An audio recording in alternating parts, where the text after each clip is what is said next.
how it has no value, how it's a fiat system.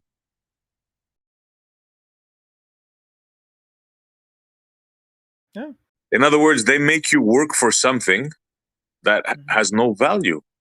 Well, I mean, the value is subjective because, you know, well, realistically, I mean, okay, I guess gold does actually have a lot of, you know, uses for you. Actually do shit with gold. But Like when besides you the go uses, borrow money, right? From the Okay. bank, where does that money come from? The bank. I'll answer that for you. It Yeah, comes please do. from your intent to pay it back. You just created that money. Say. Well, it gets borrowed from the Federal Reserve, right? Yeah, which just prints it. Yeah, but I thought I'll get that part. And then the banks have to pay back the Federal Reserve, but the same people that own the banks run the Federal Reserve, so they're borrowing it from themselves but they're really just screwing us over. They're just making us work for something that they made up. Exactly. And a bank, let's say a bank has $1 million in stock, it could lend 10 times that amount. It's crazy, man. It's the fiat system. It's crazy. I mean, but they don't teach that for a reason, because then you'll say, wait a minute, they're playing me here. I mean, as long as I, you know, get the stuff that I want, which isn't a lot. I don't really buy a lot of stuff. Like I got like some, you know, toys, like, you know, like a 3D printer. That's pretty cool. You know, it's a really cheap one. That was like a $250 one. It was like a desk one, you know, so I got that, you know, and a decent gaming, you know, PC. But besides that, I don't really buy a lot, so I don't really care about money, you know. I mean, whatever, you know, I have now is good enough, you know. My point was, it wasn't specifically about money. I just used that as an example. My point, because we're talking about the education system, right? They don't teach you how to think and how to be your own boss or do your own thing, right? They teach you how to take orders, how one person asks a question, you get 4 answers, 4 possibilities, and one of those is right. The one they tell you is right. That's how they condition you. You know, I'll give you that. They don't. There's a lot of things they should be teaching, and they just don't. And they should, you know, there's a lot of ways they could be doing it better. Whatever, fair enough. Yeah, we got to do something about that, I guess. Just make it a little bit better. Yeah, I don't know. So the point is, what original idea do you have about this? Is what I'm getting at. What original idea do you have about this realm where we live in, on your own? On my own? I have a few. I have like even one about. I'll take just one. Your best one. Oh, I'm not sharing that. I'm not sharing my best one. Oh, you have to wait for that until I can find a way to at least get credit where it's like this guy. This is the guy, you know, that came up with the. You know, I don't want anyone stealing my good ideas. All right, I'll wait for that day. I'll give you one of my shit ones. All right, you could take that one. Let me see which one's my shit one. I don't know, but I have a few though. I'm just not sharing any of the good ones. All right. Just like fuck out of here. This is mine. I thought you had a few of them. I do. Give us your worst one. The one in your back pocket. They're all good. You sit on. They're all fucking amazing. See what I mean, bro? No, I do. I'm being serious, but I don't know. I like my ideas. All right. You don't have any ideas. That's my point, bro. No, I do have ideas. All the thoughts in your head were given to you. No. I have actual original ideas, and they're so good. I think that they're really fucking good. Okay. They're so good you can't keep up. You can't come up with one of them. No, I have a bunch of them. I'm not sharing them. I'm paranoid. All right. I'm paranoid. I want full credit of these. I don't want, you know, some jackass stealing my good idea. All right. Well, that's you're on tape, bro. You say it's yours. I mean, it doesn't get better than this. You have witnesses. You're recorded. Yeah, but it's lost, and then the guy who, you know, says it is the guy that's known for it, and then in history, that's the guy who's really credited for it. I'm just like, you know, those guys that do like the scientific test or whatever, and then there's the one guy who really started or some shit. Or there's the one. It doesn't have to be a scientific test. The guy that come up with something, right? He'll come up with something, and then another guy takes the credit and he's known for it. Even though the other guy is really, really known for it, but no one talks about him. You know, no one talks about him. You know, I'm not trying to be that guy. All right, I'm taking all precautions. All right. How about what about if we ask? Sorry, butt in, but what kind of things do you want to 3D print? What kind of things are you 3D printing? Oh, you changed topic. Oh, I don't know. I just that's the not really.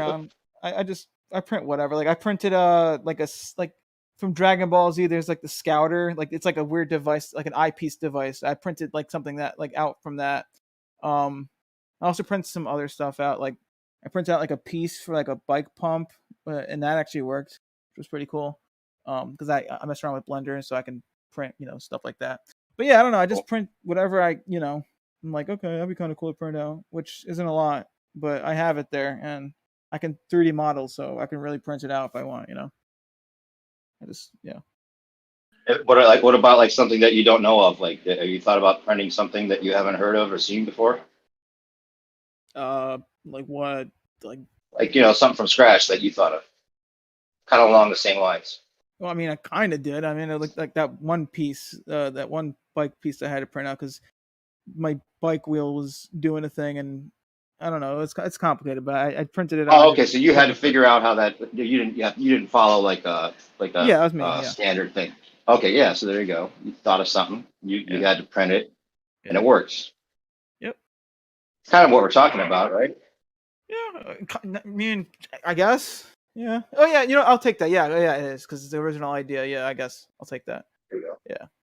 Yeah. I mean, you're cracking me up. I was listening to this conversation and I was cracking up when you were talking about like it said, "Are you rocking back and forth in your padded cell?" And you're like, "Wait, is there a camera in here?" I'm like, "Yeah, I'm rocking back and forth." Yeah. No. I mean, I do it's that. A ball. It's a ball. It's a ball. Like I'm kind of doing it right now, but that's just I don't know out of habit though. You know what I'm saying? It's just I don't know. I'm not crazy. That's right? You know what that's called, bro? That's called your model dictates. What? What do you mean? When you're stuck in a quandrum, right, in a paradox, you got to repeat it. It's a ball. It's a ball. It's a ball. No. It's like reflexes. No, it's no. Fuck out of here. And then that's the only time I've ever done that. Daily affirmations. It's a ball. It's good enough. It's round enough. No. It's fast enough. It spins enough. And I'm special. And it's special. The ball is special.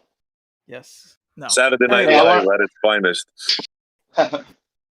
I was loving the conversation, and I thought I'd come in and play the devil's advocate also with a question for you guys.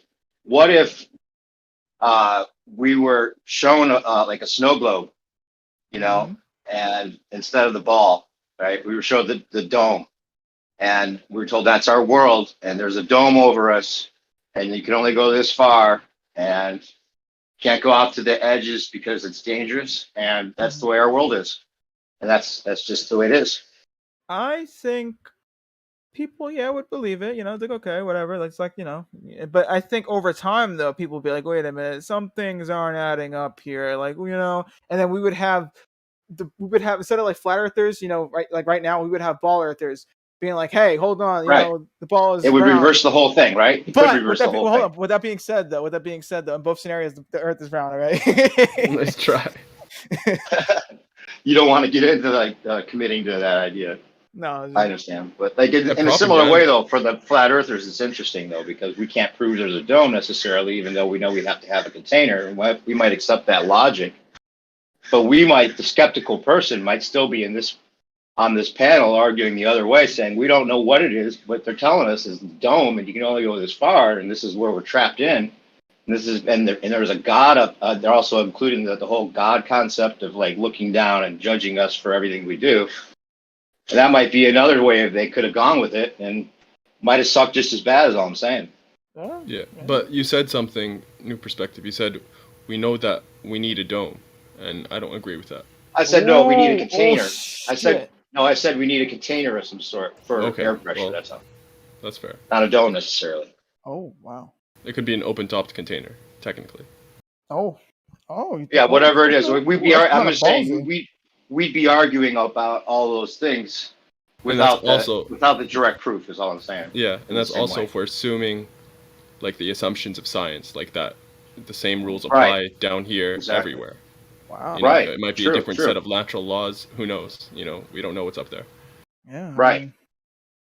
So you could take like the dogmatic flat Earth approach in the same way and make it like that model is the way it is, and we could have been told that in the same with some of the same assumptions. Is all I'm saying. Of course. Maybe, yeah. Yo, stop with the ad libs, man.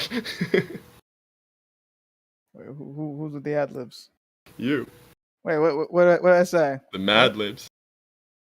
Oh, okay. Well, anyway, yeah. So, I mean, it's crazy, you know. It's a crazy world, you know. Maybe it's flat, maybe it's round. I'm 99%, 0.99999% sure it's round, but I mean, who knows? You know? Yeah, that's just because of the propaganda, man. The propaganda is powerful. Like New Perspective was saying, if we were raised, you know, being told that it's, you know, a flat plane presents itself as flat and all this other jazz, you know, the stars annually resetting in the same positions, and it's just like, you know, a ceiling that's going round and round, and all this other stuff, you know, we would believe it because propaganda is what determines most of like these people's viewpoint. You know, it's not their perception, it's other people's perception that's ingrained into them. So it's a shame, really. Especially if they were using the whole idea of knowing things that they couldn't know with like God's judging you for not knowing how to do your taxes or whatever it is, you know. It speaks to personality types. Like the majority of people are, you know, the follower type. You know, they believe what they're told, and you know, only the minority is skeptical and truly analytical and critically minded, where they'll kind of, you know, question what they're told, and you know, the question authority and stuff like that. Most people just go with the flow, and they're not like leadership kind of material, you know. And I think being analytical is, you know, it speaks to being a leader. And to play this devil's advocate even more, kind of in a way is a good thing. It works that way to a certain point, because if we cater to everyone just being creative all the time and not really being like, you know, the workforce that we need to keep society stable, you know, we might have other problems that we run into. Of course. If there's anything true about what it said in the Bible about there being a great deception and the veil being lifted, what do you think the deception might be? I'm sorry, could you restate that? Like in the Bible, it was saying there would be a great deception, and then the veil will be lifted and all will see the truth. So what do you think, if there's any iota of truth in that statement, would the great deception be the argument that's been around for millennia, which is almost impossible to crack, is that whether or not we're heliocentric or geocentric flat Earth? Right. I've thought that ever since this came around, like if this was an intentional rollout of flat Earth, it could be that they're trying to slowly reveal and get us to, you know, slowly get used to it and adjust others to the idea that we've been deceived, and that eventually the truth will be revealed. And this would be the perfect major truth for them to match scripture with. I would agree that a large part of it is the heliocentric model, but I would expand it to all of scientism. You know, all of the trying to explain away God by, you know, having these explanations rooted in so-called science, wherein they don't actually have experiments and what have you. So I would expand it all to scientism, and I would link it to the atheist agenda of trying to hide God. Right. Yeah. And then we could be presented again with this truth that isn't necessarily all true, you know, and they could say, now we told you it's flat. We had to tell you it was flat for these reasons. And the reasons could be like some kind of treaty with the outer lands, you know, or whatever it is. Like, but we had to tell you this because we didn't want to tell you that we're surrounded by outer ponders, and that's where the aliens come from. And now we're at war with them, and we have to unite as one world, and that kind of stuff. And some of that may be true, some of it may not be true. We wouldn't be able to prove it necessarily to ourselves, but they could use that truth reveal to sell us a bunch of other lies.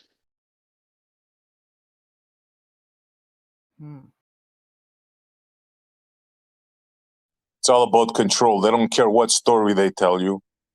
They'll tell you the Christian story. They'll tell you the pagan story, whatever's in flavor of the day. Like Christmas, they just shifted it over to the 25th just to outdo the pagan rituals. Doesn't matter to them. As long as they have control, that's the name of the game. Wow. Yep. So they came up with the ball story way before they had the ability to go up and prove it, right? So now they get the ability, they get rocket power, right? So they go up, they have a look, right? Now, maybe it was a ball, maybe it wasn't, but let's say it wasn't a ball. Would they tell you that?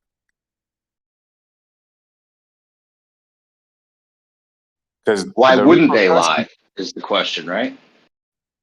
Sorry? Why wouldn't they lie is the best question, maybe. Right? Exactly, because they would have to lie.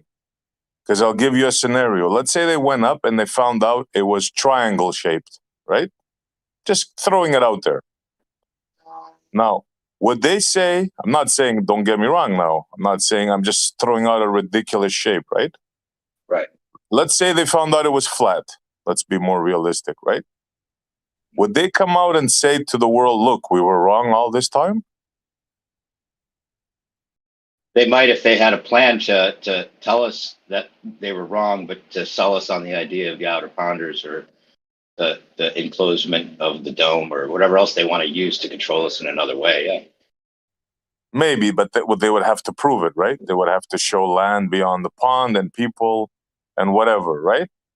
Right. But, and the fact that they're now with the CGI and the green screens and the technology at that point where they could do a pretty good job of faking that.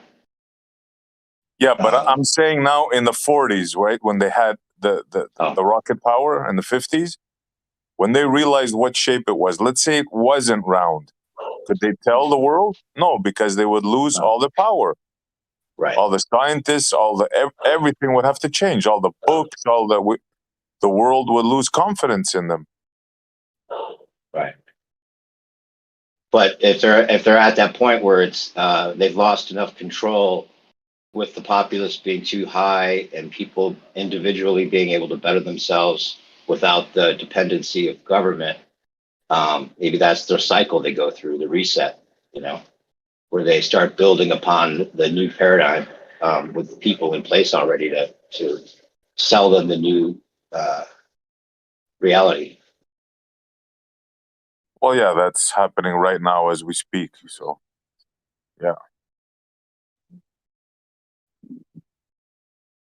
So what do we do? What do we do if they say there's outer ponders and that's where the UFOs came from?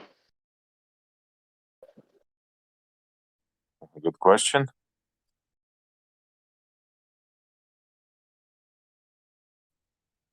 I know that we, if they tell us the truth, right?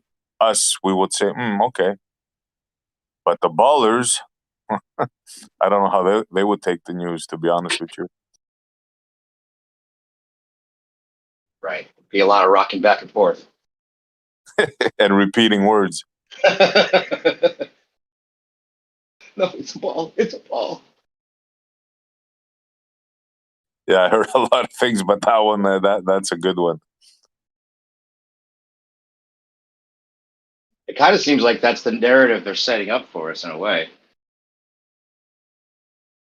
They've hinted at it in so many ways. Yeah, there's a lot I can say on the subject, but let's stay clear away from that one. Yeah. Well, just that the UFOs, like the whole idea that we're accepting, most people now accept the UFOs are real, at least. Right? Even the normies. I think there's something there. They made the distances to the other galaxies too far away for that to be reasonable to accept. Oh yeah, UFOs are fine to talk about. I thought you were going somewhere else. Yeah, your other pond theory, that makes the most sense actually. Yeah. They're not coming from up, they're coming from that way. Right. And it would make sense that we've been controlled by them this whole time, and that's why they had to lie. Right. and it gives them the excuse for the lie. Yeah, from here we can speculate all day long, right? Yeah. Now we're going into La La Land a little bit. But we have to look at what the narrative is that we're being told. You know, like if they were planning on using the spacecraft to say that they came from other galaxies, and they're making up everything about space anyway, they could have made up by now within the narrative that there's another galaxy close enough to us that we can see that there's civilizations there, and then that whole narrative of aliens being here through outer space would make a lot more sense. But they haven't done that. In fact, I look back on remember the 2001 Disclosure Project conference they gave us right before 9/11 with the doctor Stephen Greer, and it was like one of those things that really like just blew my mind. And it wasn't on regular television, but it was a National Press Club conference, and they had all those ex-military guys saying they would testify in front of Congress, and that they saw these craft on their radar, and they never told anybody, but now they're disclosing it. And they had a guy come up even claiming there was 57 different species living amongst us as we speak. He didn't show any pictures or anything that was like proof of this. It was just a blatant claim. But for a lot of people at the time, they were like, well, look, wait a minute, these guys are ex-military and they're willing to go in front of Congress. I mean, that's pretty effective. And then he goes on to say that he makes a point, in fact, that the thing is that these people can they're just like, they look just like us. And it would be really hard to imagine, he said, that a species so close to us would develop on another planet with different conditions than ours. Like he was almost making the outer planet argument in a subtle way right there from the start. Like, why would there be humanoids coming from another planet so much like us? And so it was interesting because he was saying there's 57 different species of these humanoids amongst us as we speak, which is crazy. But it's kind of like, if you think about the narrative they're setting up there and saying that it wouldn't make sense they come from other planets, and they didn't make the distances close enough for that to be really logistically believable. So I just thought, wow, maybe that is the narrative they're going for in the long run. Well, I'm a little suspicious when the military's involved. I heard absolutely. I'm not saying any of it's real. Species. Yeah. No, I'm not insinuating. Yeah. I heard that different species thing. Look, the only thing that we can say for sure is that we really don't know, Right. Like there's as long as they don't stuff. The Foo Fighters, World War II. Then you have the lights in the sky in LA. And then now, most recently, what really shocked me in this area was the Navy showing that craft coming in and out of the ocean. I don't know if you've seen that latest thing a few months back. No. Now, why would they show something like that? So they're going for that narrative, what you're saying, the UFO narrative. For whatever reason, it seems that way. Right. So you haven't seen that? Really? You haven't seen that UFO the most recent thing, one? the Navy? Yeah. No, I haven't seen the most recent one, I guess. YouTube it, bro. I forget what name it is. So they came right out of the ocean. Was it a real craft? Like, did it look like a real craft? I mean, it looked like the regular stuff, a light, and if I remember correctly, it was a couple of months back, so I vaguely remember it to give you like details on it, But it's basically a craft flying at incredible speeds, and it came out of the ocean. I think they have that on film as well. Yeah, I thought that if they do go with this scenario, whether it's true or not, if they came out of the ocean, and maybe we're still in a dome, and the only way to get to the outer pounds is to go into the ocean and like through a tunnel that goes to the other pound, and then you can pop up in their little dome.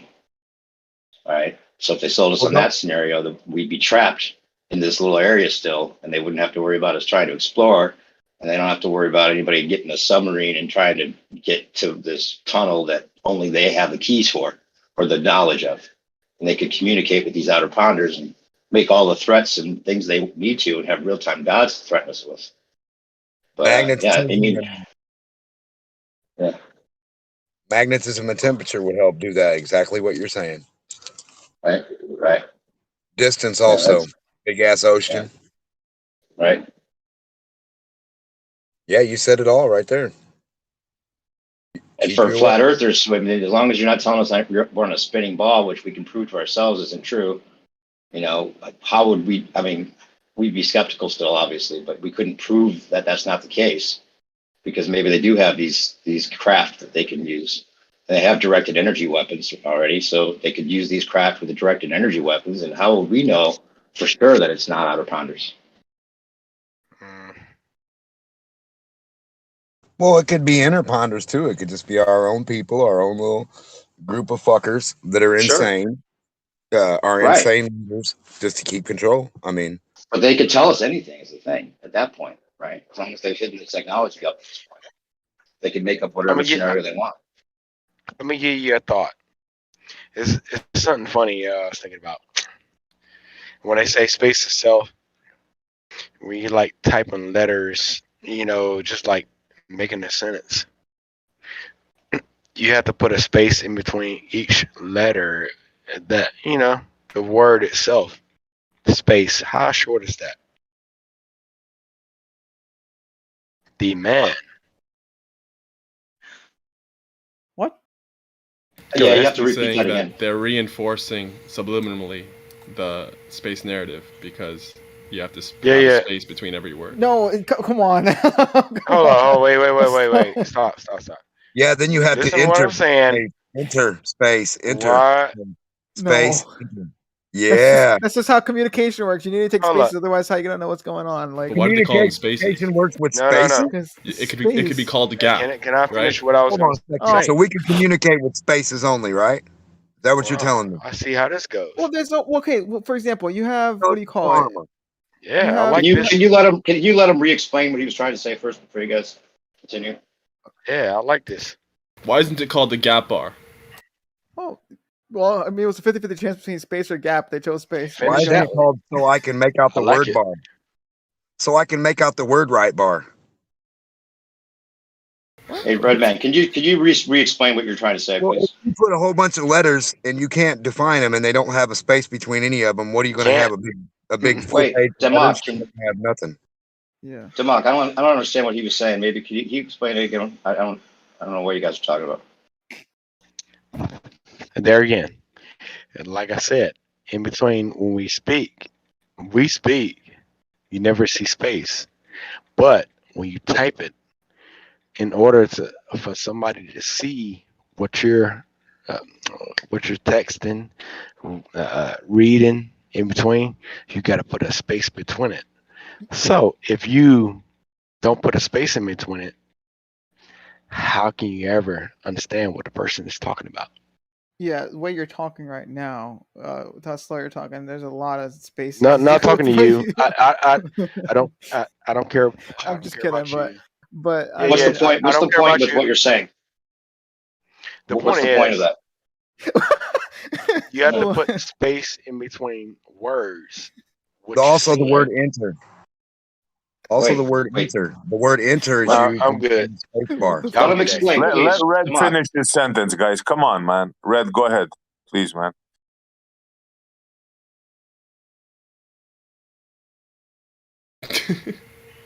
You see, you done cut him off, guys. Come on, man. Show some manners. No worries. I improved on what he was saying, anyways. What would you think his point was bringing that up? I don't get it. The propaganda by having space when it could have been a gap. No, well, that's whatever, fine, but it keeps your mind on the space. All right, he's ready. He's ready to say it now. Democ, please, just let him say it. Go ahead. This is where y'all would never catch on what's going on. You can laugh about it all you want. Can you try making your point one more time? No percentage. I don't care nothing about you. Don't care nothing Not for about me, for the other Emerald. people. Nah. This point is for the people that should be listening. Anybody that cut it off, don't need you. They asked you to repeat it. If you missed it, it's all good. Y'all go ahead, roll on. I'm going to mute.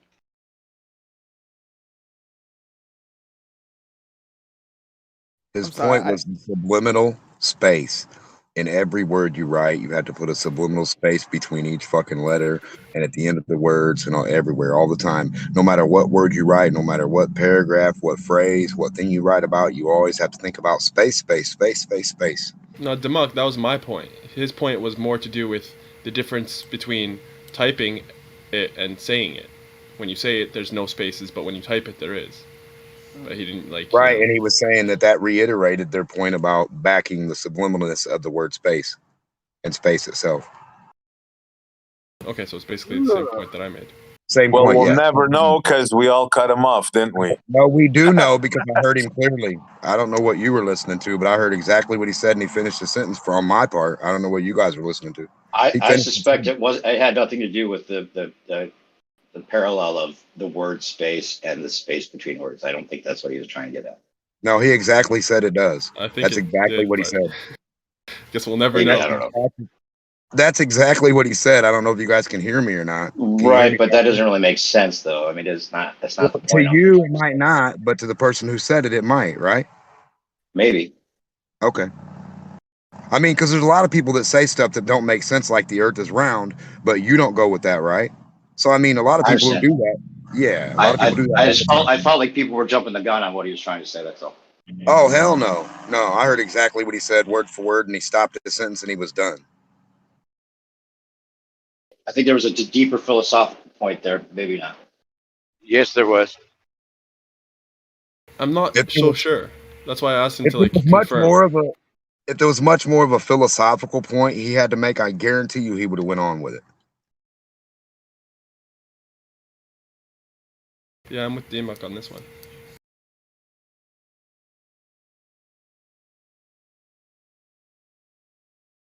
He just didn't want to go too far into it because it's not really a main base thing. It's just his idea of something they got going on. So, I mean, he's not going to like push it too much.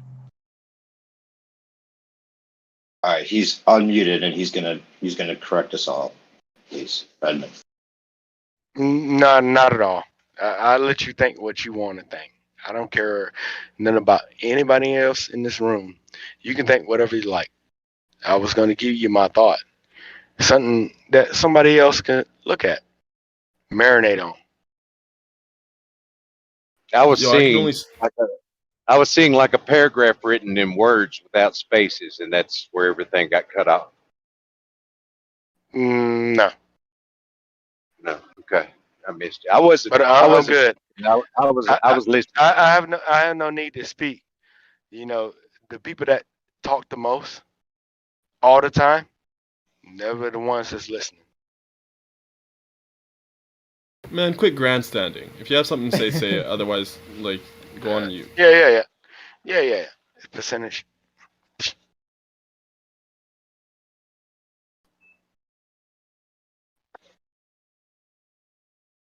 And speaking for myself, and for the other two people that said that they wanted to hear the rest of what you said, I'm genuinely curious what you had to say. Like, I wasn't just being, patronizing or something when I asked you to finish. So I'd appreciate if you did. But if you don't want to, that's your prerogative.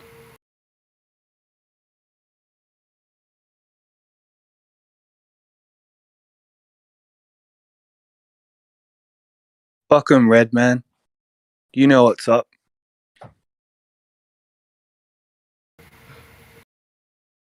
What up, Merle? How you doing, baby?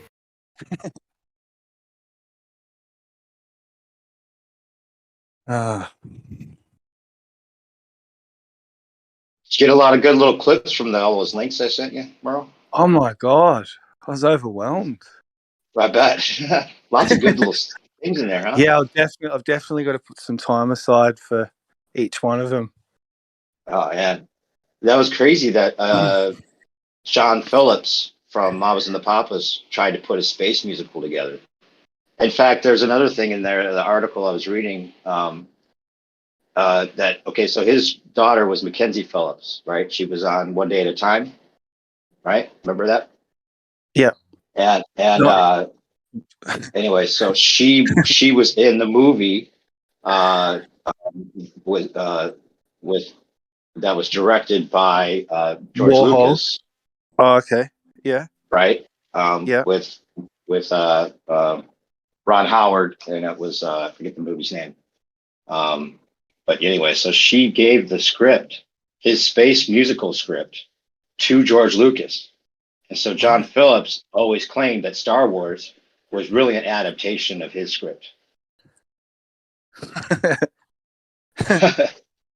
Right. Yeah, I don't know about that, but maybe. I guess maybe loosely it could be that you know that there's a claim there. There's a claim there of some sort. There's also there's that they did like that parody of it where the guy was singing the songs from the thing and all that. Which is I didn't listen to all of it, but I'm going to look through it and see if there's any kind of parallels from Star Wars. But it's just interesting, and I was trying to figure out if he took it seriously, if he was like so convinced that they went to the moon that he was like making this Man on the Moon musical to make fun of the fact they claimed that, or if it was because he believed in it so much that he decided to make something based on that fact. You know what I'm saying? Mm-hmm. Was he smart enough to realize it was a hoax? Because I think it's the Isle of Wight festival, if I'm not mistaken, or Monterey. It's one of those. Monterey, I think. That was put on by the Mamas and the Papas, like Mama Cass. There were like two men and two women, and they put on that concert. And then like that was when Janis Joplin first like blew doors on everybody, like did like a blistering kind of set. But I'm bringing that up before Woodstock.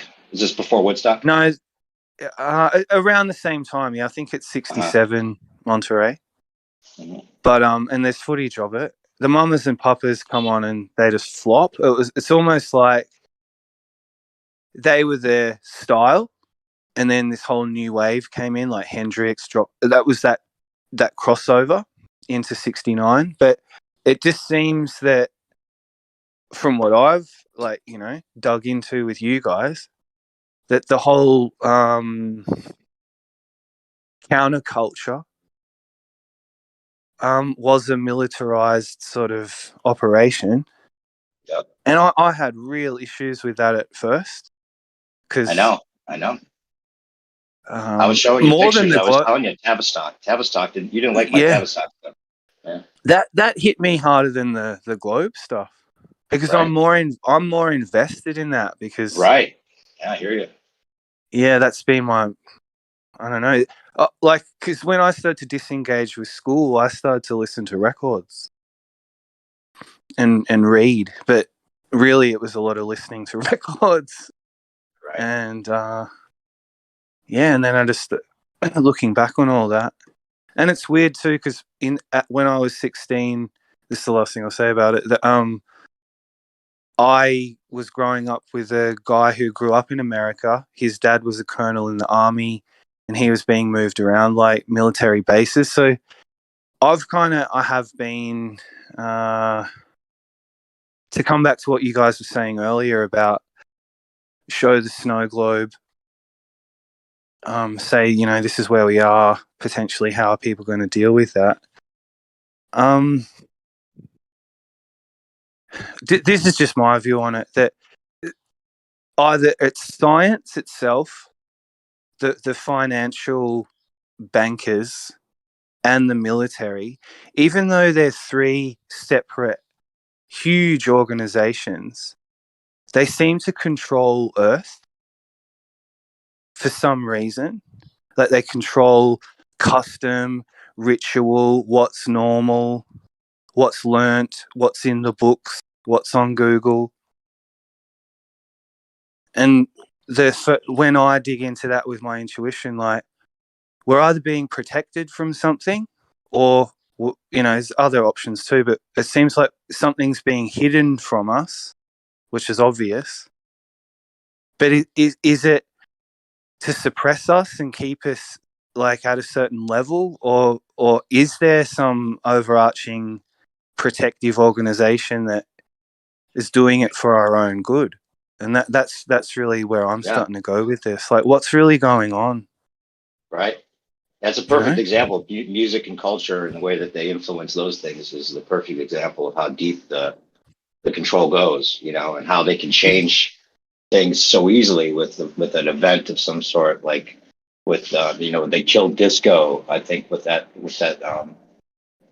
thing that happened at what was it, like a Wembley Stadium or something, where everyone was like burning their disco records, and that effectively killed disco. And then there was the thing with the hippie movement that was killed with Charles Manson's crew, and all these events that changed the times effectively, because that's just the paradigm they shifted, literally. And they can do that with music, and it's kind of like they play God. And music's a great example for that, because even though Tavistock may have been an influence in some of the creative control of all of this, it doesn't make the music any less good in a way, because there was some things in there that really, did give us, hope, and give us, deeper concepts that maybe no one had thought of before.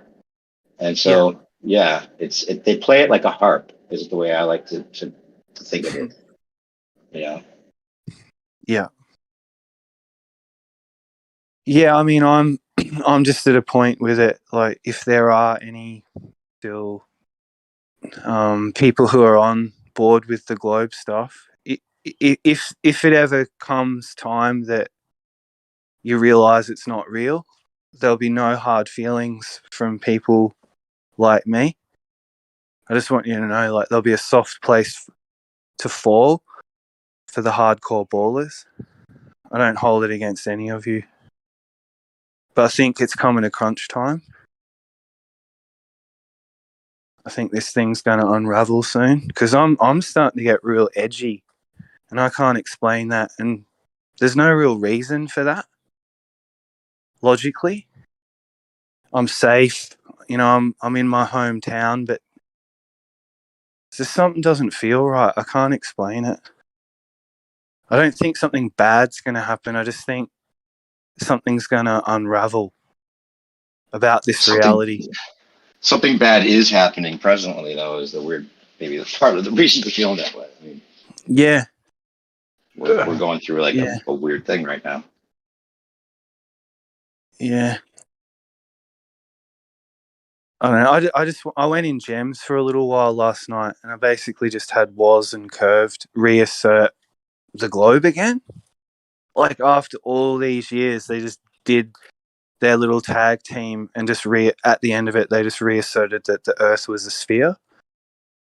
And I don't know, I just felt like I'd been mind raped. What the fuck? Yeah, I was just like, I can't believe I subject myself to this. Yeah, they did. And I mean, I fell for it, but that's always the vibe I get in that server. Yeah, it's like an interrogation kind of mind control kind of mangle thing that happens. It's the lion's den in that bitch. Yeah. And you know what the key, the big clue is? They're happy that you believe them rather than understand them. They don't care if you totally get everything about what they're saying, as long as you still believe it's a globe, and that's satisfying. It's like people that want to win an argument rather than get to a conclusion that everyone's satisfied with because of the logic of the argument.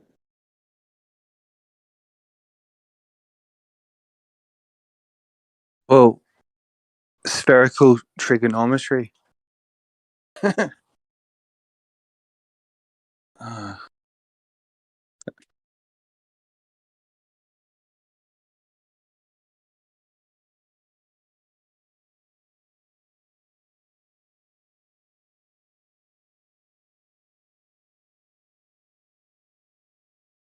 Yeah, that's what makes this discussion interesting, because no flat earther is going to be satisfied if you just believe them. You know, I it's not think even there'll about. come I really do think there'll come a point. Like, will those of us who, I don't know, I guess you have to, everyone who's here that's been involved, I think eventually we will have maybe not just a moment either. Like, and I think that's where it's going to get interesting, because how are we going to treat them? How are we going to treat all those people who fucked with us, turned their backs on us, called us retards, and the whole bit? Like, that's where you got to really look in your heart again. Because some of these people at least deserve to be slapped hard. Well, if they really believe it. Merlin, that's a good Publicly one, bro. slapped. The trick to this, you know what it is, bro? Merlin, number one, stay away from those rat holes. That's number one. Yeah. And number two, don't give a shit what they say, bro. Because their objective is to mess with your head. They're like psychic vampires. Yeah. No, I appreciate that, SC. That's why they hate it. Man. That's why they hate it when you don't want to read a book of theirs, or like a parrot this fucking person, or parrot Einstein, or parrot whoever from 6,000 years ago or 500 years ago, or some retard goofy stuff. Yeah, you gotta parrot it, and then you're in their club. That's awesome. Yeah. I was thinking to tell Rumpus today, Merlin, I can have a conversation with Siri, right? And be the same like you. Yeah. Yeah. Because he's just going to Google it, man. And whatever answer comes up, that's what he's going to believe. Yeah, I mean, I hear you loud and clear. And I'll defend, like, the thinkers in here. You know, and I'm just tired of it, that we don't understand it, and it's a lack of intelligence, and we didn't go to we've all heard it. But to be able to decipher, fucking just read, like just even being able to read in the first place, and then discern, you know, okay, oh yeah, that seems logical, right? There's a study there. Okay, oh yeah, there's a citation there. It all checks out. Okay, cool. And then you add that to your body of knowledge, like Jem would say. But yeah, regurgitating fucking information back and forth to each other, like, that's all they do. Yeah. I don't know. I know I've lost my shit like quite a few times along this process or journey, adventure. But I don't know. I'm proud of you guys. This has really tested me this year. A couple of times I've just wanted to smash my mobile phone on the ground. That's because I think you're trying to look at it from their point of view. Don't do that. Drop them, drop their model, and think reality. Forget about what they think. It doesn't matter. Yeah. You know what it was too? I fell in love with a baller. It fucked me right up. But anyway, that's another thing. Be careful, guys, if that happens. Yeah. I mean, shit. I dated a baller. She's a flat earther now. Really? Yeah. Not really. No, she doesn't believe it. Like, you know, she kind of just went with the flow of what I kind of explained to her. Yeah. She says, like, you know, she's not as intelligent as me, so she'll basically, like, you know, take my, you know, my viewpoint for granted or what have you. Give me the benefit of the doubt. That's bad. Maybe she's just because. Well, some people aren't smart, man. Yeah, but I mean, but realistically, though, if you're just listening to someone without actually, you know, then. Yeah, it's the same thing. Like I just said, like some people are followers. She believes you instead of actually realizes you're right. Yeah. Yeah, because it's too much of an endeavor for her to kind of go through the entire model and see where like it's unfalsifiable and unverifiable and claims without evidence and all that jazz. She just doesn't care enough. That's the brilliance of the construction of it, like the technicalities of it. To understand it to begin with, to argue against it is too much for most people, and they know it. Hey, have you informed her that she's not as intelligent as you are? She informs me, man. Oh, okay. Different kinds of intelligence. She's more emotionally intelligent.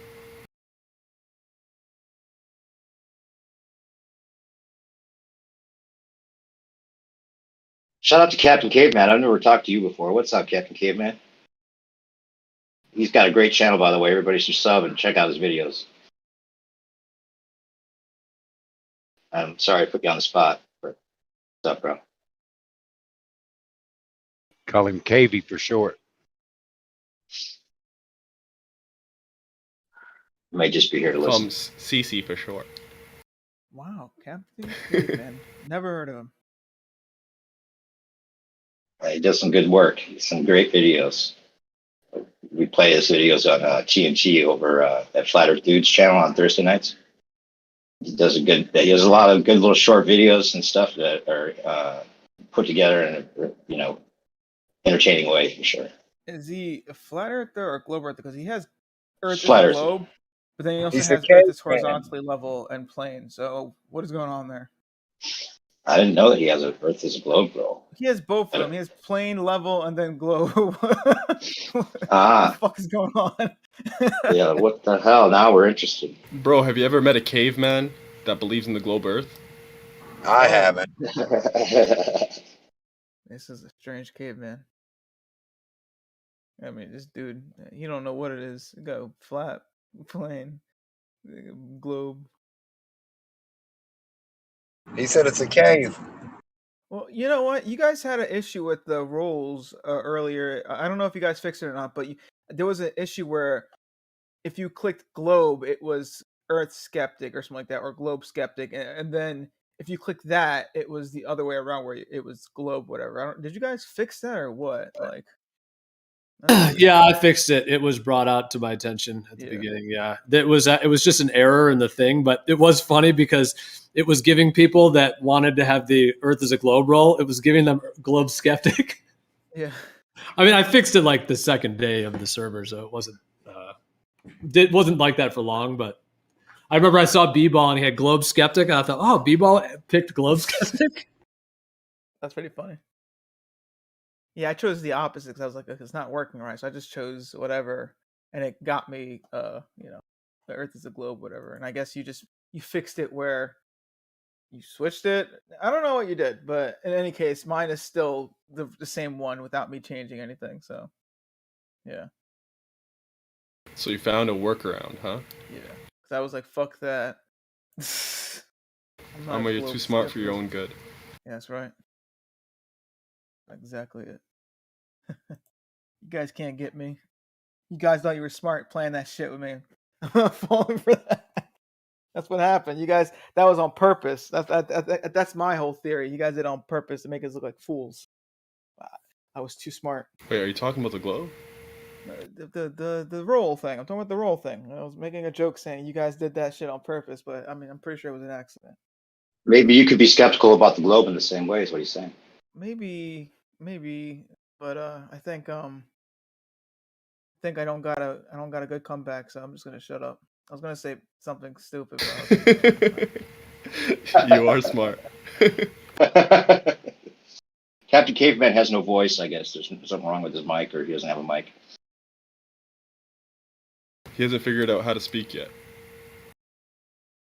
He has a club. He has lots of hair and a club. He's only figured out how to Caveman doesn't speak all the time. No, he yells out. It's a privilege to speak to Captain Caveman. He only yells out, Captain Caveman. That's it. That's it, man. Don't mess with the captain.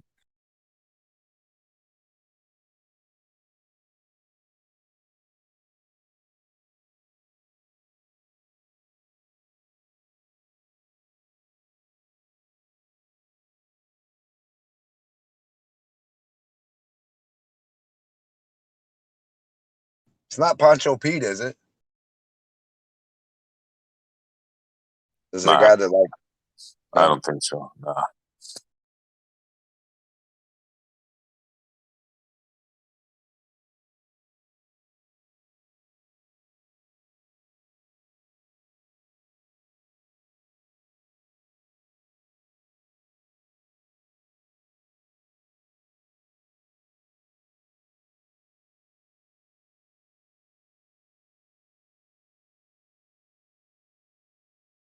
All right, Captain Caveman put a link in the chat if you want to hear his voice. He's talking on there. There you go. Sub to his channel. He's got some good videos, though. By the way, good stuff. Is he British? Nope. Just click the link. And it's not Pancho Pete, that's for sure. Oh, okay. Well, I didn't know. I was wondering. He was supposed to be doing some shit or coming. Who, Pancho? Yeah. What do you mean, like? Yeah, I saw like some kind of fucking YouTube. Well, I don't know. Hold on. He still does. He still does his thing. Yeah, he's got. You want a link to his channel? Oh, okay. He still does live stuff. Yeah, he does like pictures of everybody in the world that's the opposite sex. Oh, okay. So I was just doing wondering the trans if he, like, investigations. Oh, so he's still doing it? Oh yeah, full on. What the fuck? Pretty much any man that you think is a man is a woman, and any woman that you think is a woman is a man. Pretty much. And he's still doing it. Yeah. If anyone else doesn't know, we were in a hangout 24/7 with him for a couple years, Merle and Democ and me, and I don't know if anyone else in here was a part of that group, but he started claiming that we were women if we were men, like even the friends that he had, like JB Jedi. Shout out to JB Jedi, rest in peace. Thought he was, he started claiming he was a fucking, he's a woman, because of the way he walked in this one video. And I mean, there's some truth to some of those claims. I'm not saying it's all untrue, but he went so far with it that he pretty much banned anybody that was questioning his questioning of opposite roles being played. And if you didn't agree with him, you were banned from his chat. We always had to leave and form our own group. It's crazy. And he went so far with it now, I think that it'd be really hard psychologically to go back from it. One of those things. I thought once he would go so far as to say, like, certain people, that it would be, that like it's like physically impossible for that. I mean, like, say my mom or my dad, like, that I've known my whole life, like, that'd be ignorant. It just doesn't make any sense. Right. There's a weird thing going on, possibly with some of the, people, during, whether it's the food or whatever it is, but a higher level of testosterone or estrogen during pregnancy can form the bone structures at a very young age to be maybe more masculine or feminine. Just based on those two things alone, it doesn't change the sex, because supposedly the sex is determined by the sperm, and that wouldn't change. But you could have a more manly structure or a more womanly structure depending on estrogen or testosterone levels during pregnancy.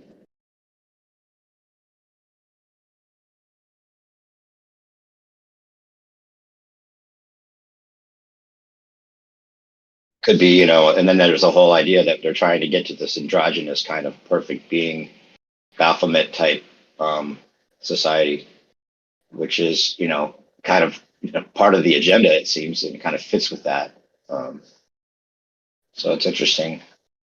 You can't go so far with it that, that just someone's, shoulder width or neck, the hips don't lie, that's for sure. Sometimes it's obvious, but sometimes women have really small waists, and they're not necessarily a man, but it does seem suspicious. Anyway.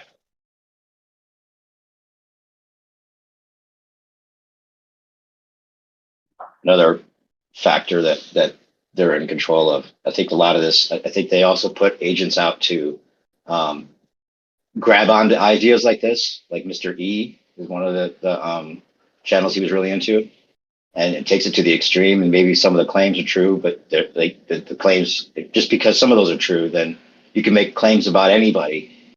And and I think they put that extreme version out there so that people get lost in the sauce. Oh yeah, definitely. I mean, I mean, fucking, I guarantee you, there's transvestites and whatever, and double and all kind of stuff. But I mean, that doesn't mean that everybody is what they're not. Yeah, we've all known women that are very manly and men that are very feminine. Definitely. Within our own families. Yeah, 100,000,000%. It just makes me wonder what's in the water sometimes around one person and not the other 500 people around them. Like, it's just kind of weird. Like, right? yeah, it's just weird. Or if they're even doing it intentionally, like there's secret doctors that are some interesting things they're doing with kids and possible like colonies of people that are bred a certain way and genetically manipulated, possibly even. Oh yeah, by other people I can get that, but I wouldn't say my son or daughter is not my son or daughter. Yeah, right. He went that far. He was like checking himself in the mirror and shit. Man. Talking about his brother and his sister, mom and dad and everything. Like, wait a minute. Was my mom my dad and my dad my mom? Like, what the fuck? Yeah.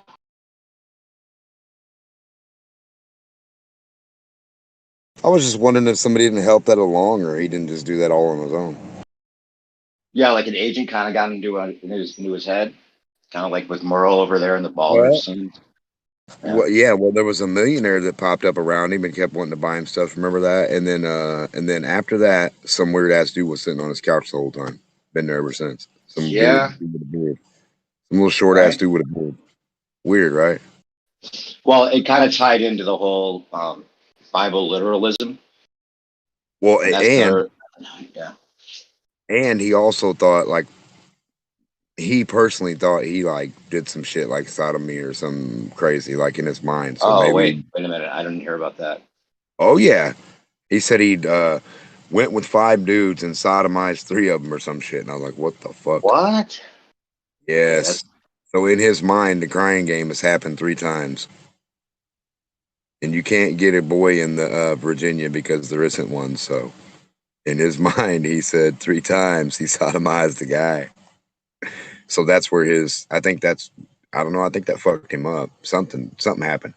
I think a guy dressed up like a girl, and actually Pancho probably messed with him and fucked him up.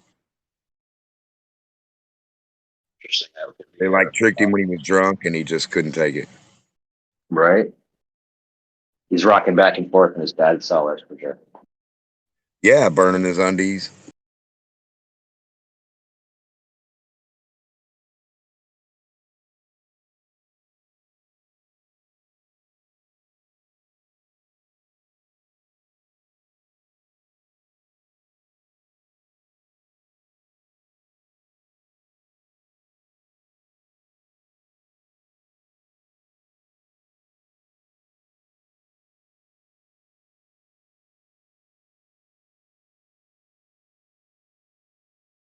It is interesting though, like that you could look at like the same thing about the reversal of all these things, like with the flat Earth versus globe Earth, like the extreme opposites, and how you can convince someone that it's one or the other based on your influence, your propaganda, or whatever else.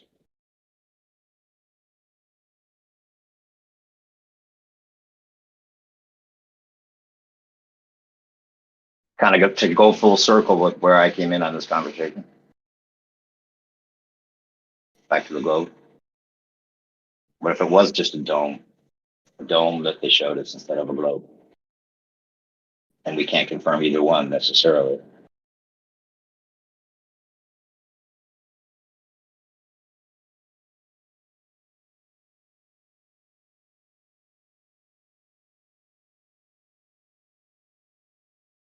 And maybe on a more metaphysical level, it's something, beyond the material that they could show us for either one of those models, right? It's something even deeper. This is where Geo comes in, right? Geo?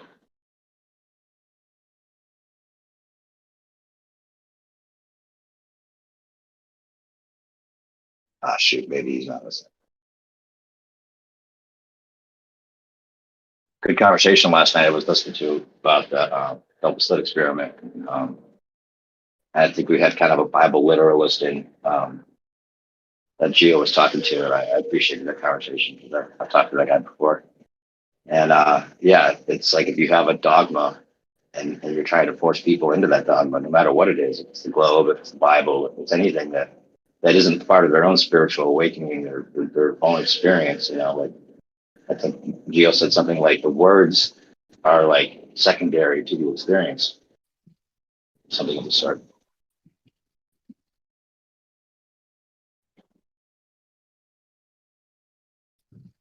I feel like there's overwhelming evidence that a flat Earth is a more honest deduction, but then the globe Earth just seems really forced.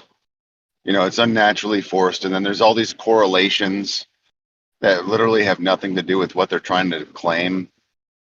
And I don't know, man. I've known a lot of liars in my life. It's just really I mean, I just kind of chuckle at it because I'm like, I see what you did there. So it's not even like really affecting me, you know. But to a regular person, they're going to adopt these ideas. It's going to become part of their persona and everything. You know, it's kind of crazy. Yeah, I think somebody else made it in the same conversation. Someone made the idea, the parallel to like if you're talking to a kid. Now this is a different conversation I was listening to, but anyway, they were saying that if there's a kid like standing there with his hands behind his back, you know, you don't know what he's hiding. You just know he's hiding something, right? So it seems that obvious. Yeah. So, yeah.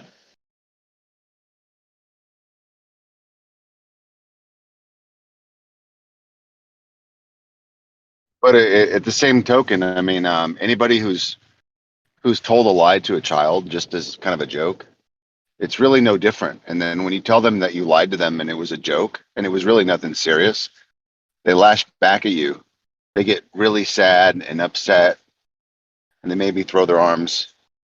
And even if it had no consequence to their life, there's still, you know, that gut reaction of you're a bad person because you weren't honest with me. I mean, that's what these adults are doing. Yeah, like maybe there's a very good reason you wanted to protect them. Like you wanted them not to go out of the yard because you were gonna, you know, it was dangerous. Like you live in a dangerous neighborhood, but you told them there was monsters like in the perimeter, right? Or whatever you make up a story to control them, right? But it's for their own good. Yeah. You know. Well, maybe. And I mean, it could just be a bad person fucking with somebody. You know. The reaction's right. the same. Right. Exactly. They may take it personally, regardless if it was true or not. Yeah.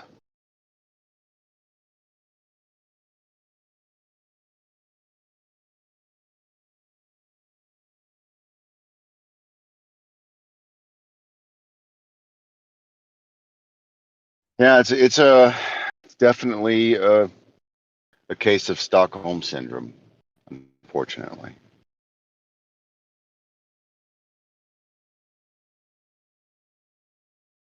I mean, I'm not even saying we have all the flat ideas mapped out, but there's plenty to know that should be the premise, unless evidenced otherwise, you know.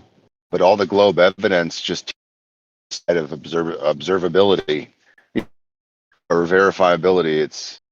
And not only that, but a lot of the claims are just kind of like, oh, look, redshift, blue shift, or spectrometry, you know, trillions and billions of light years away. Like, come on, man, these are controlled things that you do in a very controlled situation, very up close, tangibly. You don't do spectrometry trillions of miles away. That's not how that works. But I guess whatever you got to do to make yourself believe.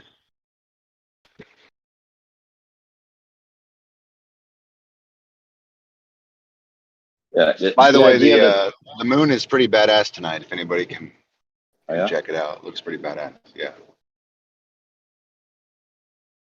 Yeah, the idea that they're actually gonna, I mean, like, we don't know who's defending it just to defend it or because they really believe it is what's interesting about this conversation. Like when Merle goes over to Jim Pandas, he's been convinced that they totally believe it because their science and some of the, conclusions, the presumptions are there, so much so, and their confidence level is so high that he even starts to doubt, his own personal experience again. And that's the thing, that we got to maybe stop expecting them to actually give in to what we're saying, because there's an agenda, obviously. Some degree. Like I think last night it was Druss, and maybe no, it wasn't Demuck, it was Branch. Yeah, Druss and Branch were talking about Lucy as far as evolution goes. But they don't understand that the name, this is a common theme. This is what they do. And I'm not just making that up. If you look into the people that like perpetrated or asserted this claim and like gave the name Lucy, you find that they always come from occult backgrounds or secret society backgrounds. It's like, it's just fish in a barrel if you actually look at it with a different lens. But then they say you're speculating. Oh yeah, but they do that on purpose. It's like their signature, right? Like they have to leave their mark. Yeah. They have to leave their mark. It's just how it is. Right.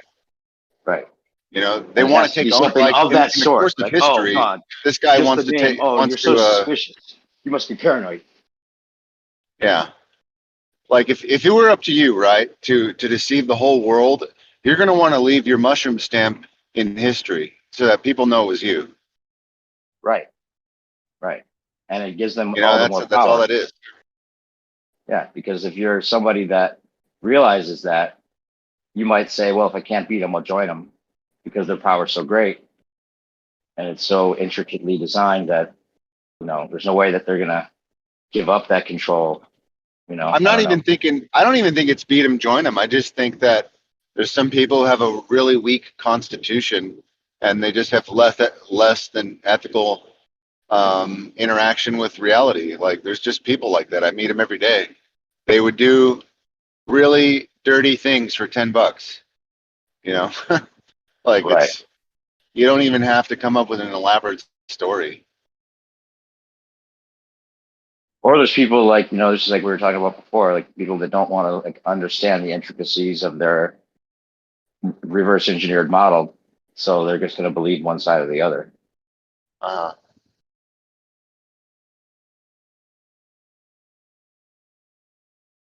Yeah, it's unfortunate. I mean, if they look at these things with an occult background, like the way that they name the planets, or the way that they name,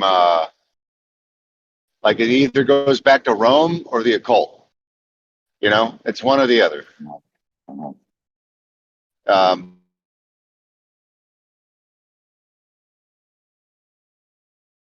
It's in the names. They're not even hiding this shit. It's just nobody's looking at it the way they're supposed to. If I named my daughter April, do you think that there would be a reason? I mean, people do things for a reason. They don't just do things just because, right?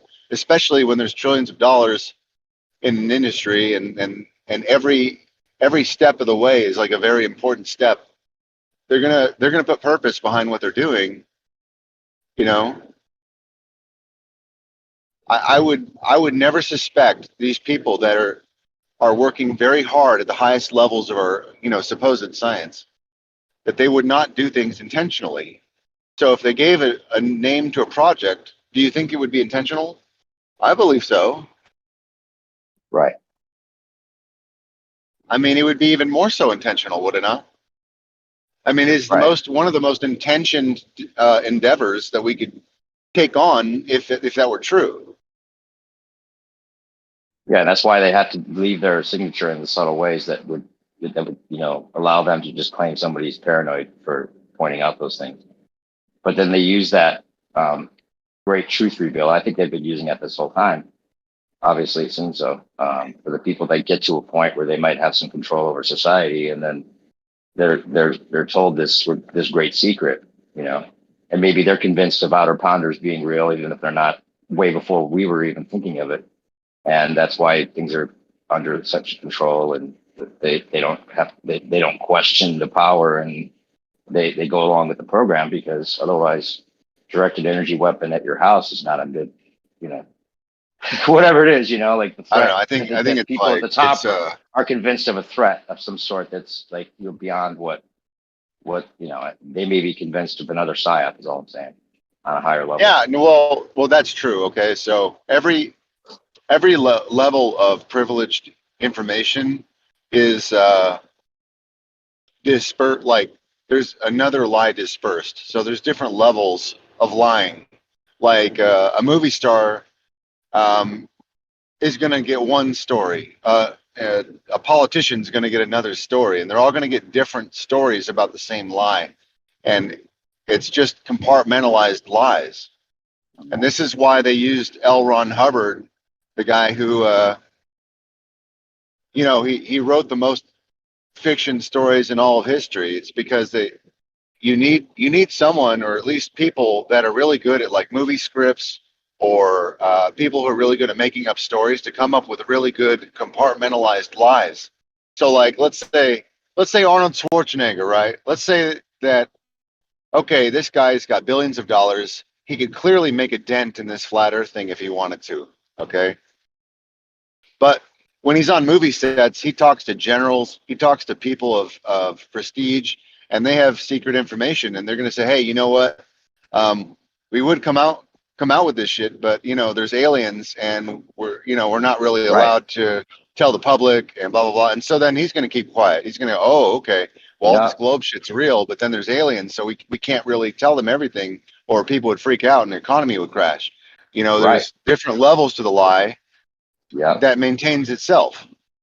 That's what I'm saying. Yeah, we have the secret technology, but it would destroy all industry, so then we can't release that. Right. They're convinced it's for the good of the whole. Yeah. Yeah, it's always some excuse at different levels. There's just another layer of excuses. Yep. And for people that really believe in the globe, there's the whole idea of the carbon footprint, and that we're ruining the planet, and that some of these things may be justified because we need to get to the smart city, green living agenda that's in front of us, regardless of the sacrifice, right? That's funny you say that, because if people were ever really worried about this global warming thing, this climate change issue, they would not insure properties around coastal areas. It just wouldn't be. Right. Good point. The loss would be too much. It wouldn't make economical sense. Well, I think that there's probably some things written into that. Like natural disasters are pretty hard to get insurance for. But yeah, they've got ways of like explaining that, right? For someone that might bring that question up. Sure.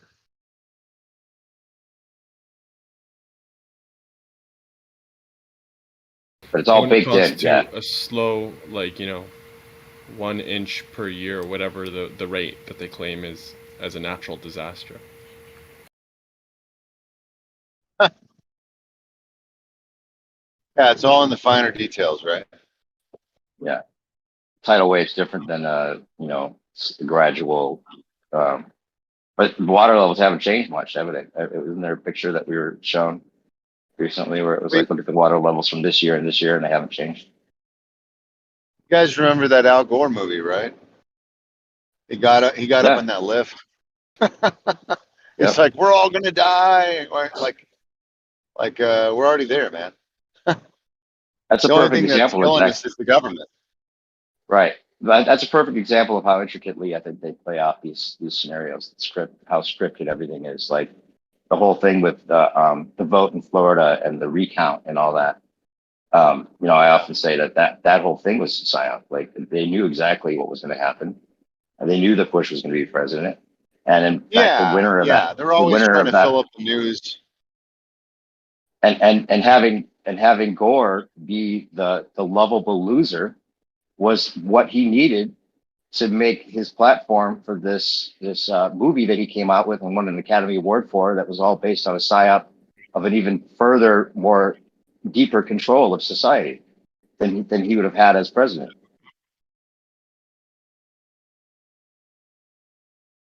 Yeah, Yeah, I would say that climate change, the climate hoax thing was more important than his supposed presidency. Absolutely. Exactly. Right. So they're And not he had wasting. to be Like the one that was jilted. He was jilted, so people believed him because how could he be part of it? He was the one that was jilted, right? I find it really kind of fascinating, actually, how they they leave. You know how, like, if you were to kill and process your own animal, that you'd probably use the bone and the marrow and the cartilage and the fur, and no part would be wasted, right?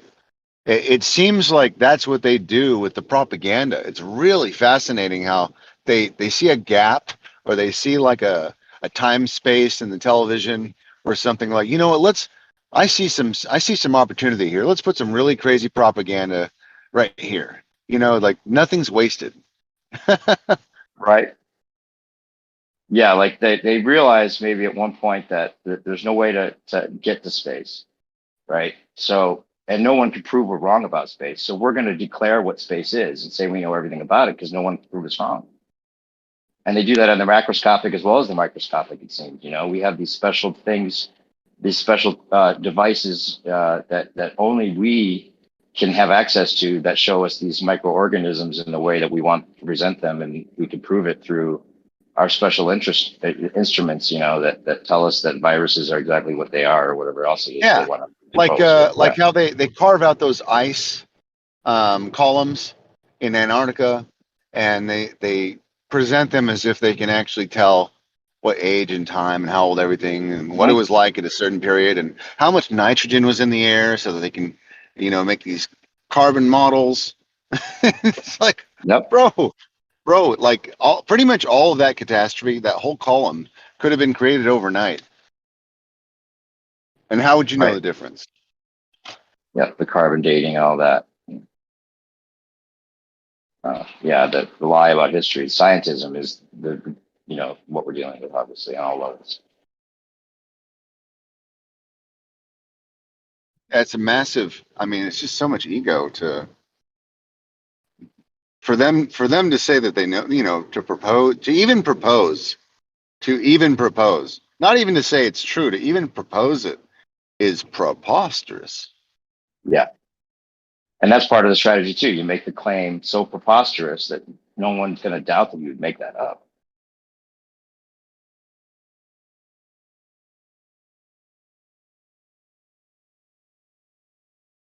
Especially when you have the whole body of science declaring it's true. Well, I'm going to go on mute. I have to go do something. Did you get that comparison I sent you, by the way? Oh, another interesting part. I've been well, when I'm off work, maybe tomorrow, maybe in a couple days. I haven't looked at any of my DMs. I'm too busy right now. Oh, you didn't see what I sent you? Oh, no, I've been working constantly. Sorry about that. All right, cool. Yeah, check it out. Yeah, you got it. Oh, I guess I could tell everybody else, since that kind of is weird to hear and then not see what I'm talking about. But another level of the deception that we're talking about here. I'll put it in the live stream. Kind of a something that's in the public anyway, so it's not like I'm revealing something that people haven't talked about, but a lot of people haven't heard about some of this stuff with QAnon and Vincent Fusca, who the other Q people are convinced is actually JFK Jr. still alive in disguise as this character called Vincent Fusca. You know, hearing what I'm talking about? Yeah, I've heard about it. Like, just that JFK Jr. was alive. I didn't know about this Vincent or whatever. Well, there's this character that shows up, and he's actually a Trump supporter and promoter, and he's got this hat on, and he has like this kind of a disguised look, and some people kind of jumped on that as like, oh, JFK Jr. is still alive, which he very well may be, because this question, a very good question, good reason to question the fact that they never found the bodies from the plane crash and all kinds of other stuff, right? But So I recently heard that the guy actually doesn't look as much like JFK as he does another character that had a plane crash that was suspicious as well. And Looks like and Kobe. so then, no, not Kobe. No, I'll paste the text that I wrote just in another area here, and then I'll put the picture. I made my own picture comparison because when these things come up, I like to look at the how true they might be. It's kind of one of my things I do. So yeah, he looks a lot more like John Denver.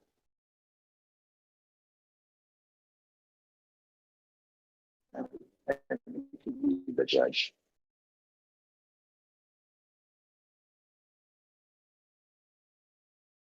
So it's another thing, like some of the subterfuge here, and this is kind of interesting because it's what we're talking about, and that they run around with one scenario where, you know, yeah, we've got part of the truth here. It was somebody that died in a plane crash that this character is being played by, but it wasn't the character that we were led to believe. It was another character.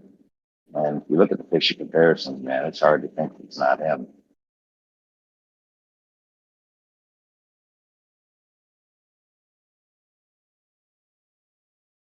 All the world's a stage.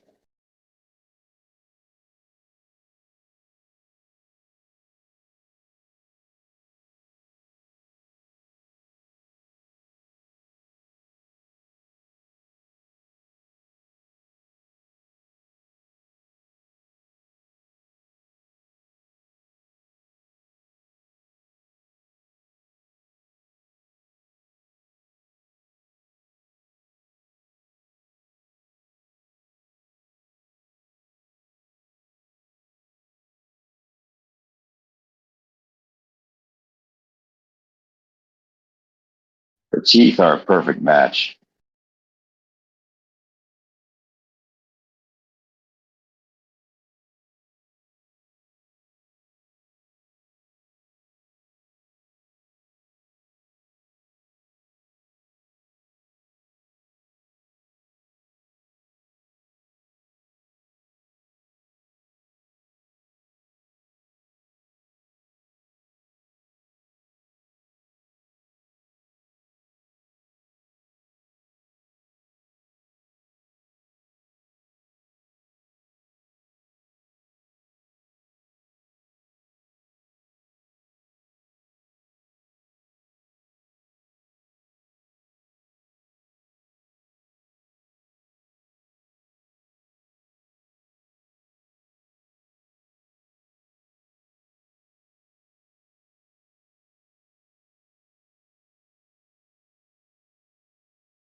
Hello, bros. Hey, what's up, Joby? We're all here. Is it Job or Joby? Joby. Joby. Cool. What's up? Alright, man, I just got done playing Minecraft. I was freaked out yesterday because I didn't realize it was daylight savings, or when it passed 1 o'clock, and I stayed on my phone for like an hour, and then I checked the time it turned like 1:13. Freaked me out.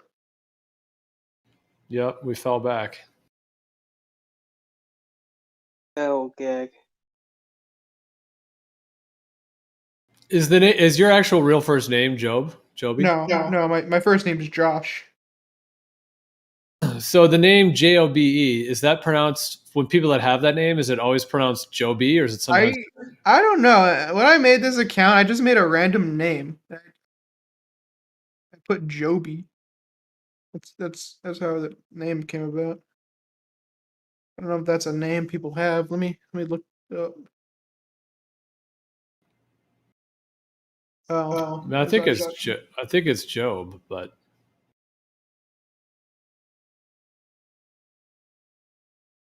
it sort of says it can be both. I guess people pronounce it differently.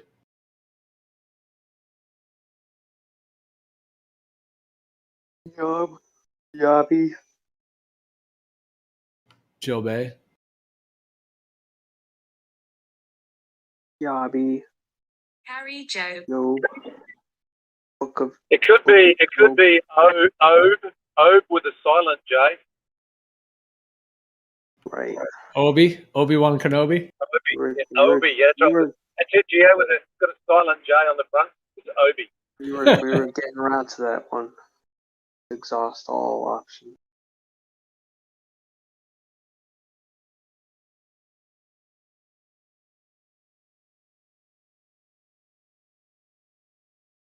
Of course, in Spain, it would be Jobe.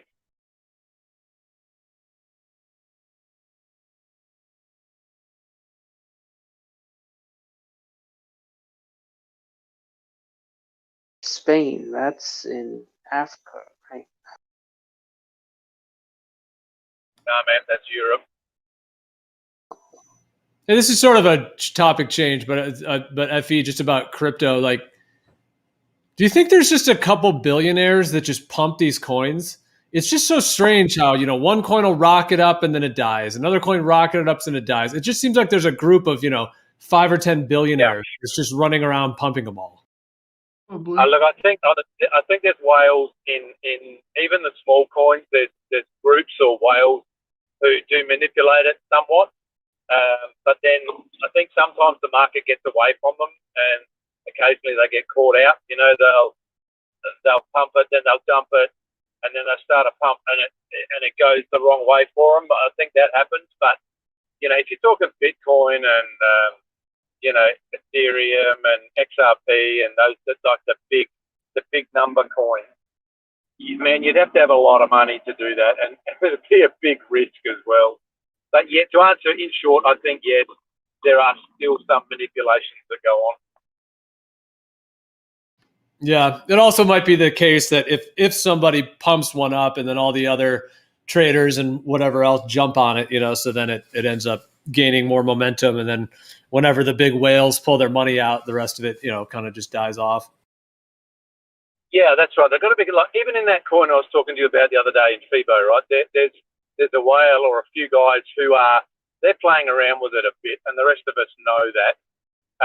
So they kind of let it get down to a level that's a bit lower than where it is now, and then they'll buy up, and create a bit of FOMO, and then a few other people jump on, and then it gets to a certain point, and then they start to sell again. And I've watched it over the last 6 or 8 weeks, and I no longer get too concerned when the price goes down, because I know what's going on. But there's going to be a point with that particular token that it's going to go parabolic, and they're going to do that. They're going to be in regret town when it does, because they'll sell out at their normal price, but it'll keep going up from there. So yeah, it's I'm sure it happens all over the place with lots of different coins and tokens. That there's traders, like you said, there's the day traders that jump in and out of it regularly, and yeah, good luck to them. That's how they make their money.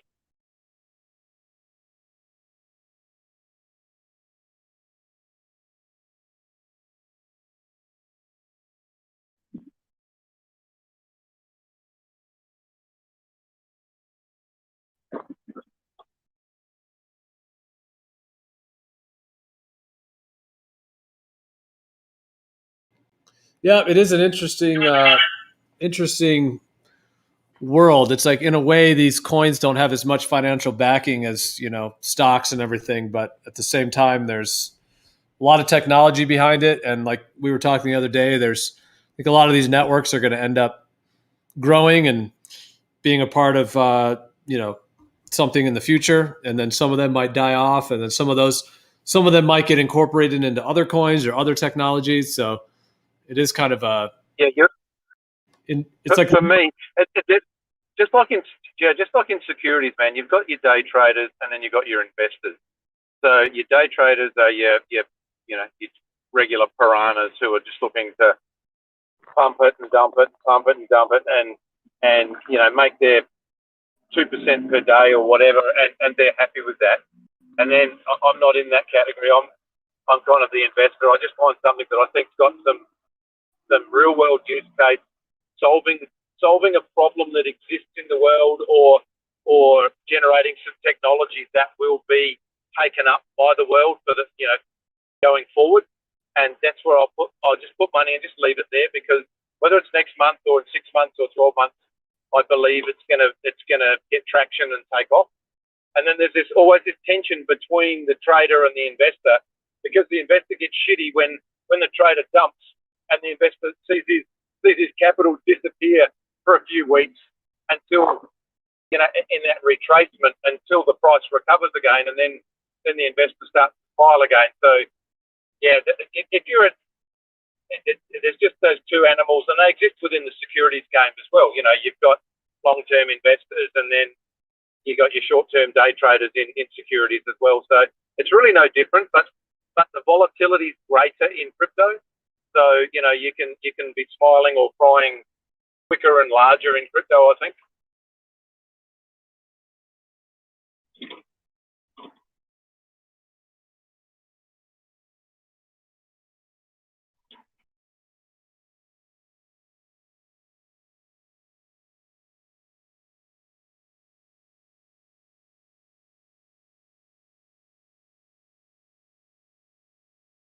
Are you on the side? Yeah. Are you, for sure? Yeah. Are you on the side that, do you think that this is technology created by sort of the controllers, as it were, or do you think it's something authentic that the controllers are just trying to co-opt?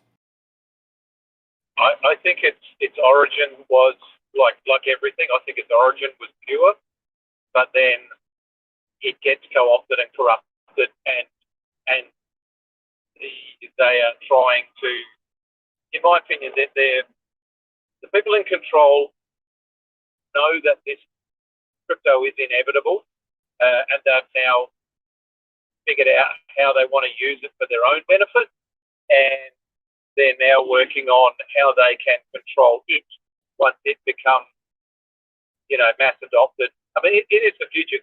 It's the way for them to get rid of cash. It's just make everything electronic, make everything cryptocurrency. Okay. But then within crypto, you've got your controlled segment, and then you've got your decentralized segment, which is currently out of their control. So yeah, that tension exists there as well. I agree. Yeah, I agree with pretty much everything you said there. Yeah. Yeah. All your big banks, all your Rothschild, call them whatever you like, your central banks, they're figuring out now how to implement stable coins that are under their control, and they're basically just going to exchange bank-controlled fiat money for bank-controlled cryptocurrency. And that is what will be introduced for the masses, and the masses, most of the masses will be happy with that. But then there's always this fringe bunch like us who who are going to, I believe, utilise crypto for our benefit and kind of exist outside of their framework. But I guess it gets to be seen. What in my mind, if I was a ruler at any time or a person that like had any common sense, I would say that any way you can get people to do anything for you for free that you don't have to actually give them anything that's yours, which could be like their own personal thought. Their own thought thinks that this crypto is currency. Their own thought thinks that money is actually something when it's all only you and I that are the real currency. So like no matter what they implement as fake currency that's powered by your own thought, it's just powered by your thought. So there's really no difference. I mean, that should have been the ultimate plan for them to be like, okay, let's give them, just tell them what to do and they need to do it. And that's basically, you know.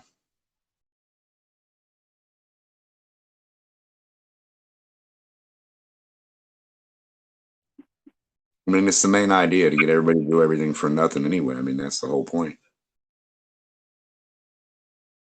Yeah, I just don't know how you get them to do everyone to do everything willingly for nothing. That's the whereas this way they've got leverage over us and they'll utilise that. But yeah, I agree with you. If you can get everyone to do what you want willingly, then that's your utopia, isn't it?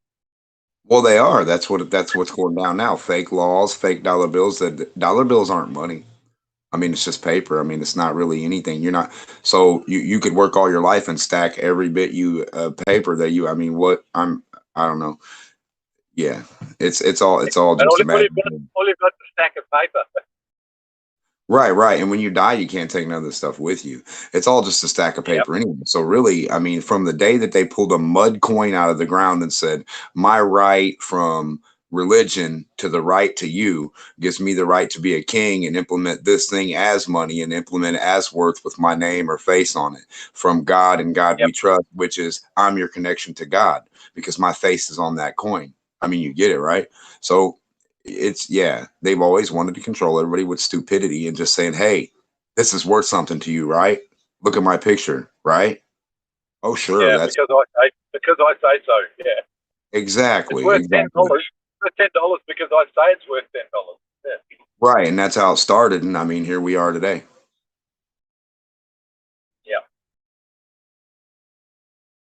Yep.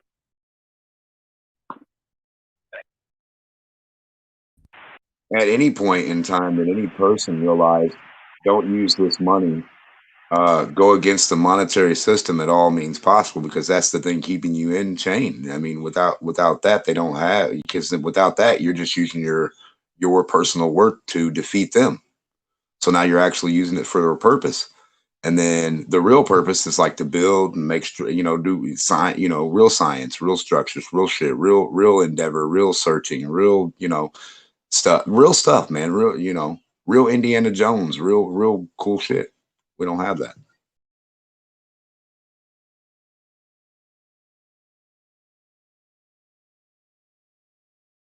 Science where everybody can do everything, you know what I mean? Everything's always secret and this and that, and the government's secret and this. They're like, what the hell?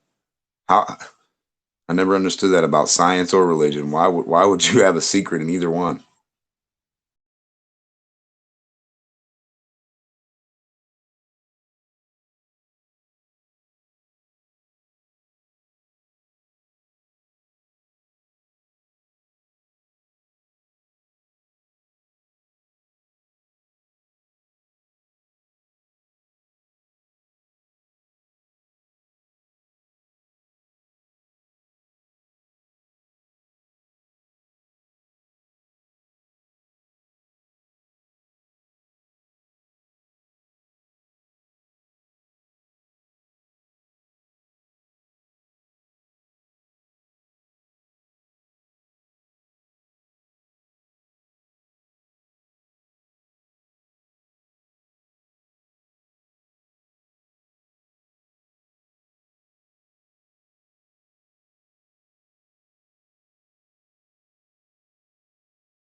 It's hard to get better.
Effie, what do you think about the light on the horizon?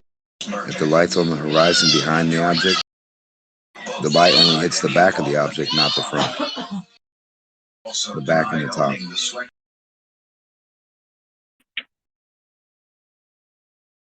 Like if you're at the horizon and you look at a boat, the light's behind the boat, it's only shining on the back of the boat. Democ, you're roboting and there's a really loud background noise for some reason.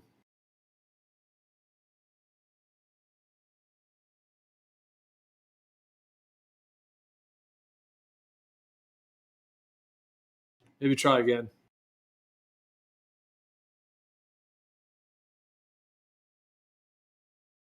The shadow. The horizon shadow.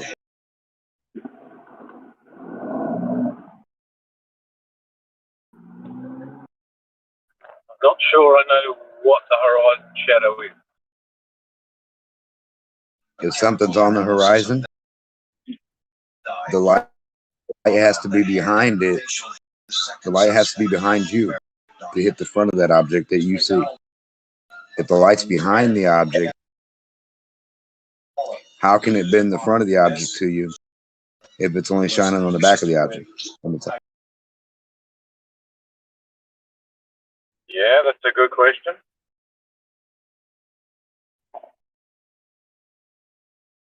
I saw another one, another interesting thing about 3 weeks ago here, where the sun was set, already gone beyond the horizon, and yet the clouds in the sky were illuminated on the top, but dark on the bottom.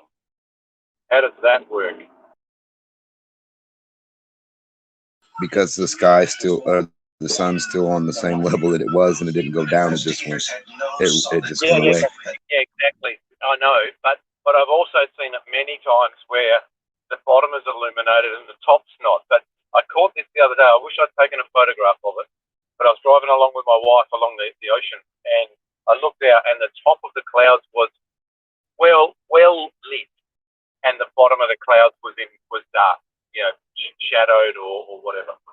So it depends,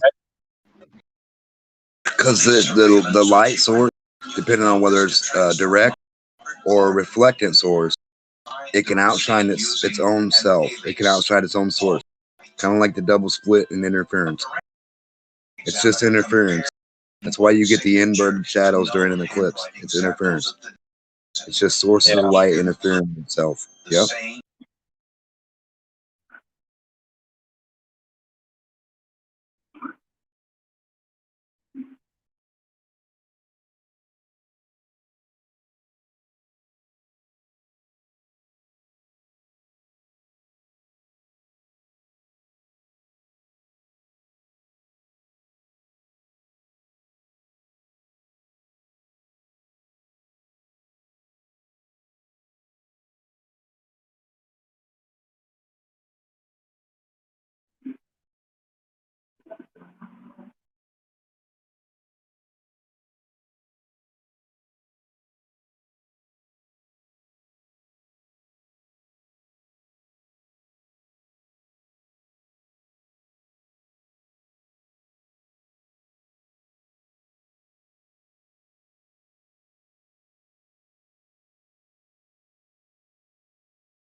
DMOC.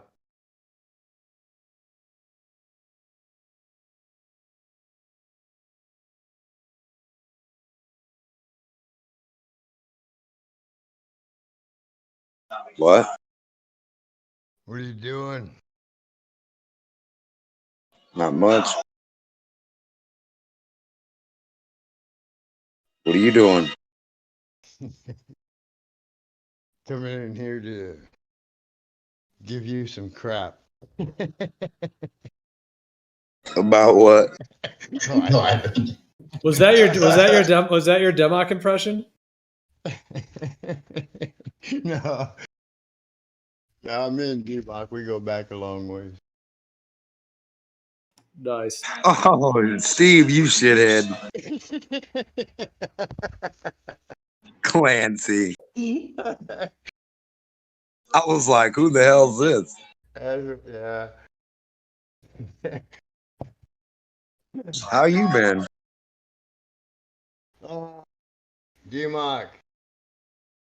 Yeah. It's hard being a flat earther, but hey, I don't let them get me down, you know what I'm saying? Hell no. I let it get me flat. Fuck. Too funny, DMOC. Yeah? What? Keep going. I can hear you good. Oh, I just the whole, I mean, soon you're talking about outer space, right? I mean, Yeah. What do you call it, right? I mean, it's a waste of time, right? Can't happen. For 3 or 4 years, right? Oh, fuck. The outer of the space.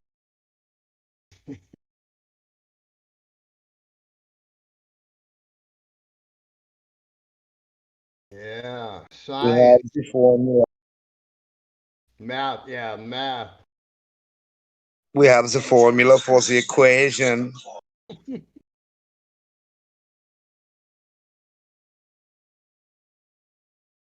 For the mathematical representation on the computer.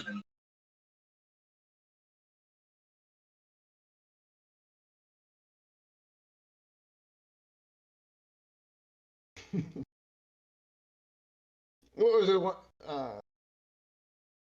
it? I heard the one photons they weighed them. Yeah, the baller came in and said, yep, photons are real. They got weight. We weighed them. They're on a wait, huh? They must be hungry for the first ones. Oh, god damn. Some of the shit you hear, man. How much do the photons weigh? Well, I always wondered what a lightning bolt weighs. Now they can tell us. Yeah. How much does something where you can't see, feel, touch? How the fuck does that even work?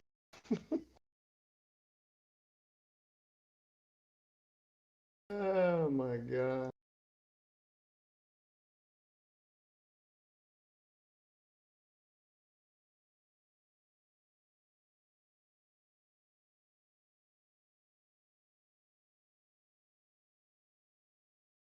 They were talking. Somebody. About those fires, right? And what do we call that? Directed energy weapons. Well, I don't know, but Yeah. here's what I saw. Is it like if you're gonna? They supposedly got them on jet. Yeah, I'm pretty sure they got them, but I'm just talking about what I saw on those California fires, and what I saw there from the photographs. The guardrail for I don't know how long it was, but it was quite a distance. They showed a picture of a guardrail where all the posts were burned off, right?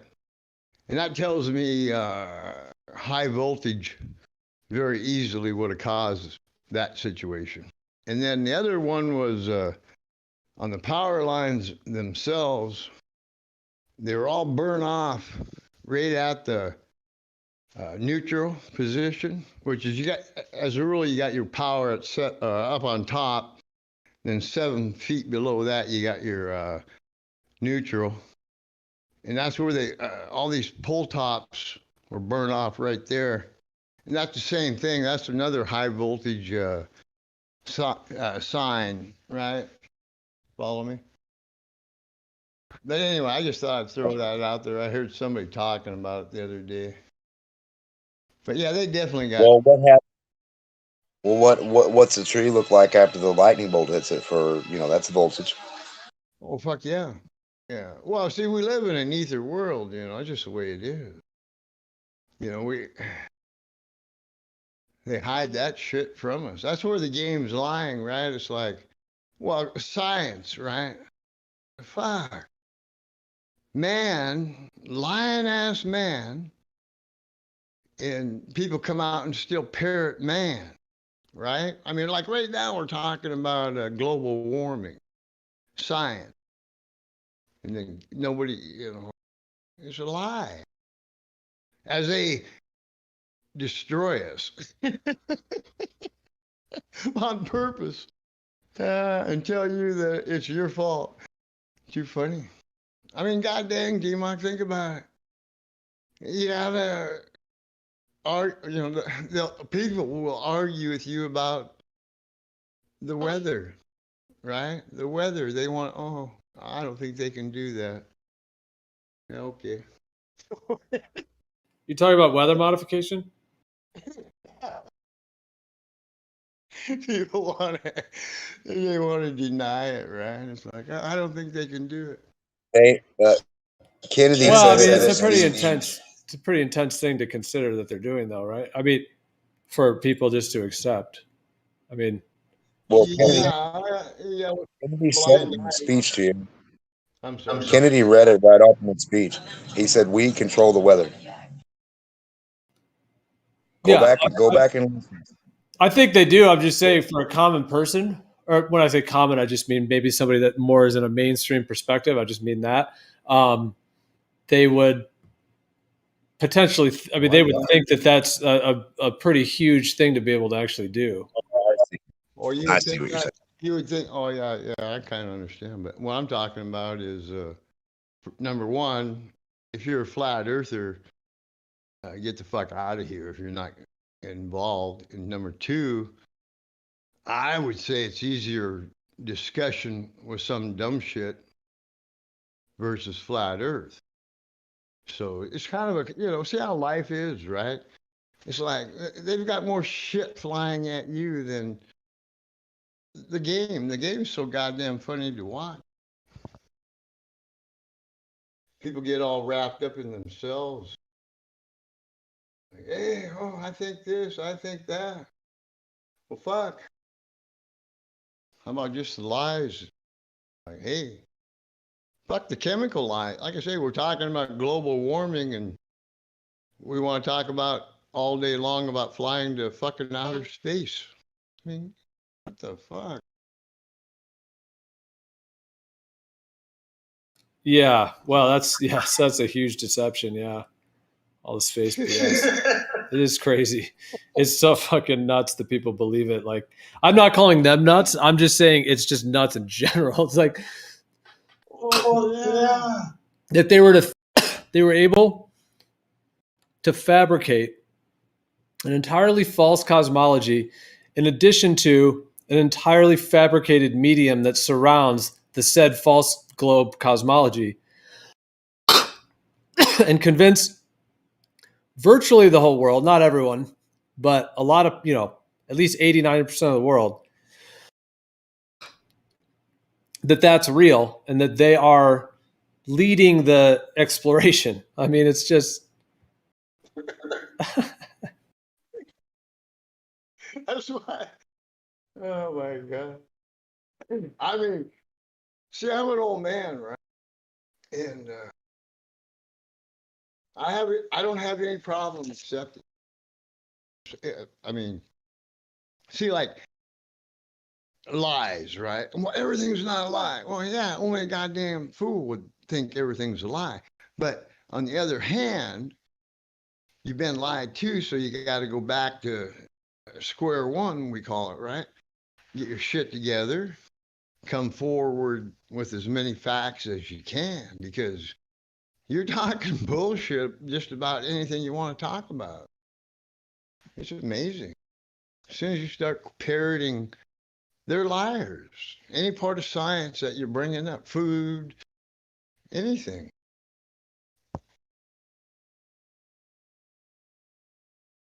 Unless you can prove it to me, right? I mean, that's kind of like over there at the other channel, right? They talk about a lot of bullshit, but science facts. Because like I say, carbon dioxide, right now, the weather warming, all that crap.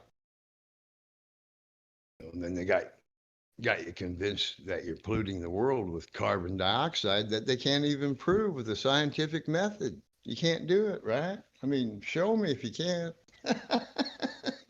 I've been looking for some of these so-called scientific methods that they don't have. But chemistry is pretty simple. That's the whole thing too. Chemistry is simple as hell. But they don't want you to know that about the ether, right? How the connection, the two run hand in hand. Pretty obvious.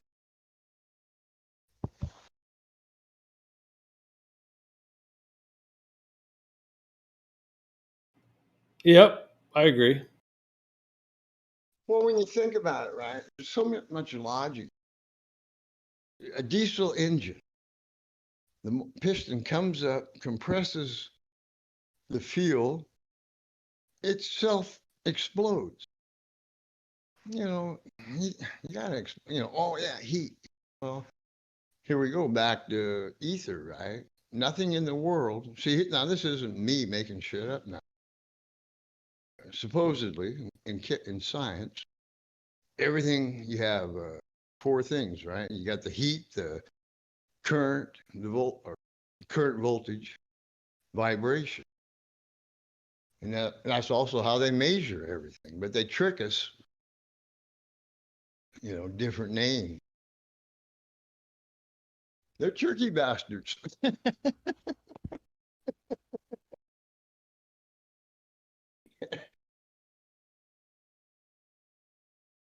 Yeah, they're tricky bastards.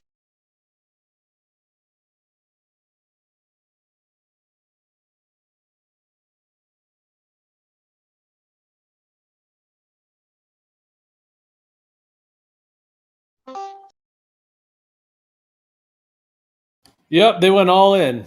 They just put all the chips in and just started pushing. Seems like a whole rolled out agenda with fake history, fake cosmology, fake idea of consciousness, of human potential, of the human being in general, of even just the earth, what life is, what it's all about, the creator. They just suppressed it all. Amen. Yeah, they exactly right. And that's why it's so critical, right, to go to zero, right? Then you have, or at least you know that, hey, they took this shit away from me, but now I got it back. Well, exactly. Yeah. Yep. That's how I experienced it. It was like recovering a part of my psyche that was not whole in that way, I suppose. Yeah.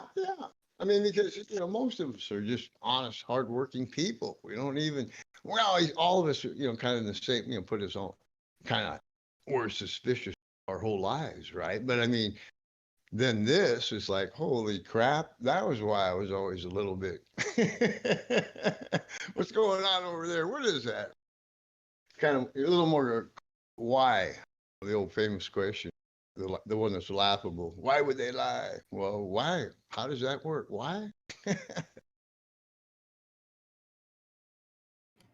Yeah, it is a conundrum. I mean, it is an intense idea to think about, because this is not just a little lie. It's not. This is like this is a seriously coordinated thing. Yeah. Oh, it's huge. That's what's so funny about it, Gio. Yeah, that's what's so funny about it, right?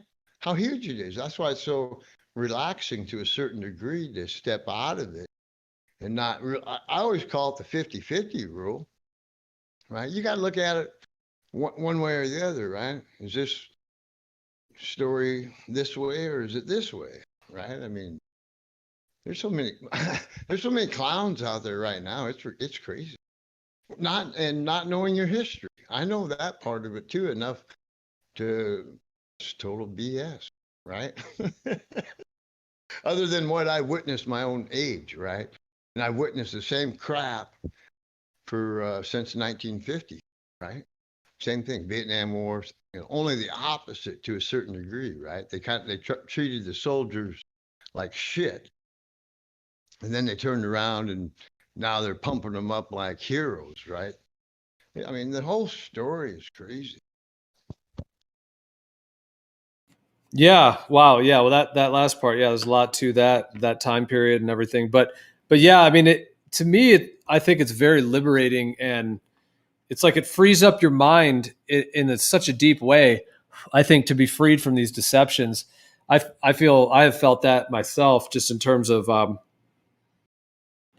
It was like before there was some fundamental authority that I was told to believe was above me, and that, had all this advancement, and it was the peak of the human pinnacle of, science and exploration and, basically science. I mean, that whole component, and just the technology as well.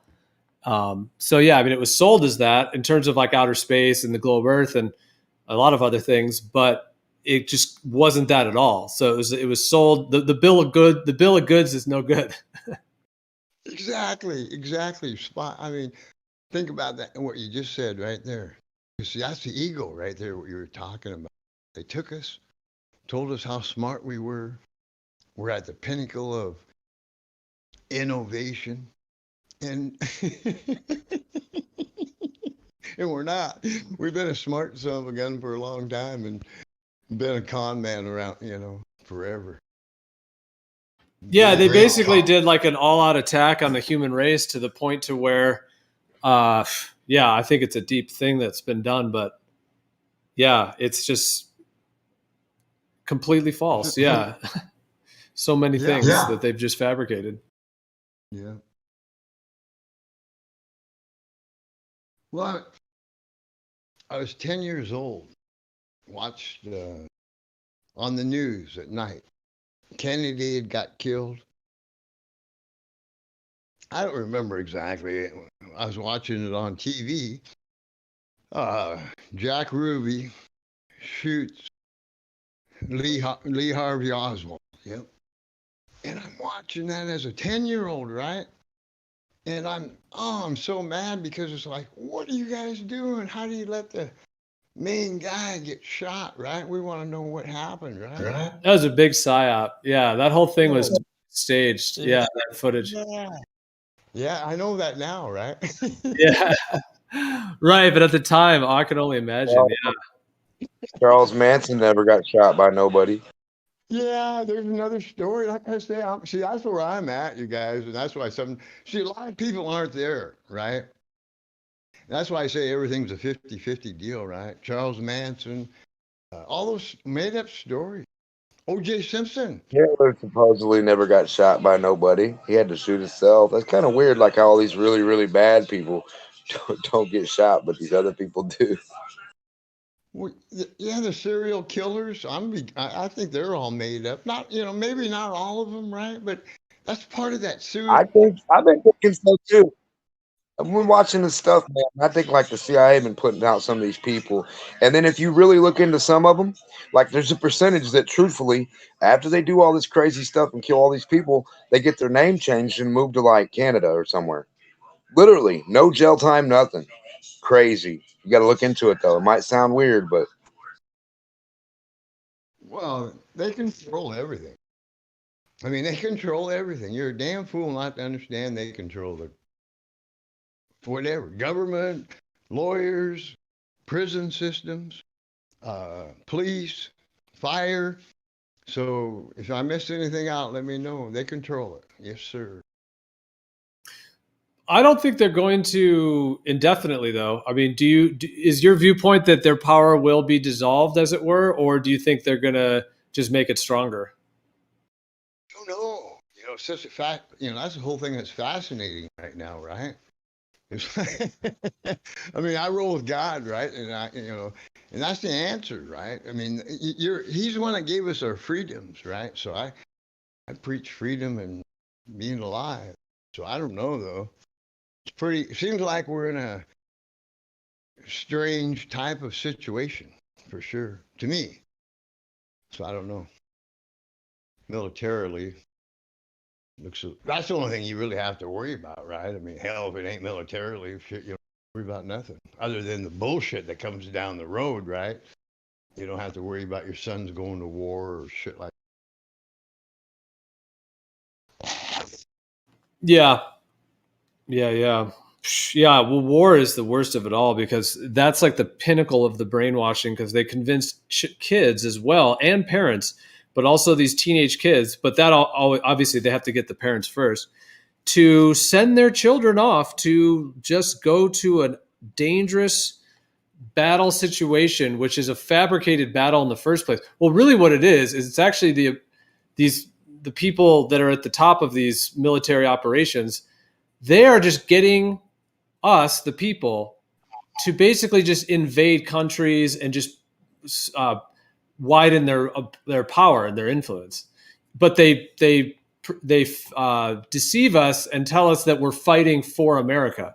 So these kids think they're doing something good for America, but really they're just being deceptively hired to be assassins and all kinds of things within, going to other countries. It's really dark. Yes. Yeah. It's a whole super serious matter. I mean, yeah, military part of you can't skip over it. Bottom line. And yep. Yeah, that's heavy. Well, like all Roman Empire, and then you got the British Empire. They don't call us an empire, but see the trick with us, I don't know what the trick is, but see, like the new one's gonna be the robot empire. Well, I'm roboting. So. No. I was saying the new. No, you weren't roboting. I was saying the new one's going to be the robot empire, where the government doesn't need any troops, where they pre-manufacture their GoBots and they come after us for whoever's in charge at that certain point, for the person that's in charge of the virtual reality aspect and the person that's in charge of the internet core like thing. Like whoever's at the top of that, they're going to have control of everything. Because it's going to like either go to virtual and then whatever's not virtual is going to be reality, but it's going to be like automated and robots. I mean, literally robot cops, Yeah, but see, hey, I agree with everything you're saying, Deepak. But see, here's the thing I look at on the only thing different on that. And instead of robots, they are actually human beings because now I can see how they control us and manipulate us. I can, talking to Globers. Yeah. And so that's where people get confused on the AI, because they're actually taking a human. We're programmed. And just the opposite. Just the fucking opposite. Yeah. Plus the computers, I mean, God, who knows what they can do there. Well, we already know, right? The electric weapons they got, who knows? All kinds of fancy shit out.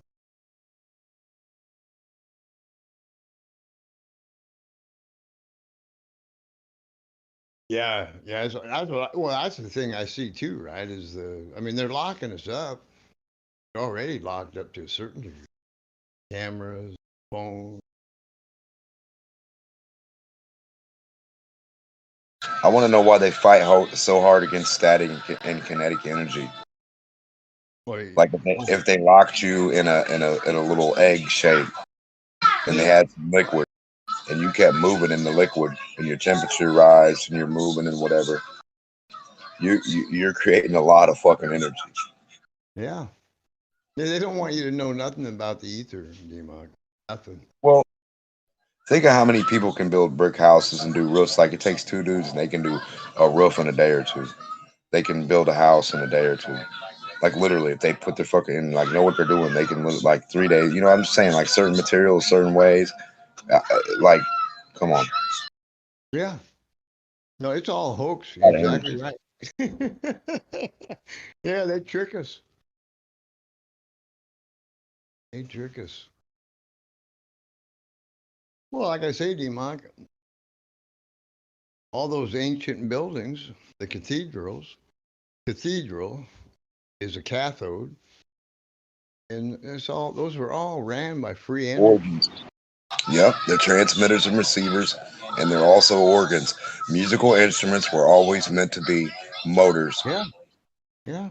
But we've never used them like that until somebody out in the ordinary comes along and puts liquid through there, or does something else, or adds electricity and says, "Oh, look, I created a motor." It's always been a motor. Well, I mean, that's what I'm saying. That's knowledge that they hide from us. That's why we come out here and argue about bullshit instead of sticking to the science, because the science is a lie. Then they got you convinced that you came from a fucking caveman, and people are operating right now. That's why I say that's why the game is so funny. They operate like, oh, we're so advanced. Get the fuck out of here. That's part of the con. You know, Well, we could be. I mean, we really could be. I mean, we kind of well, are. I don't think so. No, I don't think so. Not even close. Not to get this to be this stupid. You don't see it that way. I mean, like no, when talking to ballers, I mean, they're fucking retarded. Well, that's why I'm saying they fight kinetic and static energy, because it's the freest thing ever. It's just resistance. They fight fucking flying to outer space, D-Mog. It's common sense. Yeah, well, I wouldn't worry about that. I would just tell kids to worry about flying around here on Earth and doing cool stuff like the Jetsons right now on Earth, around where we live. Yeah, I know. Yeah, I'm just talking about how retarded human beings No, are. I got you, but I'm saying like we have this ability. Like, why people aren't doing it, I don't know. Well, yeah, that's my point. I do know. I mean, they don't want you to know. It's that simple. I mean, it's not like, it's like you're not going to invent nothing. And fuck, they've had free energy forever. I mean, the game is a big game. It's all about the resistance. Well, that part of it, yeah. If we're going to go back here to me and you talking about the physical world, it's fucking, yeah. Well, design resistance. Huh? I said design resistance, like the musical instruments, the way they should be designed, like a flute and this and that, and a tuba and the trumpet. Like, these things are, I mean, literally, they're motors. Yeah. Yeah. With sound. Well, with sound. There's sound motors. Yeah. In sound, there you go again. Because we look, as human beings we vibrate. Exactly. When you talk as a kid with a little string from phone to phone, that string is acting like a piece of copper and carrying your vibration, which is current, which is electricity, that you're just speaking. So when you speak, your sound has electrical current and energy in it in the output. So why do we not have sound cars? We do, but the way it's designed, that's not what they give us. Yeah, yeah. It's so you have to come back and buy a new one. Well, I mean, literally, a frequency could boil water. A sound can boil water. A sound can be fusion, cold fusion. Yeah. But they don't tell you that. Like, a dog whistle has such a high frequency. What else are the effects of that, though? Not on your ears or the dog's ears, but like, what are the effects on materials and chemicals and gases? What are the effects during compression or decompression? Or what are the effects when you want to cool or heat something? Just follow me. Resistance. Yeah. Compression and decompression. Decompression is the key to cooling shit off. Compression is the key to getting the energy from it. Yeah. Or resistance. And it's constant. Never quits happening. Simple design. The way one little flow of air, a certain amount of vibration is sent, and then you have the certain material set up in a design that it carries it and vibrates it and magnifies it itself. A megaphone, all this stuff. Yeah. Well, I was wondering why we don't have a sound train with some little tubes on the sides of it, like, or woo. Yeah. Well, I mean, what the fuck? Isn't that the sound of energy when steam is made? Yeah. When it comes out of your kettle? What is your kettle? Is your kettle a musical instrument that's a motor too? With heat added?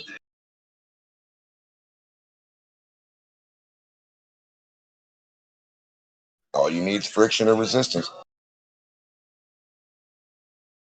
Well, that's how everything works.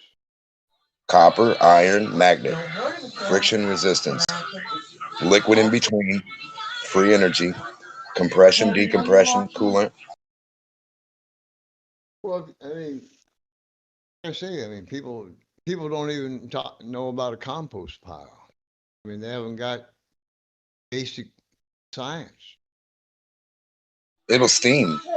You got a pile of sticks in your yard, like the old ground up sticks. They'll steam. They'll heat up all winter. They hold heat. Yeah. Yep. Chemicals. See, the whole lies start in nature. That's what they lied to us about. That's why it's so simple, right? It's not rocket science. The gases. That's what I say about the science, like these guys claiming helium or any of that bullshit. Where's your evidence?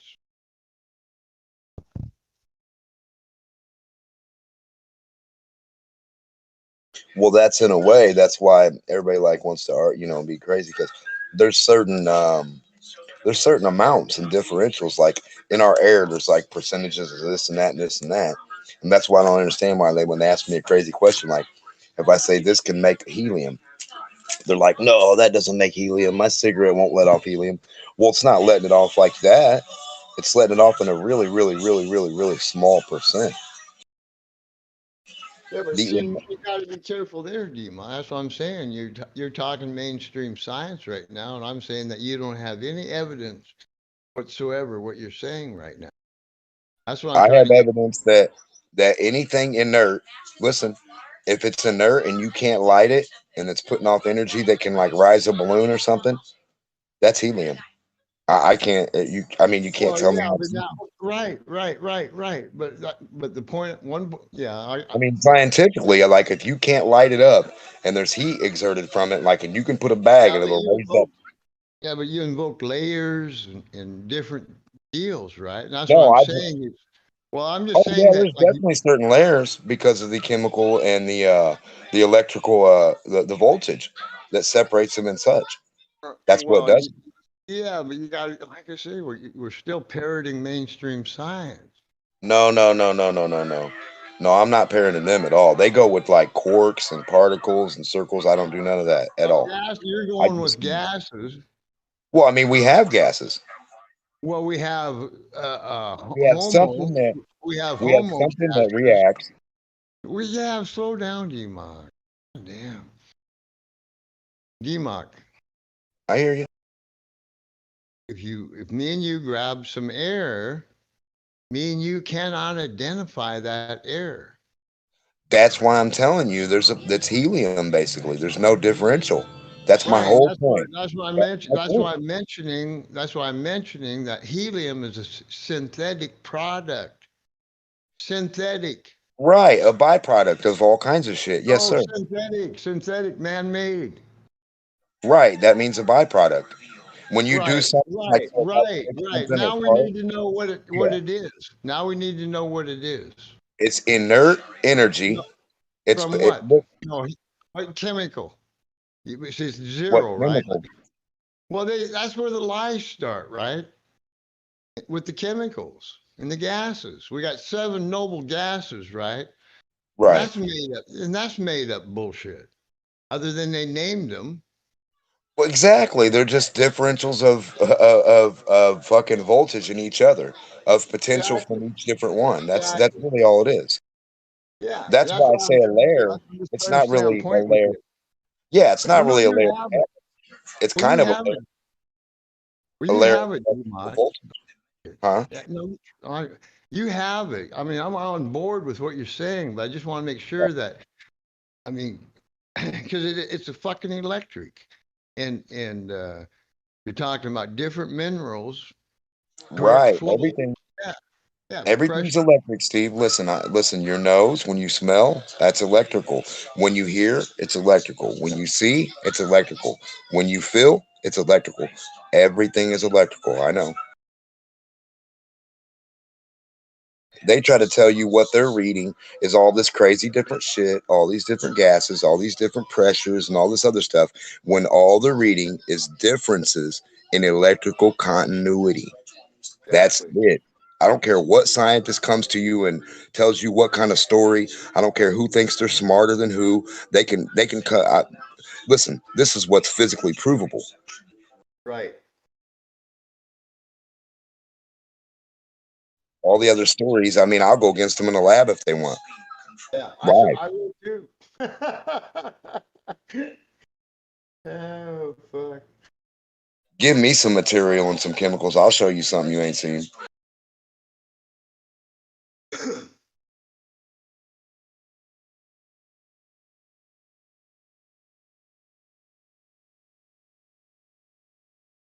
Well, see, it's like the rocket ships, right?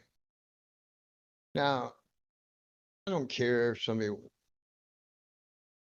are they real in a sense? Do they fly up? I've got no idea, right?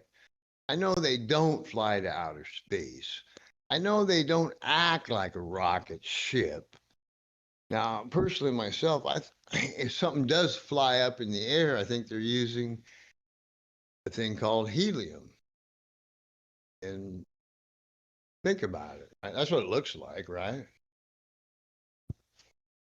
I mean, you can't lift Yeah. 5 million pounds. I mean, the science behind that lie, 5 million pounds were blasting off. Yeah, get out of here. Well, it's supposed to be like 8 times bigger than that to even do. Supposed to be like so big to even really literally go. Like the actual person, Warner von Braun, who said it, like he said that a real rocket would have to be so much bigger than that, and then like the rocket equation would have to be that it would have to be all fuel and just barely any tank at all, like 6% material, and it had to be so huge it wouldn't. Yeah, there's nothing. Even then, it's all speculation because he doesn't know what the fuck he's talking about because he's never been to space. He doesn't even know what it is. So how can he even make an equation? How could he even make a calculation? How could he present you with something he's never done, couldn't do, doesn't know anything about, and has never done before? Well, look at those. I follow those a little bit, just for fun, for laugh. Some of those, they're like a chrome tank, right? And they just look like a damn lightweight aluminum tank. I got no idea what they are. I know damn well they're not flying. Have you Well, seen? what happens? Have you ever seen Everything. everybody? Go ahead. Well, I was just gonna say, every tank that ever explodes, like on TV or anything, how far does it go? Yeah, yeah. And then everybody's seen the balloons. They're supposed to be the rocket. You look at them and it looks like a rocket, and then it collapses. Did you ever see those, D-Mock? No? A Oh, what? shit. Well, they got the rocket, you know, just like you always see on TV, right? The rocket pad looking at a rocket, but it's a helium balloon and it collapses. Have you never seen that movie, that video? That should be a #1 rocket video. Yeah. No. Yeah, that's funnier than hell. I haven't seen it in forever. I don't have it, but yeah. No, but it does remind me of, like, you know how the hot air balloon, you drop the sandbags and you go up and up and up and up and up. That's what it reminds me of, like a hot air balloon or a helium balloon rising as you drop weight.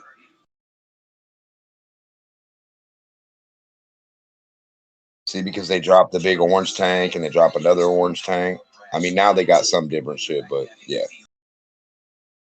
That could be too. I don't know. I looked at it and it was all CGI, right? Well, I know a lightweight paper. I know bottle rockets work. Yeah, but they well, don't. Well, everything on those rockets is CGI, right? I mean, they won't even give us footage, and then laugh at us for demanding footage of rockets. What's the difference between the rocket equation that they have now, between a rocket that you actually light off in the 4th of July for the one that goes the highest of all, like the record, you know, height? Why doesn't it go to space? That would be the question I would ask. Why can't some of the toy rockets go to space if they have the same equivalent to what a big rocket has, fuel-wise and propulsion-wise and push?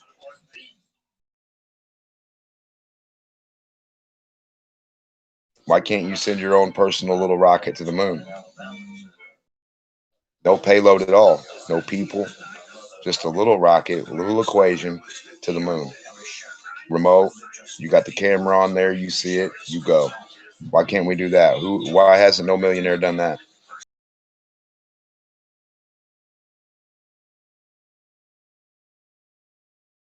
Since all you got to do is willy-nilly just have some peroxide and just shoot up in the air and get an arc, right? They say. Yeah, they say all you got to do is go up so high and get to an arc and you're in space. Then you're in free fall and now you can orbit to the moon and rocket and slingshot.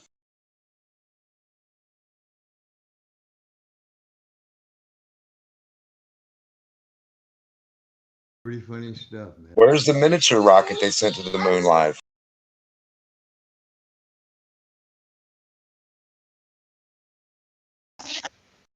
You know what else we don't have footage of is I was just thinking this. Like, if it was all real, and if they could land things on the moon, like so easily, just probes, they could just pop up there and land, and they're sending things to Mars and driving around on Mars.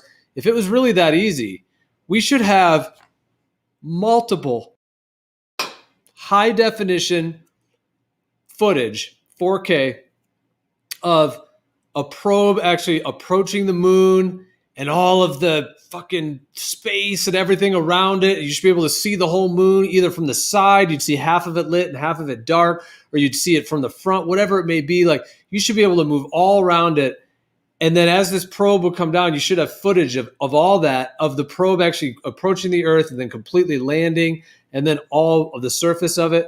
Where's that? That doesn't exist. We have one little crappy footage from like 1969 of the most garbage quality anyone could imagine. I mean, granted, it was like in the late 60s or whatever as well, but it's just complete fuzzy. It literally looks like a Hollywood set, and it does show, like, you know, it's supposed to be the lunar lander like approaching the moon. But that footage is so clearly fake and so grainy and low quality. But if we could send probes to the moon, and even the ones they're sending to Mars, we should have high definition camera footage of the entire thing approaching that planet, going into its gravity, going through its atmosphere, you know, approaching the ground, landing, and driving around. Which I know they have the driving around footage for Mars, but where's all the approach footage? None of that exists. Yeah, but they can take a film of a flower blossoming for a year or two, or a plant growing, or a group of frogs or. Oh yeah, we film everything. Everything is filmed like all the time these days, especially a huge event like that. They would probably charge $500 to live stream it to everybody. Well, I mean, I'm just wondering why hasn't any millionaire, billionaire, trillionaire? I mean, why haven't they just flown their own little rocket to the moon? That too, yeah. It doesn't seem like it's that hard. I mean, yeah, the Saturn V was kind of a big rocket, but it was really just a big explosive of kind of just metal. Wasn't really that much. And then that lunar lander is the cheapest, most. That thing is made out of. I mean, it's obviously just fake. But even if we were to pretend it's real, to build that would be probably something a kindergarten class could do. For real, it's literally like AC vents, tinfoil. Metal curtain rods.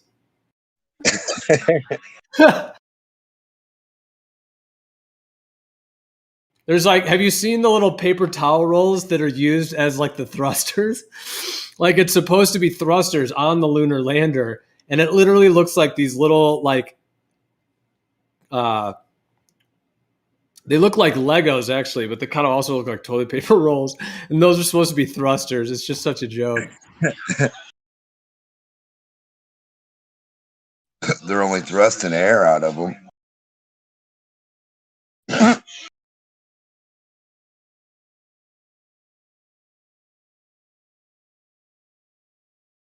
I just want to know where the fuck they were getting all their air at.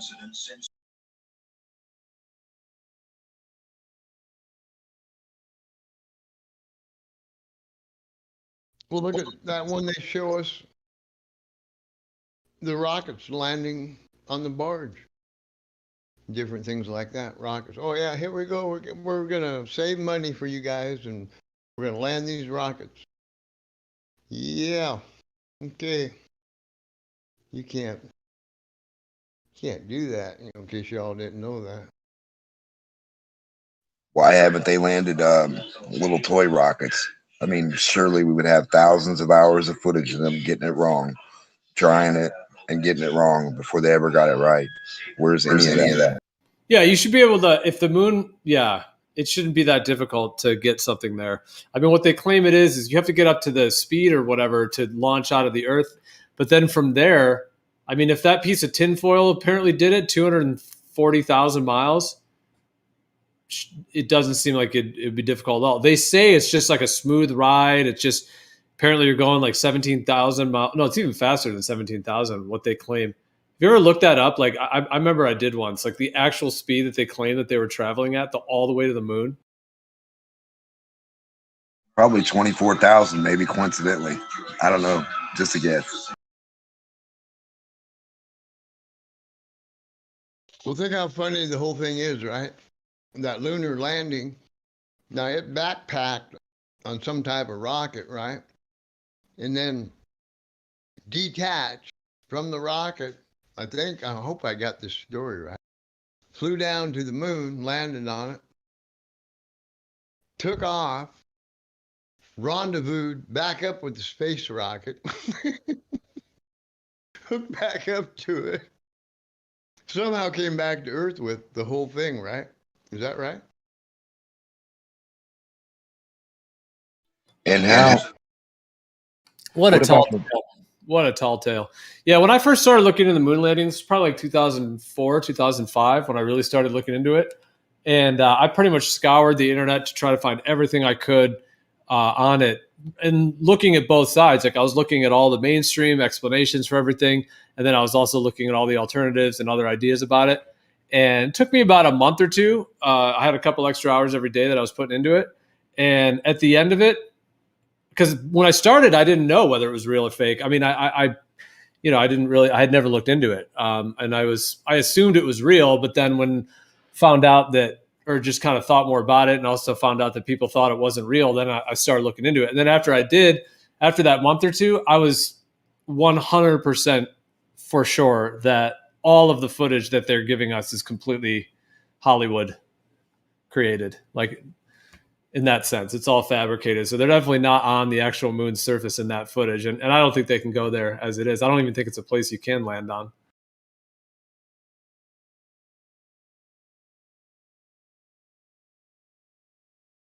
Well, I mean, if it's helium, think about that real quick. They claim it's helium-3. Or there's basically helium-3 there, a lot of it.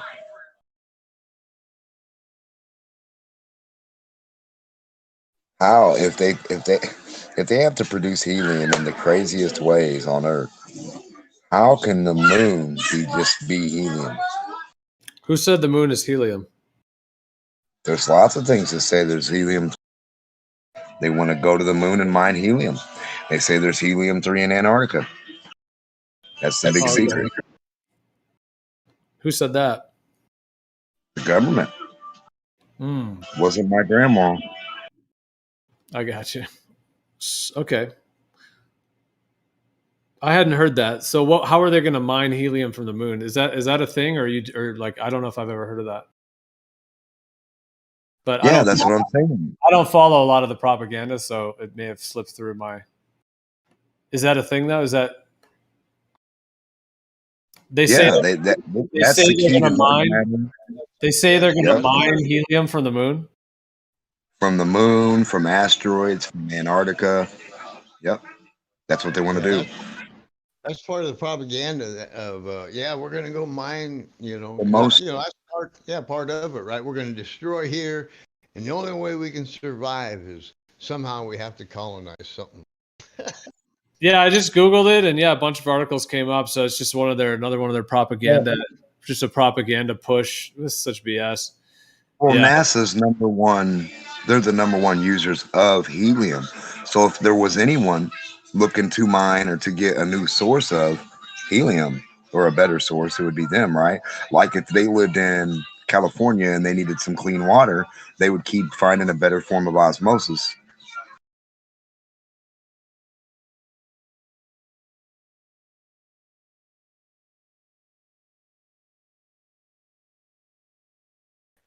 And they charge you money for water, D-Mock. You believe that shit?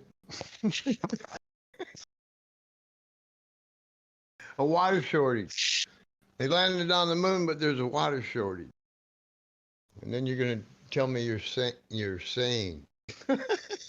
I just found this article from 2007, and I just read this. It says NASA's vision for space exploration has U.S. astronauts scheduled to be back on the moon in 2020 and permanently staffing a base there by 2024. They've just been doing this for years. Like, people that believe in this, like, that was saying 2000. Before then, they said 2017. Before then, they said 2012. They just keep pushing it back. Of course, 2020 came, and of course, they're not back to the moon. It convinces people. They just keep. It's sort of like a company that keeps saying they'll produce something year after year, and then they never produce it. But people keep vaporware. Buying it. Like the presidents. People just keep buying it. It's called vaporware. When people say this, like, everyone's looking forward to some new software release, and it never comes out. They make these big promises and have like a big event to talk about this release that's coming out, and it never happens. Like we're working on this game, this new technology, we've got this AI and this new animation structure and all this stuff, and they talk about it. Every week you got this new article in the fucking news, right? And then it's like, that was 2 years ago, and whatever happened to that? I don't hear about it anymore. Recently, because it never fucking happens. There was one recently, and now tell me if you've heard about this one. This is weird. It was a while back, but an article came out where this guy accidentally, well, first of all, he didn't accidentally do this portion. This portion, he took some pots and pans from wherever, went to his garage, made a microwave. Why would you need to make a microwave when you can go buy a microwave for $30? Beyond me. Anyway, so he made himself a microwave. Then he did something weird with it and made some kind of microwave beam or shot off a certain ray. Well, this ray excites salt water and just lights it up. And it was like an accident he discovered because he happened to be like a doctor that had to do some stuff with like cancer research. And one day he did something to do with, it doesn't even make any sense really how they put the story out, but supposedly he's messing around and he gets a tube of salt water, and he focuses the thing on it, and it lights up. It just ignites. You know, it creates a little gas and then ignites it. Just salt water. So have you guys heard about it? No. Weird, right? Yeah, I've heard about it. That was that guy doing the radiation treatment. Yeah. And he was talking about what I've always talked about before, like you put medical particulates, and what he's doing is heating up the metals. And when they react, they basically dry out the thing or eliminate the oxygen or whatever. It does something so the thing can't live anymore. When you focus the ray on it.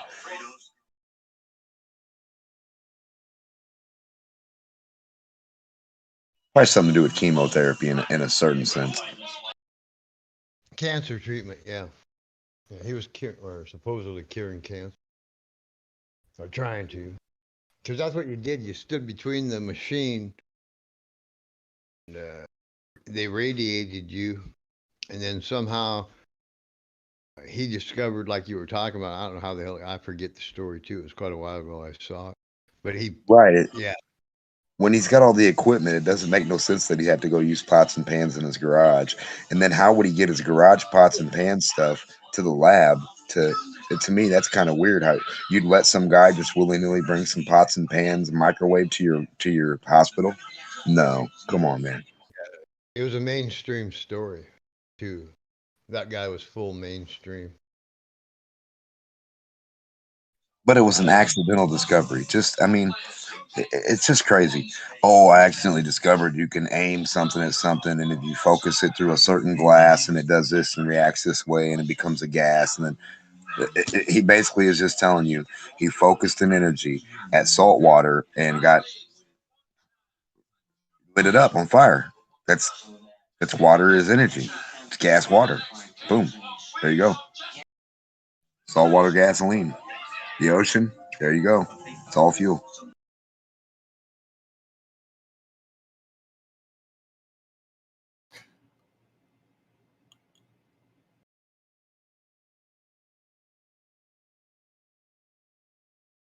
What's up, Briggs? What are you up to? And if I remember, I think, dude, they've been talking about, like Virgin Galactic has been talking about going to space for, like all these low Earth orbit kind of missions for the last fucking 4 decades.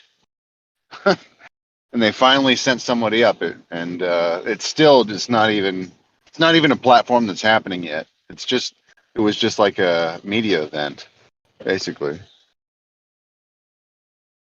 Right, they just go up in the air and come back down.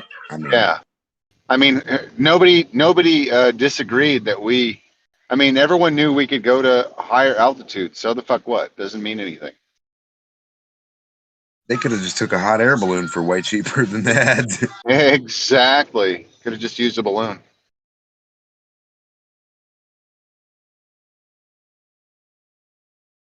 What's up, Gio? How you doing, man?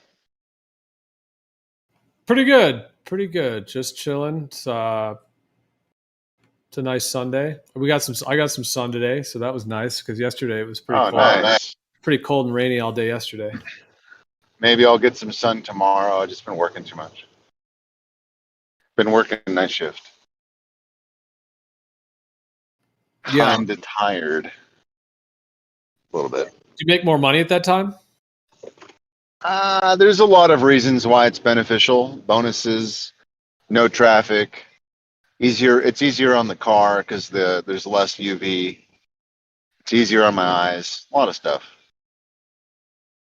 Yeah, that makes sense. It is something about driving in the day, like versus the night. Like in the day, I feel like when the sun's out, there's so much like electromagnetic energy that the sun activates the ether with, and then your car is already like an electromagnetic thing, and seems like it's more charged. Whereas at night, it seems a little more, little less radiation station, like a little more chill. Yeah. Well, it's easier on your tires, easier on all the rubber. It's cooler, so you get better miles per gallon. There's less stop and go. You don't have to worry about stop signs and red lights and shit as much. For a lot of reasons. People are usually tired, so half the time they fucking fall asleep. So, you know. Yeah. However, you do get drunks, and that is fucking annoying. So. Yeah. But could also be an adventure, either way. It's always an adventure. Always. But you're also doing quite an awesome service to get them home safely. That's huge. That's good work. Yeah. Well, I'm just happy that they're not driving. And the cops are happy too, so they don't really fuck with me.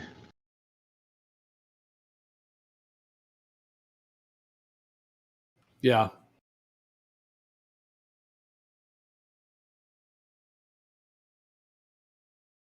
Yeah, I've had some fun rides in my life.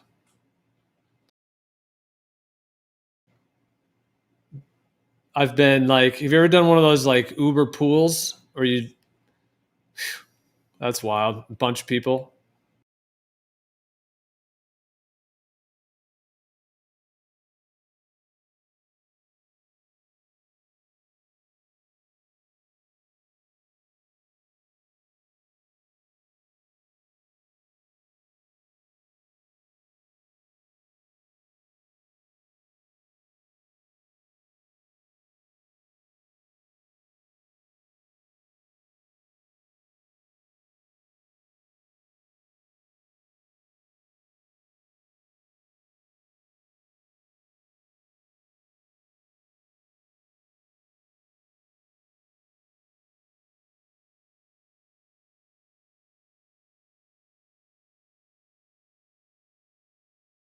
Well, he says he's making a microwave. But really, I mean. What's up, Denmark? Well, the guy said he made a microwave with his pots and pans. Who said that? The guy who supposedly discovered that he could point a ray at salt water and ignite it on fire. He's like a smart dude that's like a radiologist or some shit. Oh, okay. I'm just saying, like, to me, it just goes like, if you know what material to have, right? And you know how to do it, anything's pretty easy.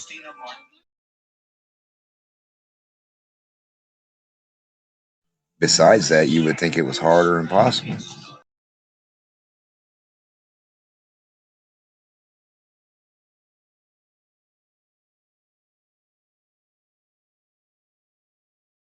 Like a magnifying glass that we know, just by reshaping the glass, changes like the frequency or energy you put out or the output. It magnifies it. Something to that.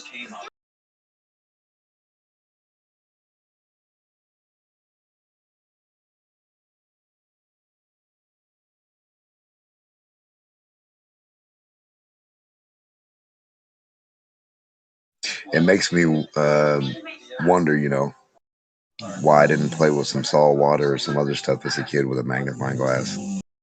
I did other things, just not salt water.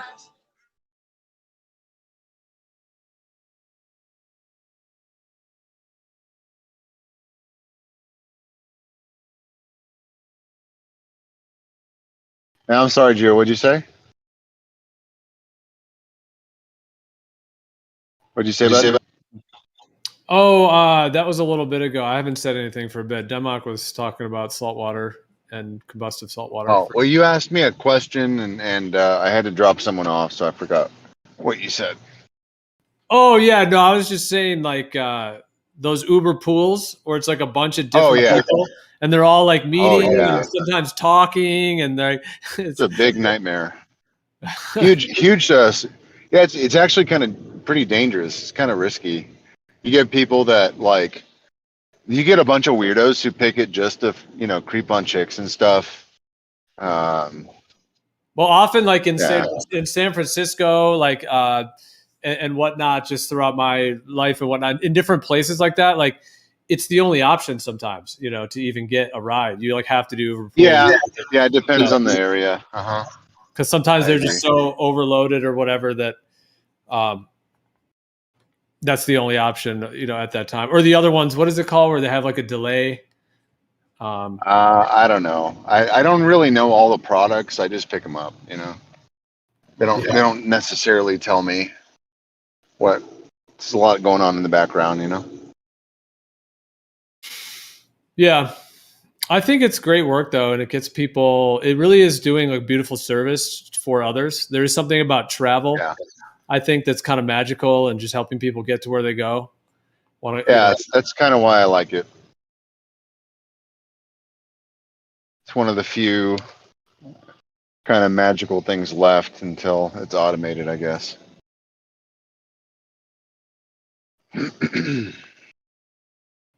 Yeah, and you're able to have real human interactions, which, depending on how those go, I've had interesting chats with people in Uber cars.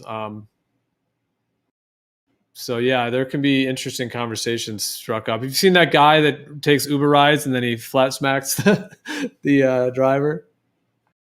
The driver? No, I haven't seen that one. I mean, I saw there's a couple of drivers I know that do it. Like, I'll talk to people if they want to talk about stuff. I mean, it happens, you know, usually a couple times a night. I'll get into it, and they're just like, "Wow."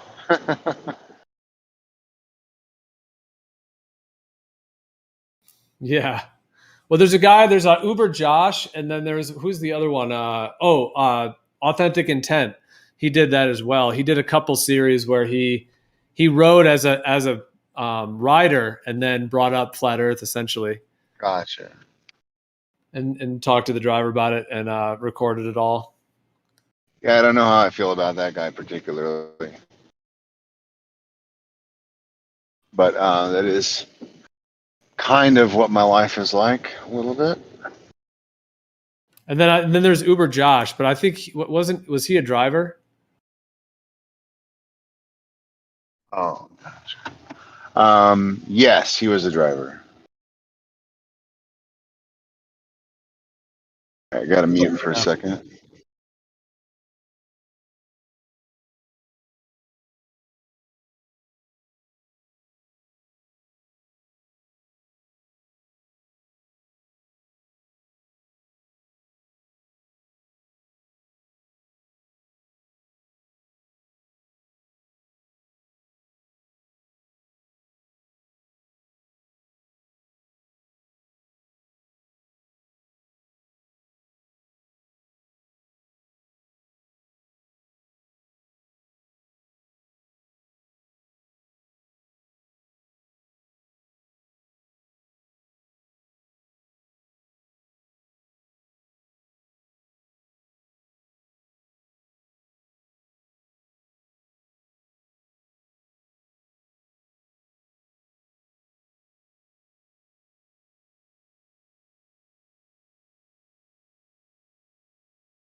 Yeah, I actually met I met another flat earther when I was doing Uber. Nice. While the conversation happened, I was listening on YouTube, so.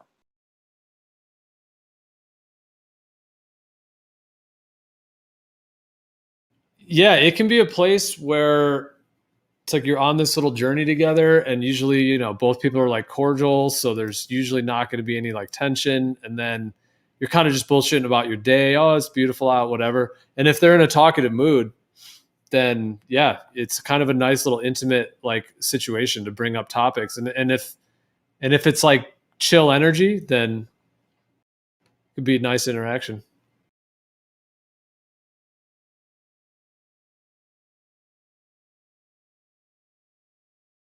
people are a little less likely to be defensive as well when it's like just them in a car and they're just kind of chilling, like, you know, versus like in a social setting. But what was your experience, Jeremy? Like, what, if you want to share it? Well, I try to bring up conspiracies all the time with people, you know. If anything breaches the subject, like people start talking about, you know, the Mexican beer flu or some, just anything that I can link to like conspiracies, any kind of politics, or, you know, people like to talk sometimes. And yeah, I'd be like, yeah, I'm into conspiracies big time, you know. And then if I feel them out on shit, and I'll broach the subject on them if I feel like they're up for it.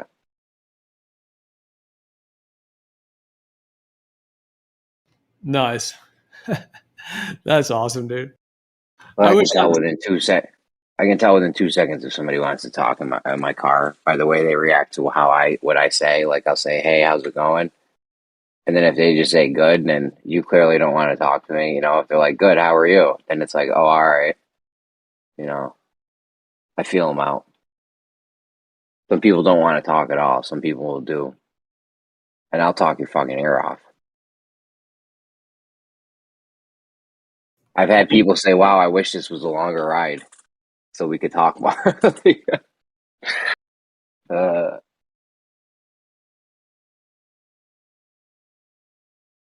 Yeah, usually like in a setting like that, I would kind of only do it if it already went that direction. Then I would like if it was already kind of headed there. Then if it felt right in the moment, then yeah, well, I push people there gently, right? Give them a gentle little nudge in the direction I want it to go. Just crack them open a little bit. Just blow their minds, crack them open, melt their minds, try to put it back together by the end, and just send them on their way. Their mind had to be blown. Try not to have too much collateral damage, and now those thoughts will be a part of their thinking pattern, and they'll have to consider whether they're true or not. The one flat earther I met when I was Ubering, it's funny because I knew her. I used to deliver pizzas for her boyfriend. It was a pizza shop, and I know that he's a huge like Star Trek, NASA, space guy. You know what I mean? Like, he loves that shit. And she's a flat earther. She's like, "I'm scared to tell him." I'm like, "Listen, don't tell him yet." I'm like, he didn't know yet that she was a flat earther.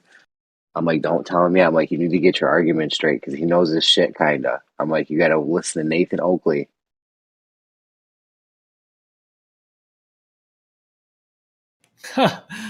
Wow.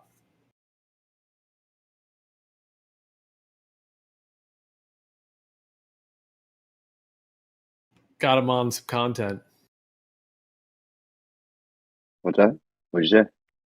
Said you got him on some content.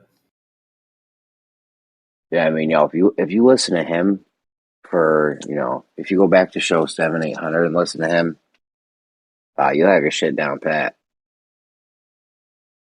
Like, I can't stand the Coriolis effect, but when I started listening to him, it was like right at the beginning of the Coriolis effect thing. So, like, I know that argument pretty good, but I don't even like it, the actual thing, because it turns into a shit show with the reference frames and shit. So.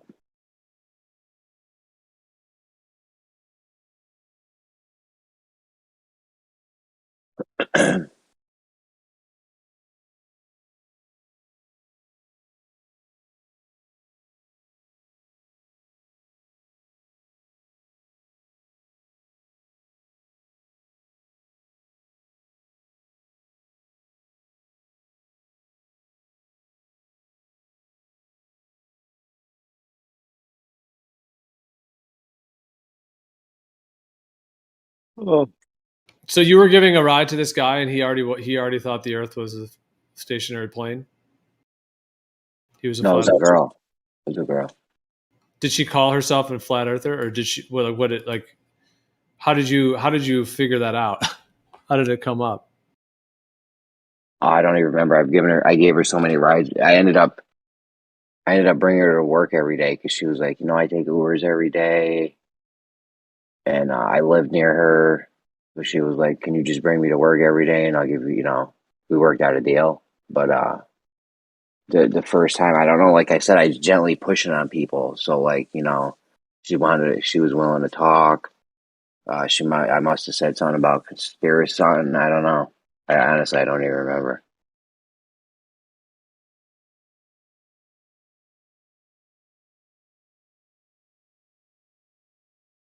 I'll either tell people, you know, I'm a huge conspiracy guy, or I'll ask them if they're into any conspiracies or anything, and then, you know, it's a snowball from there. Downhill snowball effect. They say yes, I'm into conspiracies, or, you know, oh, you're into conspiracies, that's neat, so am I. It could have been big pharma, or, you know, I saw politics. There's a bunch of subjects I can like link to conspiracies. So Yeah, for sure. Yeah, it's pretty thoroughly interlaced within our society and within human life at this time. There's huge deceptions that are just completely fabricated, and so many people think that they're real.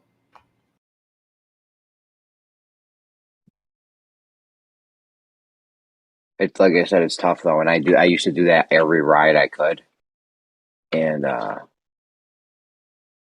only ever met one person that was actually like already into it. Wow. I've given thousands of rides, probably maybe not as many as Riggs, but I've given a lot of fucking rides.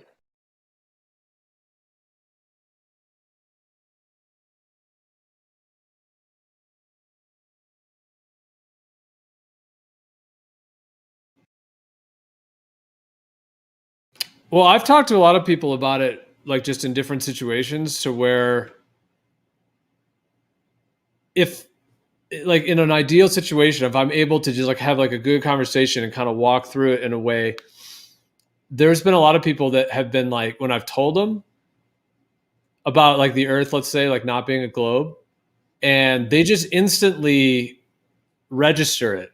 And not that they say like, oh yeah, 100%, but just the way that they like smile and shake their head, I can tell that they're just like, yep. It's like a direct recognition.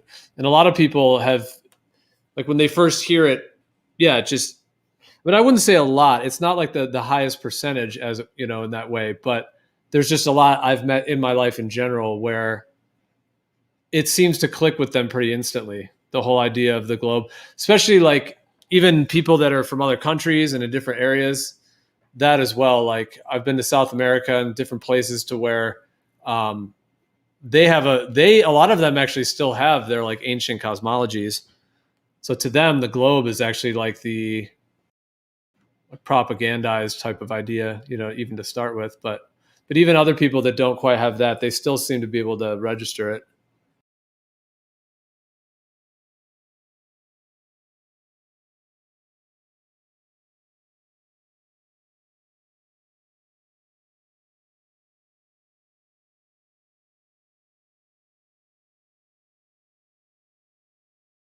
I think this one girl I'm thinking of, like one of the most ever. Like I was getting spring water.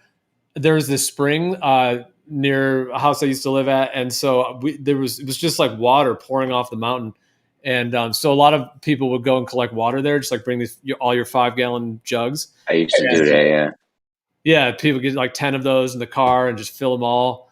So when you're there, like often people just strike up conversations and stuff. And this one woman came with she had like 2 kids, or I think, and I was just helping her because like she had a lot of bottles, so I was just offering to like carry them for her and stuff. And we were chatting, and like we actually somewhat knew each other just through different like communities and different things like that. Not fully, but I mean she knew. Well, yeah, there was some overlap. And I just brought it up with her about the earth because she just seemed really like woke, as it were. Like she just knew about a lot of stuff that her and I were talking about. And so I brought it up, and her reaction was probably one of the most positive I think I've ever experienced. Like the instant I told her, she just got this like glow to her face. Her eyes got big and she was like, wow, like that's incredible. Like just the idea of it. And not to say that she just instantly believed it or anything, or instantly thought it was the case, but she just had this like and she also was saying something like, oh, that's so interesting. Like, I would love to know more about that. So it was just like that kind of response where it's like, yeah, she just resonated with it so strongly. Like there was like no resistance at all to the possibility. Yeah, that's crazy because I had a lot of resistance, and I was a huge conspiracy theorist even before this. You know what I mean? Like I was into the moon landings since the '90s, bro. Like, and I had a huge resistance in my mind from this. I'm like, this is nuts. No way. Yeah. The idea of it is very, well, I don't know. I wasn't even interested in it. They were spamming me videos on YouTube for months. And I was like, yeah, it wasn't even interesting to me. I'm like, that's fucking stupid. They've made it feel like it's so fantastical, the possibility of it, that it's not even like feasible. I looked at it as like some fantastical thing that's, you know, couldn't possibly be real.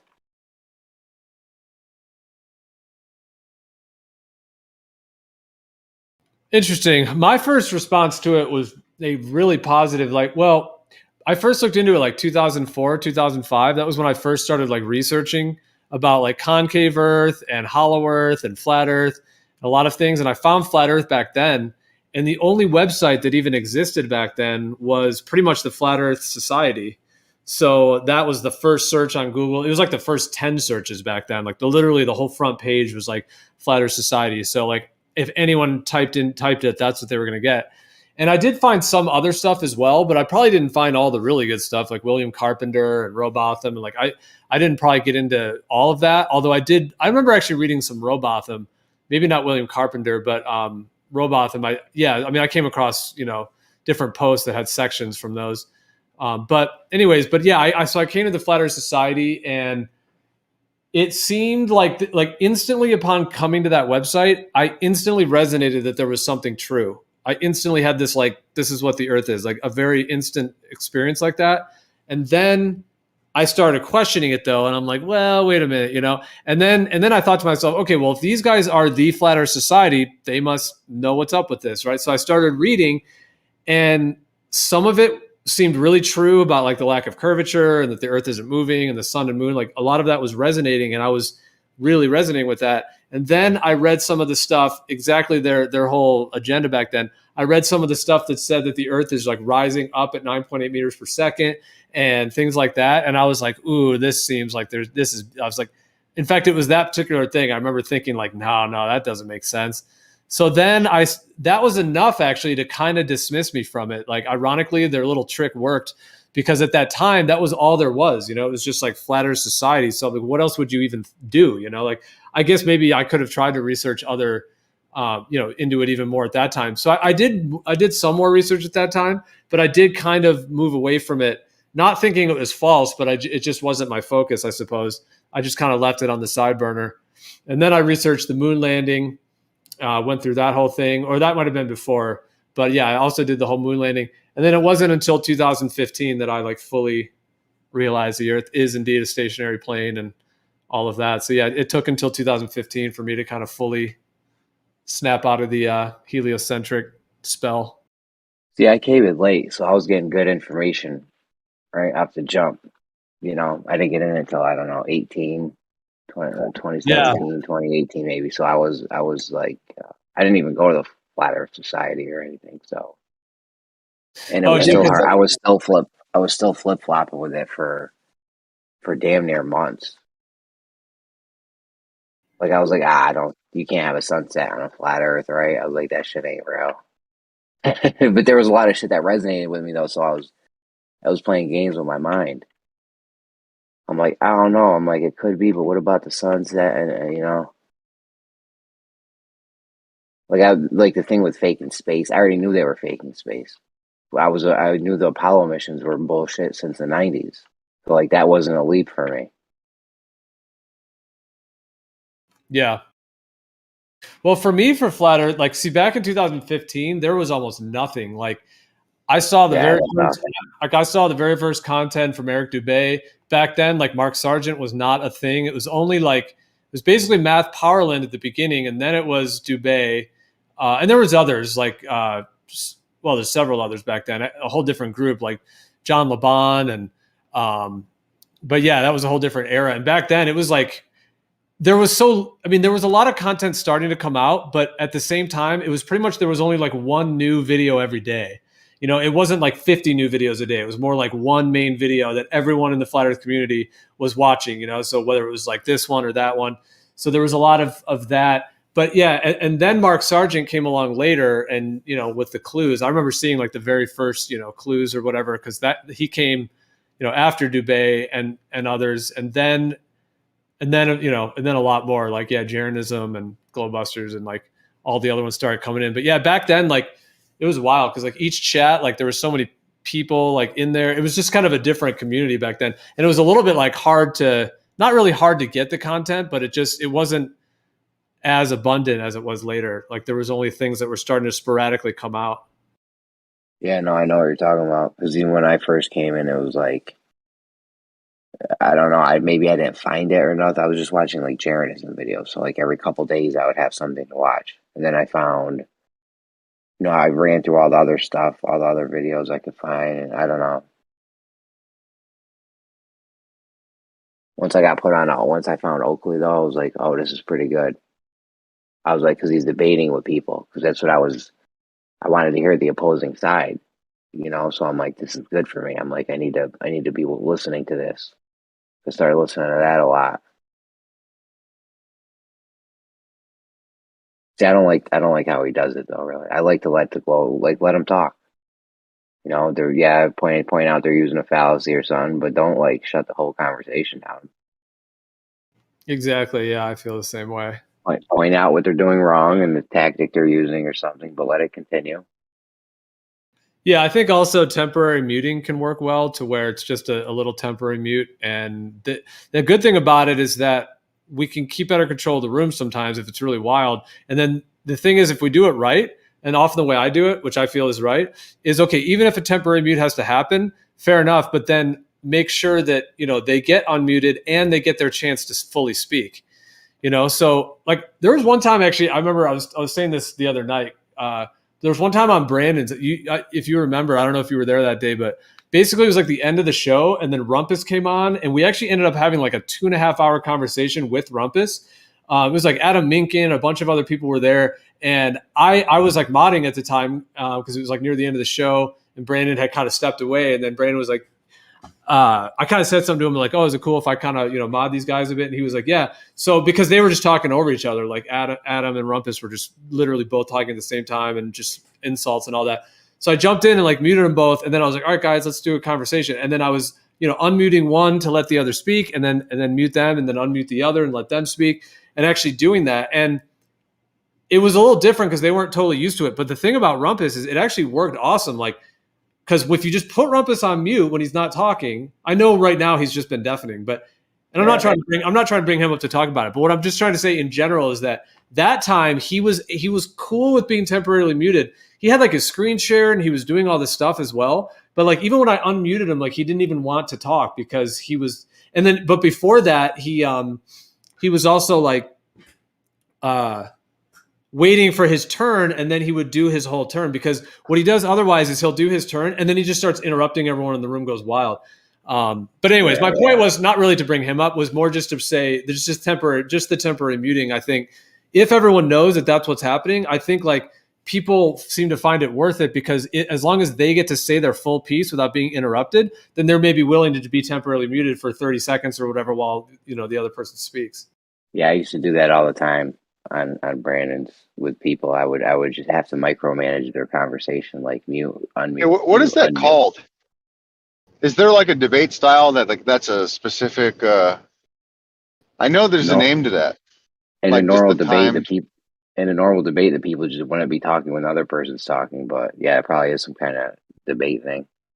There is a name for it. We should give it a name, and then you know, maybe sometimes somebody can host it, and we can just have that format for like, you know, an hour or two or something. I wish the temporary mute thing worked on Rumpus still, because we were having a good conversation earlier today, and you know, somebody, I think Silent Zero came in and started to get hot and heavy, and other people got into it, and then, you know, now it's like, all right, you don't know how to, you got to handle Rumpus with like kid gloves if you want to have a conversation. I haven't with seen him. a good interaction with the Rumpus yet. He was fairly chill today. He came in the afternoon, and it was like just Jeremy and I was like, I went to the grocery store and I was driving home, and just Jeremy and I were talking. And then when I got back, I was like unloading groceries. So I said I was like, hey, Rumpus, I was like, maybe now's a good time to talk, because you probably won't end up getting muted, because it was only, you know, a couple of us. So he unmuted, and then him and Jeremy, like, yeah, you guys talked for a while. And then I brought up Ron Shekelson's where he caught the extension cord on the moon. Yeah, oh yeah. I was having a good conversation with him like hours before that too, even though like that was in a newspaper. Yeah. Yeah, And that was in Ron's newspaper. Rumpus's response. Yeah, he was like, Rumpus's response. He was like, well, of course they had scientific equipment and they had to hook up their scientific equipment. They're just powering their equipment. It was classic. And I'm not making fun of him by doing that. I'm sort of just playfully, because it was a fun way to respond. He just was saying that it was all valid. And I understand that maybe, I mean, did they have like a whole equipment that needed to be plugged into what? Like the homeless tweaker shelter, like cardboard? I don't know, man. From what I understand, they didn't have enough power to run all the shit they were supposed to do. Like that the technology didn't exist, that they didn't take it up there. There's not enough power to do all the shit they're claiming to do. Yo, did you so, yeah, there's that too. Like, but yeah, that like lunar just lander.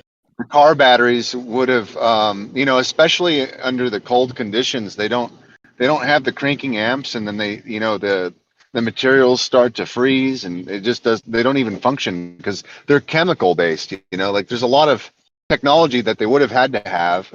They would have had to have a huge power bank and maybe a solar panel, and like even then it would just be ridiculous. But Yeah, they didn't have any of that shit. So I've always said I wish we had their battery technology today. If we had the battery technology they had today, we'd have great fucking battery technology, but we're not even that far yet. They were out of the thing for hours. So that plus the personal life support system, whatever battery was in that was fucking phenomenal. They weren't hooked up to nothing. You know, they didn't have a tube or a wire or fucking extension cord running to them the whole time when they were in that thing. The amount of electricity they would have needed in that is phenomenal. And I don't know if you heard it earlier with Kosho. He was saying the gold foil was the thing that protected them from the radiation. The ship, the people, maybe not the people, but he was saying that his suits were insulated with stuff to protect them from the radiation. But his story just falls apart because you could see on the lunar lander how haphazardly the gold foil was wrapped around it. There were spots that there was no gold foil. And as far as the protection with the astronauts, there was times where their visor had two things on it. Had a clear plastic or a clear glass piece, whatever it was made out of, and then it had a gold cover that they would put on. They were frequently walking around without that gold thing down on their visor open. You know what I mean?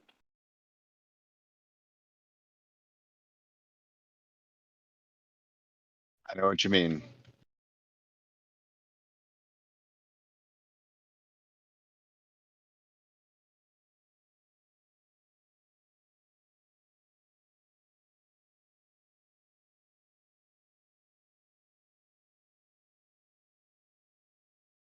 But yeah, back to that temporary mute thing. Yeah, that's something. I know what you mean though, Riggs. Like maybe one of the best ways to do it is just to somebody grab the live stream host role and then kind of run it that way, and then let everyone know, like, hey guys, like, you know, if it's too wild or whatever it may be, like, hey, let's just do this. You know, everyone can have their chance to speak. And then we could even try the voice cue thing as well, which we haven't. Yeah, I'm not even saying like we need it, but it would just be something fun that like a host does like regularly. Maybe Fundy can be that guy.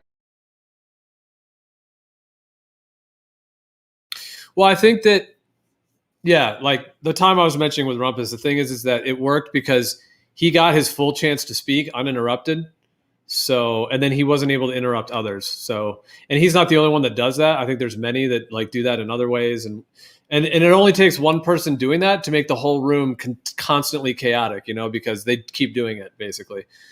And even if they got a warning or something, someone else might do it. So yeah, it's something to think about. But yeah, you're right. That's more of a hosted thing. I mean, if it's just an open room, that might not be, although still sometimes that can happen. But if people don't know that it's happening, then they might not understand why it's happening. So I think it's good to, if that format's going to be happening, it's good to kind of let everyone know so that everyone sort of consents, as it were. But other times, mutes just have to happen, obviously, just because people are, rooms going wild or whatever it may be.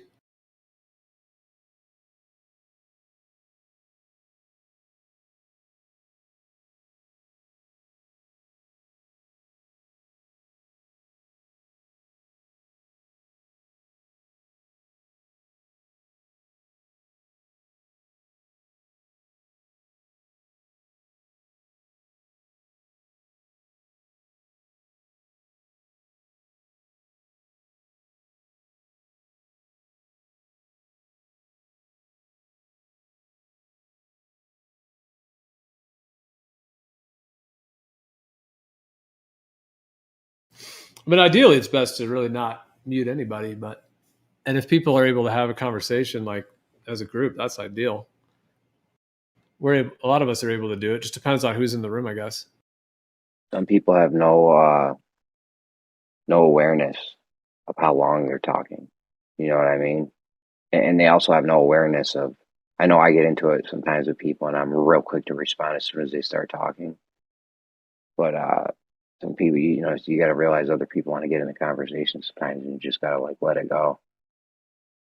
You got to let other people go, so you know you can get everyone involved in the conversation and shit.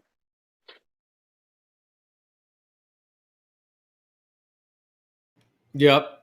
Yeah, exactly. Well, you're impressive, dude. I mean, you step back almost every time. It's amazing. You're like, I think, the only one on the server that does that and as well as you do. It's tough, bro, and I know I slack on it sometimes, but it's tough. Yeah, I think it might be the kids having children and the patience. Yeah, I don't know. I try to do it. I probably succeed a lot of the time, but maybe not all the time. But I definitely fail sometimes, but yeah, I try as hard as I can. Well, like I try to get really good. I mean, it is hard because sometimes after someone's talking, someone's like, you got to get in first because someone else will. So yeah.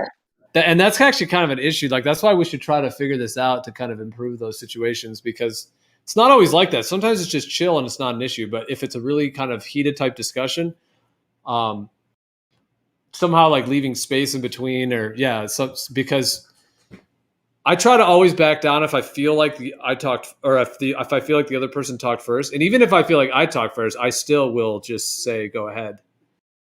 But then sometimes I will just jump in. I will just kind of push my way in. I guess but I try to back down as much as I possibly can. But yeah, you, Jeremy, you never forcefully push yourself forward, and you always give way and try to orchestrate it. It's awesome. You do it good too. You're very interruptible. Like if I start talking in the middle of when you're talking, you just stop talking. And like somebody like the Rumpus or Jin or somebody else, they won't let you do that. Like Lemon Bird will not let you interrupt them at all. You can never stop Lemon Bird in the middle. He will power through it. Oh, you mean he'll keep going? You mean? Yeah, like if you start talking and in the middle of your sentence I start talking, you'll just stop, which is fucking amazing. But somebody like the Rumpus or somebody else, like they will never. Other people will stop talking too if I go to interrupt in the middle of their shit. But like the Rumpus will never stop. Xanac will never stop. Jin, there's some very people that are very hard, if not impossible, to interrupt like that. Yeah. Oh, totally. Well, yeah. You're right. There is.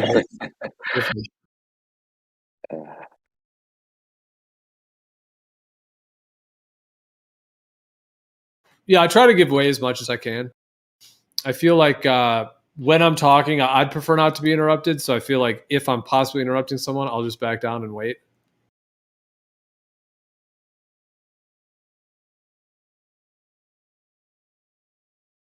But yeah, it's a trip. All right, I gotta hit the hay. I'll talk to you guys tomorrow. All right, Jeremy. Have a good night.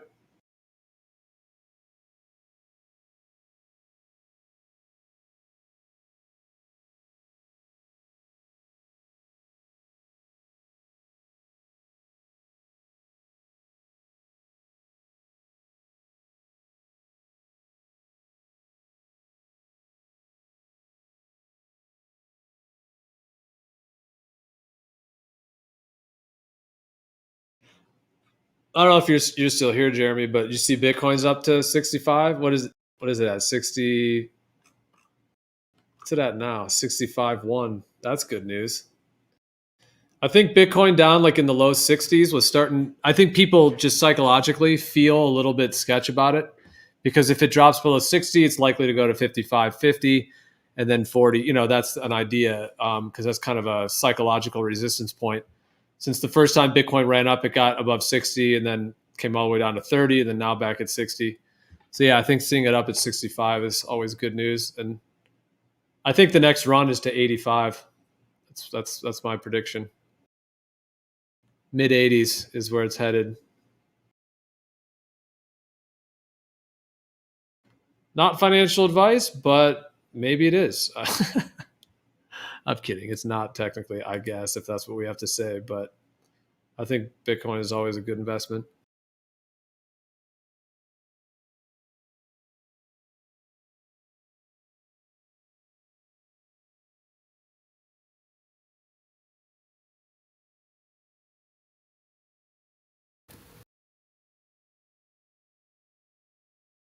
It's pretty weird they convince people to not be able to talk about finances when it comes to the stock market or whatever.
Oh, thank God Shines is not in here.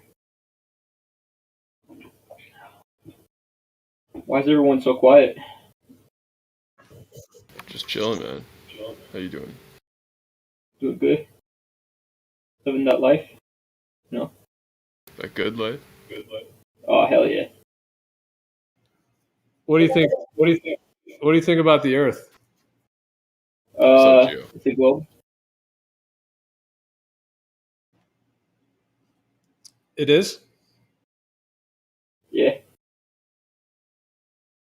Okay, if that's what you think, then what do you know? How do you know it is? Why is Josh muted? What the fuck?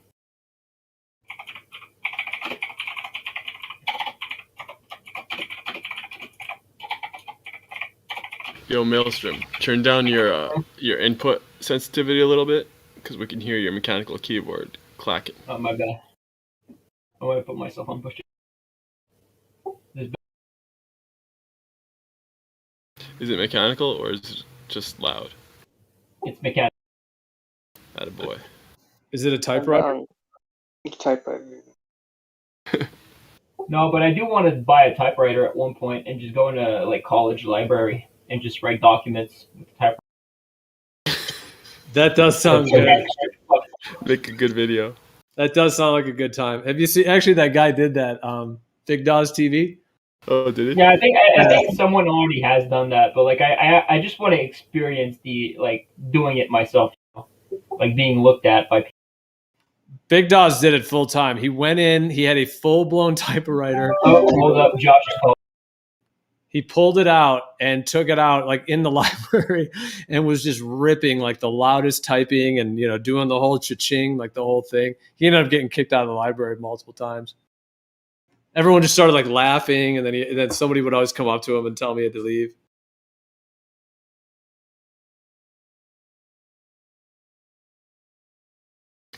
Did he like have regular clothes on, or did he make himself look like a nerd? I think he looked like a nerd. Yeah, I think he was dressed up to look like a nerd. Yeah. He does that a lot in his videos. He has like a whole character that's like a nerd character. And I think he raps. Have you ever seen the nerd rapping of his? No. Pretty fucking good. He goes out in the street and freestyle raps, and it's actually really good, but he's like playing this fake nerd guy. I gotta see this.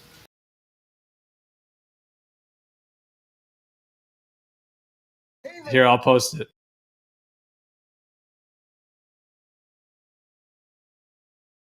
This one's in the Bay Area.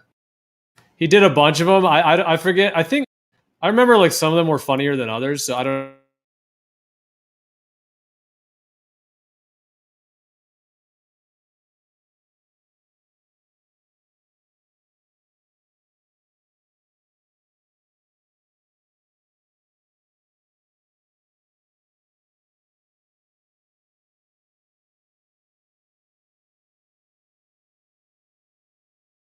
Alright, I'm gonna watch it. One that just says in the hood.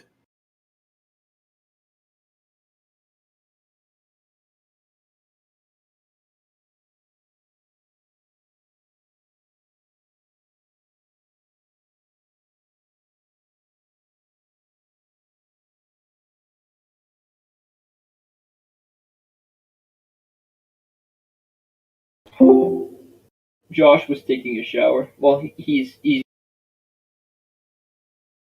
I think this is actually the one percentage that's even a percentage is gone.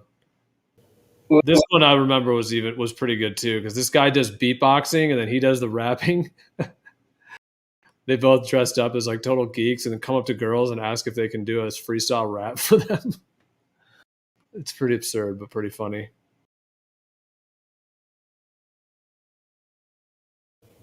I tried fish with maple syrup, and it was amazing.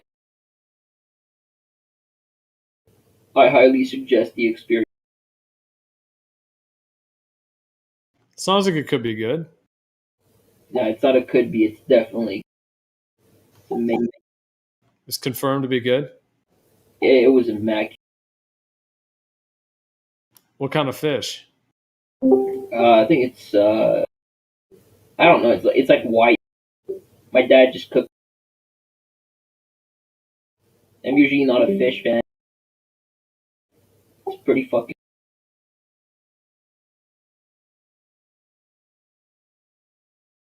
I want to get off this push to talk bullshit. I'm just not going to use my fucking keyboard.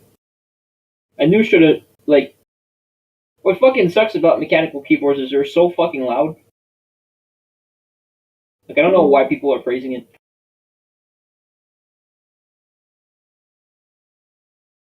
Yeah, I have a mechanical and it is fairly loud. I think mine's got, what is it, the Cherry? Yeah, the Cherry Maxes.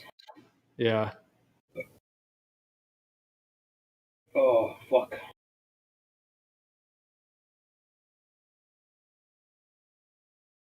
So would you say you just believe the Earth is a globe, or do you feel like you validated it in any way? No, I just, like, from a mathematical point of view, it just makes sense. Because, I mean, if you have a disk in space, okay, let's just assume you have a disk. we know matter attracts to itself.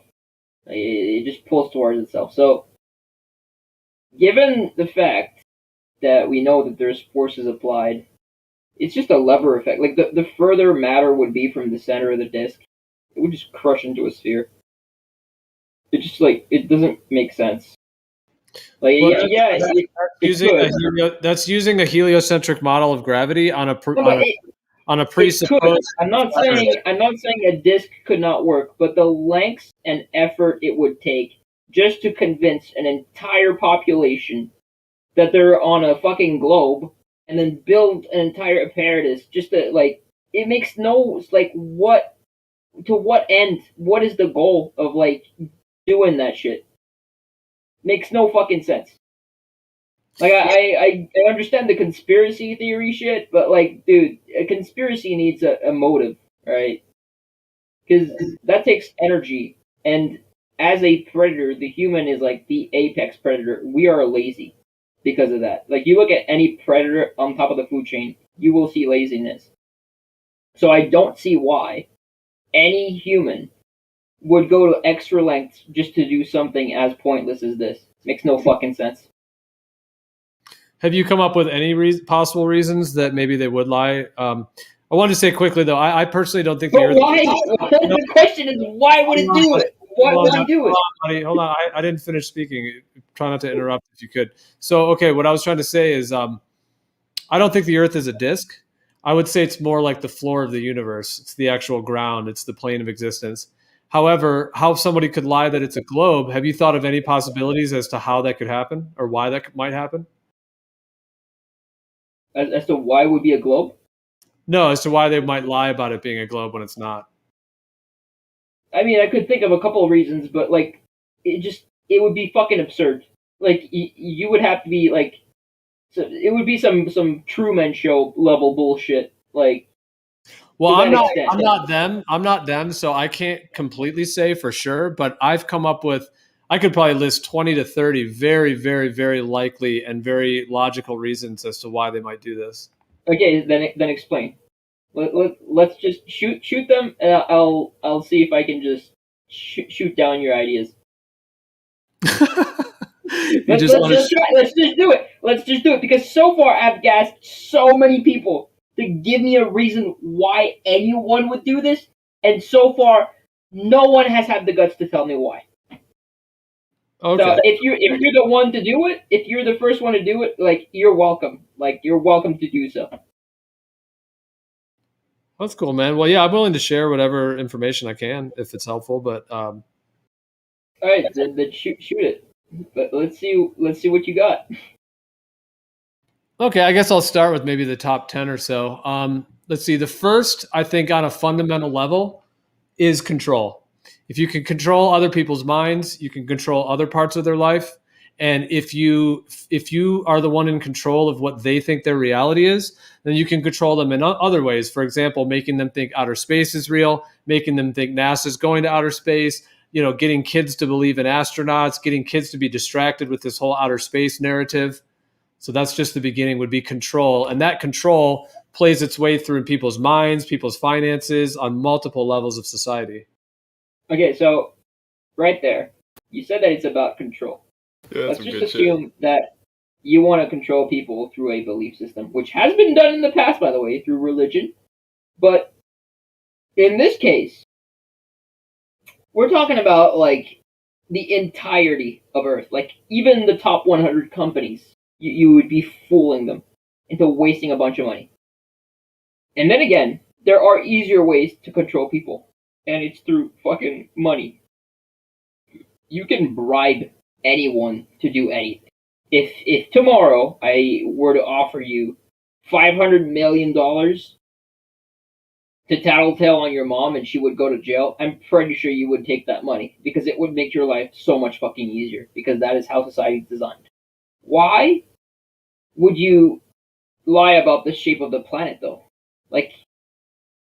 Makes no fucking sense. I mean, even if, let's assume that it's not a sphere, okay, and that space is fake, and that there's an ice wall, and behind the ice wall, there is unlimited resources. Like, the whole thing about value is based off of scarcity and demand. If, let's assume that you would disturb that balance, where you would remove the walls, well, what you would see is chaos at the beginning. Everything would be pointless. Everything would be less valuable because there would be no scarcity. But as people would extract these resources outside the walls after a couple of centuries, you would start to see other new types of scarcity. You would see that the economy would regain balance. Why? Because of the 80-20 rule. The 80-20 rule, you look at anything in the world, it applies. Well, I think you bring up a great point, and actually that will blend right into one of my other top 10s, which would be one of the reasons they would lie about this globe Earth, would be for resources. So imagine for a moment, let's say, and then that links into the next thing. So this will be two of them. So if we live on a stationary plane, that means water is level, up is up, whatever that is above us, down is down, and we're on an XYZ plane, and we're on the axis of XYZ, and we're on the plane. Now, if that's the case, there very likely could be more land. And so that's another big reason for the globe, because when they lie about the globe, it's limited. It's just those continents, North America, South America. We know what it is. Australia, that's it. And it's limited. Little ice at the top, little ice at the bottom. That's it. But if the Earth is a plane, there could be more land. There could be a lot more land. There could be entire other continents. Do you realize? And so, do you realize how much land is unused on Earth right now? Yeah, but let me just finish by linking it back. So it's the more land, and then in addition, it's the resources. That's why I wanted to just finish, because you were mentioning the resources. So if there's more land, then there's potentially tons of resources on those other lands. Now, if these people have lied to us about the globe, they have access to those lands, we don't. Therefore, they have access to those resources, and that is what I think has allowed them to get into this level of control and power, because they had those resources to buy out the gold standard and replace it with the Federal Reserve System. No, that's the thing, dude. Like, Earth is already a paradise right now. Like, there's no need to hide any more land. Even if there was more land, all you would see is people going into cities, because that's what humans do. It's called the group effect. People love to be close to one another. Like, that is a universal law. If you have two people, so far we have control, more land, and more resources. Should we keep going? That's only 3. No, but it's still you fail to grasp the complexity of the entire system. Like, you can't just assume that because there would be more land, it would make people's lives better. In fact, land usage has been one of the core reasons why we have fought so many proxy wars. And oil has also been a reason. Even if there was more land and oil, you would still have battles. Why? Because it's in our nature to basically recognize that there is something limited about it. If let's just say that humans have not existed for 60 million years, and that we don't have all these core beliefs because we haven't evolved in a world where things aren't limited this entire time, and that only recently people have started making walls around us and trying to control us. We would literally everyone would have the urge to break out of that mold. But they aren't. Most people are compliant. Why? Because we have evolved in a world where things have been limited since the beginning of time. And that sharing things in your community has been very good for your own survival. And so, if we did indeed live in a world where the Earth was flat, there was unlimited resources, and only recently we tried to control one another, people would be a lot more selfish than they are right now. Like, there would be a lot more murders. People would not like this shit.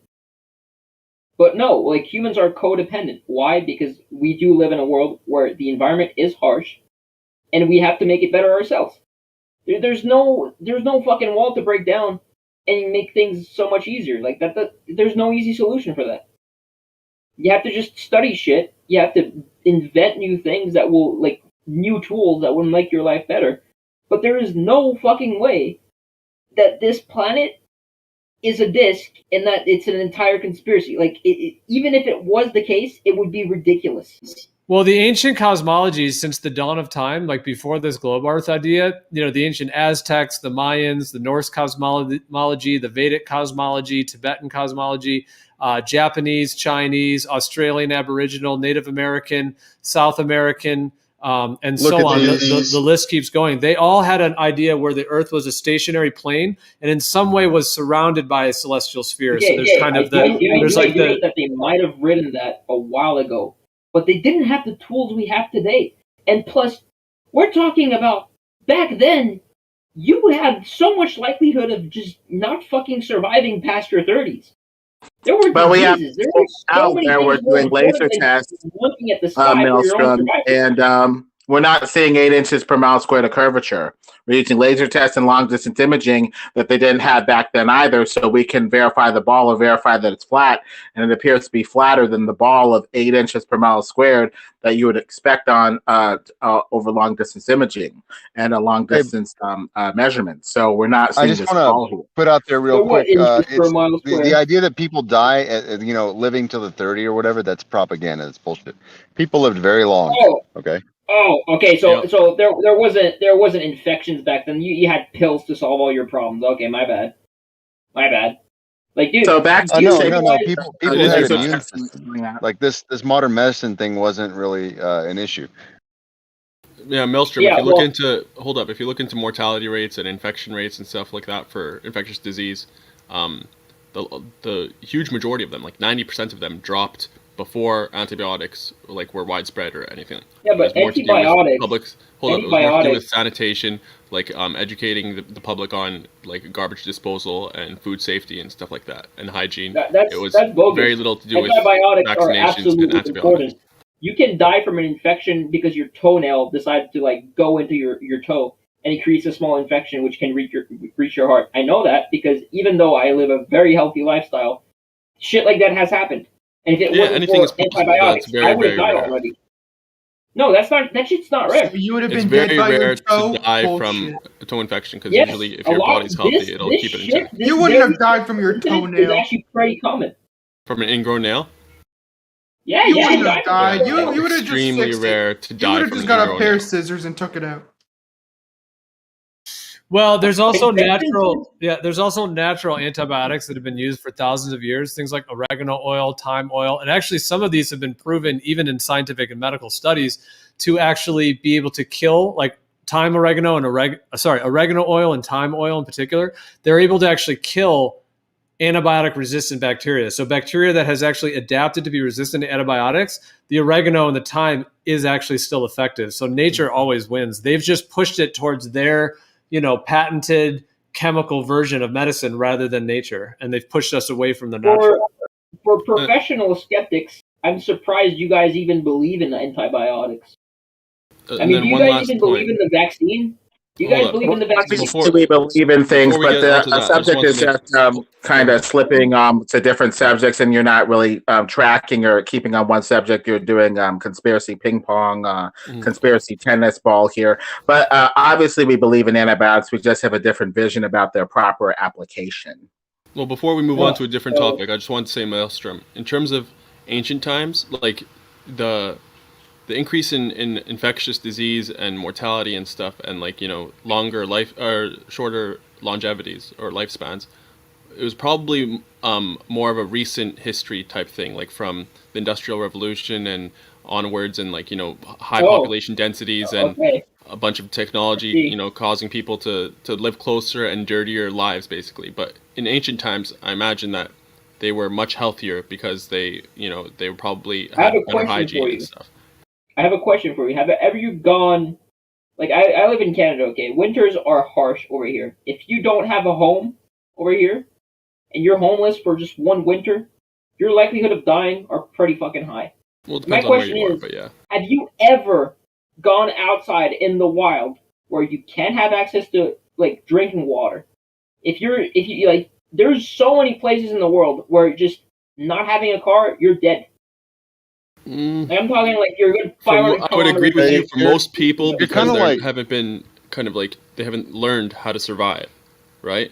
Hey, Yeah, well, you know what, most Maelstrom? people I have no apologize. idea. I just want to say real quick, I apologize, man. Like I checked you in and I didn't really give you the full rundown. I think maybe you should do a little thinking about your argument before you come here, because we have more of a structured discussion here than just like shotgunning or like spitballing a bunch of different arguments. Like a lot of the stuff you're saying, I think if you thought about it, maybe you wouldn't be so confident in what you're talking about. Maybe like think about stuff before you just say it. That's all I'm saying. Oh yeah. Okay. My bad. I'm sorry if I'm. It's all right, man. Like you're new here. I get it. I'm just trying to let you know. Like we try to have like full-fledged discussion if possible. It's okay.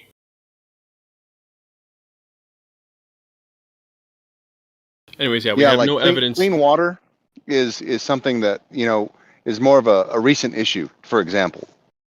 Oh, I'll say it wasn't an issue like 300 years ago. No. Oh, so it was easily available. Yeah.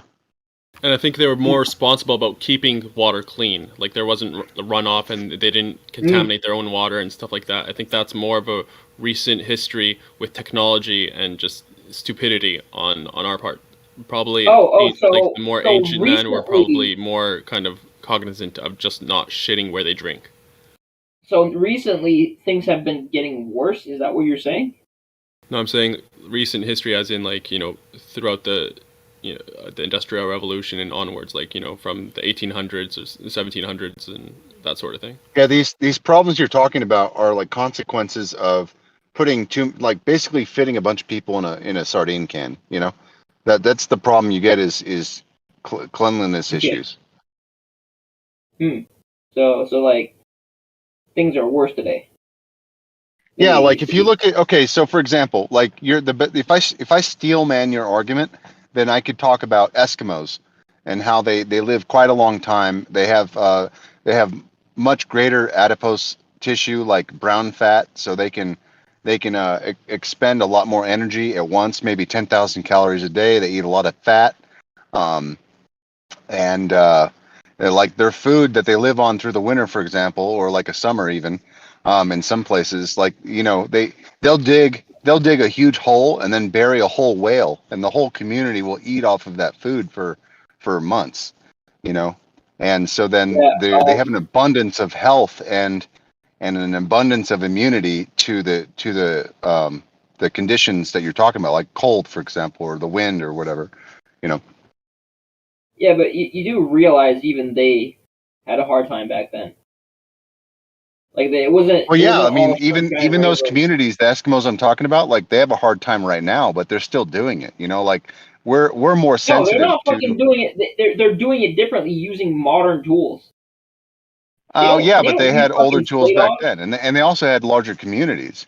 So, like, all I'm saying is that the society today is more sensitive because of economical means, not necessarily because our potential's not there. Like, the communities back then were more prepared for all different types of events so that they could live through it.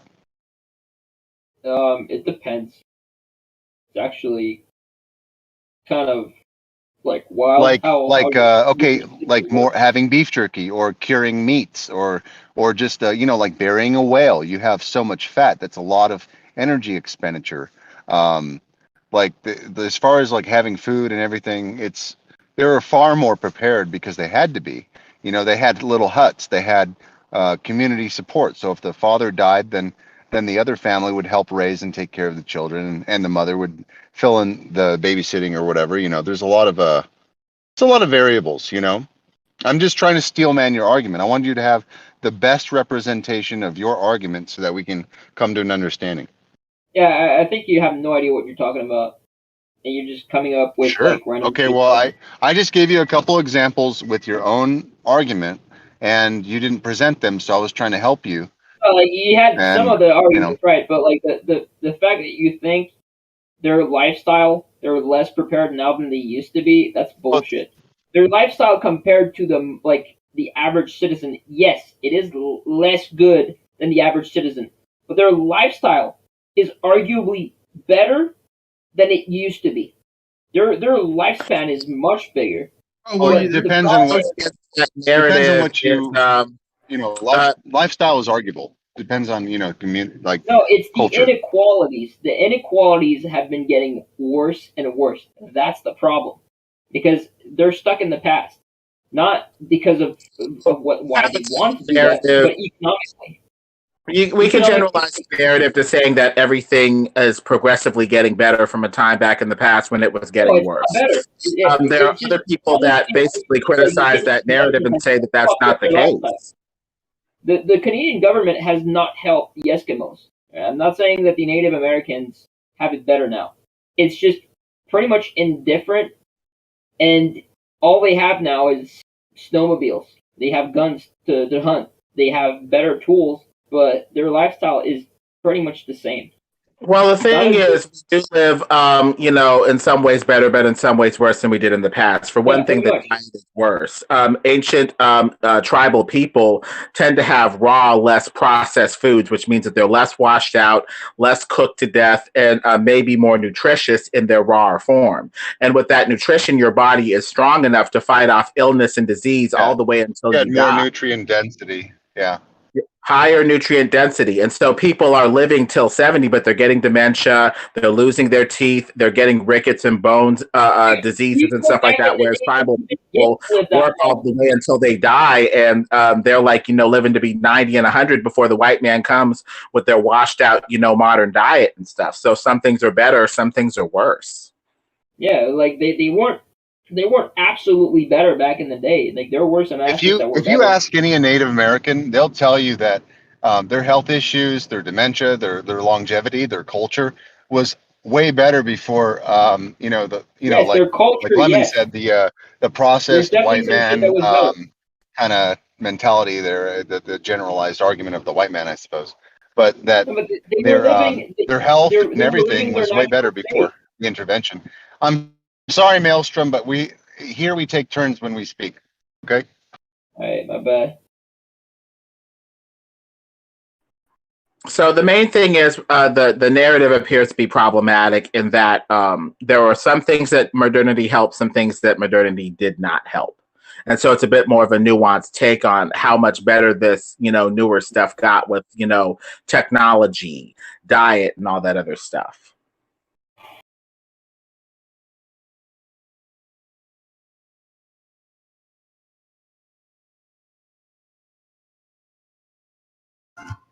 So Maelstrom, back to just to kind of bring it back, because there was a lot of different topics that came up there, but we were talking about the Earth, and you were saying what could be some reasons as to why they might do this live. So we got through those first three. So I don't know if you want to keep going, because that was your first thing. However, yeah. So what do you think of the first three so far? You think those are possible?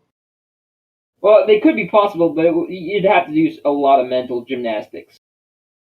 All right, how about the next one? How about money? Okay, so money, a lot of reasons that wouldn't make sense is the airline industry. The airline industry is a really good indicator of the economical strength of a country. Why am I saying that? Because if you've ever seen the logistical nightmare that it is to just keep airplanes in the sky, you would understand that essentially any money you can spare from flying a plane from one country to another would be a lot of money gained by the government in total. And so, if you look at the flight path of aircrafts on a map that is two-dimensional, you'll see that the line is not flat, it's not linear. It curves. They're not going, the reason for that is the shape of the Earth is not flat. This means that the aircraft, the longer the distance is, if you were to look at it from a top-down view of a 2D map, it would seem to appear that the planes are using 20% more fuel just to get from one place to another. But they're not. Reason being is that since it's a globe, it's much faster to just basically go from one point to another using a curved journey, because you're following the curvature of the Earth. But a flat surface, you may go in a curve around a flat surface if the wind patterns or the ocean patterns are going in, like a curve. If you plot the wind and the ocean patterns on an AE map, sorry, go ahead, Lemon. Maelstrom, try not to interrupt, man.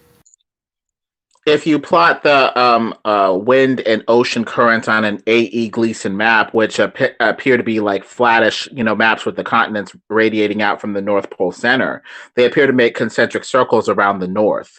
So the curved path may be from the wind patterns that are curved over the flat surface. I can't deal with this bullshit, man.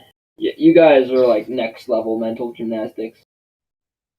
You're not prepared to look at it intellectually. Okay, well, some things take time. Perhaps, maybe you need to come back to this later. But there may be some things that you may need to look into from a No, I can see your logic, but it is so flawed.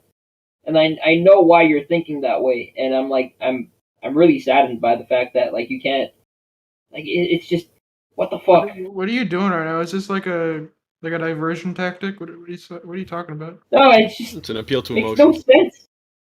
Makes no sense, Josh. What doesn't make sense about it? If it's flawed, then tell him what the flaws are.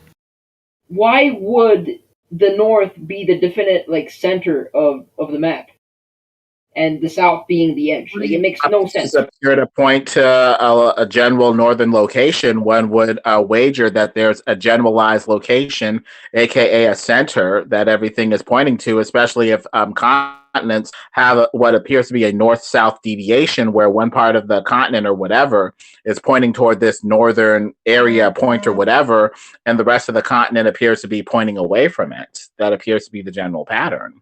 Yeah, there's one word to answer your question, Maelstrom. Compasses. Yeah, but compasses use magnets, Mm-hmm. and they don't Have you ever noticed how magnets loop back on themselves? Like even if you have a flat magnet, you will have arcs that will go from the top down. They will go from one side to the other. They won't go around next to the equator where the edge would be of your disk, and that's where the pull happens. That's not how it works. The magnet points to magnetic north, right? Yeah, but from what you would understand, you're saying that magnets would essentially point towards the north, but what you're really referring to is the center of the surface, and that's not how magnets work. No, I'm talking about magnetic north. Magnets point to magnetic north, right? Yeah, they point to all these different north. countries. Hold up. Okay, so every single place on Earth, they're pointing to a magnetic north. So, no, and as you travel east or west, they already are on the north, because if you had a disk, okay, your magnetic arcs would wrap around the disk.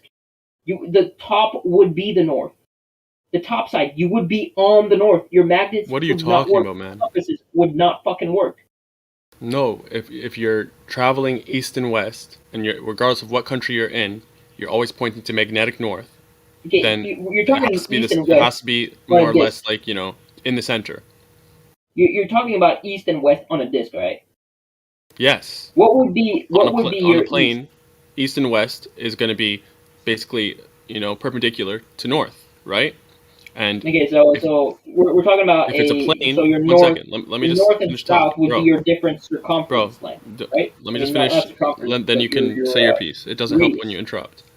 So if you have all these different countries pointing to the same magnetic north, and you can travel east and west, which is perpendicular to north, right? Then effectively, east and west are just circles. They're a circle around that magnetic north.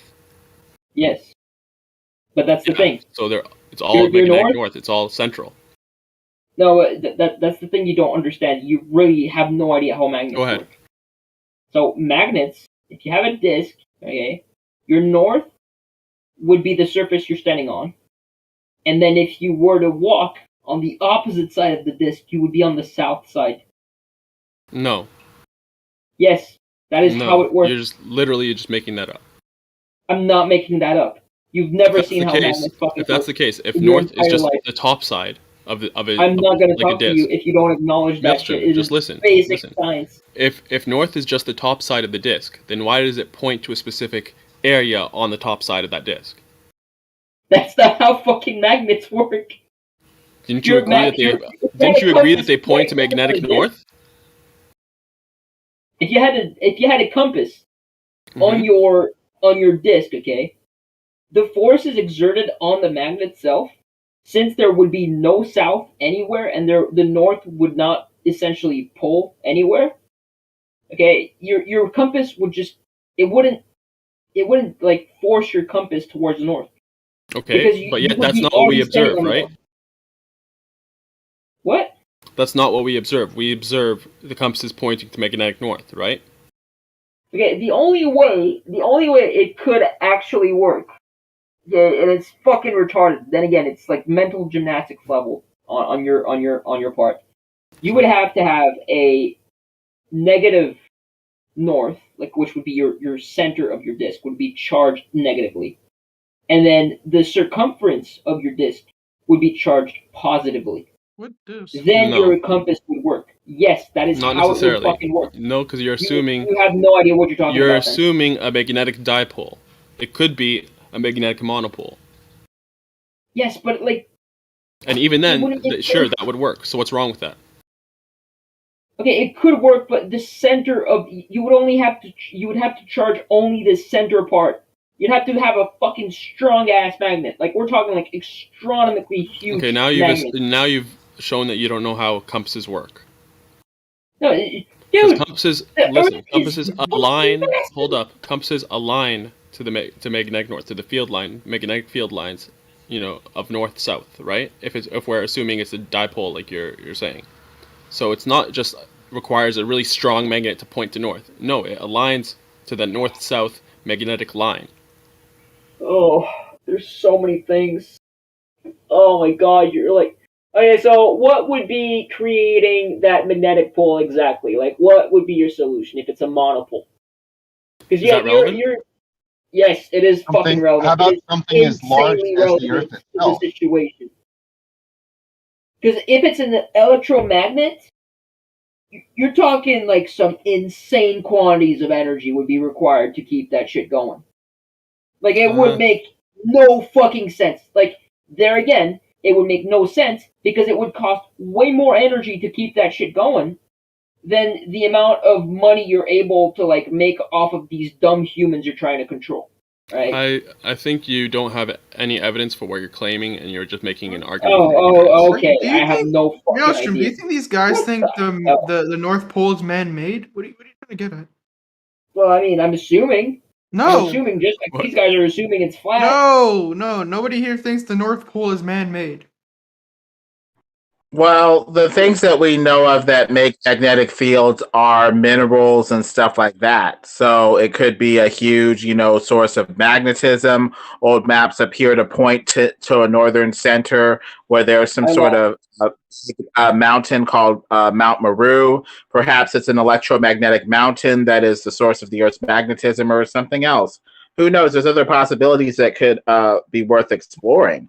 But on your ball, you have a big problem because they say that the Earth's magnetic core is what causes the Earth's magnetism or whatever. But the thing is, it's supposed to be hot and under huge temperatures. And as we know from the Curie point of metals, once they get too hot, they lose their magnetism. And so that's a bit of a problem for this theory where you have this huge hot core that is way past the temperature at which it would be or be able to retain its magnetism. That's a bit of a problem for, the theory. So we might need to look into something else. I lost so many fucking brain cells. I'm not. How I can have you no say that? Dude, the lack of education, it is Listen, he's not prepared to listen. Just look into it and see what you find. I've spoken with kids with more knowledge than that shit. Like, you're assuming so many things on so many levels. Emotional arguments, man. I swear to God, like, this is some next level bullshittery. Like, what the fuck? What do you think is causing magnetic north? I have no comments. Exactly. So why do you fling shit on the wall and then you have nothing better? As soon as I try to like put an ounce of actual effort into these conversations, it just leads nowhere. So I'm not even gonna try. Yeah, because you know why, Maelstrom? Is because you're wrong. I'm not fucking wrong. It's the 80-20 rule. Maelstrom's 8% wrong and 20% right. Or 20% right 80% of the time. No, that's not how it works. Bro, did you actually think that the lifespan, like the average adult lifespan, was 30 years old? Yeah, who told you that? Pretty sure it's like 50 where I live. No, back in the day. No, we're talking about like 1,000 years ago or 2,000 years ago. I was just throwing random fucking numbers, but it is definitely much lower than before. No, I think it was I think the average was like the Chinese keep very meticulous records. They have people on record living 200, 300 years old, and that wasn't too long ago either. Oh, they were living a fucking like 200, like we're talking Yoda years. I mean, I'd love to hear more on that, Riggs, but I just want to say quick, Maelstrom.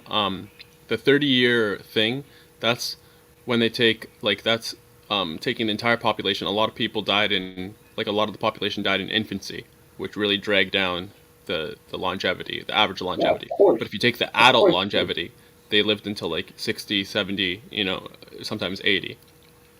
No, but even if you take it out, it's not that long. The quality of life was garbage. That's a different argument altogether. But the point is, dude, today you can just you thought the adult longevity was around 30 years old or what have you, and I'm telling you that's it's a misconception because people don't understand that a lot of the population died in infancy, and that just dragged down the average. It's not an adult average.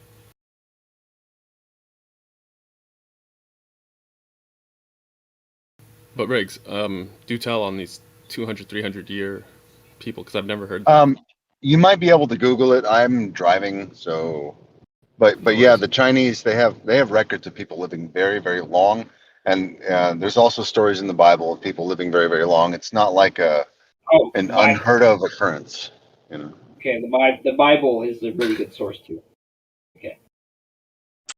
Well, I mean, it looks like it has some historical fact in it based off of archaeological evidence, and even secular sources point to some of the things that are detailed in the Bible, whether you believe the miracles or the rest of the stuff. So it might be worth looking into. Okay. I might read the Bible just to, makes a lot If you're going to be a real intellectual as opposed to a pseudo-intellectual, well, it helps to look at the material that people are looking into. Okay. And don't say you might read it. We don't Bible. Makes a lot of sense.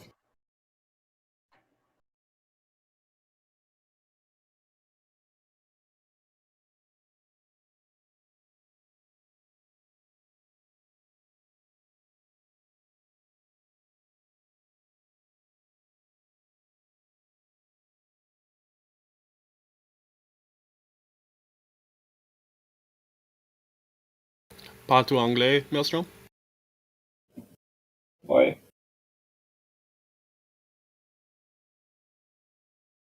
Quoi? Va te faire foutre. Ta gueule.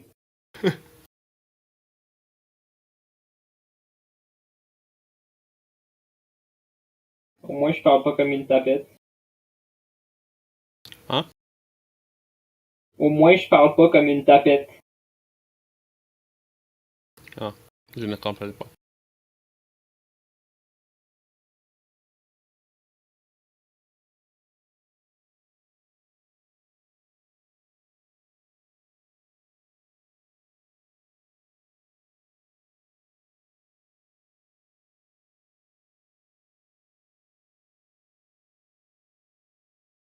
Maelstrom, why didn't you vote for Donald Trump? I'm Canadian, dude. Can't vote in the So U.S. what? There's a lot of Mexicans who vote Democrat. No, the U.S. system is rigged. Thank you. You can't your vote doesn't matter in the U.S. Thank you. We all agree. Well, we had dead people voting for Biden, illegals voting for Biden. Since you're Canadian, maybe you could, get in there too, or whatever. Who knows? He voted for Trudeau, so I don't think he'd do much help here. You voted for Trudeau, man? I mean, there wasn't a Green Party, so yeah. Come on, man.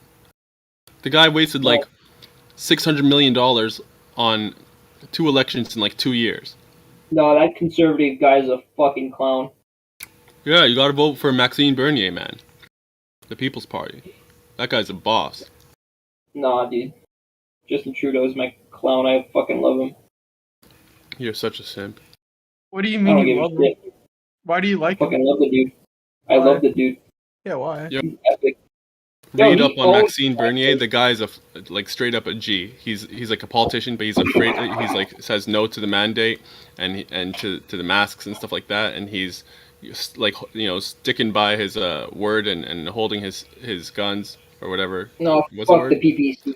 They But can anyways, suck a dick. they're like, isn't it going to be hard for you as a politician? Your job is to go travel and campaign and stuff like that. Isn't it going to be hard for you for not I'm to gonna not be a be able to trucker. I'm fly? gonna be a trucker, And but he's like, I'm but I'm gonna take it on the chin. That's like, I'm not getting it. I'd sooner basically like I'm never gonna get it, so I'm gonna do like my part and do what it do. He's a gangster, man. No, he's a fucking tool. Nah. Fuck the PPC. I'm If so you glad down- he didn't win. Man, if you ain't down with PPC, I don't know what to say to you, man. No, he sucks, dude. He's a dumbass. Why?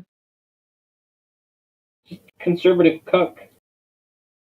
What do you mean conservative cuck? That's like an oxymoron. He's not a conservative. I mean, he is, but he's not like from the Conservative Party. No, but like he acts like one. The shit he believes in is the same Because shit. conservatives are the best. What does he believe in that you don't like? Garbo. What's I'm a garbo? libertarian. I wish there was just no You're government. not a libertarian. I wish money controlled everything. Not gonna lie. You're a sympatharian.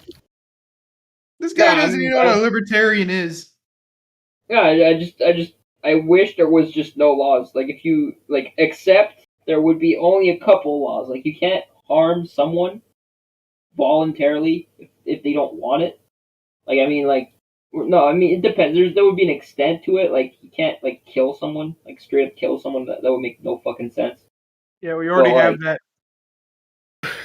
Yeah, we already have that. But like all the other bullshit, like you have to have like railings that are like 1 meter apart from one another. Like fuck these rules. Why do they matter that much? So people can't sue you? Fuck suing. I don't know. I just don't want to spend any effort thinking about these things. They're not going to matter within my lifetime. Yes, they are. No, they already don't. What, you They gonna die in already 2 don't. years? I don't know, but I mean, it's just there's some things I shouldn't talk about. Like I'm not the biggest law follower ever. Like that's just how it is. So you're a rapist? No, I'm not a rapist. No, I've never killed someone or harmed them, but I do shit that is. Yeah, you not did. considered acceptable. You sped on a highway. No, I've done worse than that. That's harming people. No, if you don't kill someone, that's fine. Yeah, as long as you don't get caught.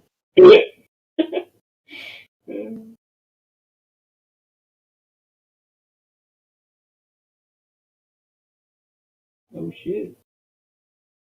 Yeah, I can't wait for Kerbal Space Program 2 to come out. It's gonna look epic. When is it coming out? I think they're gonna release in like early 2022. I wonder though if there's gonna be multiplayer. Hey Maelstrom, do you think it's weird that we don't have a single demonstration of astronautics? Like a small scale demonstration, we don't have a single one. What do you mean astronautics?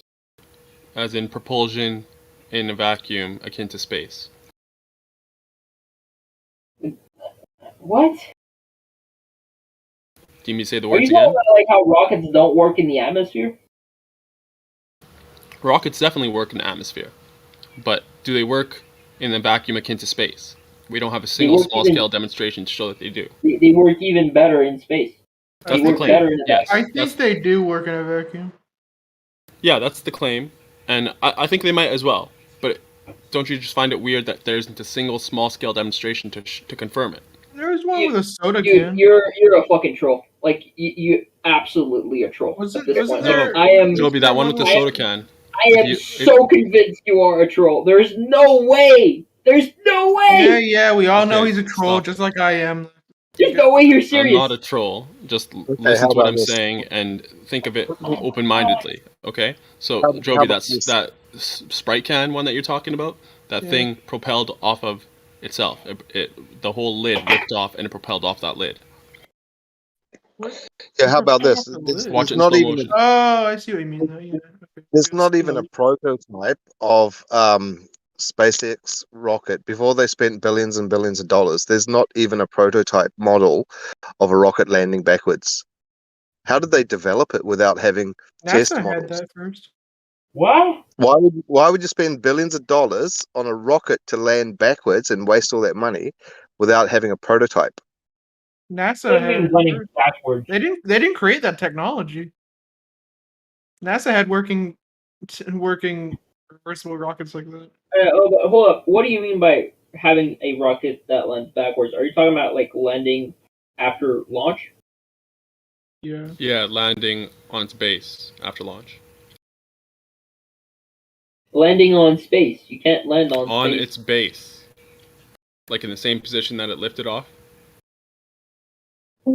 Like that would be even harder to achieve than if you just try to land it in a different location, because you do realize that like once you're No, I don't mean its physical like launch pad. I mean it landed in the same position, the same orientation. The craft was oriented the same way it lifted off. Yeah, but rockets don't go straight up. Lord have mercy.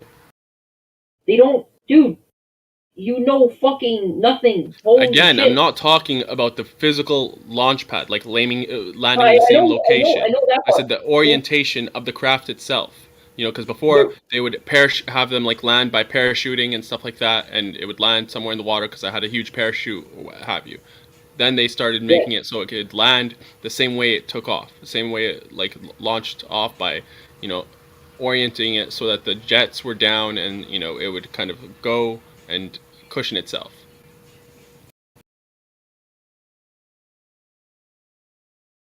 Like, are you talking about like canceling the velocity? Yeah, basically. So it would flip, and then it would, like, you know, burn off some gas or some fuel really quick, so as to cancel the downward acceleration, and then land softly in the same orientation that it took off. And what are you talking about that? Meaning Like, you're nose talking up. about how they haven't made prototypes of that? That's what his point was. Yeah, that they had no prototypes for this technology, for testing it before they actually did it with SpaceX or whatever he said. You don't make like full scale prototypes, or even you make full scale prototypes of that when in action, but everything has to be planned before with mathematical equations. Lord have mercy. Dude, you've never worked in the aeronautical industry. Bro, you have no idea. You can have mathematical equations. You still have to test the shit, right?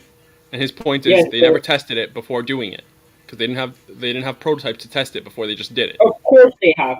Of course they have. But why would they publicize all of that shit to people? That's not what people Okay, want we'll to find see. him the prototypes that they tested this with then before that. There's no financial incentive to share prototypes. In fact, you'd actually have incentives not to, because you don't want your investors to see all the failures. I didn't say like pull up the blueprints of it or something. Show existence of the prototypes, which he said that there isn't. You're contesting that. You're saying that these prototypes existed, and that they did this. Most You know, that they did test drives for this. Show it. Most prototypes are destructive, except for aircrafts. Lord have But mercy. for rockets, it's the opposite. Since rockets are usually one-time usage kind of thing, even for the SpaceX rockets that land back, they only some parts of the rocket gets reused. So for the prototype part, all you want to focus on is the code and making sure that the frame of the rocket can actually land, and then you refine your code so that you have less latency. All your atmospheric models, your aerodynamic models as well are correct. So what you're saying is, hold up. What you're saying is, they had prototypes, but you have no evidence to support that they had prototypes. Dude, like, Why the skepticism? Bro, you're making a claim. He said that there weren't any prototypes. You're saying that there are. The positive claim has the burden of proof. Where's your evidence for your claim that there are prototypes for before I'm not SpaceX? going to go spend energy looking for a prototype. Well, then don't make a claim if you have no proof. Of course, there's proof out there. Just Well, then look it get up. it. If you listen, claim no proof. Claim goes poof. Yeah, Said it I mean, before, I'll say it again. goes both ways. It goes fucking both ways. He said that there is no proof. All right. Show me that there's no proof. Listen, he made a negative claim. There is no proof. Okay, there are no prototypes. That you don't substantiate the negative claim. That requires omnisciency. Okay, the burden of proof is on the positive claim, not the negative claim. Use your brain. So if there is no proof, claims go poof. Exactly. That's just how it works.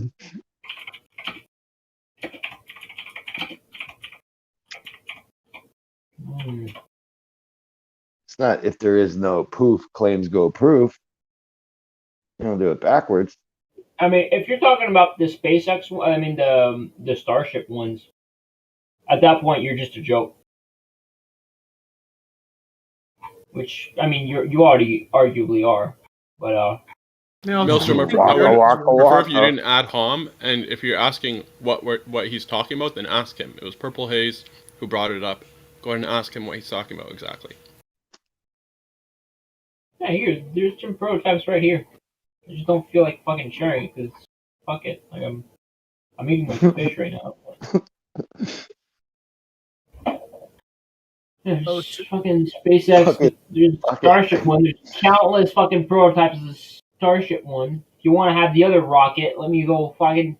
I don't know. Fuck this And shit. you have prototypes that are doing the flip They're doing landing They're thing. doing the tests for Starship right now. They did No, like but the flip 18 landing tests. thing before they did it officially, you have a video of a prototype doing it. Oh my god. Don't do that in the microphone, man. You got other people here. Not bad. Yeah, don't do that, man.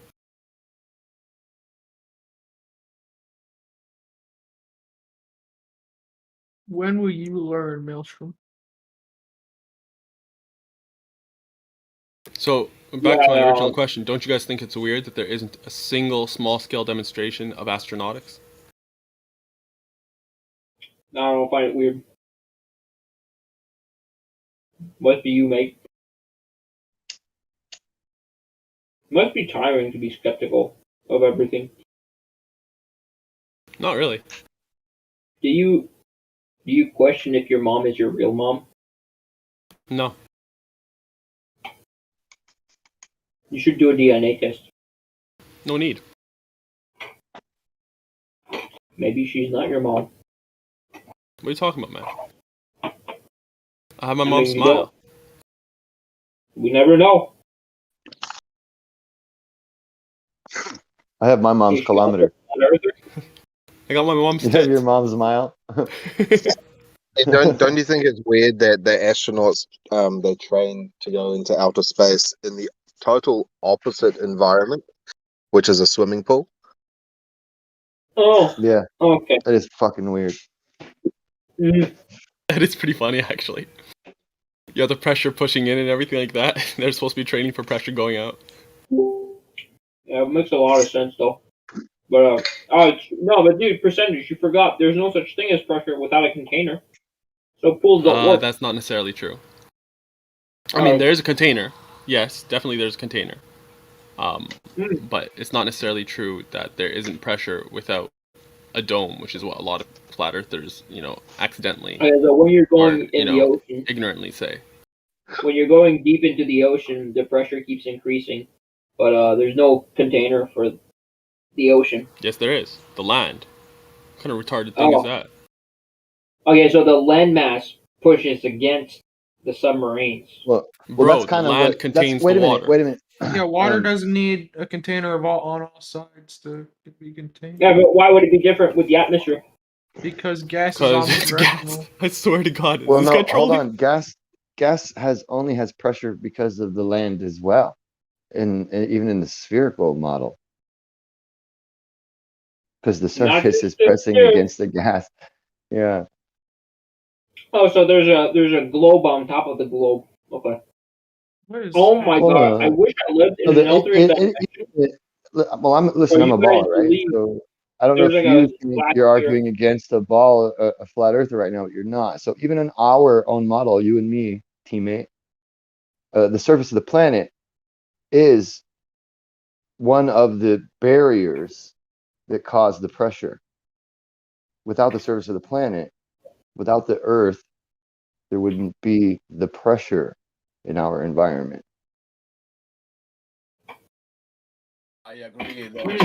There should be a pressure regardless we are on a ball or in a flat plane, because, for example, the water, when we go deeper into the ocean, we see ingredients of pressure when we go deeper, and that's caused because the water itself is pressing the water below.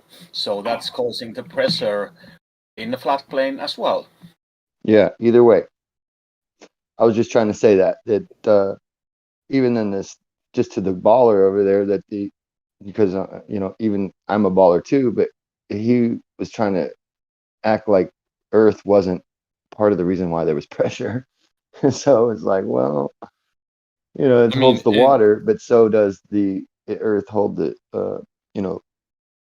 atmosphere. In the heliocentric model, the Earth is basically the only reason for the pressure, because you have everything being pulled towards the center of mass of the Earth. Well, you mean, well, yeah. I guess if you just take it a step further and go heliocentric, but I'm losing so many brain cells. In order to lose them, you have to have them in the first place. Well, I had a lot in the first place, but now it's like feels like fucking Jello now. You guys are something else. I mean, it's definitely entertaining. I'm not saying it's not. Like, Maelstrom, do you have a belief structure? Poor guy. I mean, arguably, we all have. Yeah, well, this is about you right now. Your non-evidence is entertaining. Yeah, what kind of belief structure? CNN is his belief structure. CTV. The belief structure is you can only see a globe. You can only see globes and rockets in space on a computer or your TV screen.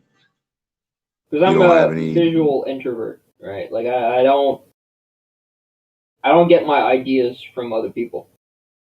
I mostly think internally and visualize internally. Who taught him to say that? Okay, I posted. You're such a free thinker, Maelstrom. Oh, okay. So where'd you get the idea it was a globe? So apparently, I just read some bullshit online, and that's how. Bro, that's how you know everything. You've been indoctrinated. See. Okay. So. How'd you get your information? Who'd you get it from? What kind of shit do I do that is indoctrinated? How about you tell us what you do, or what you've thought of that wasn't indoctrinated? What's one unique thought, perfectly unique to you, that you've had? There's nothing fucking unique about anyone. Okay, what's a lot, like, kind of as close to unique to you that you can, like you said, you think eternally. It's not affected by other people. What's the most unaffected thought you've had? There's not a single thing that is unique regarding me. Because deep down, it makes complete sense that the universe is infinite, which means that there's an infinite amount of humans in existence. What universe? And so I've invented my own alphabet.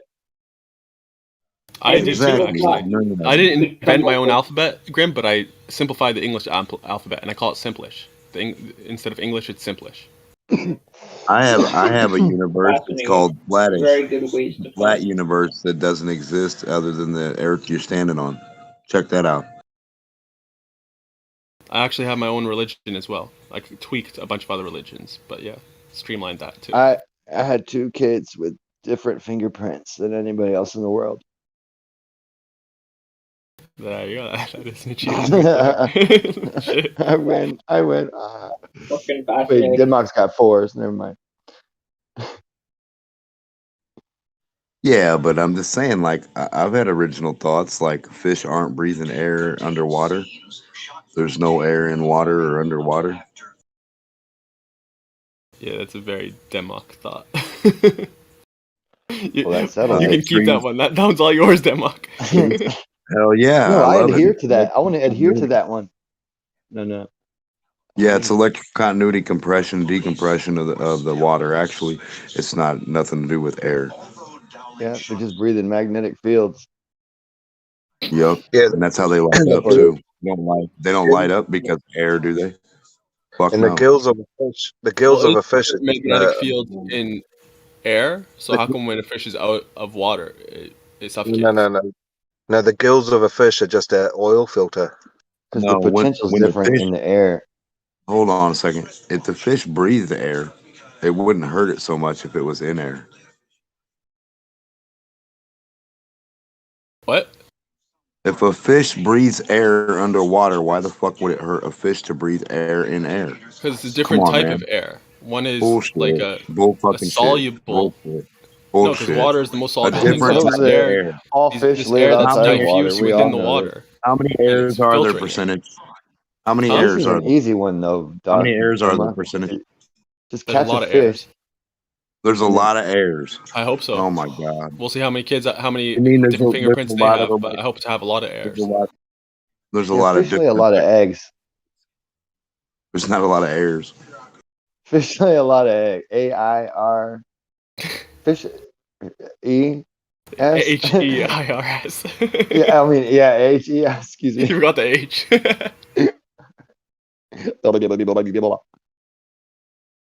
That.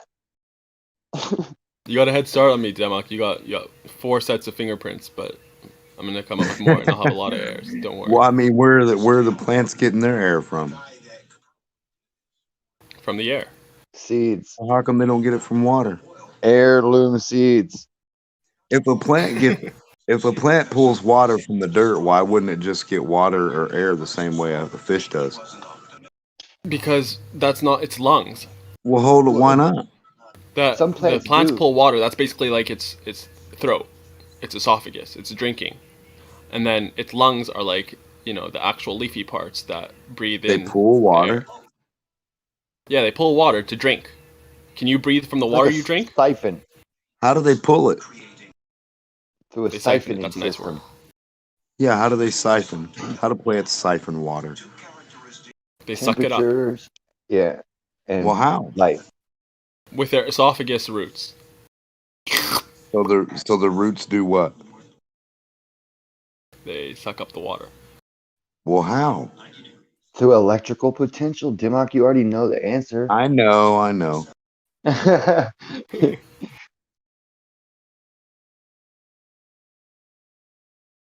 Now, how Pretty is the sure air that's the exchanged answer. at the leaves? It's not. It's not air. They're using electrical continuity just like the fish. That's what I'm trying to tell you. It's just there's just not quite Same enough thing in we the do. air as there is in the water. There's just Right. It's more the in the same water, so it can actually break down the oxygen because there's connectors it's connecting with.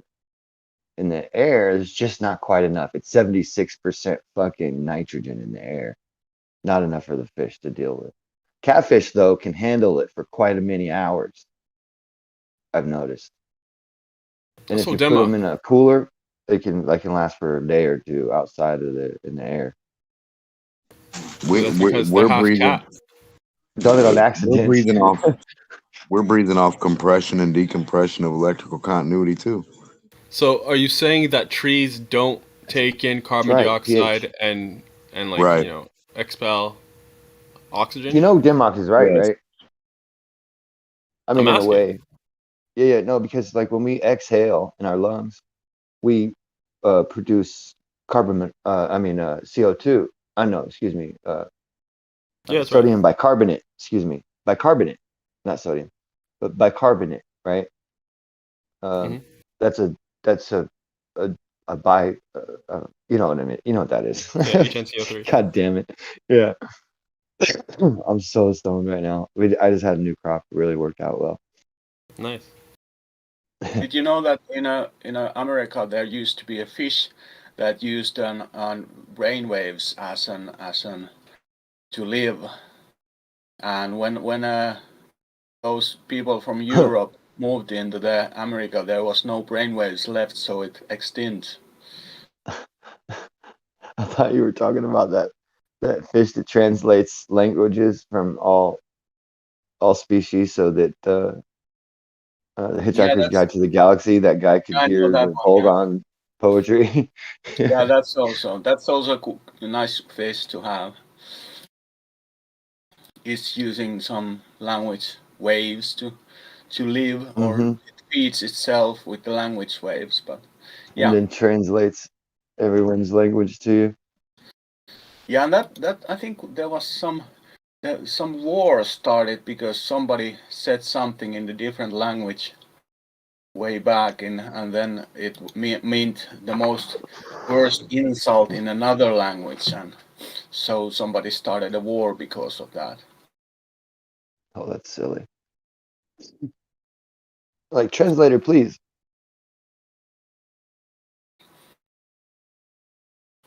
I could translate for you any words to Finnish if you would like to hear how we speak here. It's a very nice language. I would like to hear the word beetle. Koppakuoriainen. I knew it. There is actually a song about that. Very young child is singing. Olen koppa koppa koppa koppakuoriainen, koppa koppa koppa koppakuoriainen. All right, that was a child. That's pretty cute. Yeah. Beetle, beetle, beetle, be a beetle. Be beetle.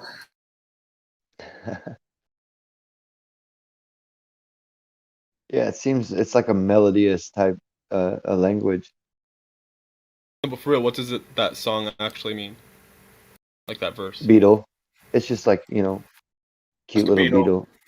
Really? Yeah. Okay. That's what I The thought. life of a beetle. I thought maybe like there were other words that sound like kopa kopa, so maybe it was just like an alliteration type thing.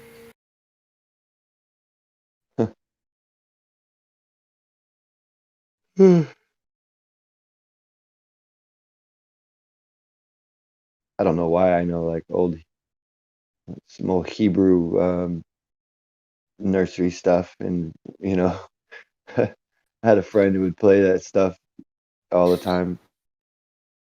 If you have any children or anybody want to enjoy Finnish children music, I posted the MC Koppakuoriainen in the chat, so it's a funny song. Even you don't know the language, it's just the funny how to pronounce that. Koppa koppa koppa koppa. Yeah. Beetle Kids in, would like it anyway. Beetle in Arabic is khanfusa, and in Spanish it's escarabajo. Yeah. Well, yeah, and some different, there's different versions of Spanish from like Carib Indians, the Puerto Ricans, to the Mexicans and Aztec and the Cubans. Like beetle in, I think, in Puerto Rico is wait. In Cuba it's maricon, but obviously we know what that means in most other Spanishes. Yeah, that's pretty funny. I didn't know that. I just was like hearing I had a friend, damn, I almost just say people's names. But yeah, I had a friend and another friend, Puerto Rican and a Cuban. Yeah, that's how I learned that. Yeah, it's escarabajo in actual like Spanish, like Spain Spanish, Andalusian. Like a scarab, yeah. I think French is like scarabée or something like that. I believe that we used to speak or spoke all the same language, or all the people in the world spoke on the same language, because I believe in the Bible, and it's saying that in the story of the Babylon, or the Babylon Tower. Because after people started to build that huge tower to go to the god and kill the god, the god was a little angry, and then it demolished the tower and spread the people at least 70 different places, and after that God gave every single tribe, so to say, a different language. So it was a nice story for people who don't believe in the Bible, but I take it as a literally. Well, nobody's perfect.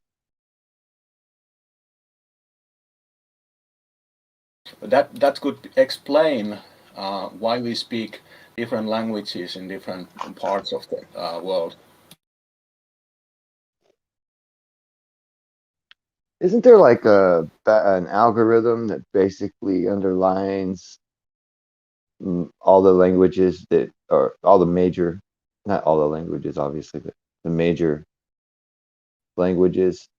There's a particular, I forget what it was, specific, that actually does tie them all to, only like one vein. Can't remember. Well, what do little seeds and how much air does seeds need? Science. How many And then airs how does much seeds air? need? Yeah, seeds. Yeah, how much air do they need? And then how much air does like a fish egg or cell need? Like the egg, like the little thing that they drop out. You know what I mean? And like They need a ball. little, yeah. They do need a percentage. But what I'm saying particular. is are What they kind of dropped seed? out with lungs? Right. I mean, are they Little dropped pores. out right away? Hell no. They got little pores, right? Right. For the electrical continuity. They don't have to breathe. Yeah. There needs to be a particular pH, which is definitely electrical continuity. And what about a plant seed that comes to life? How can it come to life? And how can it do what it does if a plant has to be what it is and breathe supposed air? What about a dry ass, dusty plant seed that's not breathing shit? There's no lungs on that plant seed. Well, that in the sense of breathe, though, like, well, That's what I'm saying. That's what I'm getting at. Like, how's a plant seed all right? It's a solid fucking sealed thing. It's not breathing. And it's doing great, right? Definitely has to interact with its potential. That's it. Right. You put water in it, there's a reaction.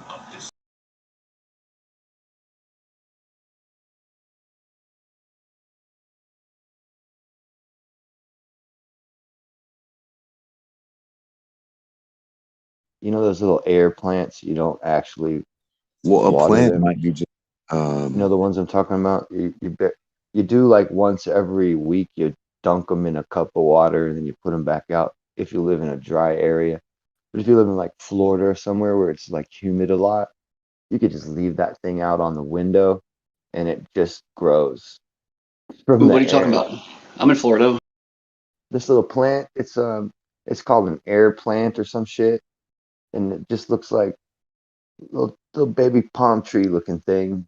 Yeah. Just the top of a palm tree though, not the tree itself.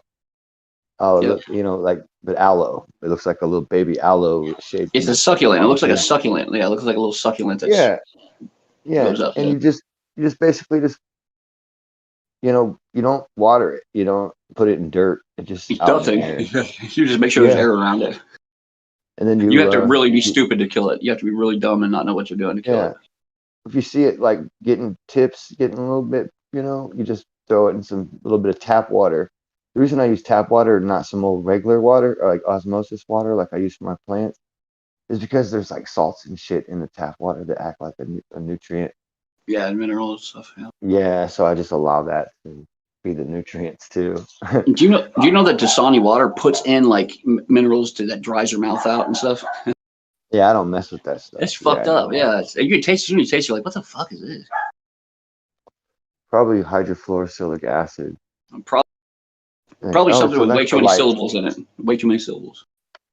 I think reverse osmosis water tastes the best. I think Osmosis Jones. Yeah, he's a badass too. He is. Hey, I got a question. Does anyone have the evidence of I was looking into this coronavirus thing. It's crazy. I heard someone say something about the flu and the coronavirus like switching, like the flu cases dropped and then the coronavirus took its place. Is there evidence of that? If anyone has any, could they put it in the chat for me? Of course there is. Remember the flu was like 98%. Yeah. Gone. I just need evidence though. I'm talking to my ex roommate, and he's being a dick, and I need some evidence. I need to go over it and see if I could probably just go for myself. But you guys are here to help out. Were you in the room the other day when I was having an argument about this? You know, the CDC changing the recommendations for vaccinated people to 28 cycles, and unvaccinated people remained at the same rate. I was there. Yeah. Okay. So I posted it a couple of times in here since, but it sent us to a packaging thing or whatever, the link that I used to have. And dude was just like making fun of me, like, what is this, you stupid moron? This fucking from a packaging link. Well, I found on the way back the actual link too. And so it did exist. So I left a link to it, I file to the original underneath it, so he can suck an egg. Oh, you mean that Charlie guy that was Yeah, whoever was dogging me, yeah, who Yeah, I it was don't even Charlie. know or pay attention to, yeah. Something about 4D chess or something. What? Where'd you leave the link? I want to check that out. Just about 20 minutes ago, 10 minutes ago.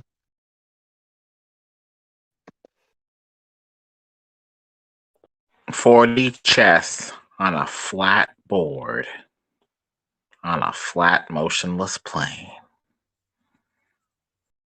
10:02, or and then right underneath it, 2 minutes later, in Livestream 2 text. Hey Lemon, how you doing? Hey, what's good? That stuff right there, where it sent me to specimen packaging and shipping procedures and all that kind of nonsense. Remember the guidance we were talking about it, how the CDC had the guidance to 28 cycles for the threshold for vaccinated breakthrough cases, and for all others they remain the same. And then someone said, you're a fucking liar. He was like doing all this stuff.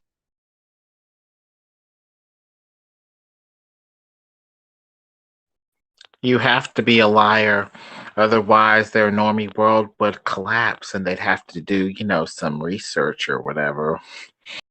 Right. So if you look in the chat, I left the link to where the CDC quietly deletes guidance virally criticized as double standard, and the evidence to it, and the link to the original underneath for your records.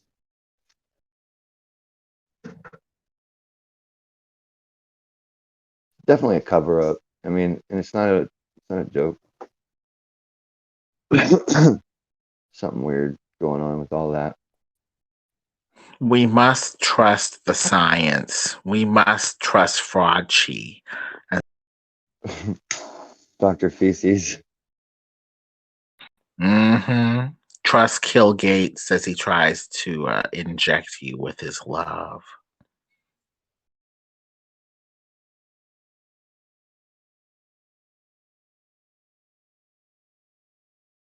Well, I bet Gates has a big dick, so he probably injected into everyone. Why don't you ask one of those girls? Why don't you ask one of the girls on Epstein's Island? I know, right? God, I can't believe that. Oh, true. Or boys, I don't know. I mean, who am I to judge?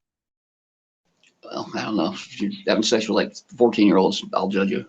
Well, unless we're like back in like a couple hundred years, back when it's normal. Or yeah. Still, why people? I don't get it. Like, I like older women. They're just, know more. Older men know more too. Older men and women. It's a satanic thing. The demons that give them power, like youth and innocence, to be debauched and destroyed. So the younger or the more abnormal, the better. It's mostly a ritual. I love how you talk now, Lemon. I like when you talk now. I love it, Lemon. You like your the ending of all your sentences are like, I don't give a fuck. You just started doing that like not too long ago too. No, after a while, the generational. It's always just generational night. Sorry, dude. It's my fault. I always fuck up the flow in the room. It's generational. Yeah, fucking up flows are generational. Listen here, Sonny. I got something you need to hear. Okay. That's just something they have to do to maintain their power, more like a ritual or a business transaction. Did you see that one Abrima Abramovich? She did that one show where she was up on stage for like 3 hours or something, and she had just a table full of like instruments, and she said she will not move the whole time. She didn't move the whole time, and people would gradually get worse and worse with her. Like there was knives, there was a gun, there was all kinds of these different flowers, cotton, and they started with the cotton tickling her, and then it came to where they were slicing her and cutting her, and had a gun to her head.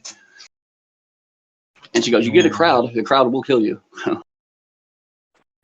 It's like a ritual in and of itself. Demons gathering around, craving more and more of Marina Abramovich's blood, based off of the instruments she laid on the table, telling them, "Do with me whatever you want," all the way from the feather to the knife to the gun to the gun. Whatever. Yeah, the gun's crazy. Like someone had to take it out of his hands. He had it to her head for like 15 minutes, and someone was like, "Oh, we got to get it out of his hand." But she didn't move the whole time. She was she's bleeding and she's all fucked up. Art is a ritual. Blood, spirit cooking, all that. The worst part about spirit cooking is catching it. It's so hard because they're so slippery. Well, they probably have the real version at one of their Bohemian Grove-like rituals or something like that. There it is, right there. There it is, Lemon. One of those old rituals or something, I don't know. Oh my god. Well, you gotta have a big enough cauldron. Yes. Well, you have to have gloves too. You have to have gloves that are dipped in sand and then paraffin wax, and that's what holds the spirit well. You can use carnauba wax if you want to, I guess. If you're in a pinch. If you're in a pinch, yeah. You can use Vaseline if you're in a pinch. Just dip your hands in some sand. How much are you willing to do to get satanic levels of power? He said, whatever it takes, sir. Whatever it takes. Are you willing to give up a loved one? Skin an innocent young child alive to make the skull and bones from its bones? I got one on credit. I got one on credit right now. What nationality is he? Probably from one of those third world countries. They ask less questions that way. Yeah, yep, you're right.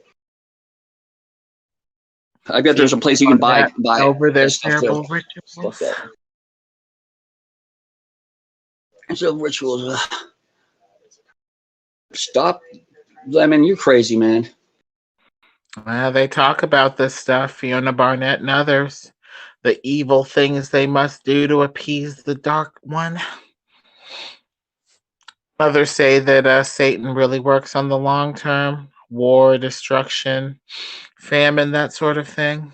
The occasional ritual is meaningless. I don't think that's Satan, though, is it? I mean, in reality, in the end, it's all God. God is all of it, because God made Satan to do his dirty work. But then God just ends up doing the dirty work anyways, and Satan really doesn't do much dirty work. Like, he doesn't, there's not much talking about. There's, 2 things in the Bible about the morning star? The Bible says he's not willing that any should perish. He wants everybody to come to repentance and come to him, but some just choose not to. It says that he would have gathered us like a hen gathers her chicks, but we would not, in reference to Israel and how many times they turned away from him. Well, maybe he's just not good at gathering his fucking chickens. I mean, if I have chickens and they're not gathering, I'm going to make them gather. But I'm not an asshole, I guess. I wouldn't even think about gathering chickens. I'll let them chickens, teach them what they need to know, and then let them have some chicken fun, Well, that's why man always turns violent, trying to force people beyond their will. Because God isn't because God isn't violent. God's the most violent character in the Bible.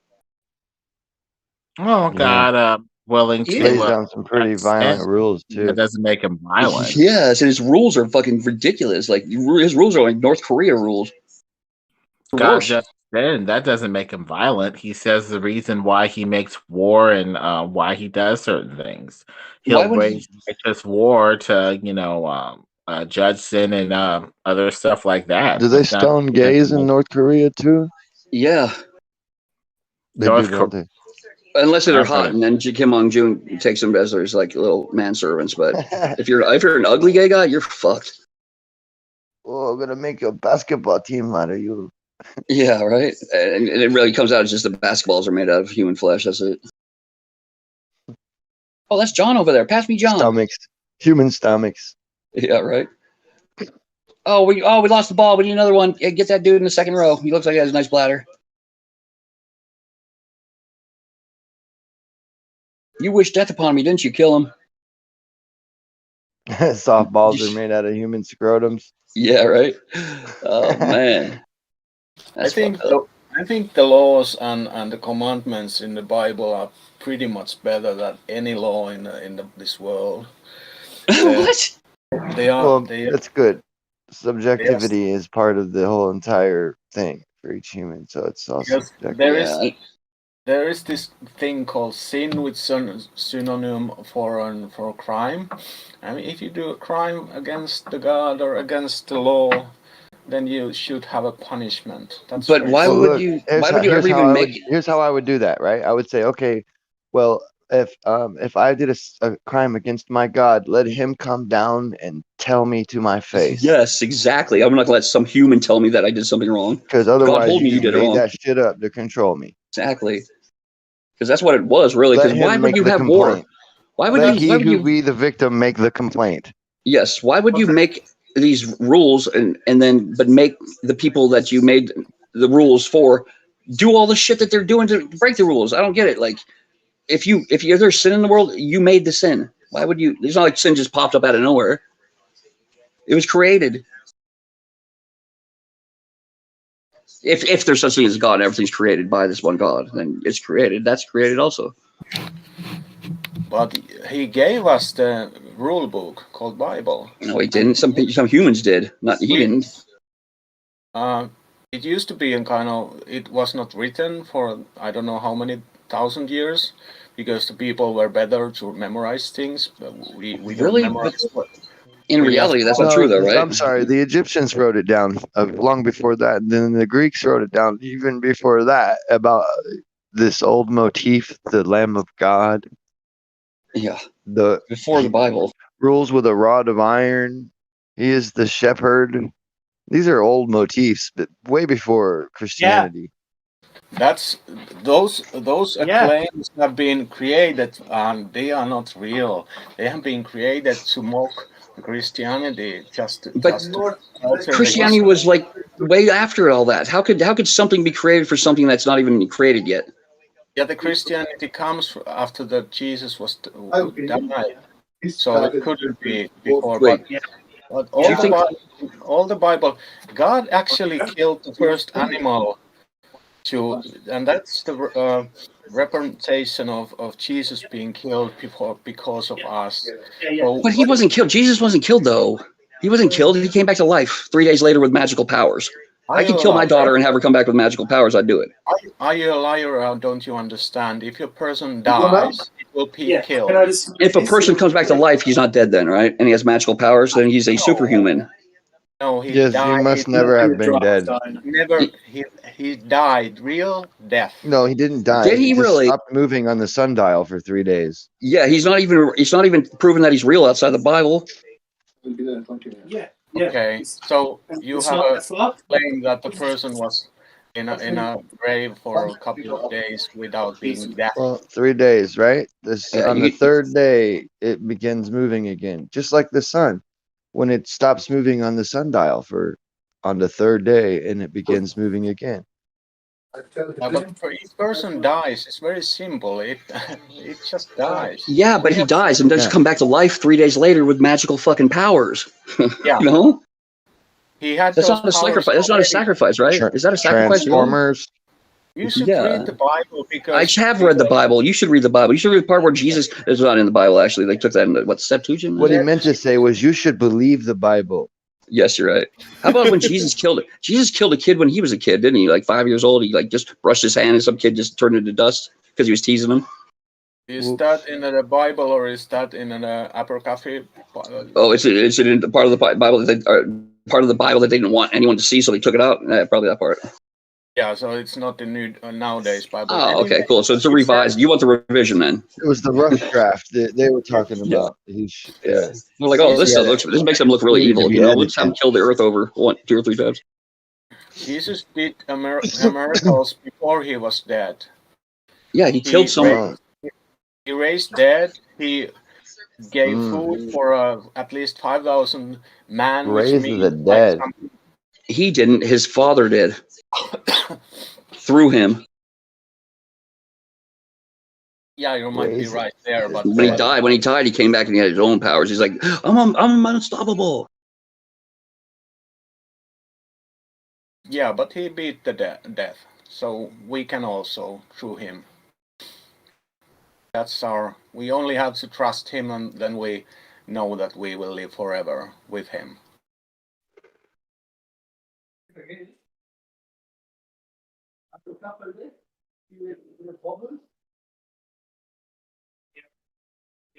But saying God is evil is kind of weird. I don't understand why you are. Well, even God would say it, wouldn't he? I am the Alpha. I am the Omega. Right? But isn't he the creator of everything, good and evil? So yeah, of course. If he can say he is good, then he can also say he is evil. Just like each man, you are a reflection of him. You have it within you to be good or within you to be evil. You are both. You know, God cannot be evil. Whichever you choose. You can't know that. You can't know that. You can't just assume that. No, the Bible is saying that. Yeah, he says that according to his viewpoint. I'm not saying no, anything. That's just written. No, I mean, you can't even know that a God exists. Like, to think that you could also know what color his sunglasses were tinted. You know. I know in my heart that God exists, so that's enough for me. Yeah. My heart knows. I don't have the stone heart anymore. I used to have. But God gave me a flesh heart. Because I accepted the Jesus. Just as a Bible Jesus is a man. Jesus is not God. Jesus is a man, 100% man and 100% God. That's the dumbest shit I've ever heard. Yeah, because he was, for example, he was. Whatever makes you feel comfortable, dude. I'm not trying to take that away from you. Because the flat earth was the thing that brought me into the Bible, and that brought me into the Jesus. So that's my path, how I walked through this flat earth thing. That was the final proof, in the final nail in the coffin, that there is a God, because the earth is flat and stationary. And flat earth is like jail, isn't it? I notice a lot of people go to jail. They're all fucked up on drugs, and then they come out of jail all fucked up on the Lord. Like, overly doing it. It's weird. It's some sort of a tool. No, but he's definitely right. There is a creator. There is a God. No question. It's just not Jesus who was a man. That's creation.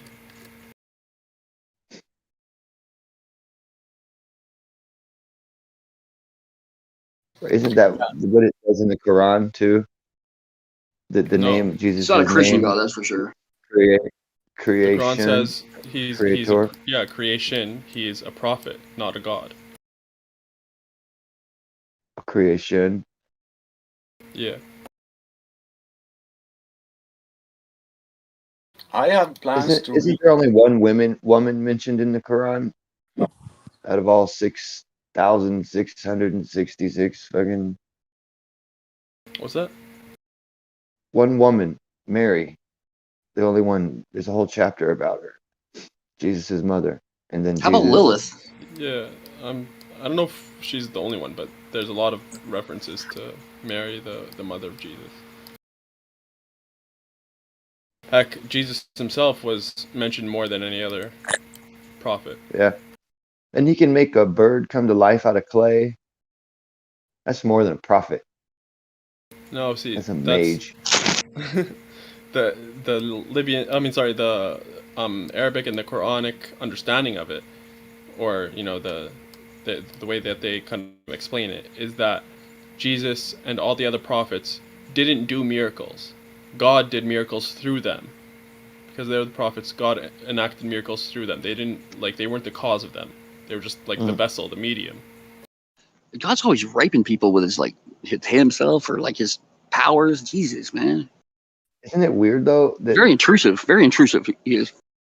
The Christian, Abrahamic Christian God, whatever, that's the same God as the Arabic God, right? Yeah. There's only one God. Right, no. Even they both agree that it's the same God. Yeah, because they're monotheistic. There's only one God. So it has to be the same God. Right, but the Christians don't go, no, that's not God, this is God. Or do the Muslims go, no, that's not God, this is God. This is what God is over here. See, they're monotheistic, but to their own religion, right? Yeah. Obviously. So if there's another religion that says it's also God. Isn't it? Aren't they both Abrahamic religions? They are, the yes. same. So it's the same goddamn. Damn. What if God had a face? God, yes. What if God had a face? What would he look like? So weird. I believe that because the Bible is saying jack-o'-lantern. God made man as his image, so that works vice versa in that other way. So God looks like us. No, but if you really think he meant like image-wise, or do you mean like the way that he lives? I don't think he meant image-wise. I think you like image of like face and visage and stuff like that. I think he meant like inside and like how you live. It's neither. That's a commonly. That's not it. Okay. Yeah, that's a commonly misinterpreted. Anyone could ever know that though. It's basically like if I was to ask you, like, okay, I want you don't know who God was pointing at when he said in his image, or what he was saying. No one knows. No one knows what he was really thinking. He was probably pointing at some little alien-looking dude. This is what he was saying. It's like me asking you, I want you to think of something, to imagine something, and I'm like, what's your image of an alien? And you have an image in your head of an alien, right? So God created man in his image. It's exactly as he imagined him. As the image that God had in his head, he created him exactly like that. Because God doesn't, when he's actually executing it, like an artist, they have an image in their head, but they can't make it true to that imagination in real life. Well, then why wouldn't they constrained. Say, then why wouldn't the language be with his image? What do you mean? Because Because it's added obviously something more than just like his image. In your image, you're saying in your image. When you're saying in an image, that's it's in his image, in the image that the God imagination. Had. Yeah, as God imagined like Adam, that's how he created him. He created him in his image. And again, this was Hebrew or Aramaic or what have you. And Greek. No, it wasn't even. Maybe it was Greek. Didn't he create Lilith first? So it's really Lilith. It's like and she was vengeful. So wasn't she vengeful? And she was more like God really is in the Bible, right? Everything God created was in his image. It's exactly as he imagined it, because he's not all sinful. He's not very sinful. Human. Hold up. So he's not like a human or something that's constrained by their physical, agency or what have you. God is, or lack of agency. Like he's not constrained whatsoever. So he makes everything, that all creation was made exactly as he imagined it, exactly as he imaged it. Well, why did he image so much sin? Well, and why don't we have magical powers? Shouldn't I have magical powers too? If it's under his image, I want to be able to, make things grow out of nothing. My penis a little bigger, maybe. I don't know, something. Okay. This dog, I'm walking this dog, and he's just sitting there staring at me. Let's go. He doesn't like when I talk about God, that's why. He gets confused, man. He's dyslexic. He is. You're talking about him. Yeah, exactly. Right. That's a good one, actually. That's pretty good. I used to be an alcoholic, and I prayed. God help me. How do you know? How do you know I'm an alcoholic? I used to drink like 5 to 6 days in a row, every day or every week. And what is the point when you pass out? Yeah. So I passed out like 5 to 6 days every week. So I think I'm a alcoholic. So anyway, I went into the church. I went into the church and I just prayed, God help me. My prayer was that short. God help me. And 2 weeks after that, I've been sober. Yeah, but you did that. Yeah, you That's- need did that. affirmation to do something to change your behavior, man. That's all the that power of is. intention. Good for you. happened like Just, I don't hey, just Well, the let's not take Tony. Let's not take that away from him. That's I good know, for I know, you. but just like I did, you shouldn't take away that you're a human and you're a strong individual, and that fact that you went to the church and you make the prayer is a huge thing, and that's probably a part of it also. Yeah. Intent. Your intent is what's Your intent important. is a big thing, because you're starting to change your way you think in your brain, and the fact that you actually got up off your ass and went to the church and did that is the major part. You know, if I think, Yeah, well, but- anyways, you're right. I shouldn't take that from you. You're right. You just But did it. not That's just cool. not just changing the way that he thinks in his brain, but like intent has been shown to have external effects as well. Like who knows Definitely, how this world yeah. works. I tried years with what is when you get help from people who are AA, I mean, NAA. no, I mean officials who try to help you. Anyway, I tried to get help in different ways and tried to get sober just because of my Sponsor? girlfriend or whatever, who I loved, and I choose to the alcohol instead of girlfriend that I really loved. So the alcohol was more important, or I loved the alcohol more than the girl that I thought I loved from the bottom of my heart. So choosing between a nice girl to get married and alcohol, I prefer to choose the booze. Yeah, it's intense. I just choose to pick like Yeah, a man, woman you that's go the for same the booze alcoholic. more as me. than the boo. 'Cause I women tried love Yeah, there you go. I tried years to get rid of that thing. It didn't happen. I feel the same way about my girlfriend. My Yeah. intent. Right? No shit. No shit. I finally got 15 years. I got rid of her finally. I told my wife, I was like, listen, there's something you need to know about me. I'm already married to Mary You know. Jane. Mary Jane, baby. Hey, I just picked a girl that's an alcoholic like me. You know, It'd be so fuck funny if it. your wife's name was Jane. I'm already married, Jane. To Mary Jane. But my point was that God can create miracles till today. If you ask from Him. I didn't really say that, by the way. I know. Well, don't take it lightly. I didn't what want you too did, much too. time to go by, but yeah. Yeah, I know. Before I cleared that up. Yeah, it's all good. It's like a fart. You're like, okay, I did it, guys. Yeah. Just me. I I'm did sorry. But yo, you're For what? right. You'll God find does out. work miracles, and that goes to show that, like, you know, the prophets that, you know, that miracles happened with, the miracles happened through them. God worked the miracles. Hey, you think there's any coincidence to why they call them prophets? Yes, no shit. I was just thinking monetary stuff too. I was like, wow, all the prophets were like rich, right? The richer people, and well, you know, that, you know, I don't know. I don't think they were, man. They weren't. They rich, were but influential, but if you needed a piece of bread, you always had one nearby. So if somebody was ready, to always had a piece of bread. Yeah.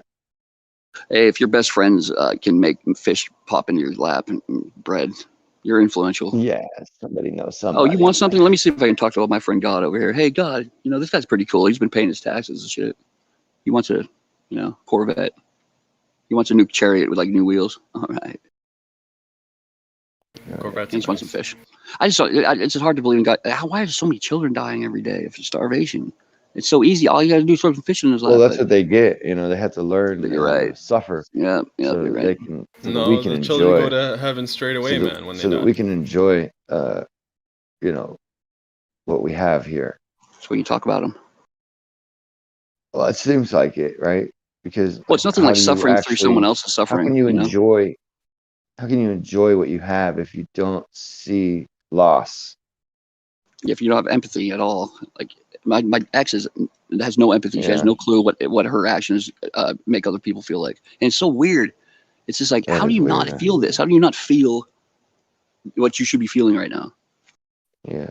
Well, Like a see, dog there's died. a She's just like, couple oh, of just buried it in the back, you know. I'm like, I'm sitting there crying. I'm like, my dog died. right. Well, I Let's make go to them the store and watch. get a new one. I make them watch The Outsiders, all new girlfriends. There you go. And Outsiders, I make them watch certain movies with me, right? And I watch them. Yeah, see how if they react. start That's tearing smart. up. Yeah. If they don't tear up, boy, this is Yeah. a deal breaker, bro. That's Sorry. true, man. Hey, if we okay, I can put the scene on Which one's the Interstellar. Outsiders again? Yeah, the Interstellar. Right when they Stay right when they, golden, Tony boy. yes, come on. The Interstellar one's better. If you go to that scene where he looks at his daughter and she's grown up and fucking that right there, if you don't cry right there, you're not even human. Something's wrong with you. Something's wrong with you if you don't cry. That shit killed me. I was like, oh my God. I was like, those tears were like belting out of you. I was just like, that would suck. And you know, in that movie, when they could step on that planet, there's music in the background and there's like clicks, like click, click. Every single click is a day in that song. It's weird. Oh, it all that's right. Yeah, it lines up how many years that they were on there. Yeah. He gets back on board and fucking daughter's like 35 years old or something. What the fuck? So quick. Yeah, I can't do this test because my girl's like perpetually crying. No, that goes to the opposite too. Like if you watch a movie where she shouldn't be crying and she cries, then there's a problem. That's right. But Old Yeller too. Old Yeller, if it don't cry when the mom dies, fucked up. That's only for like your friends that are like 12 years old though. When you're 12 years old, I'm saying. God, I should never have said that. God damn. Yeah, saying something that sounds dumb. Come on, let's go. Come on. This dog does not want to listen to me. If you don't make your girl cry, often enough, then you're not. Yeah, right. You're not a man unless you make her cry once a day. Once a day. Treat him mean, keep him keen. You got it. You got to keep him subservient. Shit. I mean, when you take them off the leash, then they can finally talk. Wait, what are we talking about again? Too late for that. I'm attracted to them headstrong, fucking can't tell them nothing. Yeah, hey, women. I'm dating a girl right now.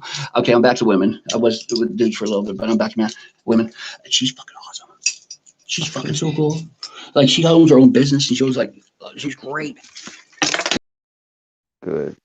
She wants to go around and buy timeshares all across the country, and she's like, "You want to come with me?" I'm like, "Oh yeah." And she's dumb. Huge fake tits. Why? No, but she does like the timeshares to buy. No, she does timeshares. No. I said it wrong. She wants to buy them so she can to sell them. Yes, she's selling them. Oh, so she buys the entire building and then she sells them as timeshares. Dude, that's what she's just started. She's done small buildings and she's starting to go like bigger now. So yeah, you can fuck with that. No, be careful, man. If she wants to go even bigger, then she probably will leave you. Yeah, well, probably. But she's like 50 years old and has big tits. Make yourself useful. It's all about the breasts, really. I mean, as long as they're big, it's all good. Personality, who gives a fuck? No, she's got a great personality, though. She's New York. She has a New York accent, like, hey, whatever the accent is. I can't do it good. Hey. Yeah, okay. Hey. What's the matter for you, huh? So I guess you're saying she has a great breastinality? Yes, that's it. Breastinality. She's tiny. I've known those. It's just like, it was really weird. Like, okay, I was kind of like, I didn't pray, but I did shoot something in the air. I was like, what the fuck, man? Because the last girl just fucked me over hard, man. And I was like, what the fuck is going on? I go, this is it, man. One more time, that's all I get. Whoever the fuck is listening. But I might have been talking to Satan too. I don't know. We'll see if this girl, it turns out being a bitch. Then I know I was talking the wrong. I should have been looking up more when I said it. Because really, it's all about angles. Like we say with Globe Earth, it's all about the angles. It's all about how you shout the prayer out. If you're doing a 45-degree angle, you're gonna be talking to God. No, don't worry. Satan's far too busy helping these. Satan's far too busy helping these fucking politicians to be fucking with you right now. You're right. I wouldn't want guardian angel. I know. You got a lot more dead ancestors out there looking out for you than you do one Satan. It's true. I need to be an oil magnet or something, I'm just saying that shit, so if you look at it with a brighter, outlook, then you might not, self-sabotage on accident, subconsciously. Yeah. I've noticed that's what you throw out in the world is what you get back. So, and I've been really positive. I've only been fucking with people that are like better than me in ways, That'll help. That's the only way I've been trying to do like the past year and a half. I'd only be people that I think are just where I should be at that age, or where I need to be. And it's been pretty good. I met some real assholes though, but because a lot of successful people are pieces of shit too. So everyone's a piece of shit. except for the ones that aren't. Exactly. So that's a pretty vague thing to say. Everyone's a piece of shit, but the ones that aren't, just less for ratio for good ones. The higher up the ladder you go. Or maybe it's just you have to bring the good out of them. Maybe it's us learning how to interact with people to bring the good out of them. It's not their fault. They're just stuck in a rut, or maybe we're the rut, or I don't know, man. I don't know. It's complicated. The older you get, the questions get more when you intense. Look at it, there's a certain pay grade where people, they're not the rich ones, but they're the medium, like could be seen as rich to other people. Yes. And they just don't seem to tip well. But the they middle don't. class It's so weird. pretty well, and the poor people tip okay. But to their thing. But the middle class people, they tip way better than the fucking people in the next couple brackets up above them. Yeah, that's so true. They appreciate it because they had to work for this shit, and they're okay, we're here now. Woo, Yeah, they're not looking at you like some piece of shit who just didn't do quite good enough. Yeah, right. That'd be the same like when I was homeless and I was like on the road like panhandling. Same thing. Like it wouldn't be like I'd get either like really nice car or something, or I'd get like the middle class cars though. Whatever. Lexus Beamer. Lexus and Beamers are the same as Lexus Toyota. So I don't know. Yeah, and nicer cars though. You know what I mean? Owner cars. Yeah. Nice cars. People taking care of their cars. I get good tips from them. Shitty cars, I just get asked if they could suck my dick. That'd be the main thing. How many times you get asked if you could do that? A bottle of water. You find those on the ground. I never had needed water. If people just throw their water out the window, I don't think I ever bought a water or anything when I was homeless. I just find them. I collect them all throughout the day and put them in my backpack and then go back home. And hope I didn't get AIDS or get fucking gonorrhea from the drinking it. Because you get AIDS from drinking, right? Out of someone's cup. Oh. Fuck no. Come on, man. I know. That was a joke. I know. I mean, I hope I know. I assumed. Right? I just didn't let as much time as you did go by. I don't touch Preston's crowd. I got to make sure I put him in line right away. I ain't that dumb. Shoot. Well, a little dumb, but not real dumb. I've been dumb. Yeah. But lately, also, my main thing is like learning something new every day. I mean, granted, you're going to learn something new every day. Well, most people should, but going out in life, then I'm going to learn it. What did I learn? Okay, there's something I learned today. But the problem is that when I learn something, I don't remember it, so I got to write it down or something. My lists always get lost, and geez, I look like a fucking lunatic. I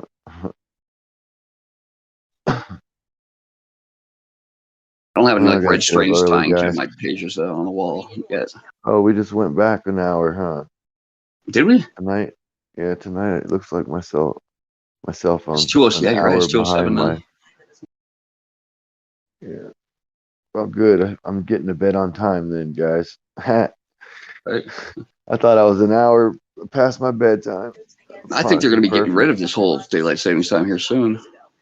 Can't wait. I know, it's stupid. It's all for like the 1950s and shit. People would go out more. Yeah, good night, man. Nice talking to you. You too. Peace out, Grim. I want to get some weed from you, man. You should send me a sample because I got needs. Give me your in the D. You just have to come by. You just have to come by the area. Yeah. Shoot me a D, man. But shoot it deep into my DMs. I don't want the shallow, penetrating DMs. This new harvest must be good, Grim. This is the highest I've heard you sound in a while. Yeah, you do sound high. Yeah, it's nuts. Some sour apple. Oh shit, that's sativa, right? This is sativa. It's purple. It's fucking indica. Oh shit. Okay. Yeah. All right, fellas. All right, man.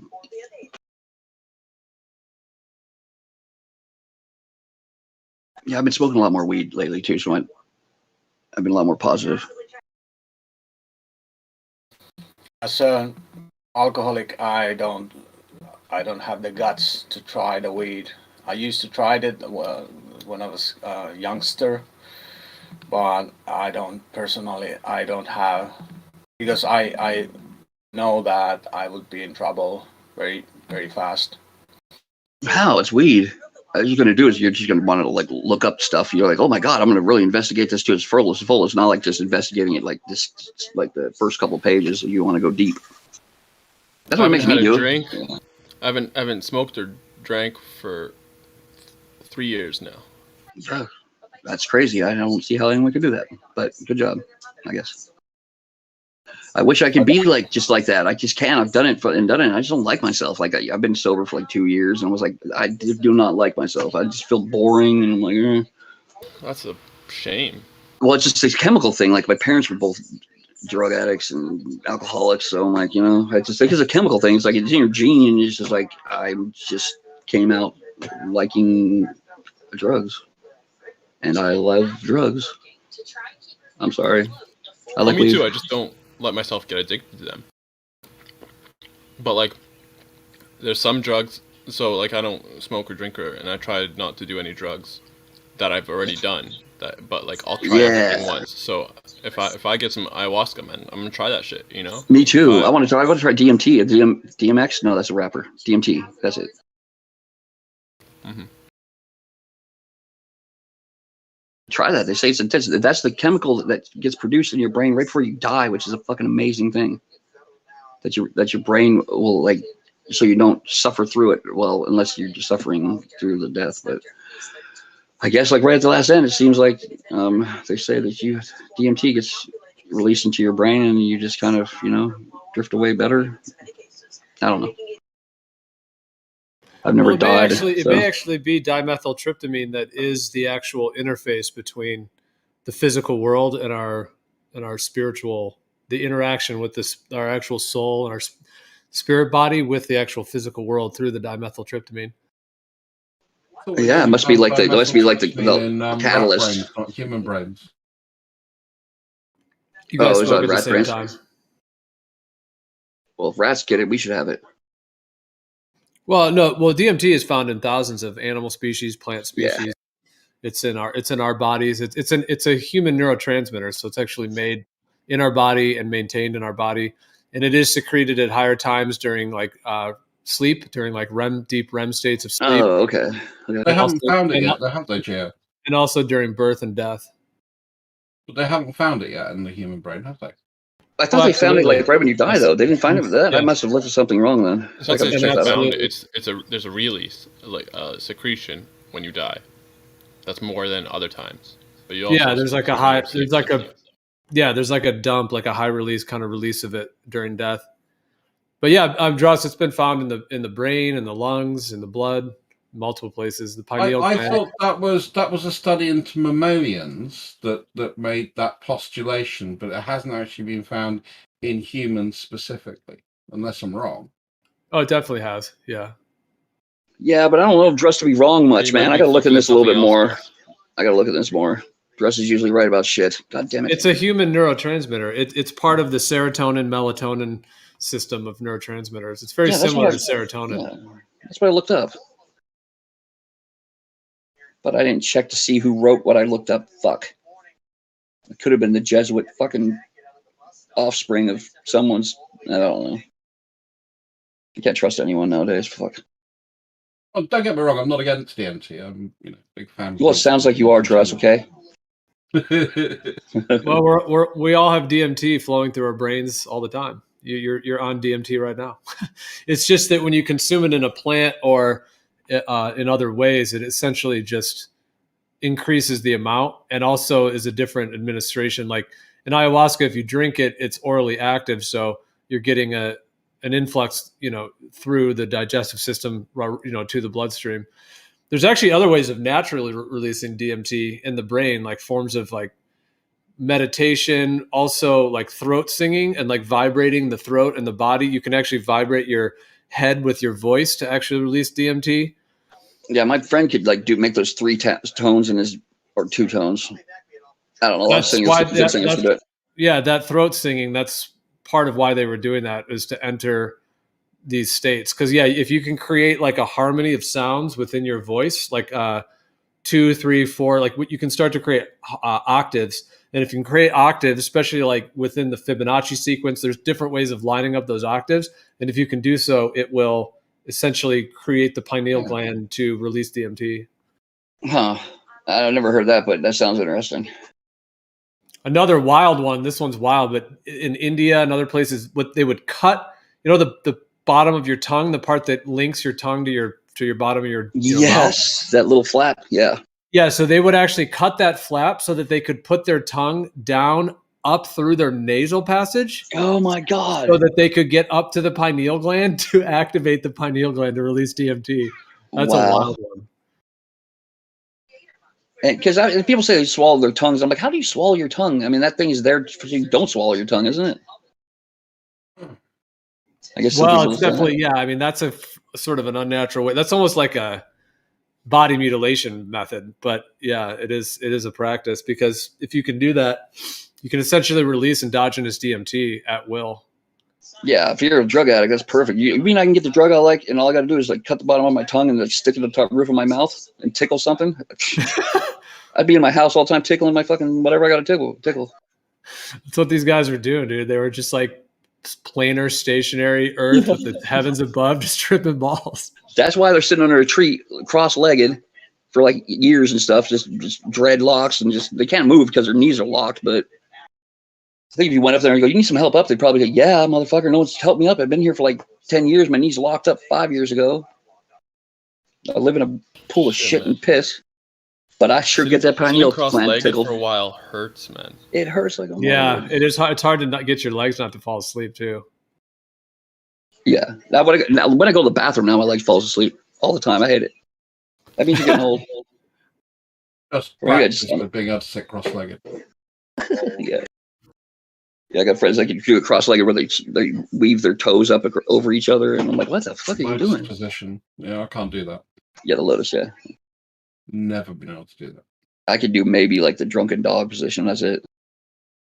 Is that the position? Drunken dog? No, that's the result of a good Saturday night. Oh yeah, shit.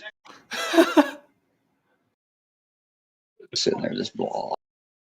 Yeah, this here says DMT has been found in the lungs, heart, adrenal gland, pancreas, lymph nodes, spinal cord, placenta, thyroid. Of mammalians, not specifically humans, which is why it's only inferred that it's found in the human brain. No, that's humans. In other mammals. What I just said was humans. Not my human. You trying to tell me that we create there, but I just don't think they've found direct evidence of it being in the human anatomy androgynously. Great word, by the way. I love that word.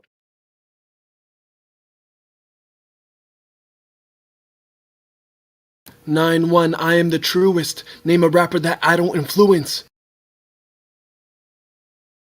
Dude, you just sang a song from Sing Sing, sipping on ginseng. Ginseng, I don't think has any it has medicinal properties, but I don't think it has like any. I think it's just it tastes like shit. Properties.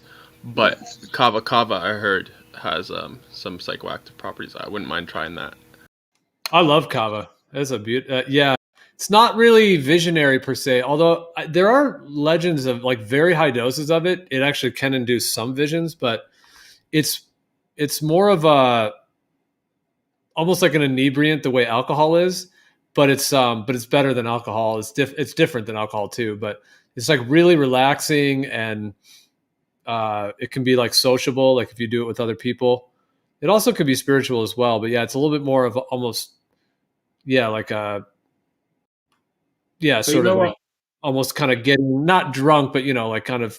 So it's not really used as much for like deep spiritual journeys per se, but more for, yeah, kind of social communion. What's the Thai equivalent called again? Sam, I forget what it's called. You know what I'm talking about? The stuff they sell in Thailand, like on the beach and shit. Samsung or something like that. Yeah, Isn't kratom supposed to be good? Like kratom's supposed to be really does something good for you. I think I heard someone just say that I not too think it long ago. might be kratom that I'm thinking of, but it's like the Thailandish word for maybe. Yeah, I hear it's something really good for you actually. Like it opens up something, opens up your urethra glands or something. I don't know that. Well, there actually is another plant that's similar to kava though. That's in like Indonesia area. So I thought maybe if that's what you're talking about, but yeah, you might also be thinking of kratom, which is No, I don't know, man. Actually, I'm pretty sure maybe it's not kratom, but it has like a Samsung type name or something. I forget what it is. They make good phones too, Samsung. I still think one of the best hallucinogens I've taken, just different to the general acid of mushrooms, is peyote and mescaline. Ooh, I haven't tried peyote. I like that. Just regular like gel tab acid was great, man. I had the best trips, like major trips. I loved it. Yeah, you get the crunchy stomach with good acid. Yes, you're right, and the spine. You know why that is, by the way? Because something's getting like lodged in there, like I don't know what. It's the strychnine that's used to basically preserve the chemical bonds or whatever it does. It's some sort of preservative that they have, so that's what gives you your crunchy stomach. For So pretty much we're killing ourselves then. We're always killing. No, it's not killing you. Strychnine is not poisonous in small quantities. It's not hallucinogenic. Well, yeah, mescaline is amazing and beautiful. Yeah, from peyote, from San Pedro, it's incredibly beautiful. Very deep colors. Very kind of has a dreamy feel to it. Very blissful and euphoric. And you get stop starts. What's that? Did you get the roller coaster? That was the thing I remember most about doing the mescaline a few times that I have. Was you're tripping, and whoa, I'm back to reality again. Yes, I've done that too. And then you're like, okay, this is the last one. Tripping, and then back to reality. It's almost like a roller coaster ride, and it lasts. It's one of the longest trips I've ever done. I was in prison. Yeah, you talking about off the ladder, coming in waves. So did you take a synthetic version or did you take it from the actual cactus? I took it from the actual cactus. We stole the cactus from Kew Gardens. Okay, and then was it San Pedro or? I'm not sure.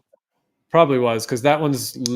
I mean, if you did that from a shop, because it's San Pedro is generally it's also called Wachuma, but trichinosis, it's generally legal. It's usually not like illegal, so it's actually in like you can get it in like plant nurseries and stuff. You can buy it. Or you can't buy it here. We're rather strict on all that kind of stuff. It's like mushrooms here. You can pick mushrooms, and as long as you haven't washed them or prepared them in any way, then they're okay for you to have. That's the way the San Pedro is. Yeah. Was it a long, big cactus, sort of like a huge cucumber? I can't honestly remember. It's that long ago. It was my mate that got it, to be fair, not me. Okay. That one has to be cooked down. You can just eat it almost like a cucumber, but it's really hard to fit that much in your stomach. So generally that one is... No, he cooked it down and it was reduced and... Yeah. Yeah, it's probably San Pedro. Like a thick tea is what I remember it being like. Yeah, because peyote is generally just eaten raw because it's much more potent per like the amount of flesh you have to eat for peyote is pretty doable. So yeah, you don't really ever want to heat peyote either. It's just that one's raw, but the San Pedro does get cooked at a low temperature, to distill it down. But yeah, they both contain mescaline and a lot of other alkaloids as well. But that's cool. That's cool that you were able to get it naturally from the plant. Yeah, I mean, Kew Gardens is known as the Royal Botanical Gardens, and it's this really pretty place in sort of West London. Okay. I thought maybe you were saying a shop, but if you're saying you went to like a botanical, that's funny. We went to a botanical garden which has lots of interesting stuff in there, and one of the things they have is they have a desert house. And in there they had the right cacti. And he went and purloined it. I made it sound like I was cooler than I was, to be fair. That's funny. And then said, try it. And then, the guy, he was very into his psychedelics. He was like the person that helped me through my initial experiences with sort of various types of psychedelics. But yeah, very shamanistic was his kind of view of the world, which I kind of liked. Did you find was it really like euphoric as well? Did you have euphoria? Yeah, I remember it being like a roller. I mean, that's why I say like a roller coaster ride. It was this incredible, intense rushes, and then coming back, and it was, and those rushes would last 2 or 3 hours, and then you'd literally come back and you think, oh, it's over, and then just as you're sort of thinking, cool, it's over, and then all of a sudden you go back in. And then I also had the mescaline you can get in like liquid form, which there's the synthetic version, I think. That's used with droppers, so you drop that on your tongue, but that wasn't as good. Yeah, it's way better in the plant. Yeah, there's all kinds of cofactors in the actual cactus that work along with it. I mean, synthetic mescaline could still be pretty enjoyable and interesting as well if it's made cleanly and purely. But yeah, in the actual cactus, there's like hundreds of other alkaloids, some of them not even known fully what they are, but it contains a lot of phenylethylamines. I mean, mescaline is a phenylethylamine, but there's many other phenylethylamines that are found in it, which are actually in the same family as MDMA, like ecstasy, even though MDMA is semi-synthetic, but it is in that same family. So yeah, I've found like San Pedro and also peyote. Yeah, it feels, I can feel that the euphoric quality of the it's like of the phenylethylamines. So it's usually like kind of has that dreamy quality to it and the beautiful colors and kind of that trippy quality, but then this like just flood of like euphoria as well. Certainly, yeah. I've never taken I've never taken a psychedelic that has been totally disassociative from reality, if you know what I mean. I've never been that intense where I couldn't tell the difference between, the things I'm seeing, the visions I'm seeing versus the reality that's around me. You're saying you can decipher the difference, or you can't? I've never had one that's disassociated me from reality completely. Yeah, like DMT. No, even with that, I didn't find it. I mean, I still could tell A from B, except when I was sleeping. That gave you really intense dreams. But I've never done like an ayahuasca, or I've never done, maybe that type of quantity. Again, the dosage with DMT, I have no idea about. Where we get to with things like acid and mushrooms. I'm pretty good with knowing how much I need to take to get the effect I'm looking for. DMT, you transform. You go to a different world when you take DMT. I feel. Well, the thing is that people, yeah. I mean, if you're gonna smoke like synthetic DMT, that's a pretty intense thing, and yeah, some people can have experiences where they. Well, I mean, yeah, very high dose of like a synthetic version like that. Yeah, you can have a full out of body experience at that point. Like it's possible to at that high dose. But the question is, are you out of reality or going deeper into it? Because like one experience, the book Stan Groff wrote called When the Impossible Happens, and it's basically a compilation of very, very strong experiences that people had that were also very healing and transformative.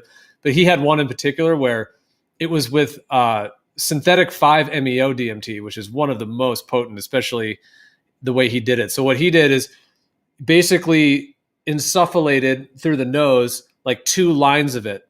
So up the nose, like pure DMT, little like you sniff, kind of like cocaine, I guess, but this is pure 5-MeO DMT.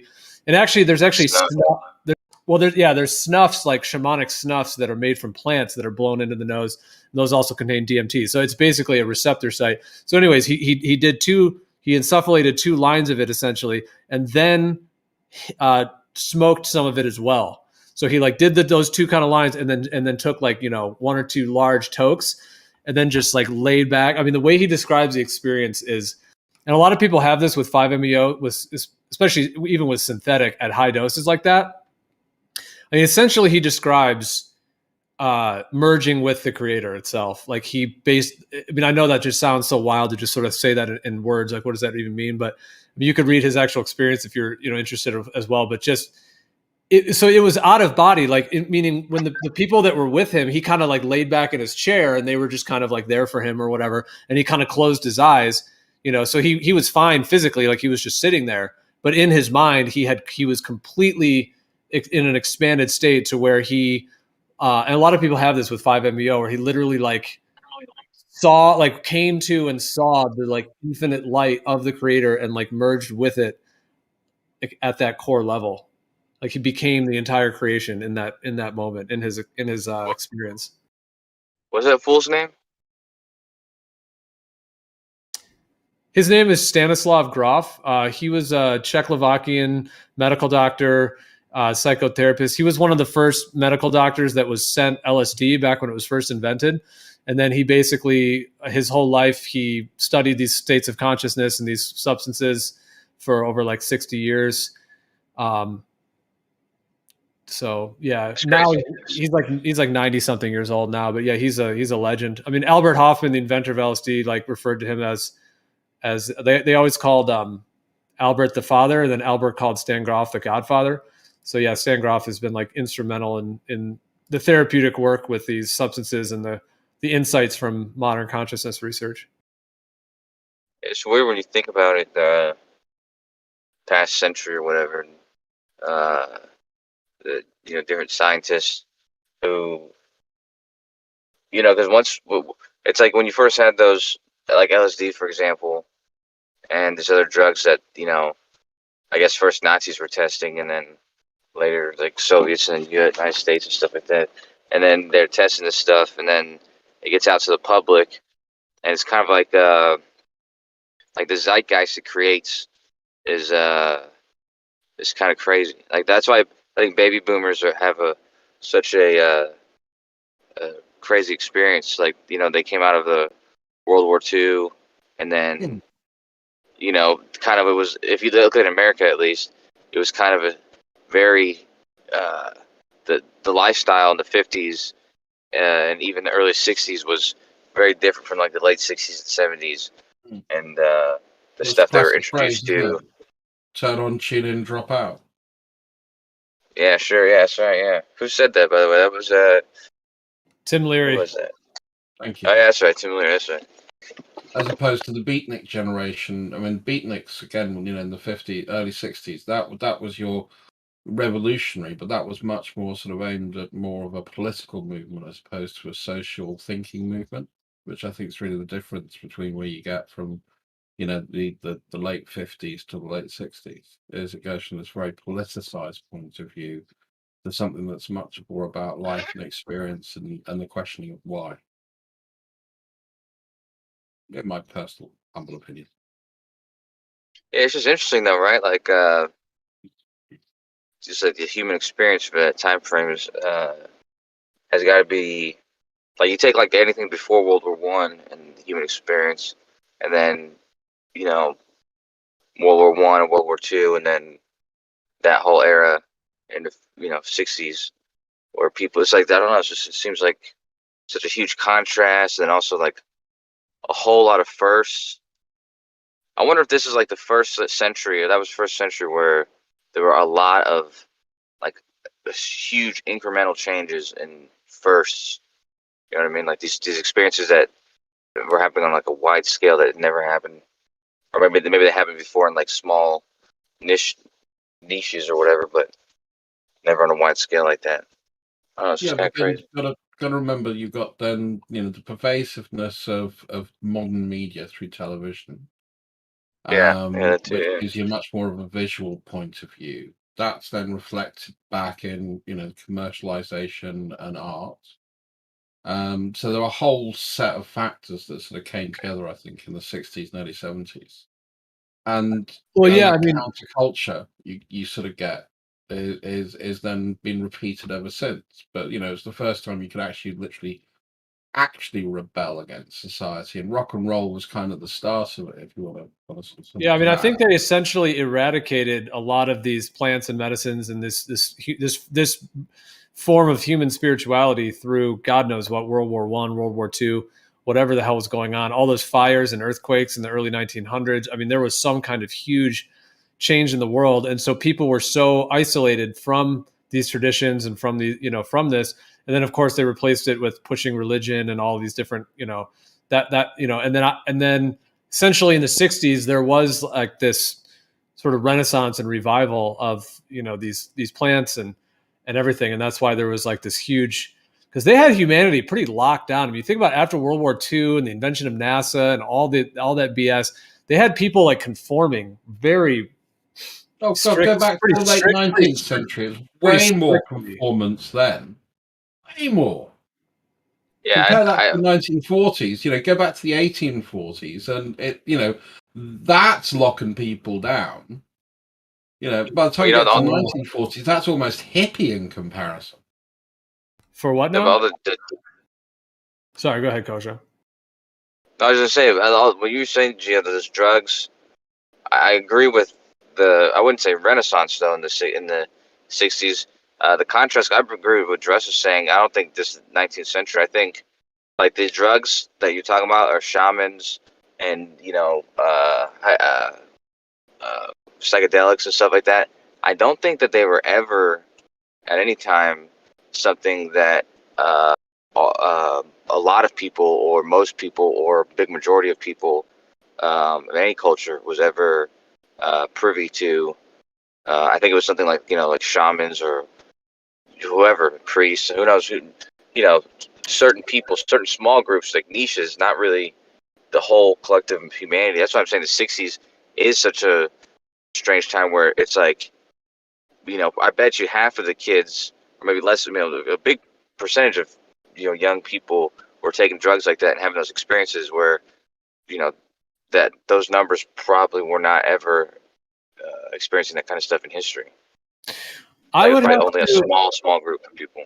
I would have to respectfully disagree entirely. And actually, a lot of research shows the opposite, that actually virtually all traditional cultures and societies had some form of plant medicines that they used that contain DMT and other compounds, whether it's like in South America, virtually all those tribes are, you know, the original ones are using ayahuasca regularly and other plants, and in all different parts of the world. Of course, different species and different plants, but I mean, a lot of the archaeology or the anthropological and archaeological research seems to indicate a lot of different tools that were used that would be used for grinding plants. They've even found like plant residues that are on some of these materials that contain like DMT as well.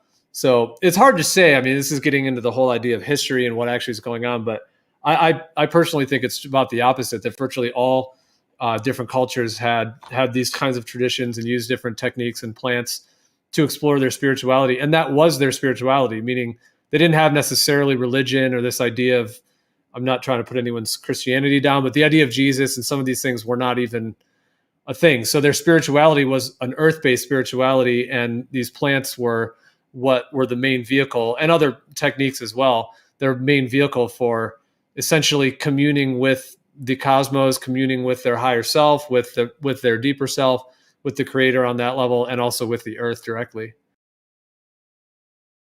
And things like the pyramids that are lining up to stars, like I think those were used as portals. So you would use different DMT plants and look up through these shafts in the middle of the experience, and boom.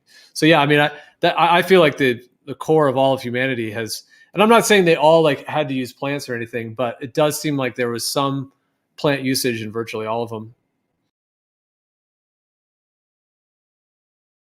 Like the roots of the entire Vedic traditions, the roots of actually mystical Christianity was rooted in these different uses of mushrooms and DMT containing plants. I mean, it may be the actual root of all human spirituality that all religions are actually models of now. But the cool thing about it is that you can actually experience it yourself rather than just having to believe a book or believe someone else. You can actually have a direct experience.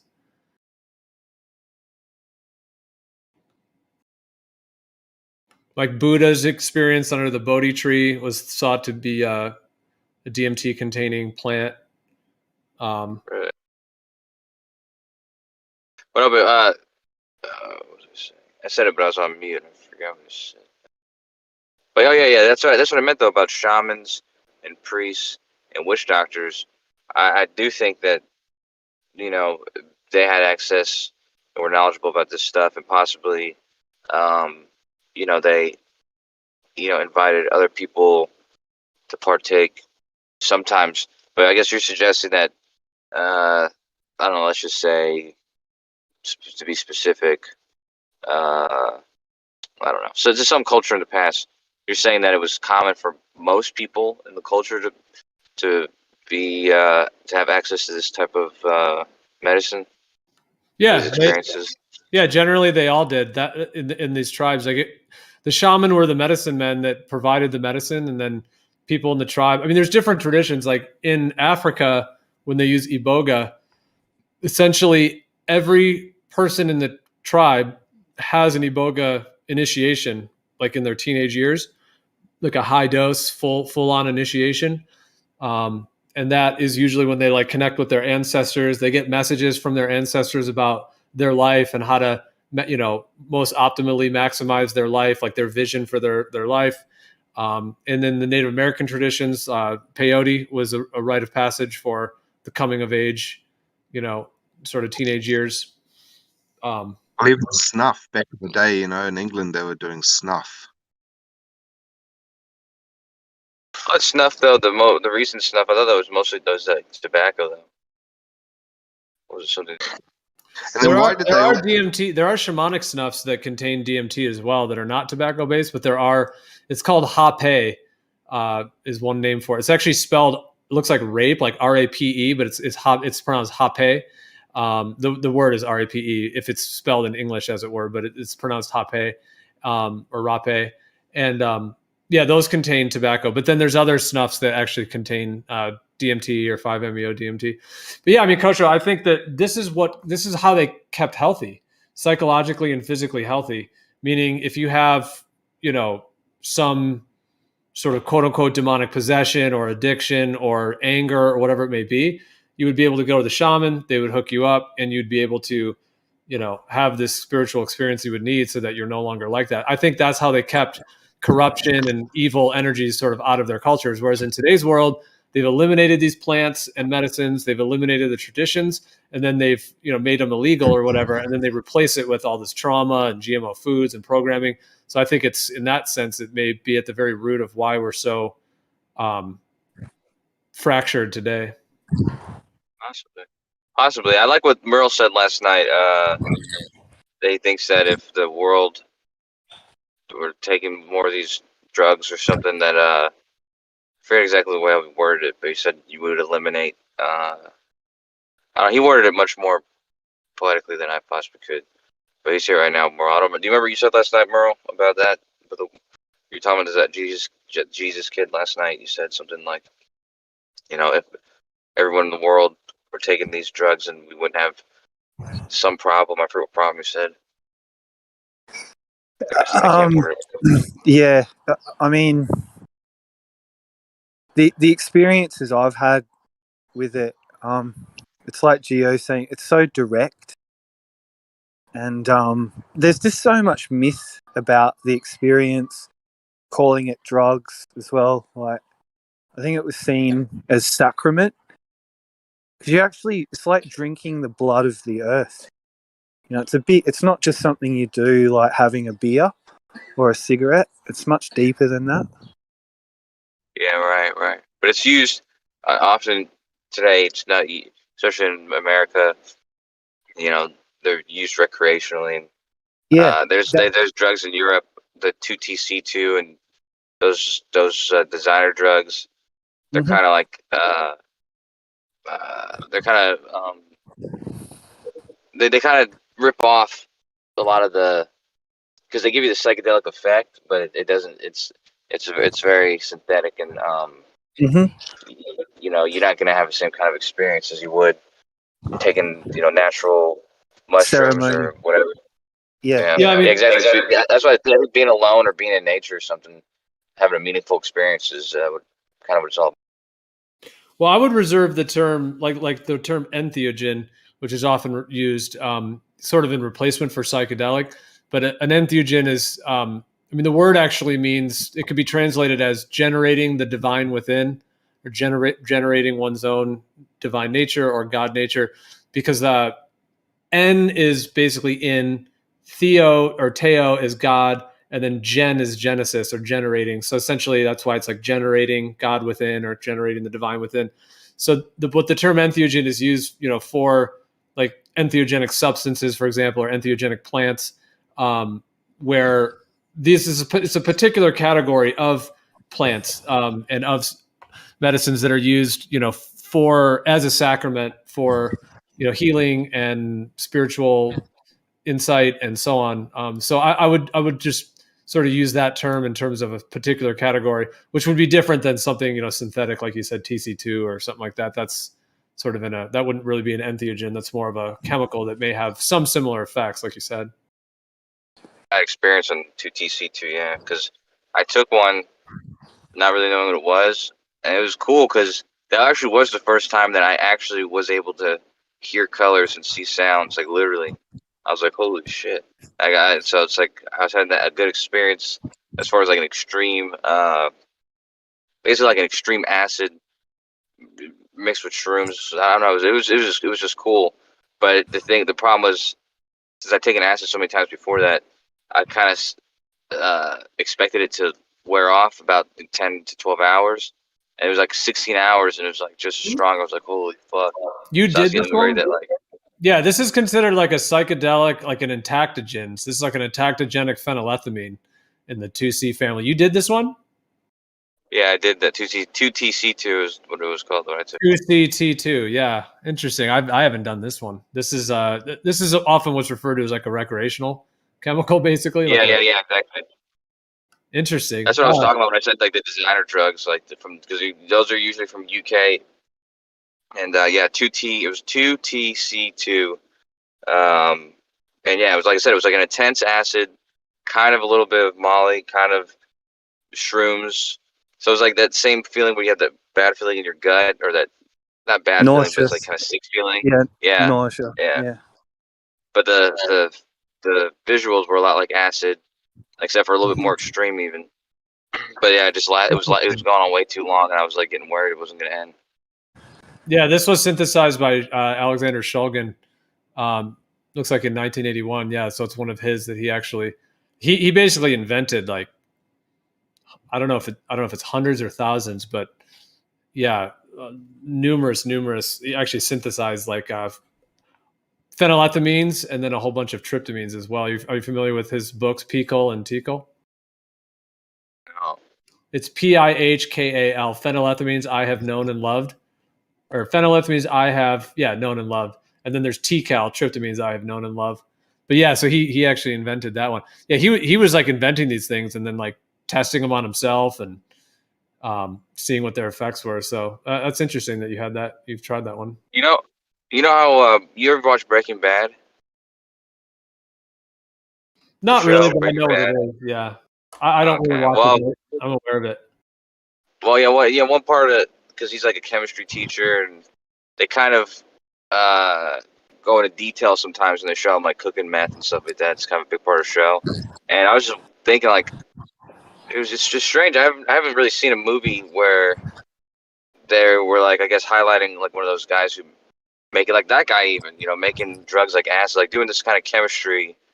And because obviously that dude must be like a killer chemist, right? Like he must be pretty good at synthesizing and altering exactly what needs to be altered, and to make all these different types of 2T whatever. But I don't know what the categories are called. That's part of it for me. Like all right, so the caduceus, that image of the snakes going up the staff. Oh yeah. Like for they use a medical. The medical symbol, and sometimes it's got the wings either side, and it's like a staff with snakes or a DNA helix going up it. Yeah. Well, for some reason, like in the jungle, that was one of my symbols. Like it came time and time again, and it was metallic and kind of like liquid CD, like rainbow metal, and it just would rise, and it was like a sword, and I could hang on to it, but all around me was like birds, bees, lizards, birds, like the whole animal kingdom as well, and I saw that so many times. So what my question is, the language of the creator or the plant medicine, it seems to talk to people through symbols.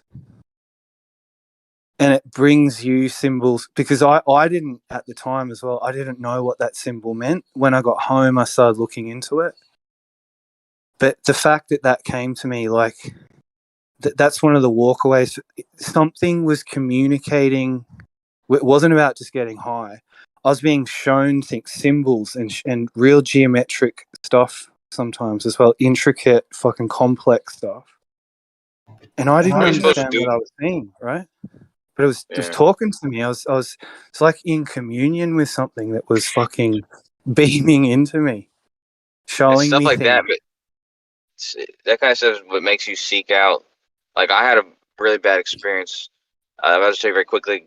Like, the first time I smoked out of a bong, I was supposed to be smoking weed, and I was at an older guy's apartment with my friend. I didn't even know the dude, and he gave me the bong, and the second I hit it, I was immediately started. This is probably the most psychedelic I've ever experienced in my life, because I immediately got up and I just left the apartment and I went in my car, and everything was like a cartoon. It was so weird, and I ended up crashing my car into like 3 cars. Anyway, so after that experience though, I think the dude was fucking with me. Like, he must have given me something like salvia or DMT. I don't know what he gave me, but anyways, after that experience. This is before I'd ever taken acid, even. Or no, maybe I had already had acid. I can't remember. But regardless, I was like, ever since I had that experience, I was like, dude, I want to. I was seeking it again. You know what I mean? Like, I wanted to seek what that was that I saw. You know what I mean? So it's like when you have those experiences, or you sent messages or something like that from taking psychedelics. It's like, you know, you don't really have an answer for it, and it kind of causes you to want to like go back and, you know, hear more, like, you know, get more information or whatever, or answer like whatever the hell it was that you saw. Yeah. You know what I mean? Like, yeah. Because what do you make of that stuff? Like, what do you make of those messages? Well, so much of the process for me, like I can still access it to this day, which is interesting. But the takeaway I have is that if you call it medicine, right? I call it medicine, but whatever the way you want to term it, the medicine was getting to know me. So it was like it was assimilating with me, and there were different times too where it was almost like insectoid, not just ants, like this whole insect surgeons and doctors like operating on me. Like, it was really strange, some of it. But that was like sort of like the first phase of it. Once it sort of had got to know me, it knew what I could handle, it sort of knew what to bring me. And what I started to feel was the shaman, they must really understand that dimension. Like, they can move in it. There's just so much about that world that we don't know about.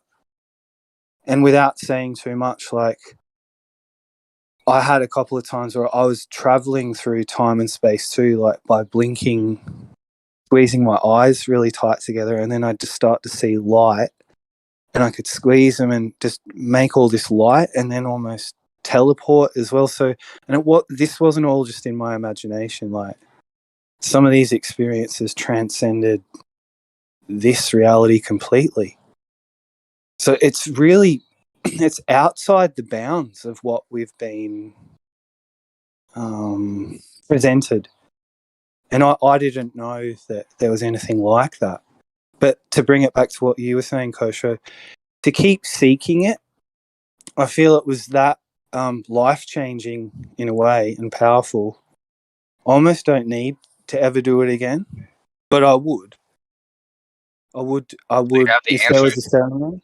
I think so. Like, I think the answer I got was that when you hear people talk about God, there does seem to be an overseeing mind, like top down. looking down. And so that's the bigger awareness. And then there's creation, and we're in it. But the takeaway I got again was we don't always include ourselves. And that's the missing bit for me. That once you acknowledge yourself, you're adding yourself you're including yourself in the equation. Because now you're part of creation too. So when it comes to darkness and light and good and evil, it's up to you to walk that path. And sometimes you gotta, if you're walking down a path and there's landmines, you got to be careful where you put your foot. And all those little insights, just be careful, be wise, you be sensible. That's kind of a very simple message, but it's powerful. It's interesting. It's an interesting perspective. Probably people don't ordinarily, because I mean the way you put it was kind of interesting. Like put yourself in it. Like when you're thinking about all of the I don't know, like the universe, or like the I call it the universal spirit and all that kind of stuff, or even with just experiences you have in everyday life. It's like you're kind of like looking outwardly, experiencing everything. That not always I don't know, including yourself. That's just that's an interesting perspective, man. Something else you said. Respond to. I forgot now. What did you say? You said.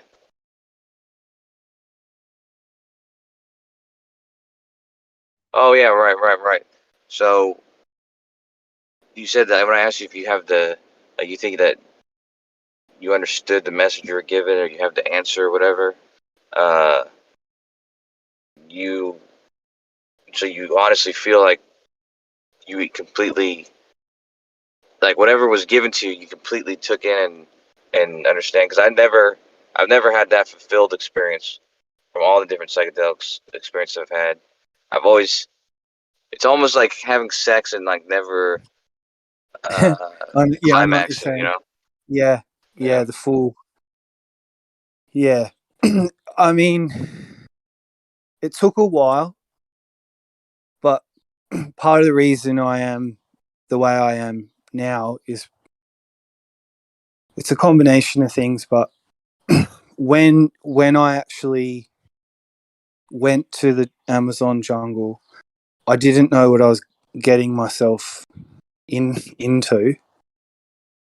But when I approached it, I prepared.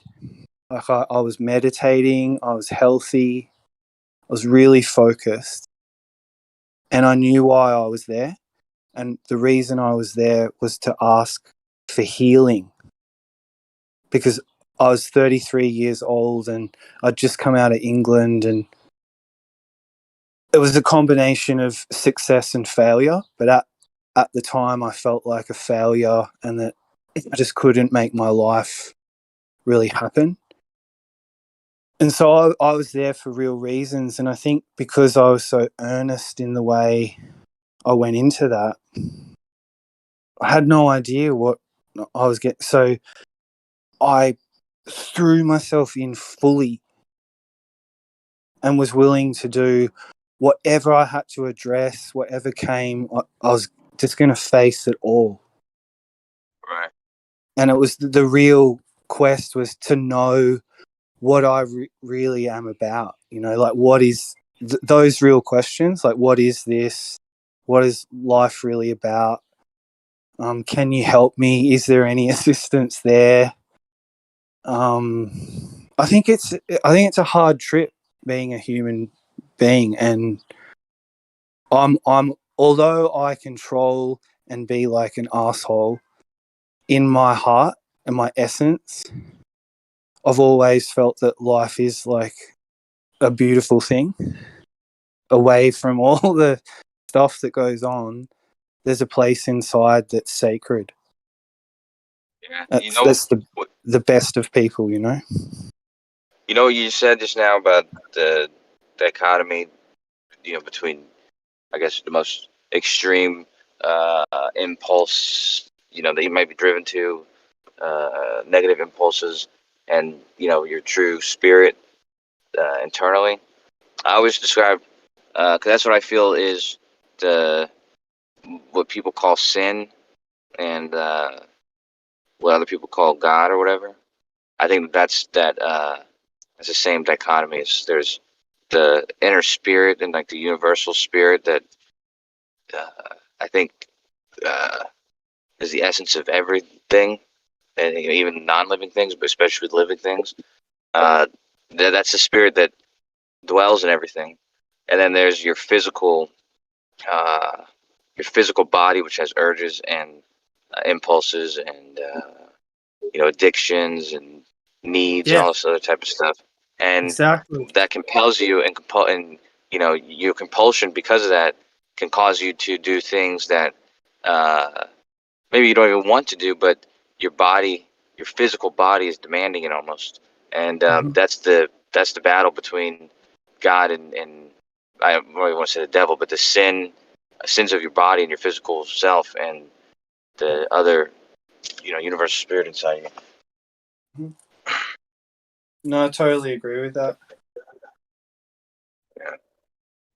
Yeah, I think that's Mel, probably Yeah, that's before you went to the Amazon jungle, did music play a big part in your consciousness and your paradigm?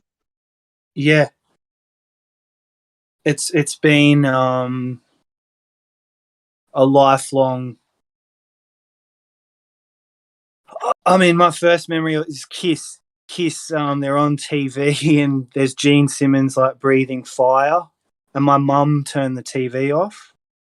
She thought it was scary, and apparently, like I flipped out at my mum, and I had such a strong reaction. She said that she just turned the TV back on, and I was asleep. So, I think music isn't just the music; it's the spectacle, the event, and music's been like key core. Almost to my detriment that I saw it almost more important than a lot of things that go on. It was all about music. That engaged me. I could go to record stores. I could be in a record store all afternoon just looking through records. But yeah, it's funny that how let's say math is a language, and obviously language is a language of communication, like using words that we encode like thoughts and concepts into to communicate to Yep. each other. Yep. It's a form of communication. Math is also one of my favorite ways of communicating.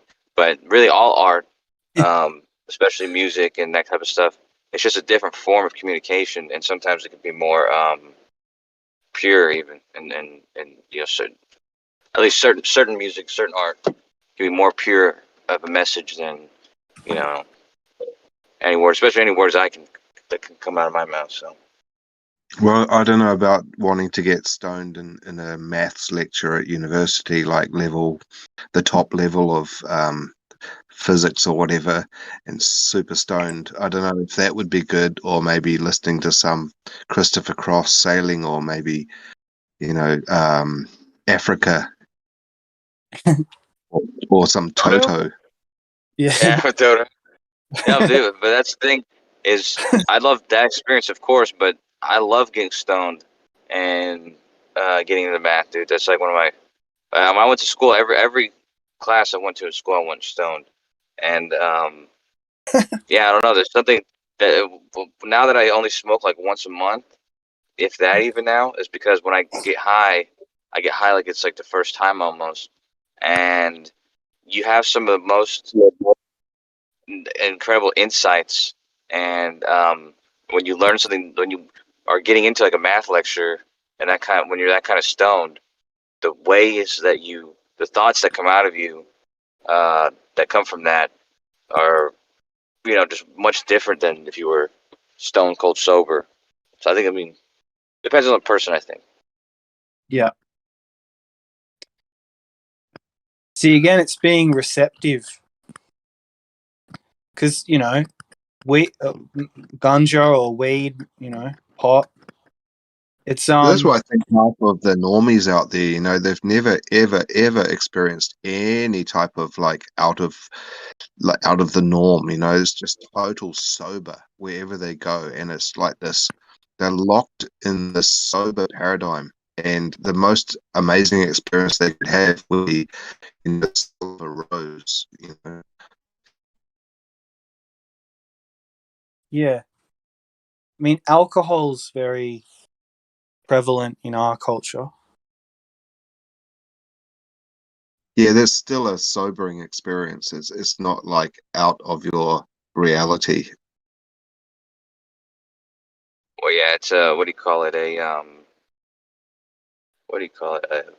It's a What's the type of depressant. drug? It's an It's a opposite, yeah. depressant, but it's yeah, I forget what the term is. But yeah, it's a depressant. God damn, what's that term called? But yeah, it just all it does is it actually shuts down part of your brain, especially the frontal lobe.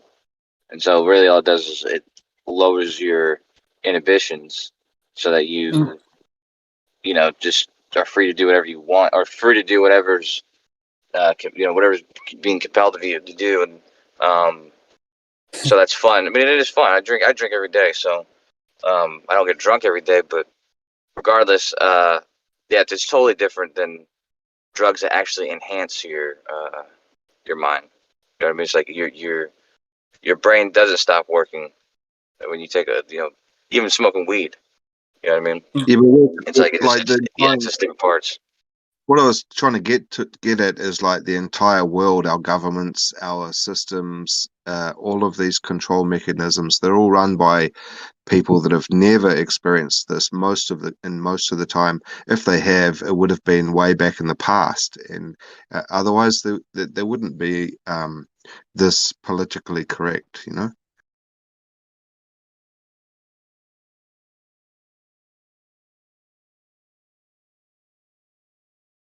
Sorry, it's bugging me that word.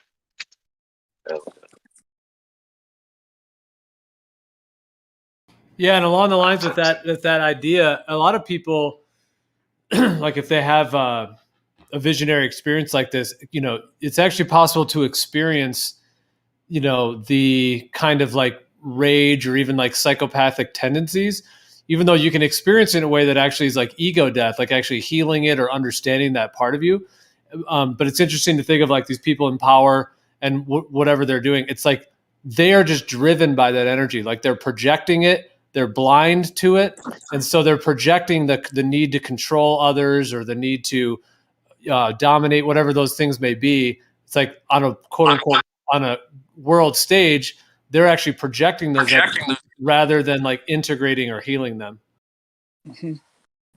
Yeah, I mean, it's probably a weird example, but somebody I've noticed that's gone through this is Mike Tyson. He spoke about like he licked the toad, and anyway, he had a full ego death. Like he watched the heavyweight champion aspect of himself die, and he was crying and like that was just where he was at the time. And coming back to the America, you can just see like there's a scene with him and somebody's like looking through like his belts, all these heavyweight champion belts, and he was just saying they're nothing. They don't even mean anything to me now. So he's really shifted out of that. See what I'm saying? And his whole sensibility, his awareness, he was open to FE. So I don't know. There's something interesting about this. Well, there's definitely a connection between some psychedelic experience in your life and being a conspiracy theorist. There's this understanding that there is more out there than meets the eye, and that's why they're so gullible, because they don't understand that there is another paradigm or a million other paradigms that they're stuck in this in this like a one tunnel vision, you know. Mhm. Yeah, I didn't know, like, because I grew up listening to Pink Floyd. It came into my awareness as a teenager that Sid Barrett, the original singer, took a lot of acid in London, but too much. He was taking pills and just doing acid all the time, and he fried his brain. So I had a very reticent kind of caution about the psychedelic experience. And it wasn't until I was a bit older that I took half a tab once with my best friend. It was a Rolling Stone. And it was the first time I'd ever had the experience. But I didn't have it again for years until I was about 30. And that was mushrooms. Like, I was at school and a bunch of people came into the house I was living in with mushrooms that they'd picked from the field. And then I watched them all take them. And then about half an hour later, there were people like swimming on the carpet, you know, and just laughing their heads off. And I could see something was happening, but I didn't know what. But it took the fear away. And then I was a bit more curious because I could see they were enjoying it. They were in a euphoria. I just wanted to ask Gio, what is it? What's Gio's opinion on, like, you know, how you go through a mid-age crisis, that type of thing. You get older and you realize that you look in the mirror and you're not the same as you were, you know, before. What's the recommendation for something that can bring someone into more motivation?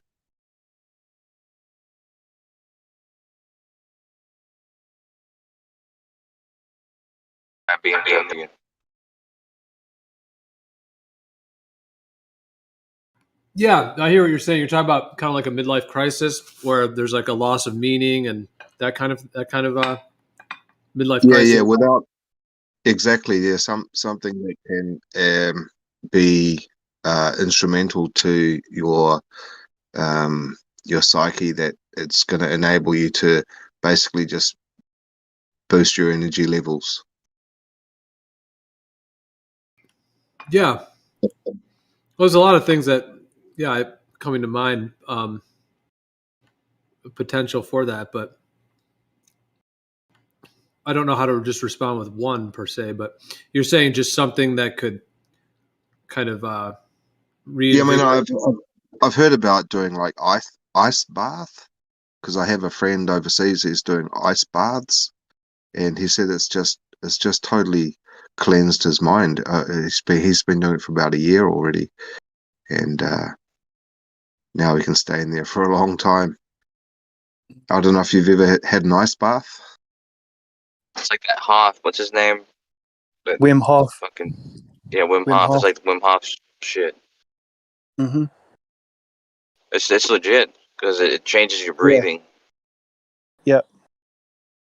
I haven't done it lately, but sorry. You did what? I think he lost his wife, and he was really depressed, and he was in pain, and it pushed him to deeper limits. And he was looking for the limits and transcending them. Legend, that guy. Yeah, he really is a legend. But I used to do that where I would it's kind of a weak. It's like a cheap, poor man's Wim Hof method. But I would take hot showers, which I love to take hot showers. But at the end of my shower, I would always turn it to like cold, and then I would sit in there for like another minute. And it's actually crazy how calm it makes you when you're done. Like your breathing's completely, like your heart slows down and your breathing is just really controlled. It's kind of I can just imagine you sitting on the side of your bed, just like combing your hair for about 10 minutes, and it just feels so good. Yeah. Cold plunges are very therapeutic. It actually activates the nervous system, heals the nervous system, helps with like melatonin production for sleep. And there's a lot of benefits to a cold plunge like that. That's why a lot of like hot springs will have, like a really hot room, a medium temperature, and then a really cold one. And then you can go back and forth between them. Wim Hof is one of the reasons why I believe in like you always hear you ever hear those incredible stories about like Taoists or whatever. I had a girlfriend who was a Taoist, and she was talking about people who are alive for 1,000 years, and just people who can do incredible things.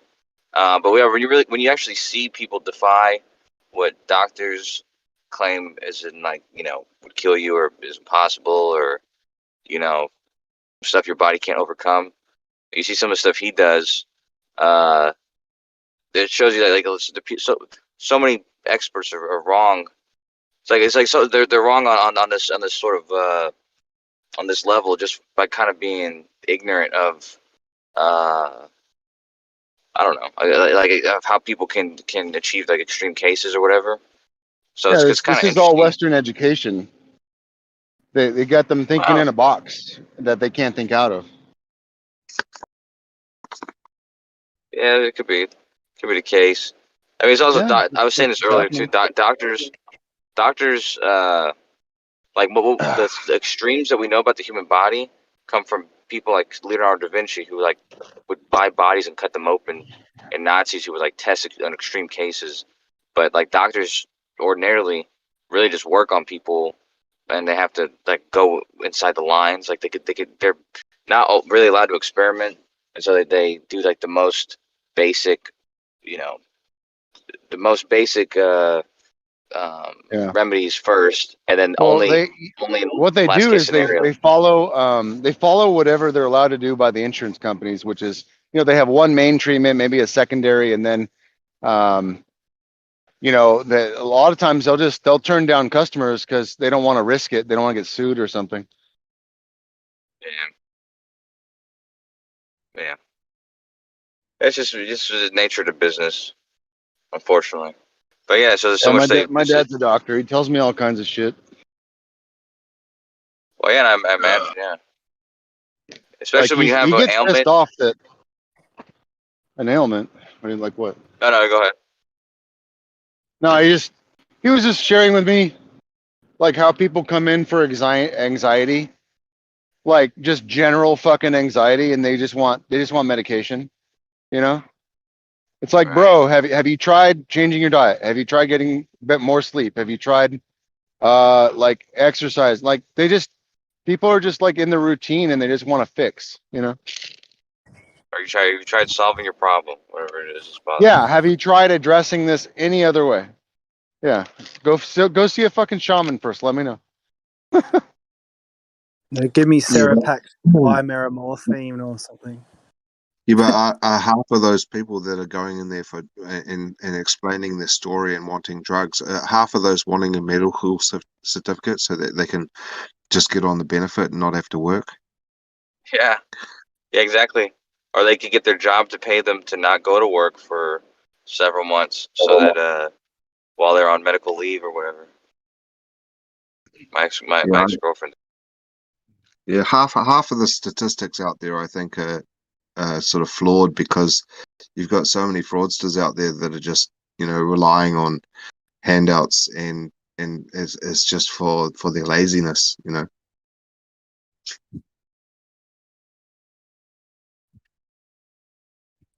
Poor humans. They're so weak. So susceptible. We're stuck in a real sort of a goody two shoes, goody world where everything's politically correct and nobody at the top who makes the rules understands that there's more to life than meets the eye. It's like with all your experiences in the rainforest and Kosho's experiences with those psychedelics and stuff. It's so sober where we are. It's just so sobering, and everything is so fleshy. It's raw.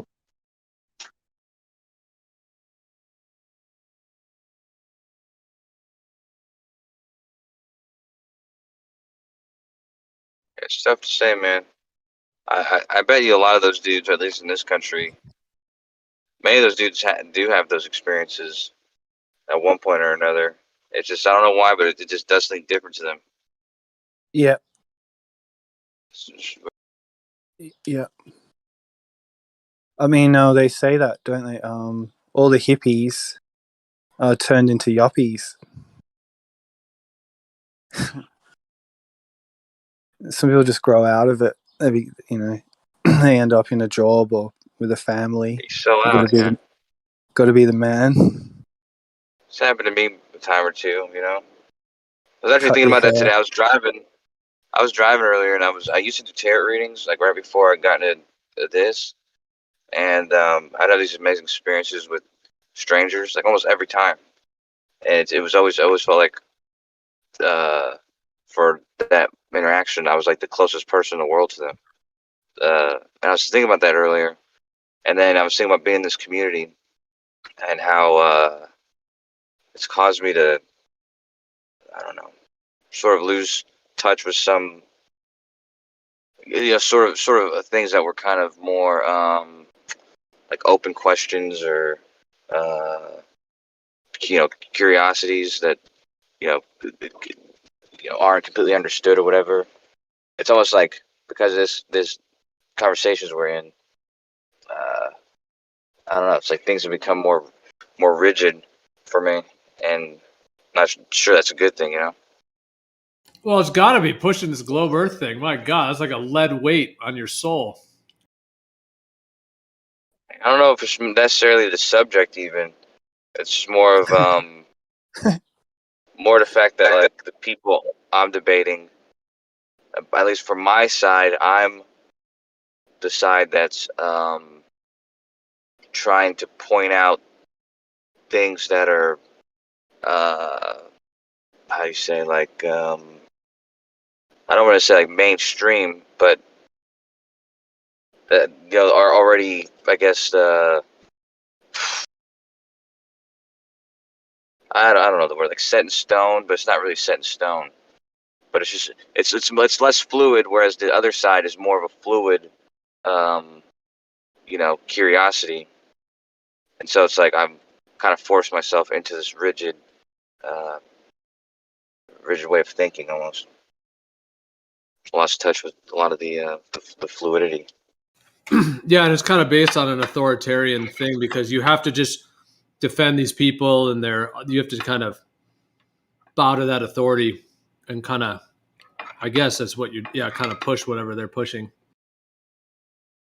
It's kind of like it kind of sucks because when you believe some of it, you're kind of forced to accept all of it. Just shoves it down your throat, Well, no, it's not even that. It's not that. You know what it is?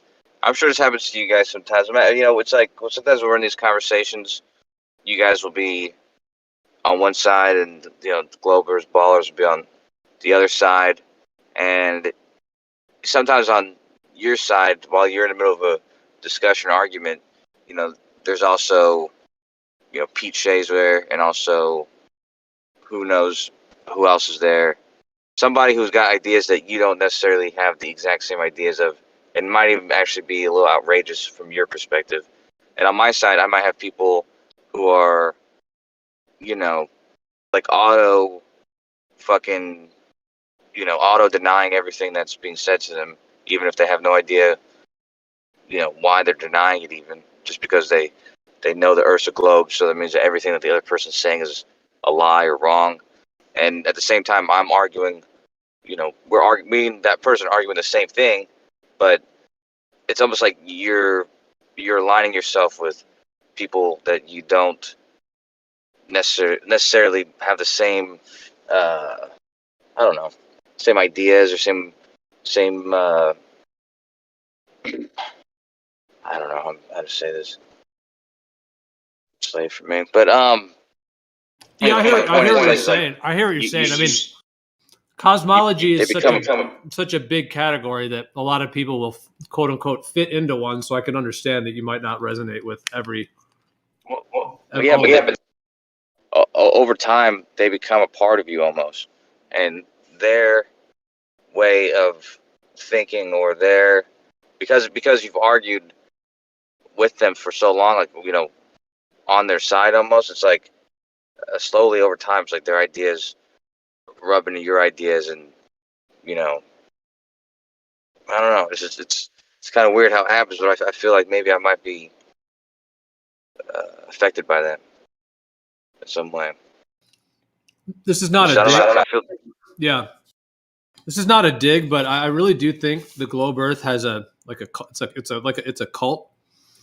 And what you're describing, it sounds like kind of cult, like it's a kind of a cult dynamic. yeah, but don't you think that it's not unique to the globe? Like it's. So I'm saying we all have this on both sides. I think that's the only reason why flat Earth persists even is because there's people who are curious about it and stuff. And then what happens is they find this community, this debate, and then they become a part of it, and then they start engaging in it, and they align with the allies, people who are on the same side as them, and they're arguing against the opposition. And the argument almost becomes a part of, who they are and what they believe now, and almost a reason to not, change your mind. So it's like you're not. There comes a point where you're not really searching for what the answer is anymore. You're just, debating against the other side. I can see what you mean, man. There's a lot of people like that though. They find it easier just to deny everything and then be fine with that. I mean, that's just a flaw that people have in general, is that they, not to say they didn't do any work to get to their position. I don't want to disenfranchise anybody who has an opinion, right? But I also agree with you that I see a lot of people who, like, okay, let's use an easy example, and I don't think you'll get mad at me or anything. Like I've seen Jin, Jin CBR. I agree with almost everything he says, almost. But then there's sometimes he'll double down on points that, are clearly like on their face, or even provably in his face, he'll still deny it. And there's a lot of people who, maybe feel that way, but they feel that way on both sides. So this is a human flaw. It's not necessarily exactly. a flaw in evidence or a flaw in like what's available to make a decision. It's just, that's why you can make a choice, and everybody can make a choice. Yeah, it's good to stay fluid. I think the more fluid you can be, the better. But yeah, there's certainly globers exactly like that, but there's certainly flat earthers. It's usually on both sides. It's usually the older ones, I think. But regardless, they exist and all. Because I can think of 5 people right now that I know that no matter what a flat earther says, they're already calling them a liar and wrong and stupid and stuff. It's like they don't even have any idea what they're, so it's kind of wrong to say. Even if the other person is kind of possibly wrong, they're kind of also not wrong, depending on what they're saying. You have to understand too that the globe position, they're not here for the same reasons either. So their conviction isn't really conviction. Usually it's mostly just from a position of trolling. Like, how serious do they even consider the question? Like, you're not getting a human interaction. You're getting just sort of a facet of them, like letting off steam, or someone comes in here just to feel like vindicated that they're right about something because their life sucks, or there's a lot of different reasons people come in here. But on the flat earth side, like, it's far more common to find somebody who legitimately got here, whether they're right or wrong, or they double down or whatever, that they come here with the genuine intention of being like, I may not have all the information, but I know X, Y, and Z are false, so I'm going to defend that. Yeah, right. There's truth to that. I think though the globers, you're right. There's a lot of different reasons, different people, but that one specific model, it's kind of common. The trolls are the people who just are here to bully or let off steam or whatever. Well, Coach, isn't it kind of different too? Like, I guess there are some people, I'm just going to use the term flat earth, globe earth for the moment, but like on the flat earth side, where they might kind of get into some of like the rhetoric, or maybe even dogma to some degree of certain content creators' arguments or whatever it may be. But so there is some of that, and that can get pretty culty as well, where there's these like certain teachings and you got to do it and you got to defend it. And then if someone else denies it, you got to beat them up or whatever. So there's stuff like that happens. But I would say in general within this community, like, I mean, you could tell me what you think if you agree or disagree, but it feels like if you're on the flatter side, there's much more openness and leeway to potentials. Like maybe we don't know certain things. Some people may feel like they do. It's much more open, like you were saying before, to like creativity and fluidity, talking about what could the moon be? What could the sun be? Different possibilities and kind of trying to build more ideas or models or reflections on different things. Cause it's like the doors, the door is blown open to the potentials. Whereas on the globe side, that's what I was saying before. It's kind of like an authority, like it's the NASA and the pictures and the data and whatever. So it's kind of just like a game of Google, it's kind of like Googling it, see what they say and then back it. That does seem like it's very limited in creativity because you just kind of have to depend on someone else for all your data. Yeah, well, I would say it's not as cut and dry like that. Like it's not as black and white as you just said it, but it is true that is a more common. It definitely seems like there's a more common, because I know a lot of Globers who I'm friends with that definitely always just agree with whatever mainstream says as their default, but they're still open to whatever other information. But then there's a lot of Globers who also, they trust what's true, and if that happens to be what mainstream says, then so be it. And they also open to other shit. But then also at the same time, from the other side, for the flat earthers, you're right that it is much more open, I suppose. But at the same time, there's so many different. There's different times too, where different people are way too open, almost to the point where, or past the point really, where it's. I wouldn't say that you guys specifically are guilty of it, but I see it all the time where people are intellectually dishonest with how open they are, almost like when there are certain. Do you feel that maybe that openness extends to the globe side as well? I mean, there's so many people that they're not nearly. I mean, I would say even wildly uninformed compared to someone like yourself who maybe knows way more about the specifics, but they are also just kind of opening their mind, but also just embracing any bullshit they see in the title of whatever article they're looking at, That's true too. Yeah, that is true. Like they don't understand any of the concepts or mechanisms or any of the things like that. And yeah, and they just hear someone like Neil deGrasse Tyson, or they see the article claim this thing, and they're like, "Whoa!" And now they agree that it's true, because it's been said it's true in like Scientific America or something like that. That's what I'm saying.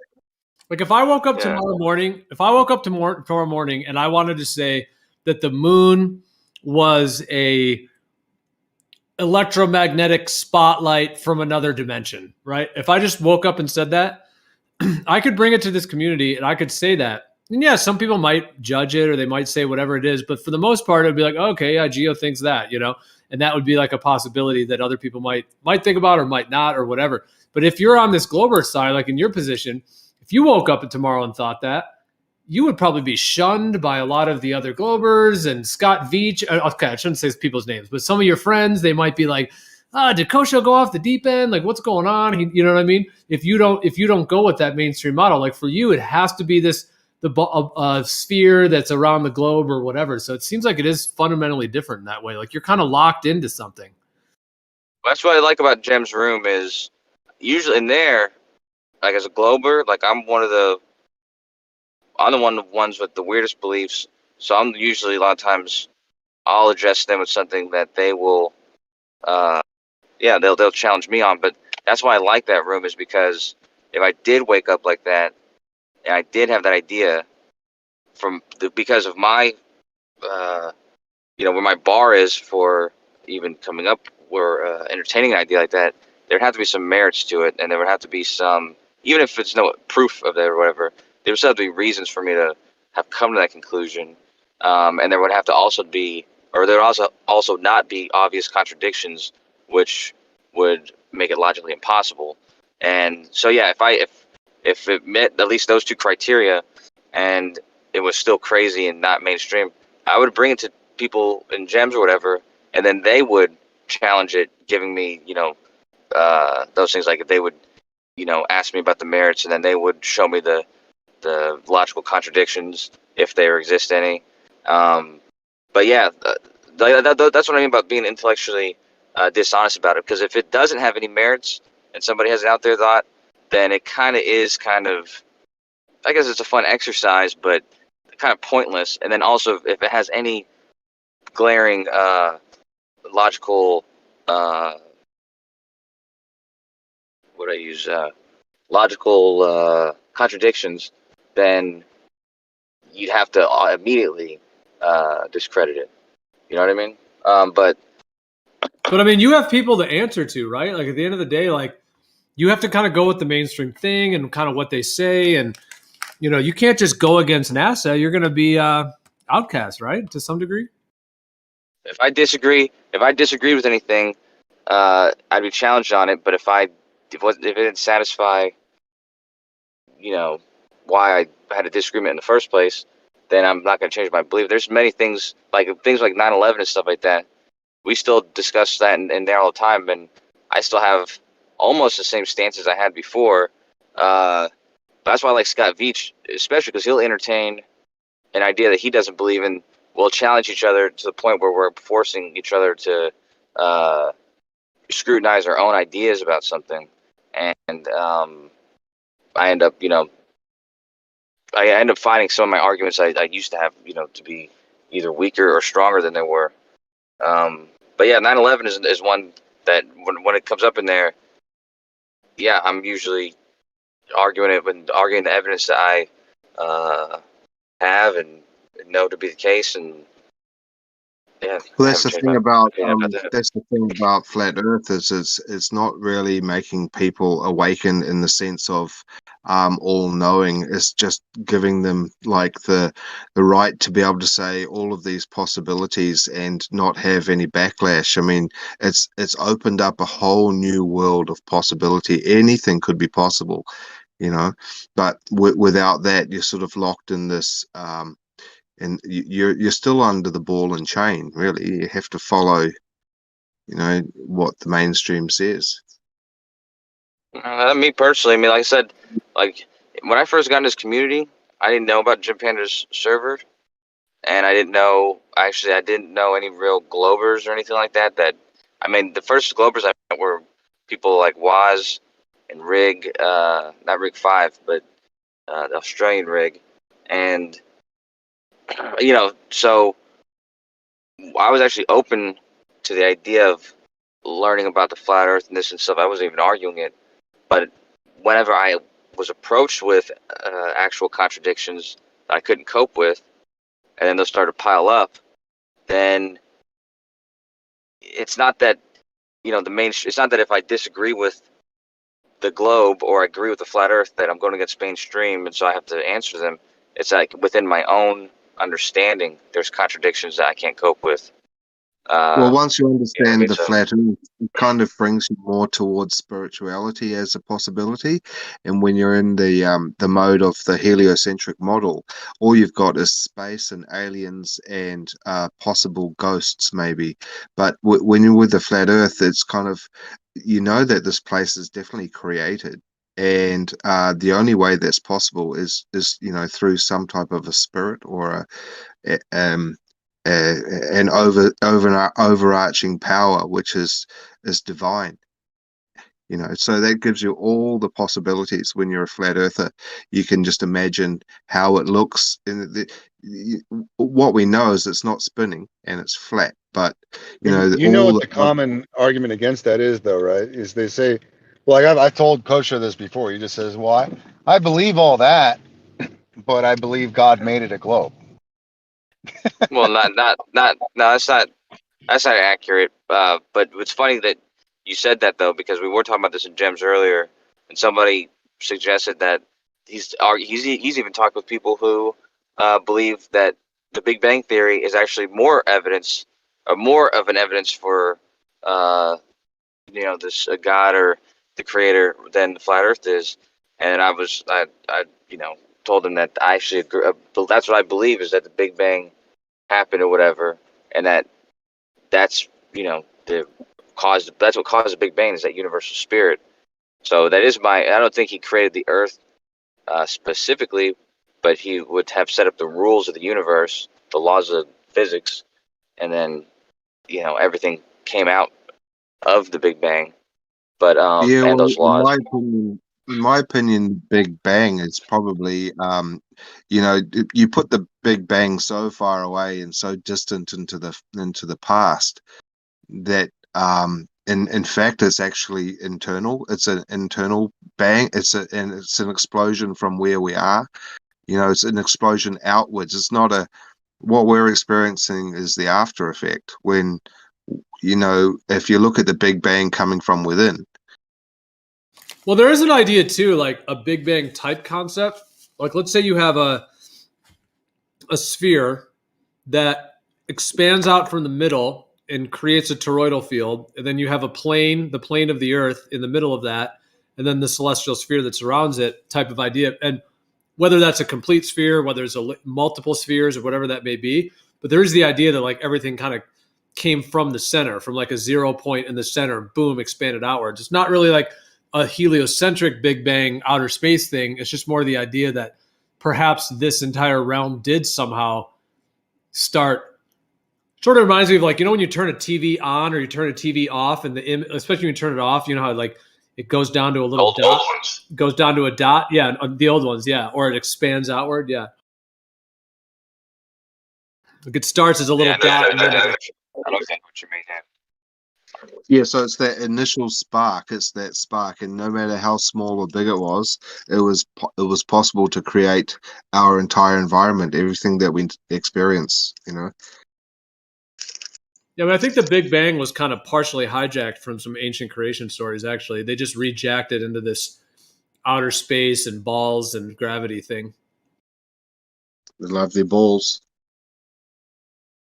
Well, you say hijacked, but science fiction and science have this amazing feedback loop where the people who are kids and they are into science, or they're into science fiction, for instance, it inspires them to study science and then possibly create things that they envision in their science fiction, and then the science that's created from them causes other kids to grow up and write these fiction stories. So it's like a feedback loop, and it's probably the same thing with what you're saying about the creation. There probably were stories that were very similar in older traditions and stuff, and I think the priest who came up with the Big Bang, and then the scientists who are investigating the origins, or turning back time to see how things could have started. Probably influenced their interpretation of what they're seeing, and so it's kind of like the two things are kind of feeding off each other. I guess not really feeding off each other, but more of the scientists are feeding off of, or influenced by the spiritual stories or mythical stories. So it's true, but I don't think it's hijacked from them, because the truth is that it's evidences that led them to come up with those as possible conclusions. Well, there are stories that there used to be a time where there was no moon.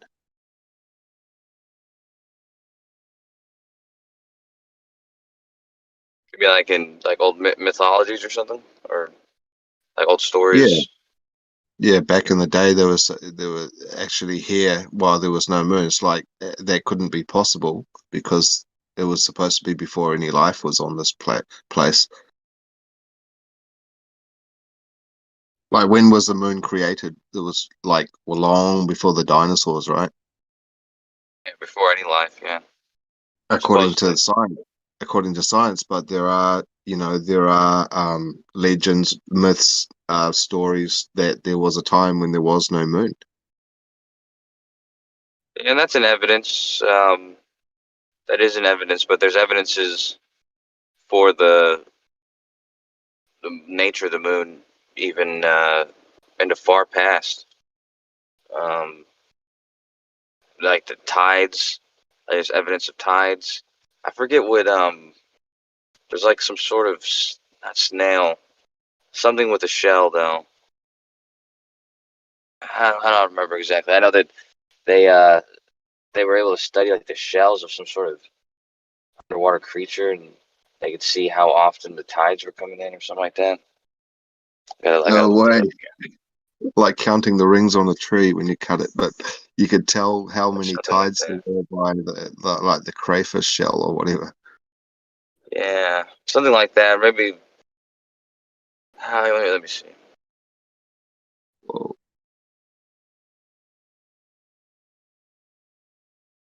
What have they got? Carbon dating. They can drill holes in the ice and they can see all the layers, and then they can look at your genealogy. What else can they see back into the past besides that?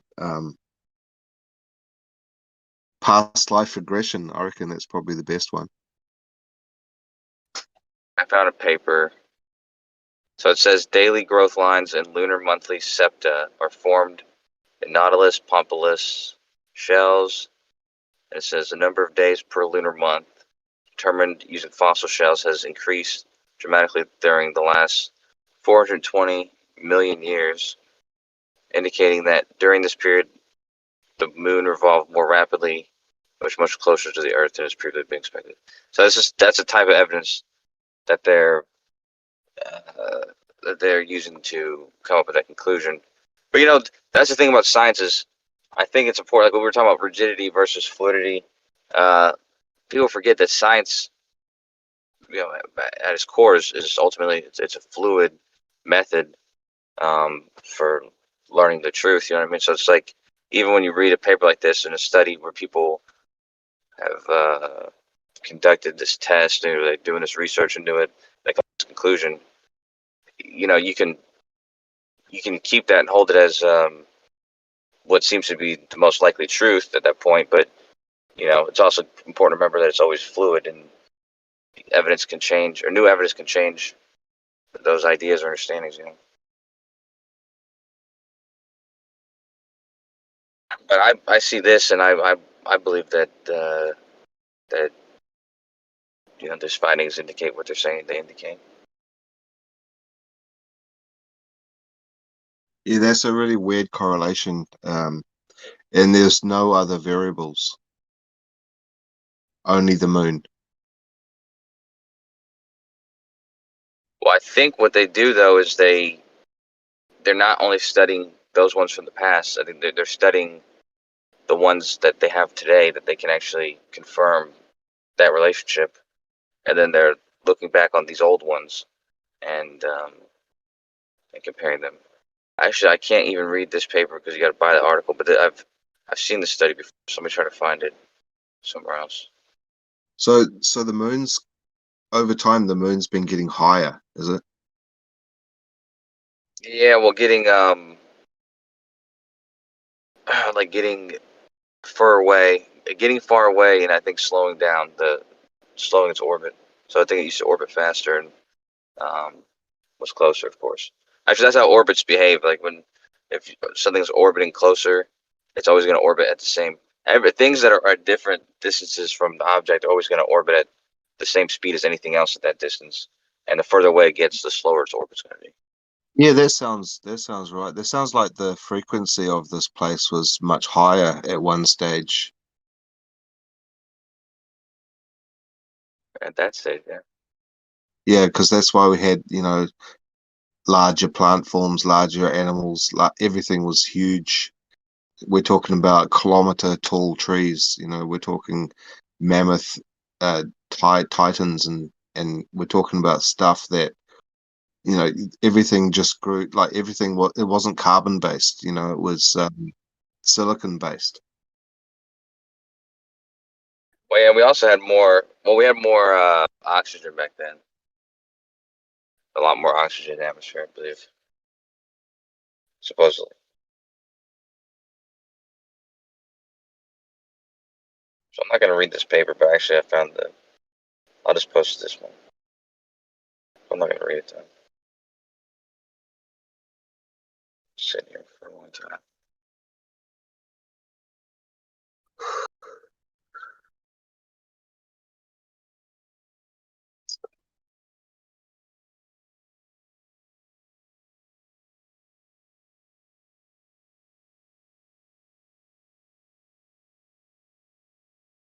trying to buy that GPS RTK thing finally.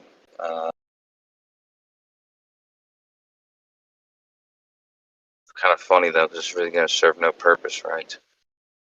All the Globers and ballers, and they already agree with what the tests are going to show them, and none of the flat earthers are going to really entertain any data or presentation that I show them. So Yeah, but it's all ultimately for myself. Yeah, I thought that was the point, that it interested you. Well, it is. Exactly is my point, but it's one of those things that's kind of like, it's sour. It's like sour and sweet, Bittersweet. sweet and sour. Yeah. Bittersweet, there you go. Because it's like, it does, and I will admittedly get pleasure from doing something so utterly useless, pointless, and fruitless. But most of the things I do fall into that category, so.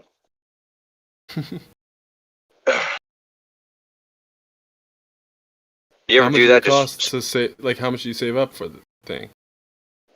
Well, I didn't save up. I was doing another useless task that I put a lot of work into. I was building that thing for my girlfriend, the wall in her backyard, and I've been putting a lot of work into it.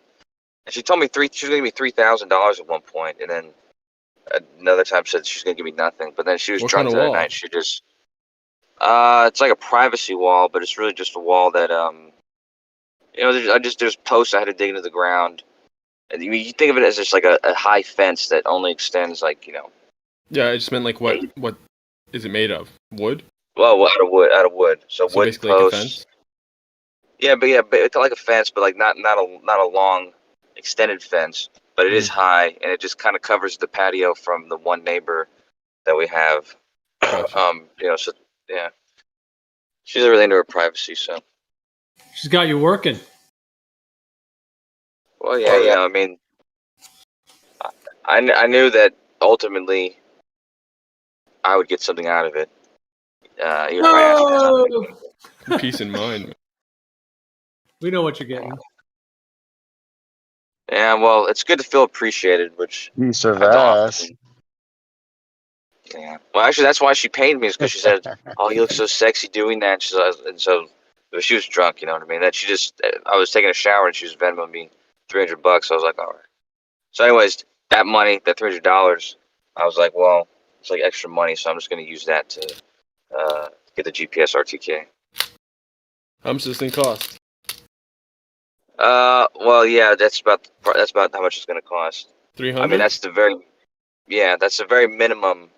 But I need to check all the boxes and make sure that what I purchase is actually going to be able, without buying anything else, to achieve that. And yeah, Well, if it's not, then you could just return it. I don't think so, man. Like, I'm buying shit from, From China? sketchy. Yeah, well, yeah. Technically, the cheapest one. If I want to get a really cheap one, I get it from Alibaba. But no, it's really just a small little chip. You know what I mean? So I don't think that they're going to take a return. But yeah, I think I can get away with just that. But Larry GPS, he has an equivalent system. It's actually gives you more accuracy. But I thought he was going to let you just use his shit. I asked him that the other day. I said, oh man, it's my birthday today, because I was wanting him to stop arguing with somebody. And I was like, will you just kind of chill back a little bit? But when I told him it was my birthday, he was like, you know what's your birthday? I'm gonna pack up my $80,000 gear, like all his surveying gear, which includes like 3 of those precision GPS things. He says he's gonna come meet me somewhere, but it still involves me having to. I'm pretty sure he doesn't want to leave his general area. Like, he lives in Maryland, so. Oh, fuck that shit. But he is willing to do that. But I don't. What I would like is for him to send it to me to borrow, and I'll send it back to him. Good luck. Yeah, is that gonna happen? But yeah, I think GPS RTK. That's why I keep saying to Jeremy is, there's a reason why when not real surveyors, like there's not any real surveyors here, but I'm just saying, like, professional people in the field really need to make straight lines and really need it to be accurate as possible, that is the one tool that that beats out everything else. Depending on the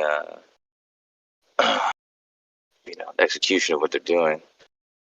But most of the time, that is what they're going to use to get the most precise positions and straight lines.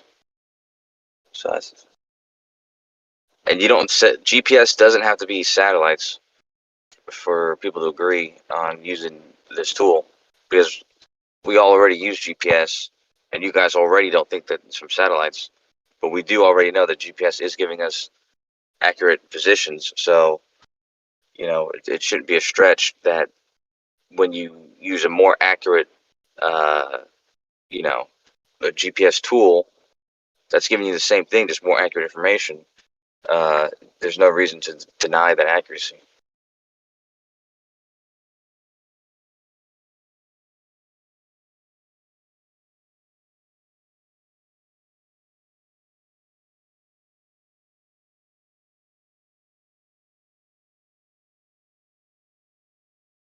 Yeah, the surveying tool, like the equivalent of these new GPS RTK things that you can now buy for $200-300. I mean, they used to cost like 10,000 at the minimum.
time is it in the UK right now?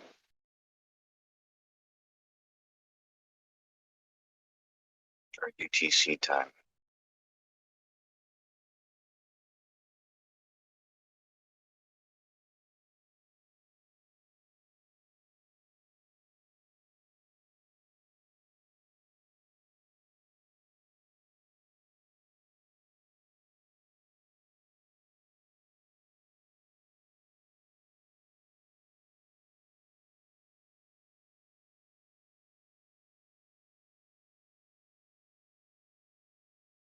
I just got some really amazing draw. I'm just making a collage.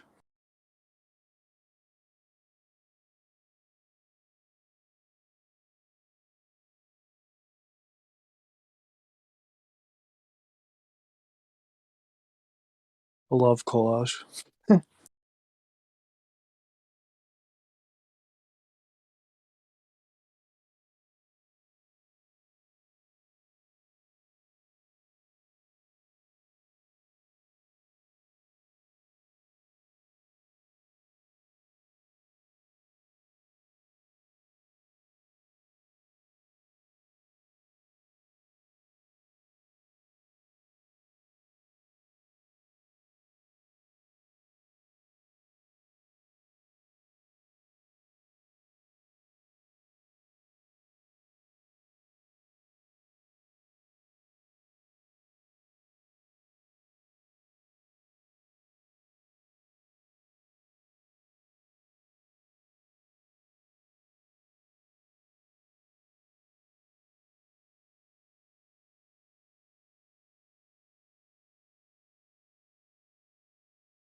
Am I coming through? Yeah, I can hear you now. I saw you live, but couldn't hear you. I just spoke to myself.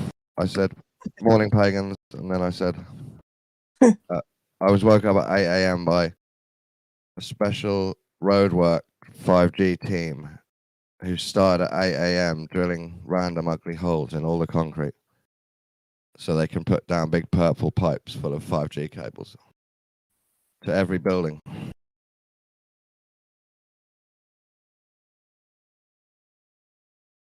Did you ask for it? No. They just put it in. I'm doing it for weeks. Today, 2 of them came at 8 a.m. and started right in the middle with the loud stuff again. It's weird they don't ask anyone. I know. We've all got perfectly good 4G, which works. You just get the upgrade. Yeah. They're really bothered about it because they're digging up all the roads and they don't care how the road looks afterwards. Now they've left different types of concrete in weird wiggly strips on every pavement. They just left it like that. But they're chuffed because the 5G's installed. I saw a good meme that said thousands of years ago, Romans built perfect roads that still exist today. And then the bottom of the meme it said, and then engineers turned up. And there's just a mess of blobs of different types of concrete and asphalt all mixed together, looking disgusting with holes in it. Yeah. It's not a very good material sometimes, concrete. Kind of ugly. Yeah. You know? And then they can't even give it a nice finish. They're just filling it with New World tech. Yeah. It moves so fast. That technology is just... That's oof. I'm kind of behind. I'm not really on the cutting edge anymore. I'm a bit scared of it. Yeah. You know?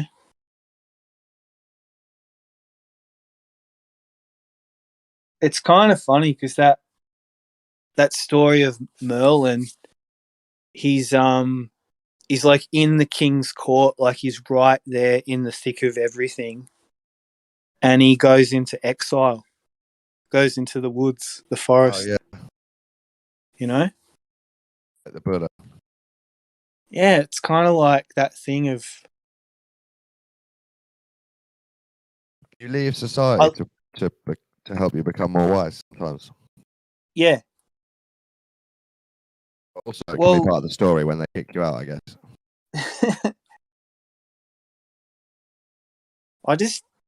I've just got a resistance to technology at the moment. I think it's Yeah. Well, I think you're right to be, because I think it's part of the beast. Mm. There's good things in it, but it's made by people with crazy intentions, isn't it? Most of it is beast nature. War machines, brainwashing tech, yeah. more adverts, faster adverts, more satanic media, faster. More notifications, faster.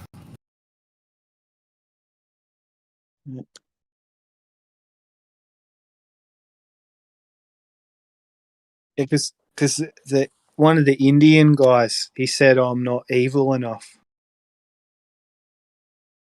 To be into the tech, Yeah, kind of like or to get on in the world, even. yeah, to get on in the world. Yeah, that's a weird point, isn't it? Might be true. Might be true. So he's saying he is evil enough. Yeah, Yeah. yeah. He's got that. He reckons sometimes when he gets up and he doesn't pray, it's like he says, Satan is there. Okay, yeah. So he chooses the ego over God and just gets shit done. Yeah. Yep. Yep. But it's sort of luring him and tempting him to do other stuff. Right. But he doesn't succumb to it.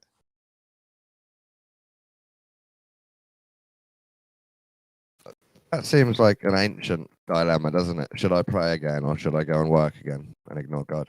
You know, dilemma lots of people have had. Yeah, or listen to the urges, like the base desires and stuff. Yeah, shall I watch cricket again and have a beer again? Yeah.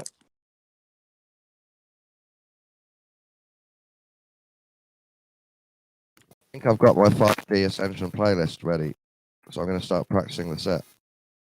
Ooh. I might try and broadcast it down in the party room or something. Yeah.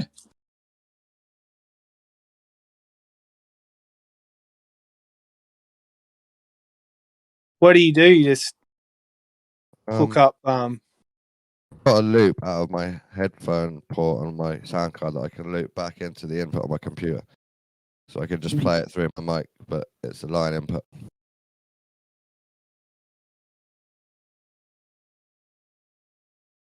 Or I'd have to go live and host it or something. I don't know how to do that. I'm yet to find a really good audio streaming sort of server, like where you can do like a DJ set, or and everything's just set up. You pretty much, you don't have to do like a sound check or whatever, but you could if you wanted to, I guess. But a Discord that's set to broadcast into with loads of rooms, that'd be cool. Yeah. Right. Some bots that do it for you and check the audio levels. Does it have a good sound quality? No, I'm just imagining one like you. Yeah. Now. Yeah. I reckon it's majorly needed. When I used to hang about with Rebel, can you remember her? Bet? Yeah. Yeah. I used to go in her server and we used to have a bot that triggered YouTube videos to play. So you could sit in the room and then you could trigger like 15 videos and then sit back and listen to them in a row. Right. Yeah, I'm just wondering like how it would sound out of someone's sound card wherever they are, and then they stream that to the internet. And could you have it not MP3, like 24-bit or 16 something? Yeah, that's a point. I think it would be lower quality in Discord. Mm. I don't know. Busy Discords probably get better conversion rates or something. Because I'd go to Nitro if you got that feature, like an audio fucking thing. It ups the audio Full rate. 16-bit stream, yeah. Yeah. Maybe I'll look into that. I get paid. I don't think it is 16-bit when it's broadcast. Not called that, is it? To get a good quality one.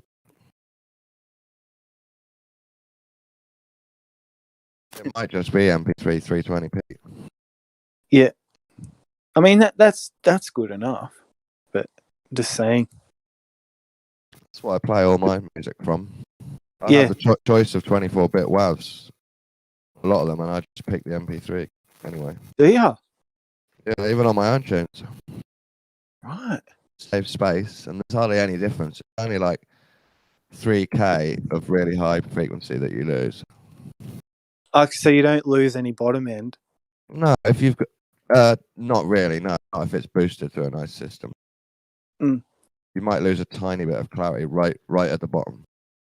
And a tiny bit of clarity right at the top. But drum and bass is so squashed across the whole range, you don't notice. Where's Peckham? I think it's a place in London. Right, okay. Because when it opens up again, I reckon you should somehow get in touch with them. They're called Keep Hush, and it's a club night, and they have male and female DJs, but I reckon your tunes and your just vibes, they'd love it. Send me a link or something. I'll be able to look at it. Yeah, that's that last set I sent you, that girl Anu, who she does stuff for NPS radio and stuff in London as well. She's, I don't know, there was just something really cool happening there before it locked down. There's a girl Like who a female DJ just got cancelled. Southeast London DJ says. Right. Yeah. I could get there, yeah. Just would contact them if I look into it now, yeah. There's a girl who got cancelled as a DJ because she said the N-word on Facebook. And she did a live stream in a bikini. And these two events were enough for the rest of the scene to say, no, you're not allowed anymore, sorry. She got booted off the Rampage flyer and wasn't allowed to play. Oh. I hate that cancel culture. It does happen. Like it's getting more political and militant and a bit lefty and yeah. I mean, I'm all for it. Inclusivity, like not all ages, but older crew too, if they still wanted to rock out. There's only a certain amount of space in a scene. Mm-hmm. So people who like to control the scene are very quick to say they're not allowed in anymore because they're racist, and then that saves the space. Make sure we don't fill the space with bad people. Yeah, I know what you're saying there. But then you've got to be really careful what you say. Mm-hmm. You could become one of them. I like to say don't judge people on a few remarks. People have different insecurities and they might say stuff online and it's not the measure of their character always.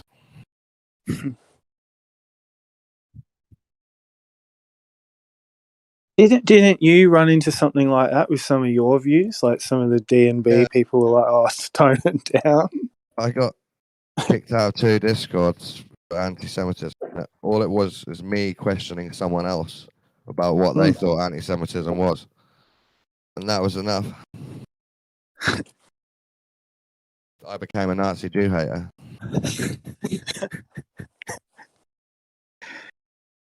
Yeah, I don't know. I don't see you like that. carving a swastika in like the Manson. I'm not a You know, Nazi. you got the swastika. I'm definitely not a Nazi. I just No. and study evil, and a few different groups of people end up being pointed at. It's not racism. Yeah, there's something. I've never got to the bottom of all that. I was digging into it for a while too, like Jesuits and Rosicrucian. Like, it just got gnarly. I was like, I'm out. Yeah. Fuck All we've got this. is names of groups, names of family, a few of the families. That's all we've got. Yeah. Hyena even messaged me and like subtly told me off a little bit for our music and the clips. It's just like, come on, man. What clips? They're like the Witchcraft EP. Oh, what did he say? He sent me something from Ephesians or something like not to mock God or something. I can't remember. I'll send it to you. I'll take a screenshot of it. I think he was offended. Good. But I don't know.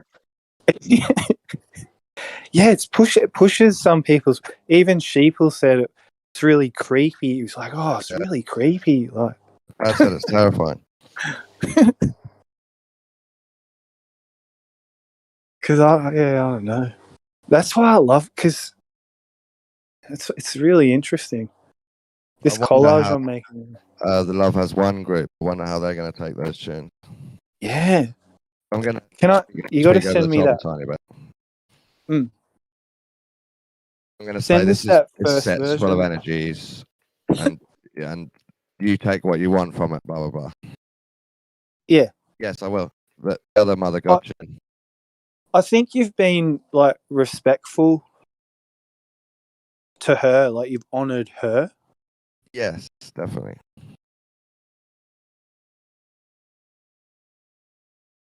That was bizarre. That was just that whole. And our tune, it's not saying, go do a ritual, go kiss the devil, is it? It's saying, well, my tune is saying, don't touch it. What the fuck is that? That's witchcraft. Yeah. So it's just telling you, there's this shit people do. You Yep. remember, and do you want to see it again?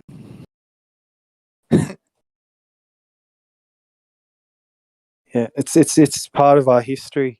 It's what we come from, and it meant something once. All that.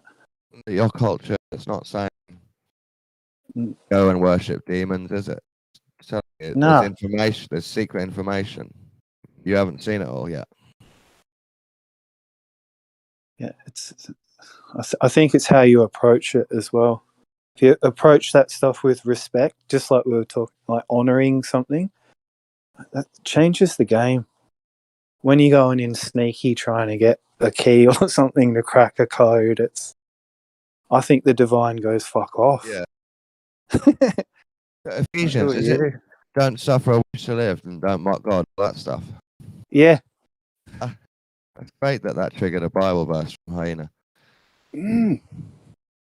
Because he kind of, as much as some people say stuff about, not like we're the same person, but I think there's a general consensus that us joining forces, I think some people go, what are they going to do? Yeah, oh no.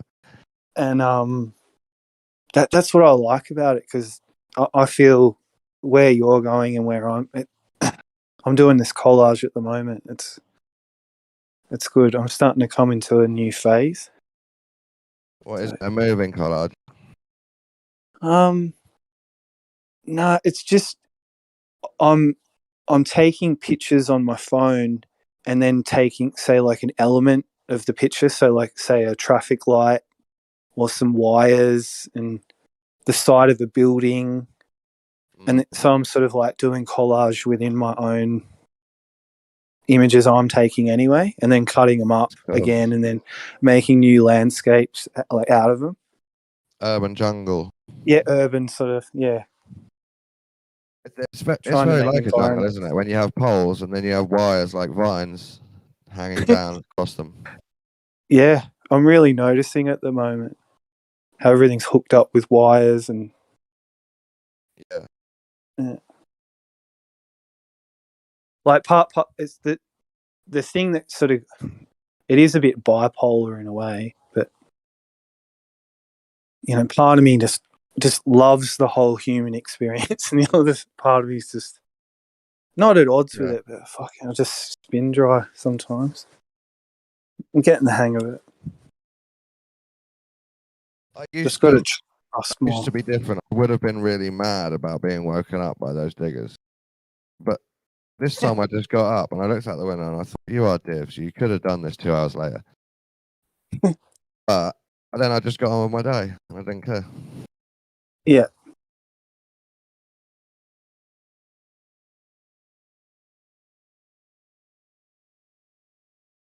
A lot of people are in a hurry here in Melbourne, on the road too. Road rage, beeping, yeah. About the wires, if you go to the east, more on the east of the planet, or the world, the Earth, they don't cover the wires up. So sometimes there is just like a massive ball of wires draped over every pole in the built-up areas. Looks mad. Yeah. I guess anywhere in poorer places. They've hooked up all the tech, but they haven't hidden it nicely. So it's just all hanging in a massive nest. It looks like a mess. It is, isn't I it? don't know what they were doing. Total mess. I don't know what they were doing before the wires, but it's different theories about all that. But whether they had power or not. Yeah, we're supposed to accept it. It's all telegram and telephones. Telephones had wires. Yeah, before everyone was connected with the Wi-Fi wires everywhere, and everyone had a phone line.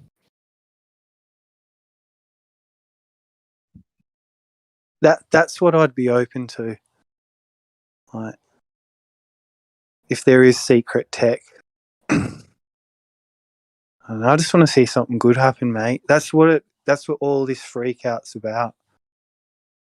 That's it. That's the bottom line. I just want good things to happen for all. Alan Watts a lot recently. Come back to all his content, and he just says this struggle and this confusion that we go through, that is the thing that we're searching for, being confused about. We just have to recognize, oh yeah, this is it. We're already doing it. We are it now. Yeah. Sometimes it's hard to accept. Yeah. If you go to a girl and say, look, I really need to find myself, I want to be enlightened, then you're confusing yourself because you're asking for a thing you already are. That's what the guy my mum listens to. That's what he says as well. Don, does that mean you already know the Earth isn't a globe? No. Not yet. You're still playing hide and seek. I know already, Joe, that it's almost impossible to prove it's a globe to someone that doesn't want to accept it. I know. I wasn't trying to derail. Carry on. Bro, the way you popped in there, it sounded like, have you thought about coming to your Lord and Savior Jesus Christ? Yeah. Yeah. No, because he was saying that he like basically the enlightenment, the truth is already known.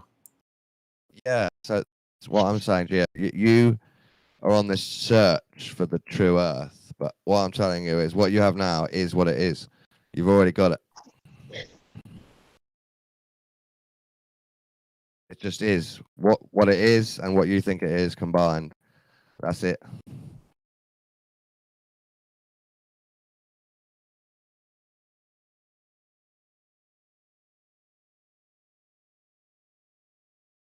I don't think it means Yeah, it does mean sometimes something inside is already happening and you don't get it yet. So you could be right already, and I just don't get it yet. So I haven't looked into myself enough or whatever. I guess the opposite could be said for me. Let's say the Earth is a globe, then I'm hiding from the truth, but I know it's somewhere within me. I'm just saying, just to be fair, to flip it the other way. I think it more means we should accept whatever we have now, our missing info and our thoughts about Earth. We should just accept that's what we have and celebrate it.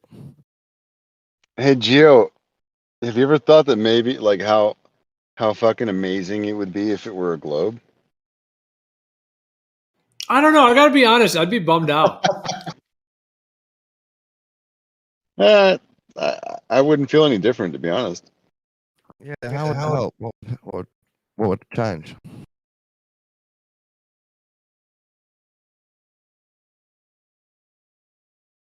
I mean, if somehow all of these occurrences or like claims that they make about going places and stuff, like if somehow all that stuff were real, right? That would be fucking amazing. Yeah, it is crazy mental. I think even Yeah, if you but believe it's all true, this it's is still this a is futile what attempt. I guess I'm trying to lead to a point, Don. I'm sorry. I guess what I'm trying to do is just claim that like this is the battle that you guys, this is what we're up against. Because people really believe this and they think it's fucking insanely amazing. And so like to go up a lot of against people do. that's like what? Yeah, it's a religion. You know? Amazing. If you told me, Jupiter isn't a ball with stripy storms and it's just a plasma portal that bounces about through a camera in a liquid, I'd be a bit blown away. Get used to it eventually.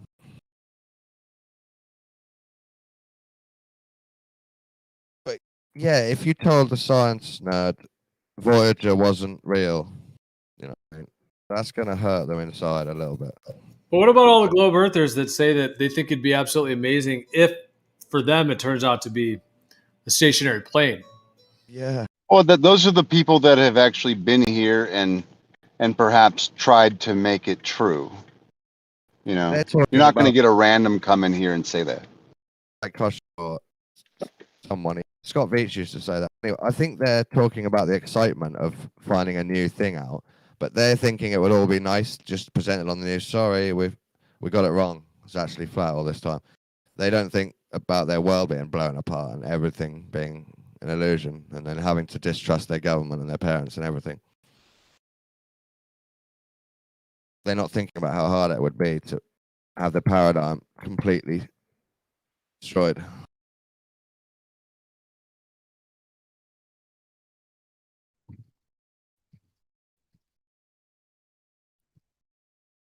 Yeah, because that's not fun. No, it Nothing fun with like destroying your paradigm isn't very fun. No. I think it's fun some ways. I don't know if you're an atheist. And then you found Christ and the best church ever with loads of brothers. Yeah, but you don't have to change your cosmology and what you understand about the earth to like be saved from all the shit that you've done, maybe. Or I'm just thinking of other paradigm changes. You know what I mean? What about when you had a paradigm change into flat Earth? It can't have been that bad. It must have been quite exciting too. Yeah, I can't think of much. I mean, I'm not going to say it's the largest deception I could think of, but it definitely hits all the check boxes. It's up there with probably the top three. I mean, flat Earth is some butt fuckery, that's for sure. Because like the globe, if that shit ain't true, goddamn, that is gotta send you for a fucking spiral. Like that Maestro guy who came in here earlier. That guy was spiraling so hard. And it brought me back to the first, back when I first got into the conversation, when I'd meet these people that would just come in and like blow their shit up and be like, "Oh my god, I can't believe this is like a real server, and these are real people." And like, oh, like everything was just fantastical. Yeah. Well, one of the things that would bum me out if it was a global, let's just say, I mean, I'm not on the fence, but I'm just saying, just to say it for fun, is that the exploration component, I then would feel like, oh, okay, well, maybe the outer space thing is cool. Like, okay, it is kind of amazing. Oh my gosh, there's all these other balls and planets or whatever. But then it's like the only people that could ever take me there are the government. So now it's like I have to now, wait in line for my ticket or whatever. Well, that's what they do, man. They say, okay, well, I don't like Trump and I don't like Biden, but I love NASA. So you just throw all that shit to the side. While in the meantime, all the countries are involved with lying about space exploration. It's an acceptable form of propaganda. And it's somehow agnostic to politics.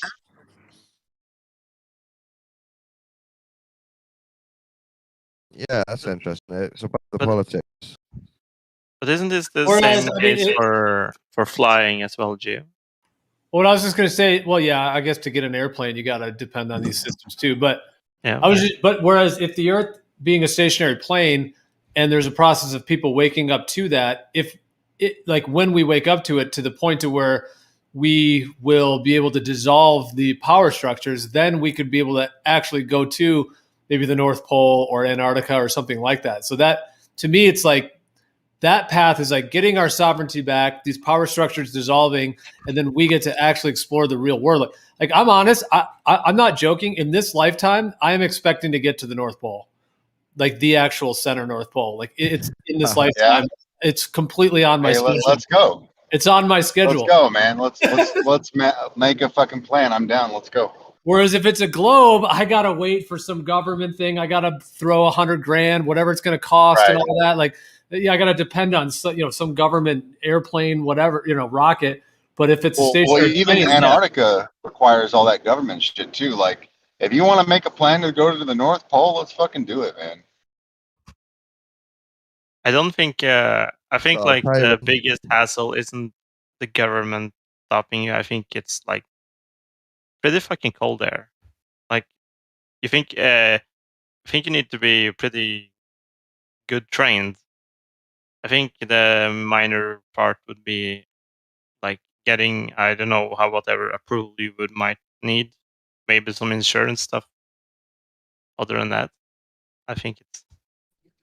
I don't know. Are you guys like athletes or something? If you're not, then I think you're up for a huge barrier right there. Well, I think they know it's going to be hard work. Yeah, and I think that's like the hard work. I think the hard work is to get trained and get ready and like. I have no problem getting up to speed with whatever I got to get up to speed with, man. Well, are you trained? Are you like an athlete now, or? I mean, I could be. Okay. That was what I was asking.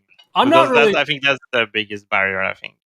I'm not really talking about doing like a wilderness, I'm not that kind of person to do a full-blown wilderness deal of cold weather and stuff. I'm more talking about, like, let's just say in the next 5, 10, 15, 20, 30 years, if this globe earth thing and the people in power, I'm just using the word dissolved, if their power is dissolved. I'm not talking about World War III. I'm just saying some situation where they are dethroned, as it were, from their position, and humanity at large, we could get back a lot of the military and a lot of this hidden technology and all that kind of stuff. I'm saying if that happens on a huge grand scale, then we may be able to go to the North Pole, in a airplane or in some kind of super highway, in that type of way where you could travel in comfort and get there. That's kind of more what I'm saying. I'm not talking about like a full-blown wilderness journey. I'm talking about the power structure being dissolved to the point to where we can reclaim the rest of the earth and we could freely travel there. Oh, okay. Do you want to be president of the North Pole or something? I want to find the waters that anti-age me so I can go back to being 18 again. Oh. Well, that's pretty. You know, I would hope you had better motives, Gio. I'm kind of disappointed, to be honest. No, I just want to go back to being 18. Yeah, Gio's going to control the plane with all the heating and the bar, and then Riggs is going to control the expeditions, and together you'll sort out.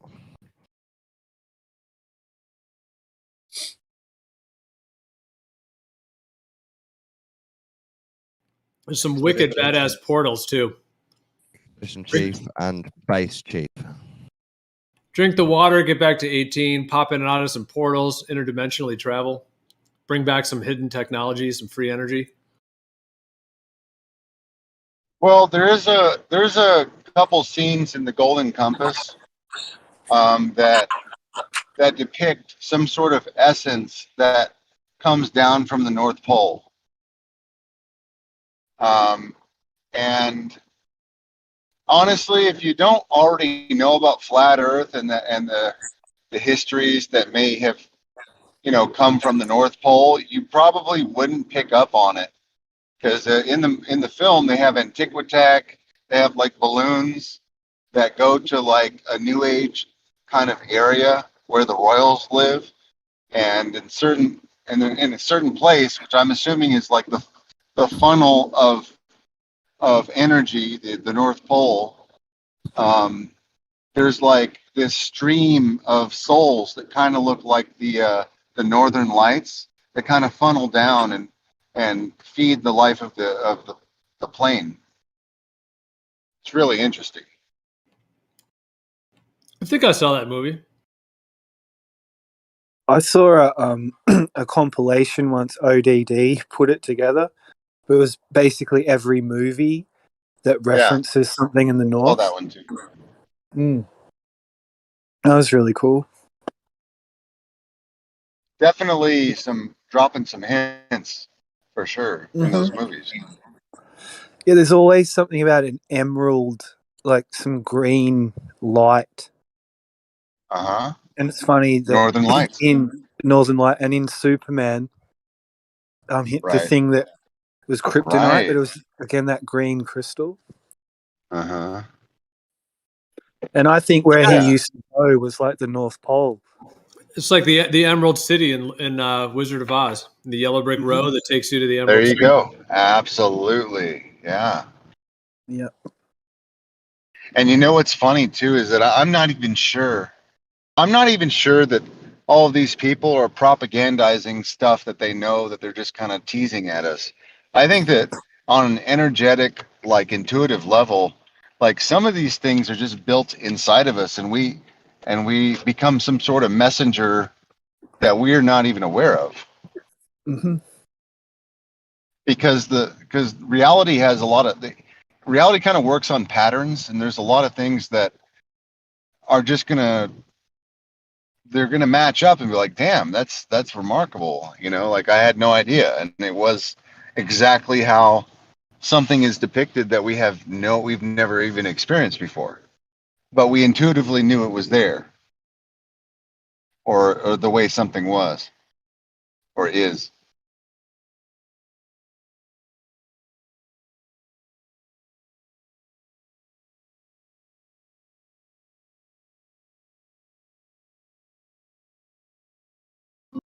Although if the Earth was a globe, it'd be pretty damn cool to go to the moon. I will have to say that. That's pretty dope. Yeah, that would be pretty cool. Unfortunate. What, looking at Earth from the moon? Yeah, which it'd be sick. You'd be looking up, directly up. Since the moon faces the Earth, you'd have to look straight up, like at the 12 noon position to see it. Depends where you are on the moon, where it is in the cycle around Earth. But the same face always faces the moon.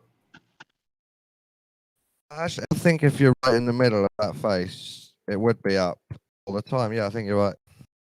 It would be like 4 times the size of the moon in our sky. And it would be 4 times the size, would be right above your head. Earth is like Polaris for the moon. It's You're on that middle of the hemisphere that's facing us. It's just a big blue marble right in the middle of the sky all the time. Just a big blue marble. No, I reckon it does spin around a bit, but most of the time it's above you, yeah. Where are those shots on the moon? The whole time on the moon, they never popped a camera up and looked at the Earth. All they have is this Earth rise photo, which they claim is when they were, in the lunar lander going around, and you see they're supposed to be coming around from the dark side of the moon to the light side. They have that Earth rise thing. But what about all the shots? It should be, like I said, the size of the moon in our sky. It should be 4 times that size, and it should be directly straight up. Well, like, where are those shots? At some point, it should be, yeah, right above people. The only way it wouldn't look like that is if you were on like between the dark side and the light side. If you were on the edge of the moon, then Yeah, it would be more like. Trying to think of the Earth rotating and the moon orbiting. Would that make the Earth rise at all? It should no, because we always see the same phase, so it shouldn't. It shouldn't ever move. It should always be at the high noon position all the time. Like if you're in Aristarchus in the middle or something, looking up, yeah. Yeah, well, pretty much anywhere on the face, unless you start going around the side of it, then yeah, I guess it would start to sort of set for you if you were going around the side of the moon. But if you're anywhere near like the middle of the, just the main face that we see, that's what it should be. Yeah, it should be right above you as a blue marble, and it should maybe do a circle, shouldn't it? Circle. It should rotate on its axis. Yeah, it would be stationary. Like the Earth would look stationary. It would never move, but the Earth would rotate. So yeah, you would see it very, very slowly because the moon's also going around. But yeah, technically you would see this. Yeah, like you would see like. Mad. What is the value in making a base on the moon, other than feeling good and war? What is there any other value? Observatory? Yeah, we were talking earlier. If the moon thing was real, I mean, think about the observatory you could have there. I mean, first of all, it would be a pit stop for going to other planets, so there would be bases for that. But also, you could put a telescope on the dark side of the moon, and you could probably get some amazing shots if that was the case. Yeah, I see that. Don't know why they didn't do that when they went. I know they had to get back quickly, but even still, they had to get back for dinner. They fancy Mars. They want to go on to Mars because they're gay. Don't know.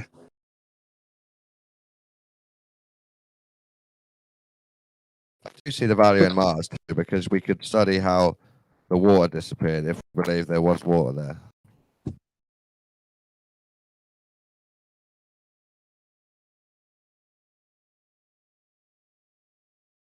And we can check for Martians.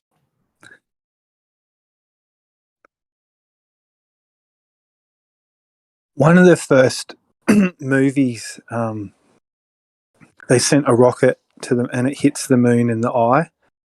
But when they get out of the rocket, there's all these lizard dudes there on the moon. Green, that's black and white, but they look like crocodiles, but people.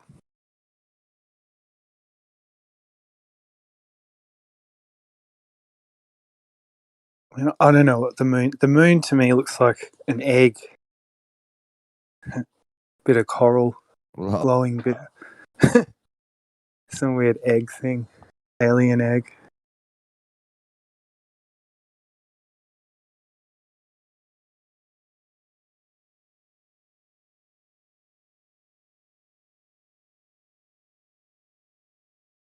If aliens did come, I'd want to communicate with them. I wouldn't want to fight.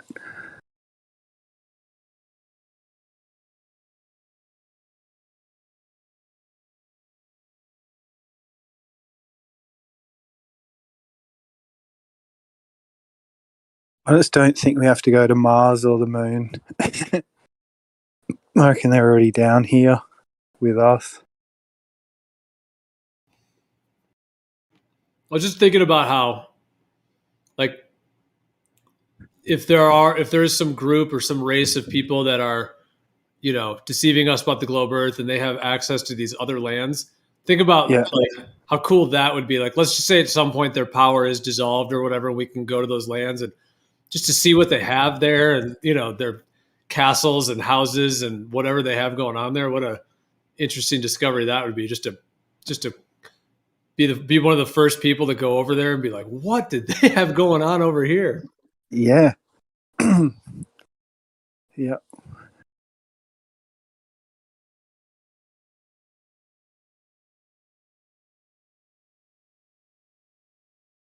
That's what I thought was going to happen initially. That the gates were going to open. We're going to be set free. I think it is.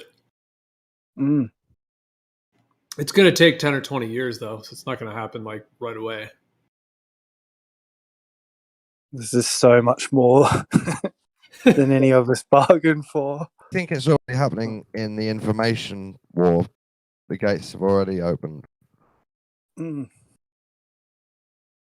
I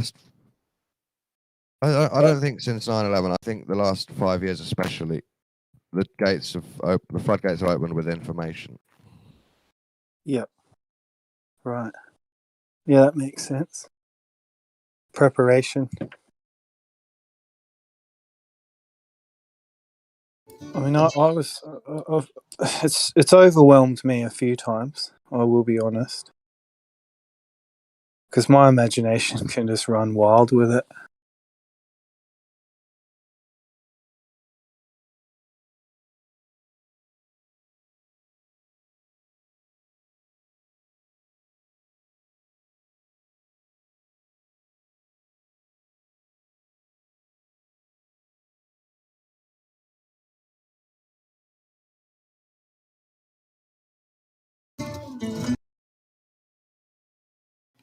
I'm serious about those anti-aging waters, though. That's what's up. I want to, because even if we don't get there till we're like 60 or 70, if we can get that hookup, then we can go back to being 18, 20, 25, and then we could really party. Be no fun to get there and you're already 70 and you're crippled and genetically modified and full of disease. You're full of COVID number 27 and 32. That's what I'm worried about now, because I've only woken up in my late 30s. I don't have much time to do anything about it, you know what I'm saying? Not much physical time. So all I can do is pass it down to the next generation. Hope they do something about it.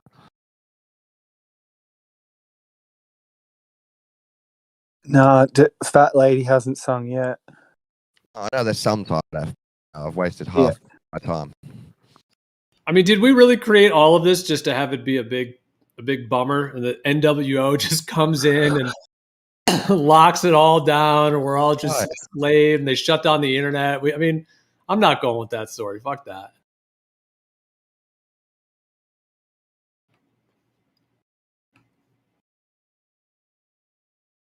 They've had their heyday. They've done their thing, but there's no way they get the completion. There's no way they get to lock it all down in the insane ways they want to. The last 2 years are just, from what they want, this is just phase one of, what they really want to do in terms of locking down humanity and restricting all our rights and stuff. And I just refuse to believe that they're going to succeed in that.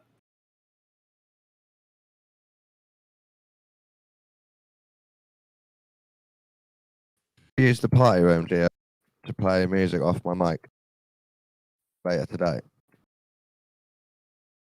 Not off my mic, but through my mic input.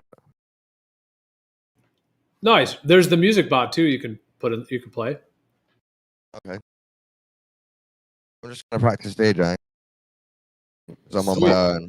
I thought I could wire it into the other voice, the one with no stream. Yeah, if you type exclamation music bot, it'll direct you. You don't have to really do that, but you can if you want to be directed to the rooms, or you could just scroll all the way down. But there's 2 rooms down there. I think it's under the support ticket center thing. And there's a music commands room, and then there's a music command list, and then there's the actual room that you put the commands in. So the list is all there, and then you can put them in that room. So Like if you wanted to do that, like if you went to the party lounge, I think you would type !join and then it would, but you have to put them in the music commands room. That's the only place it'll work. I think I don't know if I can be bothered to do that. Then you could play anything. Yeah. Cheers.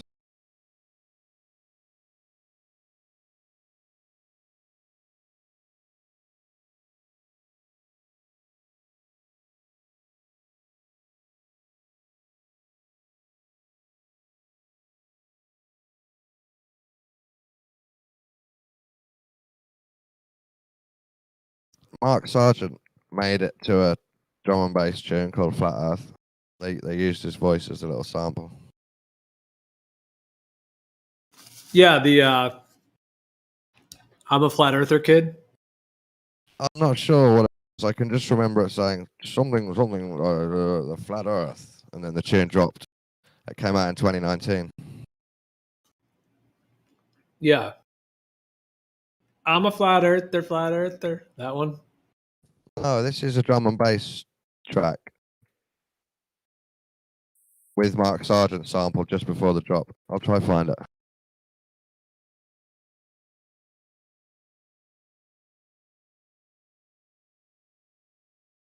What do you think of Mark Sargent? Don, you think he's I think deep down he knows it might not be flat. And deep down he knows he won't ever really change reality. So it's just fun and games. I don't think he's an evil shill. I do think he's a bit of a scammer, kind of faker.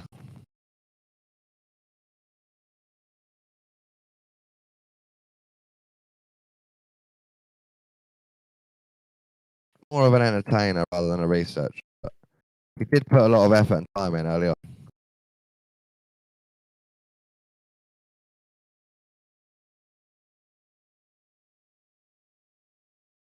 Yeah, it was a strange because I remember when he came on the scene because when I was already like in the community and researching and all that, and then he, his videos popped up one day, and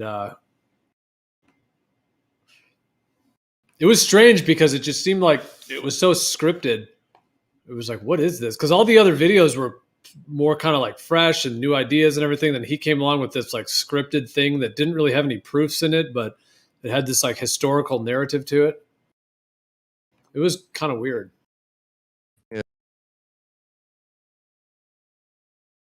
It's like we always think everyone's a bit of a character, and what we really need is real people. But in this type of alternative scene, everyone's a bit weird. Everyone's a character anyway.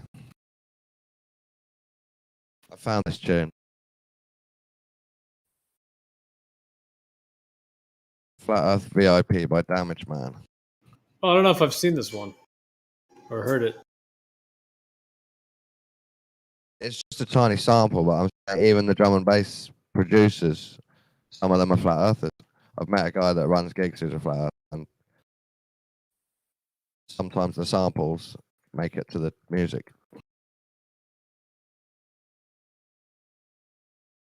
It sounds like an Aphrodite. Sounds like an Aphrodite sample. The beat. Yeah, the beat is quite old school.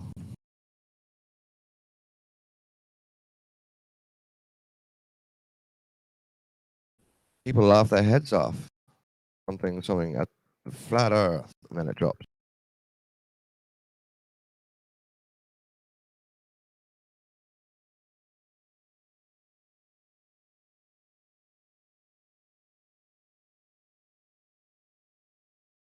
Yes, Mark Sarge talks about lizards as well.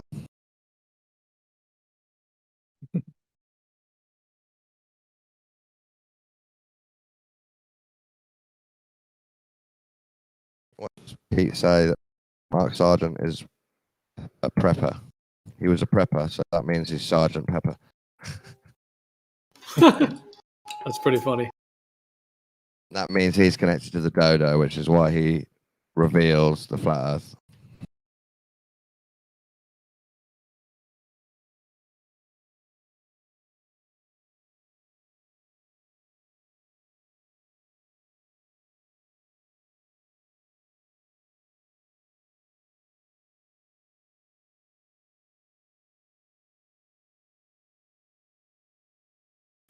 That's funny, that sample.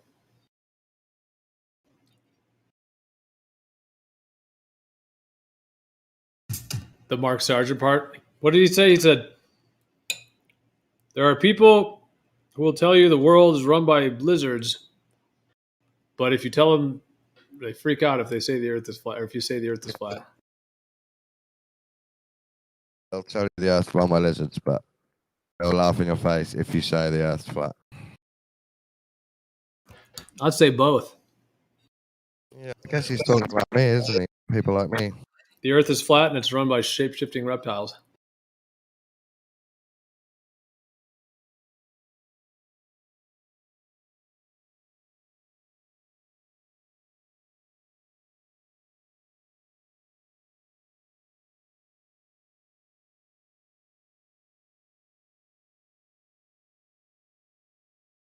It is a good point that people can come on board with 4 or 5 types of aliens and say, yeah, they've all been here. I've even, slept with one in my dream. Like, the flat earth is just ridiculous to them.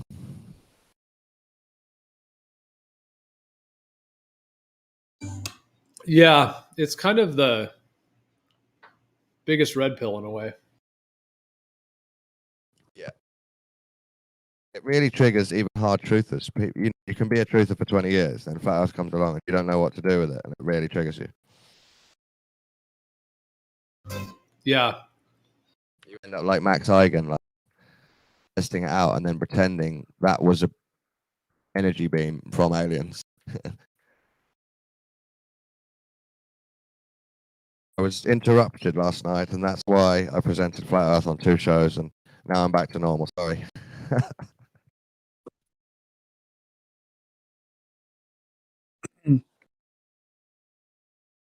I bumped into him in Palm Beach where I was living. He was just walking down the street one day buying some pouch tobacco.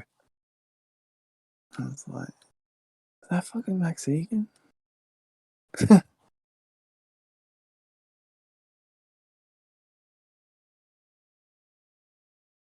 He's actually a cool dude on some of his posts and stuff, but it's just funny how Flat Earth triggered him so much. Yeah. I think he road tested it and his audience just bugged out. So he had to abort. Because that proves it has the same effect even on truthers. It calls everything into question straight away, doesn't it? Yeah, because that's what I mean. You could talk about everything else bar that, and it's fine. As soon as you drop that in, it's like, oh. Hey, so what happened with fuck hell, what's his name? Fucking hell. What's the dude's name? The dude who was at the conference in Dallas? The comedian.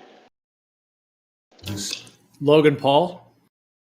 No, I was Colorado, and he's not a comedian. He's just a fuck. But no, the stand-up comedian. What's his name? He's the only stand-up comedian who was at a Flat Earth conference. He's probably, other than, I think he would be a bigger celebrity than Owen Benjamin. He's a bigger celebrity. Yeah, Owen Benjamin. There you go. Yeah, whatever happened to him? Because I know he got discontinued on all that shit, but I know he was making videos on BitChute. But I mean, is he still active in the community? Like, is he still a flat earther? Yeah, I saw he did a video with like Jaronism and David Weiss, I think, a little while ago. I think it's still on Jaron's Rockfin. Yeah, it sounds like, I mean, he's still doing like some video content, but he bought a bunch of land and they're creating like a, what's it called? Like the Bear Reserve or something. I forget the name of it, but yeah, they built. What? That's my idea, dude. I was going to say this to you guys earlier when we were talking about psychedelics and stuff. I was going to tell you guys my idea. Everybody in Gem knows it, but I wanted to create a flat Earth ranch. Okay. Nice. And I was going to have a bunch of wives and stuff like that. Or not wives, mothers. That's what I mean. They're not going to be my wives. And they have their own house in the front, and then there's like you know, the whole rest of the ranch, and there's kids, and there's Good idea. drugs. It's crazy, but it's a good idea. I think you need to get friends with the occult and the rich people. You can make this happen. Oh, yeah. Of course, man. But that's the problem with me, though, is I'm more honest than I let on, and even though I really would like to be in that position in a cult, I can't allow myself to knowingly, take advantage of people and lie to them. You know what I mean? Ultimately, that's what I'd have to be doing. Like, how David Koresh. You explain up front. It's all nuanced. You're flat Earth believers. I'm just providing a nice place for you. Sure. Actually, that's actually a good point. I would have to never ever talk about it, though, so that way I don't get in any arguments. You could just laugh and say, "Oh, ha, ha, ha, yes, the Earth." Yeah, that's true. That's a good point, man. That's actually a good idea. But do you think David Koresh, do you think, because they basically kind of would be similar to that, what he did in Waco or whatever. Technically, say what you will, but I can tell what these cult leaders are doing. A lot like Father Yod, all these guys, they do the same thing. They sleep all because we're all men. You'll have a power trip, but you'll have to try and control it. You'll have to have some other people looking out for you, so you don't go mental. But you can look at it nowadays like a communal living thing, not like a cult. Did you ever watch Tiger King? Yeah. Yeah, dude, those guys were crazy, man. That was the craziest part about the whole thing was those two, both the gay one and the straight one. The straight one had a bigger cult, but he did he just built a cult where those women would live there for free. Yeah. He'd feed them scraps, and or was it the other Tiger King was feeding them scraps? Either way, feed them scraps, and then he would marry all of them. Well, that's the thing. He used big cats, didn't he, and his charisma. And you'll use your charisma and flat Earth. So you can set up a specially designed church, or flat Earth museum. Think of it like the Koreshians with the Cell Earth commune. That's the perfect example to copy. Dude, even that Tiger King guy. The Tiger King guy, he had his mentor was an Indian shaman dude, right? His name, because that's why he has an Indian name, because he was trained under some Indian dude. Wow. But regardless, yeah, Owen Benjamin. So what Gio was saying though, Owen Benjamin is doing this ranch thing. Okay. And he's doing what I said. Somebody has to. I mean, that's the best thing that can come out of flat Earth. Involved. Owen Benjamin's crazy. It's not really it's not really a ranch though. I think it's like up in Washington State or something. So it's more like a in the woods kind of a thing. But I think they have a lake. There's like a lake. I think there's some water thing. But I think there's like no electricity or anything, and I think he's filming a documentary. So basically, they're like kind of building it. I think they got funding from the other bears, and I think it's going to be a place where they can come and retreat and all that. Yeah, because that's his cult. The bear shit. That's part of his cult. But yeah, and his trade is filming. So that's how he's gonna make money to make sure this thing's funded. He's got to film it, of course. So it's all smart stuff. Although the vibe I got from it, from what he was saying, I don't think it's going to be like a huge retreat for thousands of people. I think it's like maybe 20, 30 people at a time or something. That was the vibe. Of course. Yeah. So it's sort of like you can't not. Go ahead. Sorry. No, I was just saying it's more. Yeah, it's not like a huge type thing. I think it's more just different people can come. But I think there's like not a symposium.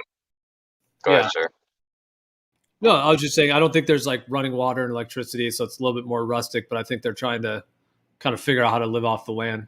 Exactly. They're surviving off each other, and it's more intimate that way with less people and in this atmosphere than it is in some, a big conference with hotels and running water and thousands of people. That's the way to do it, the way he's doing it. It's all smart stuff.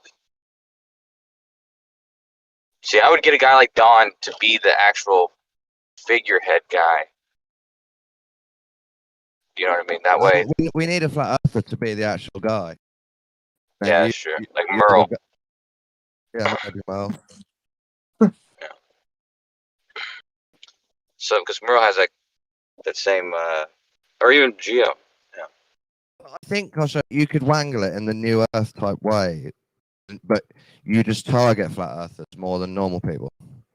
So you start with like 80% flat earthers, and then it becomes the place for flat earthers to go and recuperate.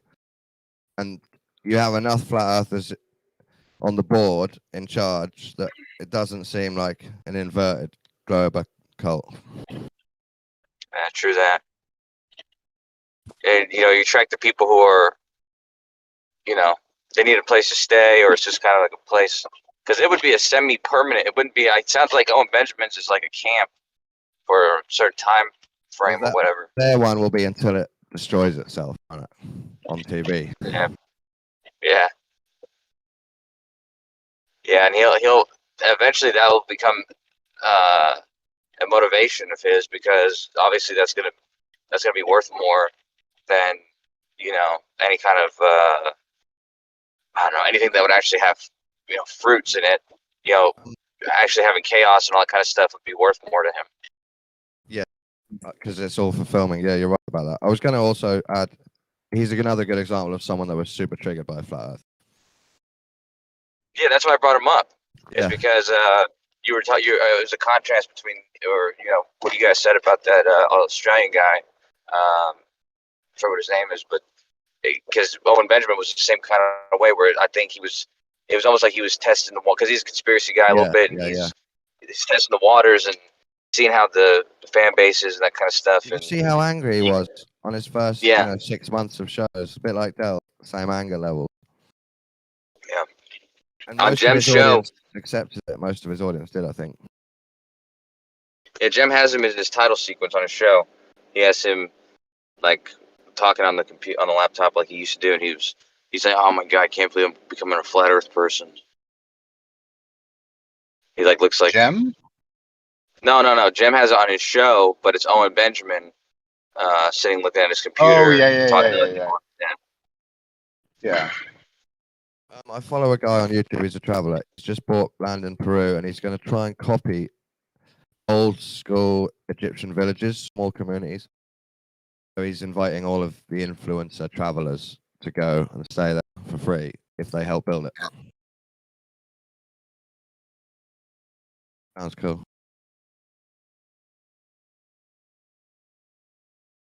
I think it was Peru. I can't remember.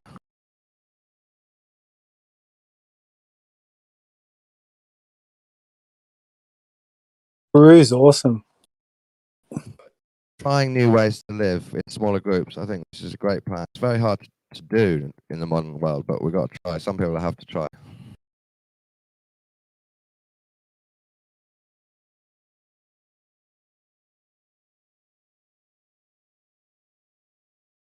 If Kosho became a flat earther 3 years ago, he might have been able to make this happen, isn't it?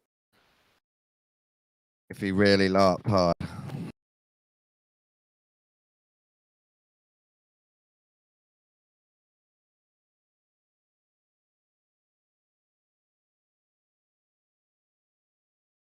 I guess you got to still believe that, and not believe, but like anything can happen. I think when I was younger, I used to have that spirit, I guess. I dream big. Yeah. It was big to me. But maybe I'm not even asking that much. Like, so you've just got to decide what you really want, you know? Yeah, that's a bit of a paradox I often come across. When we want to think big and we want to dream of our perfect life and want to try and head towards it, sometimes we think that's a bit ego. Yeah. All of that. Yeah. I'll never be able to. But then you look around at other people, and there's lots of other people that have half managed it. And that brings you back into conning yourself that you can do it too, I think. It's a weird paradox. Because it's obviously true. Some people have managed. Yeah. I don't think it's that out of the bounds. Like at all. Is it luck? Like some of us are cursed and we're never going to make it? No, I think if you really put your mind to something and you're determined and you move in that direction, you'll kind of get a readout, and you can always change again.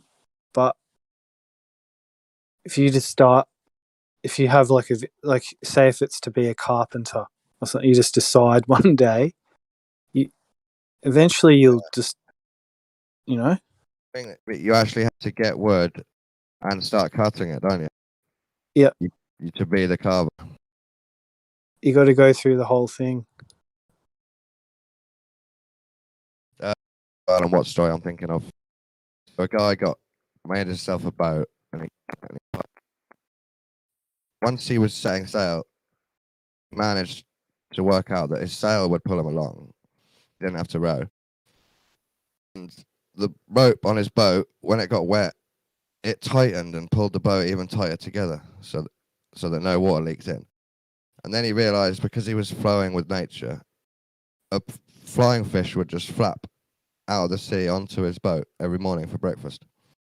So he'd by deciding to make the raft and put the sail up and get on the water, that was enough. And then he was in the flow, and nature helped him along. So you've got to take the first step, and then after that, nature helps you walk. Yeah. Yeah. I think flat Earth, if I'm being honest, it's spooked me a little bit. But it's opened up so much. But I just feel Earth is the place. Like, if good things can't happen here, where can they happen? Yeah, definitely. Where can it happen? You know, Even on the globe model, there's nothing on the moon or Mars or Jupiter Nah. or Mercury. And I don't know. I don't think so. No. We're saying there's nothing on these things that are close. I mean, I feel for like my grandparents and like the ones who've gone before us in a way, like I do.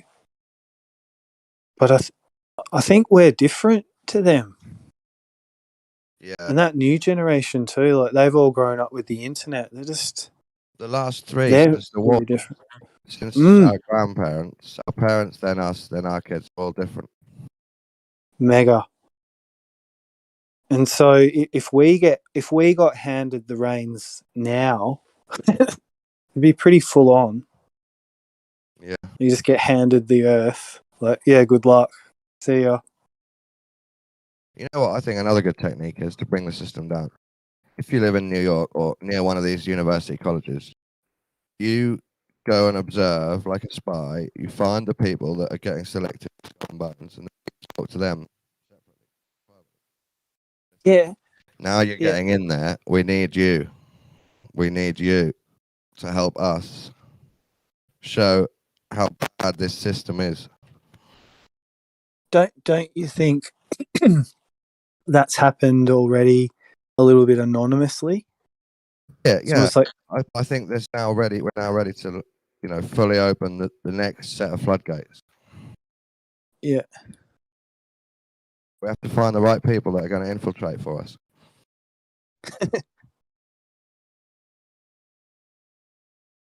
I'm too old and too honest. We need young spy liars that are on our side that we can get on side. Yeah, you just wonder if I always imagined it in my mind if I actually did imagine that, like meeting with the Illuminati and what you'd ask them and I imagine this. Discuss. But I think it would be very much how you approach it. Like, imagine having a conversation where they say to me, they convince me that the fucked up system's natural and I can't do anything about it. I've wondered that, like the negative version of the conversation, where I go away thinking, shit, they're right. There's nothing to be done. It's too late, kind of thing. Yeah. No, I don't, because I think, like we were talking about drum and bass in London,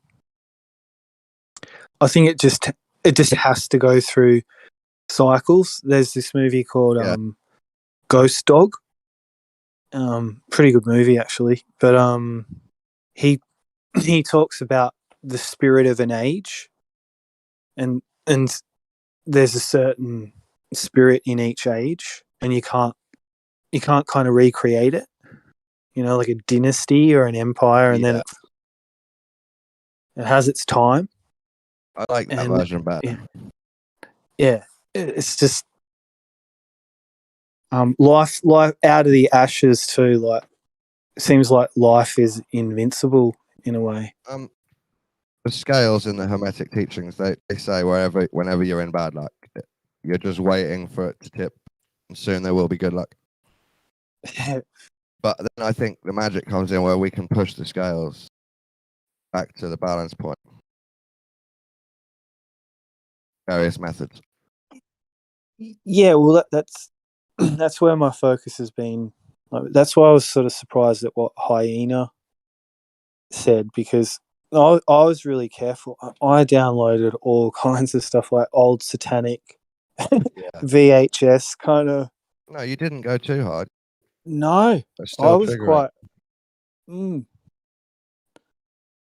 It's the No, tune too. But you should just laugh at him and say, "Silly Christian." Yeah. What you don't, you condemn what you don't understand. That's what we say to Christians. Well, it just kind of, the rebel in me likes that aspect though, because like in the future you might need to. That's why I got into art. I think it's one of the most powerful mediums there are. It is, yeah. And I don't Universal know. language. And when you're inspired, it's good. That's when good things happen. I'm just trying to get my shit together, like on the basic function, just work.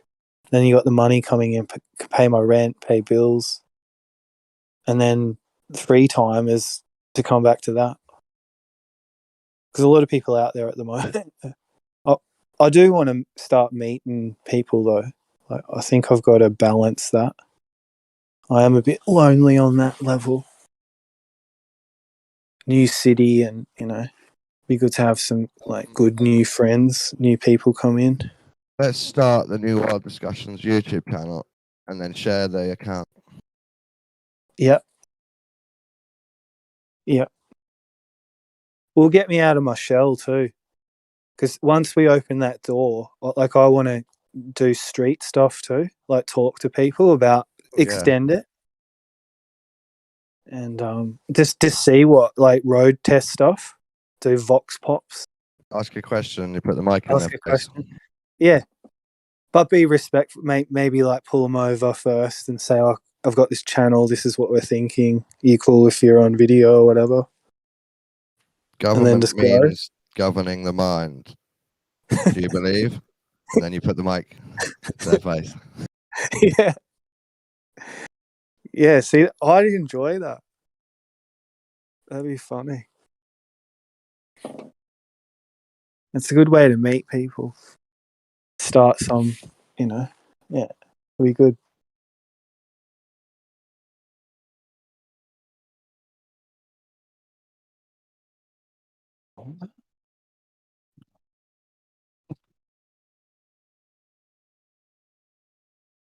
Evening, boys and girls.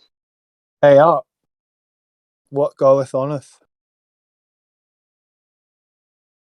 Today got a pretty nice little slither of the moon out tonight. Nice shiny star next to it.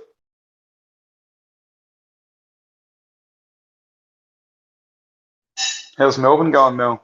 Picking up? Yeah, it's picking up. It's picking up.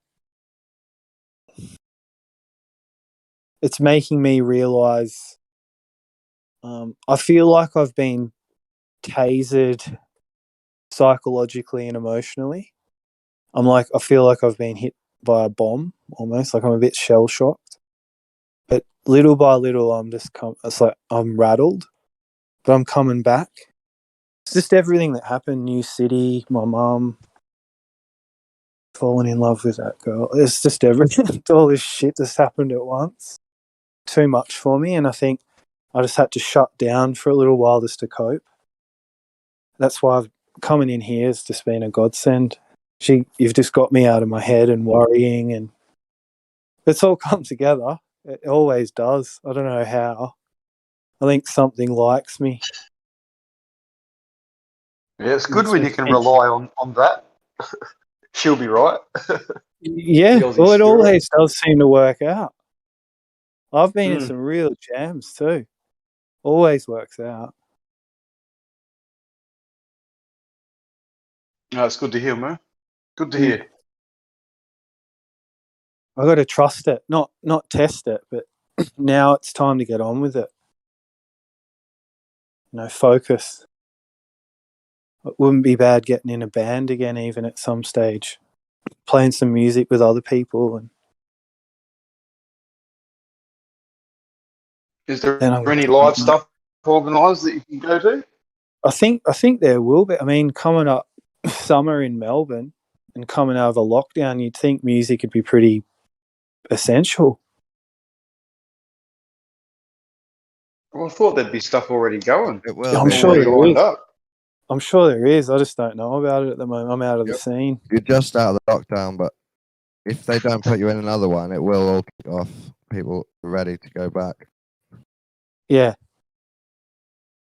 And there were heaps of venues and music happening every night of the week, even on weekdays. Always music in Melbourne. I think Melbourne's where Pendulum comes from. I'll have to check that. Yeah, my favourite band. that's really. Yeah. Yeah, they come from Melbourne. Yeah, it's got a really good music scene. We're really influenced by your drum and bass too. Like drum and bass in Melbourne is huge. Yeah. And they've even got the Hook that Melbourne up. Shuffle and shit. Have to hook me up. Yeah. Don, have you ever been to Australia? No, I've got auntie and uncle there. Right. Awesome. You should come, mate. At some stage, I'd fucking. My auntie and uncle have actually, for years, for like 20 years, they've been moving to Britain to live their summer in Britain, and then they've been moving back. Now they're staying there. Yeah, I like their style. Evening, Tin.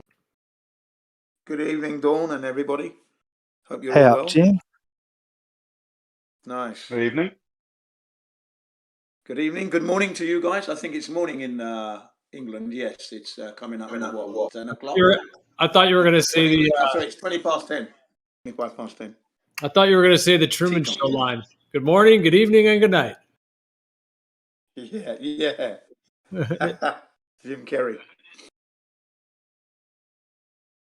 It's funny, later on, I've got a student coming soon, but later, well, I'd like to discuss with you how would you prepare to do an adventure to the South Pole, 700 miles, 45 days, okay?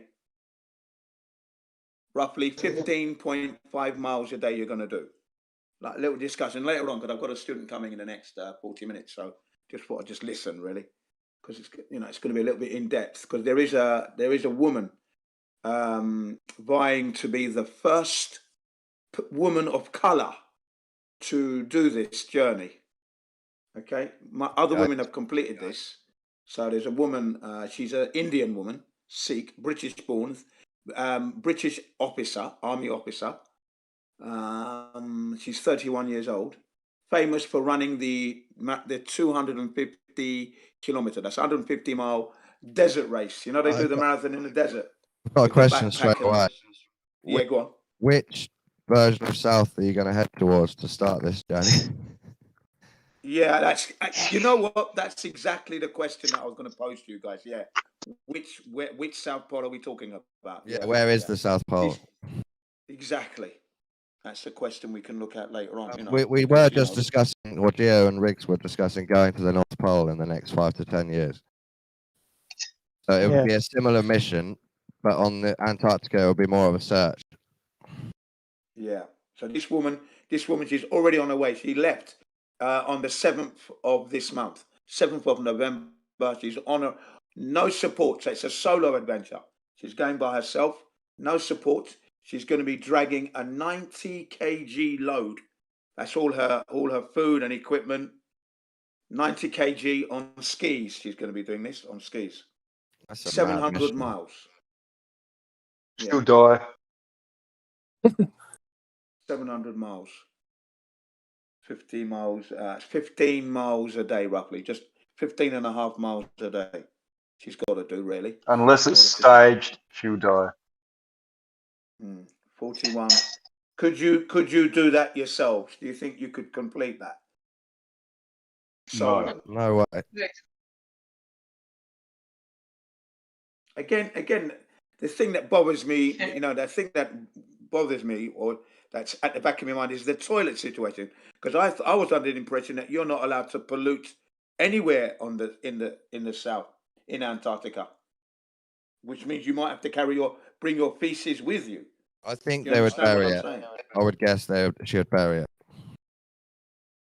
It's funny how toxic the Earth is. Like, we've got islands of plastic bags and so much trash, but somehow Antarctica needs to be so pristine that you gotta shit in a bag and take it with you. Yeah, that's what they say, don't they? Yeah, you can't leave it behind. There's nuclear reactors down there, apparently. But no, take your shit with you. It's just toxic sludge everywhere, but somehow you get to Antarctica and all of a sudden we're going to be in integrity. We're going to shape up just for Antarctica. You know what? I think that humans just LARPing that they're helping the planet at the last chance possible. Oh, when we go to the ice, we're careful. Yeah.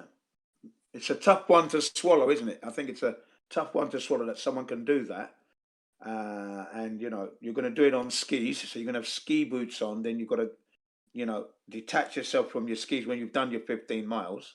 And then proceed to set up your tent and everything else. It's not an easy thing to do. No, it's very hard work. It's possible, technically possible, I think. If the Earth's a globe. So you have to be upside down to do it, you reckon? Dawn? There you go. You've got to be able to hang upside down for 41 days. You what? Sorry, 45 days. Would keep your head a bit warmer, wouldn't Yeah. Yeah. But then your feet would be cold.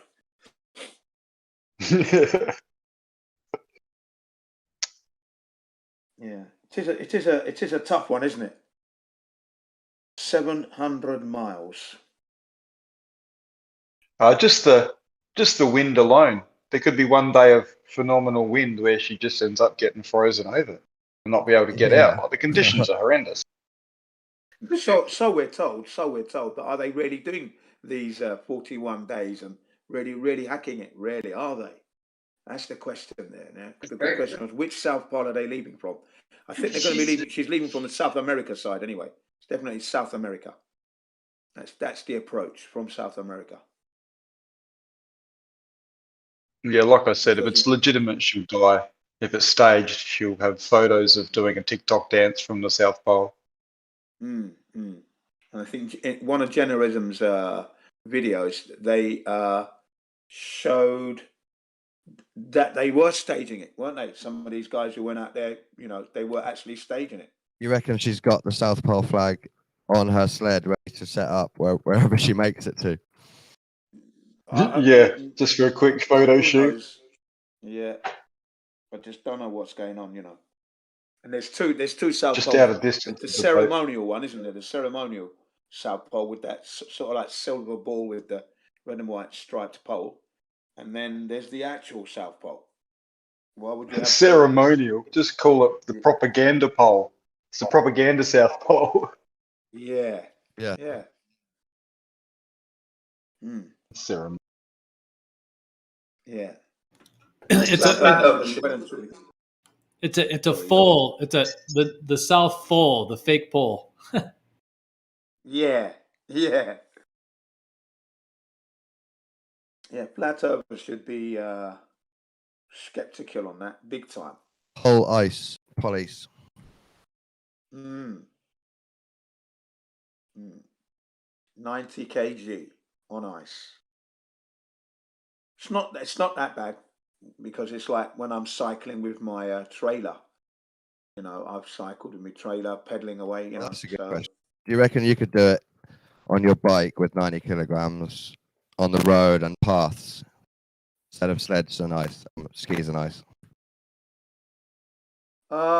yeah, the mountain bike would have to be fully suspension for starters, so that you can absorb the bumps and that. Yeah, possibly. Why not? Yeah, oh yeah, could do it. Yeah, yeah, definitely. 15 miles a day. Yeah. That's technically Your possible, bearings isn't would freeze. You'd Good luck. better do more, I would imagine. 90 kilograms is a lot to pull. Yeah, but on a trailer, it's hardly not noticeable, because you've got the gearing. Remember, with my mountain bike's got 18 gears.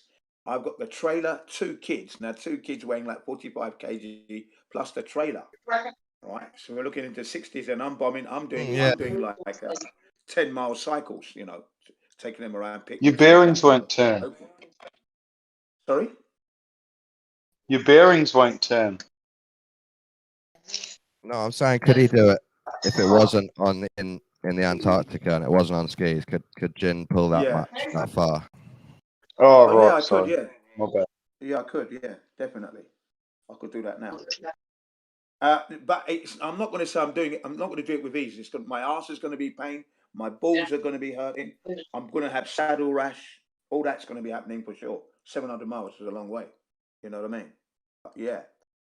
I'm not going to do that and say, oh, I did it with ease. No, there's going to be pain and suffering along the way. Definitely.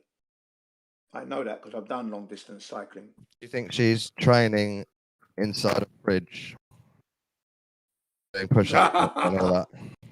Yeah, you'd have to, wouldn't you? You'd have to climatize yourself in a meat freezer and that. Yeah. Yeah. Makes logical sense. You'd have to do that. To climatize, you know?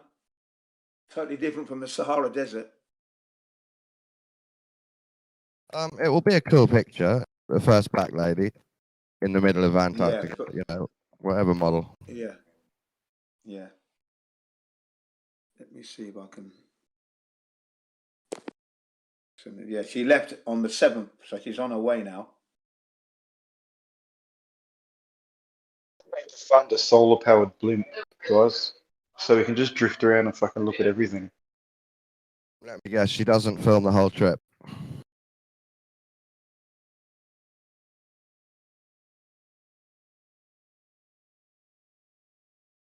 Yeah. There have been several women who have done this journey. Well, one woman did 1,049 miles across the ice. Took her, I think, 60 days or something like that. I'm just thinking it might have been cool at the end of the Truman Show if he got to the edge of the wall and it was ice and he had to walk, 5 minutes across the ice before he got to the dome. That would have been cool. Yeah, that would have been too true, Dawn. Yeah. Maybe. Yeah. There's half truths in the movie. Remember, half truths, not whole truths. You're right. It was. I don't think it was ice, but it still showed the edge, didn't it? Yeah. Yeah, I love how the light fell down. I love that bit where the studio light fell down and he picked it up. That was just the best bit. Sirius B, I think it was, wasn't it? Yeah. The dog star. Yeah, it's just awesome.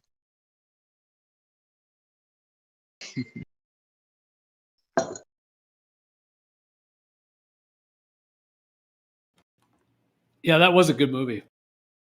He does the whole NASA bit in the mirror, doesn't he? Mission Control. Yeah. He's a pretty good actor, really. I think the character development could have been a little better. It was a little empty with that, but I didn't really believe the story, like the relationship with the friend, and that guy was not a very good actor in my opinion. Some of that was a little weak, but But the idea of it and the sort of sets and all that were pretty awesome.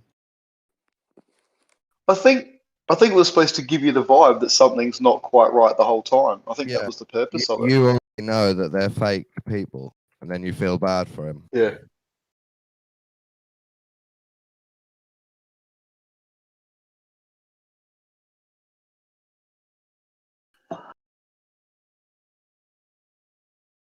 What's the word with the latest thing from Globebusters? Has anyone discussed that or talked about that? What's happened? What's happened? Something happened? Oh, there's just some guys come on with military stuff with regards to tracking the sun angles, improving flat Earth. Oh, brilliant! Yeah, nice.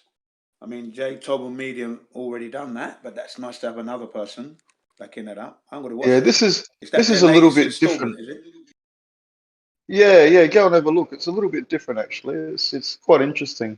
I'm yet to quite put my head around it, but might take a full video watching. Right.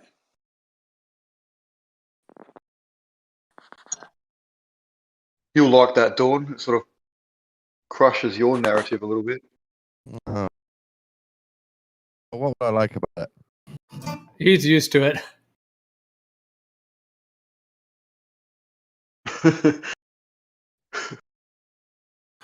How'd you be?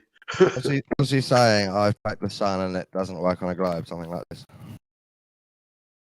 No, it's more about how much of an angle it can move within a 3-hour period, and it should only be able to, on a ball. It should only be able to move 45 degrees, but you can actually track it moving more than 45 degrees in a 3-hour period.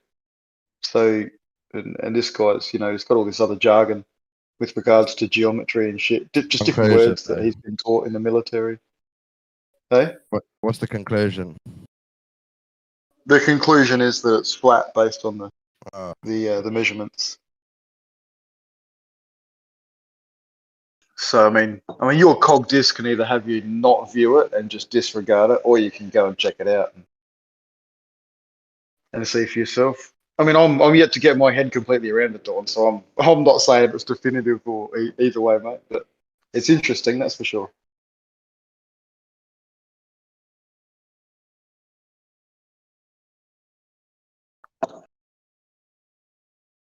I think someone needs to do a different video where they summarize it a little bit better for us more simple-minded people. My first reaction would be they've done it wrong and they're not really measuring proper angles, and you can't debunk thousands of years of the sun. Yeah, but this guy's like ex-military master gunner, and it's what he's used to do. Yeah, just look at it, Don. It's not just some dude claiming something. Okay, it is some dude claiming something, but there's a little bit to his claim. There's a bit of substance there.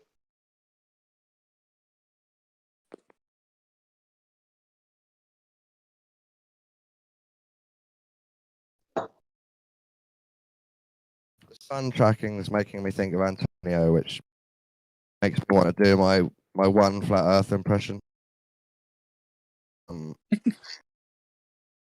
Oh look, there's Polaris. That's as good as it gets. Who was that? Antonio. Once he looked at the Southern Star, said, "Oh look, there's Polaris."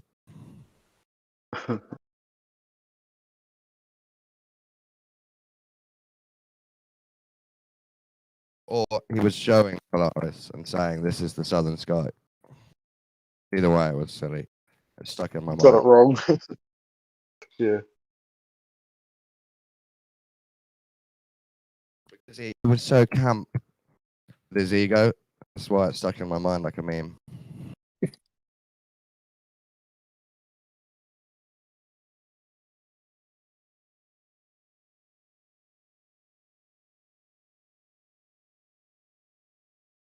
Lots of military people get interested in flat Earth and globe Earth, don't they? After when they retire. nerdism kicks in. Boredom. Yeah. Nerdism.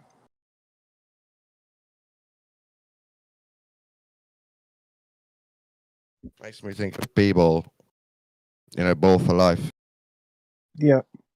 He's a military dude on call in Hawaii with a wife and a lovely house on the beach and all of that. And he's like in his video, he's got obstruction evidence with his camera and his drone. And then he's holding a globe basketball. And I just feel sad for him that he hasn't got a better hobby.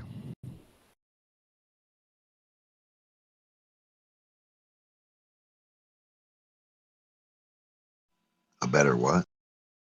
Hobby. Better hobby. Okay, I thought you said hubby.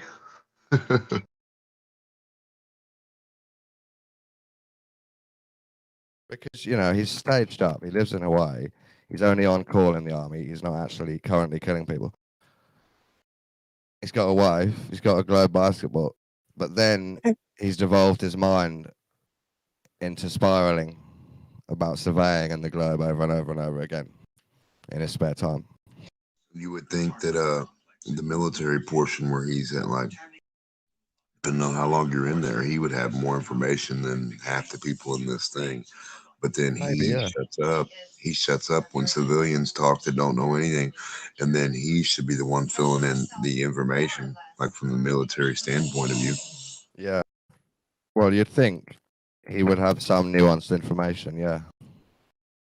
Right, over somebody that hasn't been to school or done this shit for 50 years or 40 years or 30 years, but yet they're still like, when he says something, they correct him. How? I think that might be us misunderstanding the military. His job is to be there with a gun, not necessarily to understand nature and the earth. Right, exactly. What are we talking about? Well, people in the military in general. Military guys. Like, they know No, I'm enjoy earth and fire. than regular dudes. No, We were talking who about are we talking about? Antonio? No, we were talking about military people in general, but B-ball for life to start with, because he's in the military. Oh, okay. And he knows about surveying equipment. No. Military and military B-ball for people, life.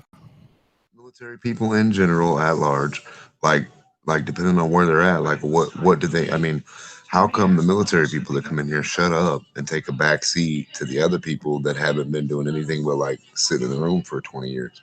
That is They a good haven't question. done like, you know what I mean? No, so like you're in the military, you're in the shit, you're doing it, you're living it, you're like depending on what they do, depending. Now, okay, the military people come in here and argue some stuff and say whatever, this and this and this. But then when like one of these other dudes get on here, they're like, we know, or nothing to do with the military, and they're just like regular dudes like us. How are the military people who are supposed to have the information taking a back seat to the dudes who really shouldn't have the information? Kind of weird. On Globebusters, apparently, the new guy that's tracking the sun and debunking the sun angles for a globe is from the military. So sometimes the military people are speaking up. It seems that's the only one they could, really, because the military is the only one that has the area or coordinates or orientation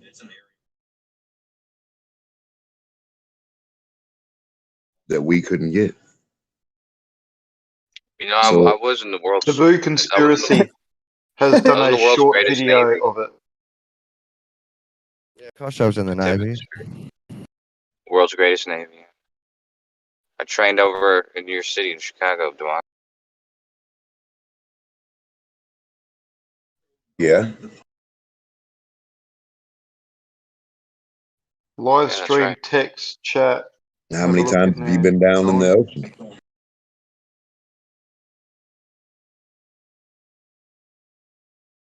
Have you ever been in the submarine? Like down in it, in the ocean? I originally was supposed to be stationed on a submarine. I've been on one that wasn't underway, though. I've been on it, but not underway. Good evening, gentlemen. And ladies. Any ladies in the house? No. Just you. Oh, what's up, Ruhif? Yeah. What's that? What's up, Ruhif? See, I heard the Aussie voice, and I wasn't excited yet. So it was you. Good Yeah. to go. Well, These I'm days, just there's saying, only a why few is Aussies it? that excite me. Yeah. What happened to Bandy? Bandsaw. Come back, Bandy, wherever you are. What is he hasn't been back in a long time, or what? No, apparently someone did catch up with him, and he said, "Yeah, he's just out for a while." So, hope he's all right. He does do that though. He has Yeah. long periods of offs and ons. Yeah. Oh, he probably just listens for a while. What do you guys want from Macca's? How about it's breakfast time? Well, maybe not there. Yeah, it's McChicken, 10 two o'clock here. McChickens, please. McChicken. All right. Ruhif, I'll ask you this question too. We were talking about it earlier. So if we're talking about the difference between even though I don't really see this as sides or whatever, but just the idea of globe Earth, flat Earth, if you want to use those terms. So we were talking about how on the flat Earth side, we have much more like creativity, freedom in terms of, whether it's speculation or, what could the moon be? What could the sun be? There's much more like freedom to think freely about what could be and so on. Whereas on the globe side, you guys are like given a very set model. You know what I mean? Like you have to think, basically you have to agree with this kind of authoritarian model. Okay. There's a quote that I think is quite apt here. Be open-minded, but not so open-minded that your brains fall out. What does that even mean? Well, don't just believe any stupid shit. Well, be so open-minded that you can understand that 99% of the time there's always an exception to your rule. That was my response, which was much longer than that, but same idea. Yeah. I was talking about how that's slightly true, but it's slightly black and white. But there's many globers, yourself, definitely me, there's a lot of people who are certainly open to an imaginative, certainly unknown things as of yet. But I told him there's two criteria that those have to that like if the example he gave was like if I woke up and I wanted to think the sun was or the moon was a hologram, magnetic something or other. He said that I couldn't do that and present that to other globers, without fear of some retribution or something. But I explained to him that if I had a thought like that, there'd be two things that two things that I'd have to go through. And one of them is, there would have to probably be some sort of reason or merit for me coming up with that idea. Even if it's not proven or anything, there's some reason. And then give me 1 sec. I'm just ordering. 1 sec. Yeah, take your time, Ruhif. I could have said that so much shorter, and you would have had time to. I gotta shorten my responses.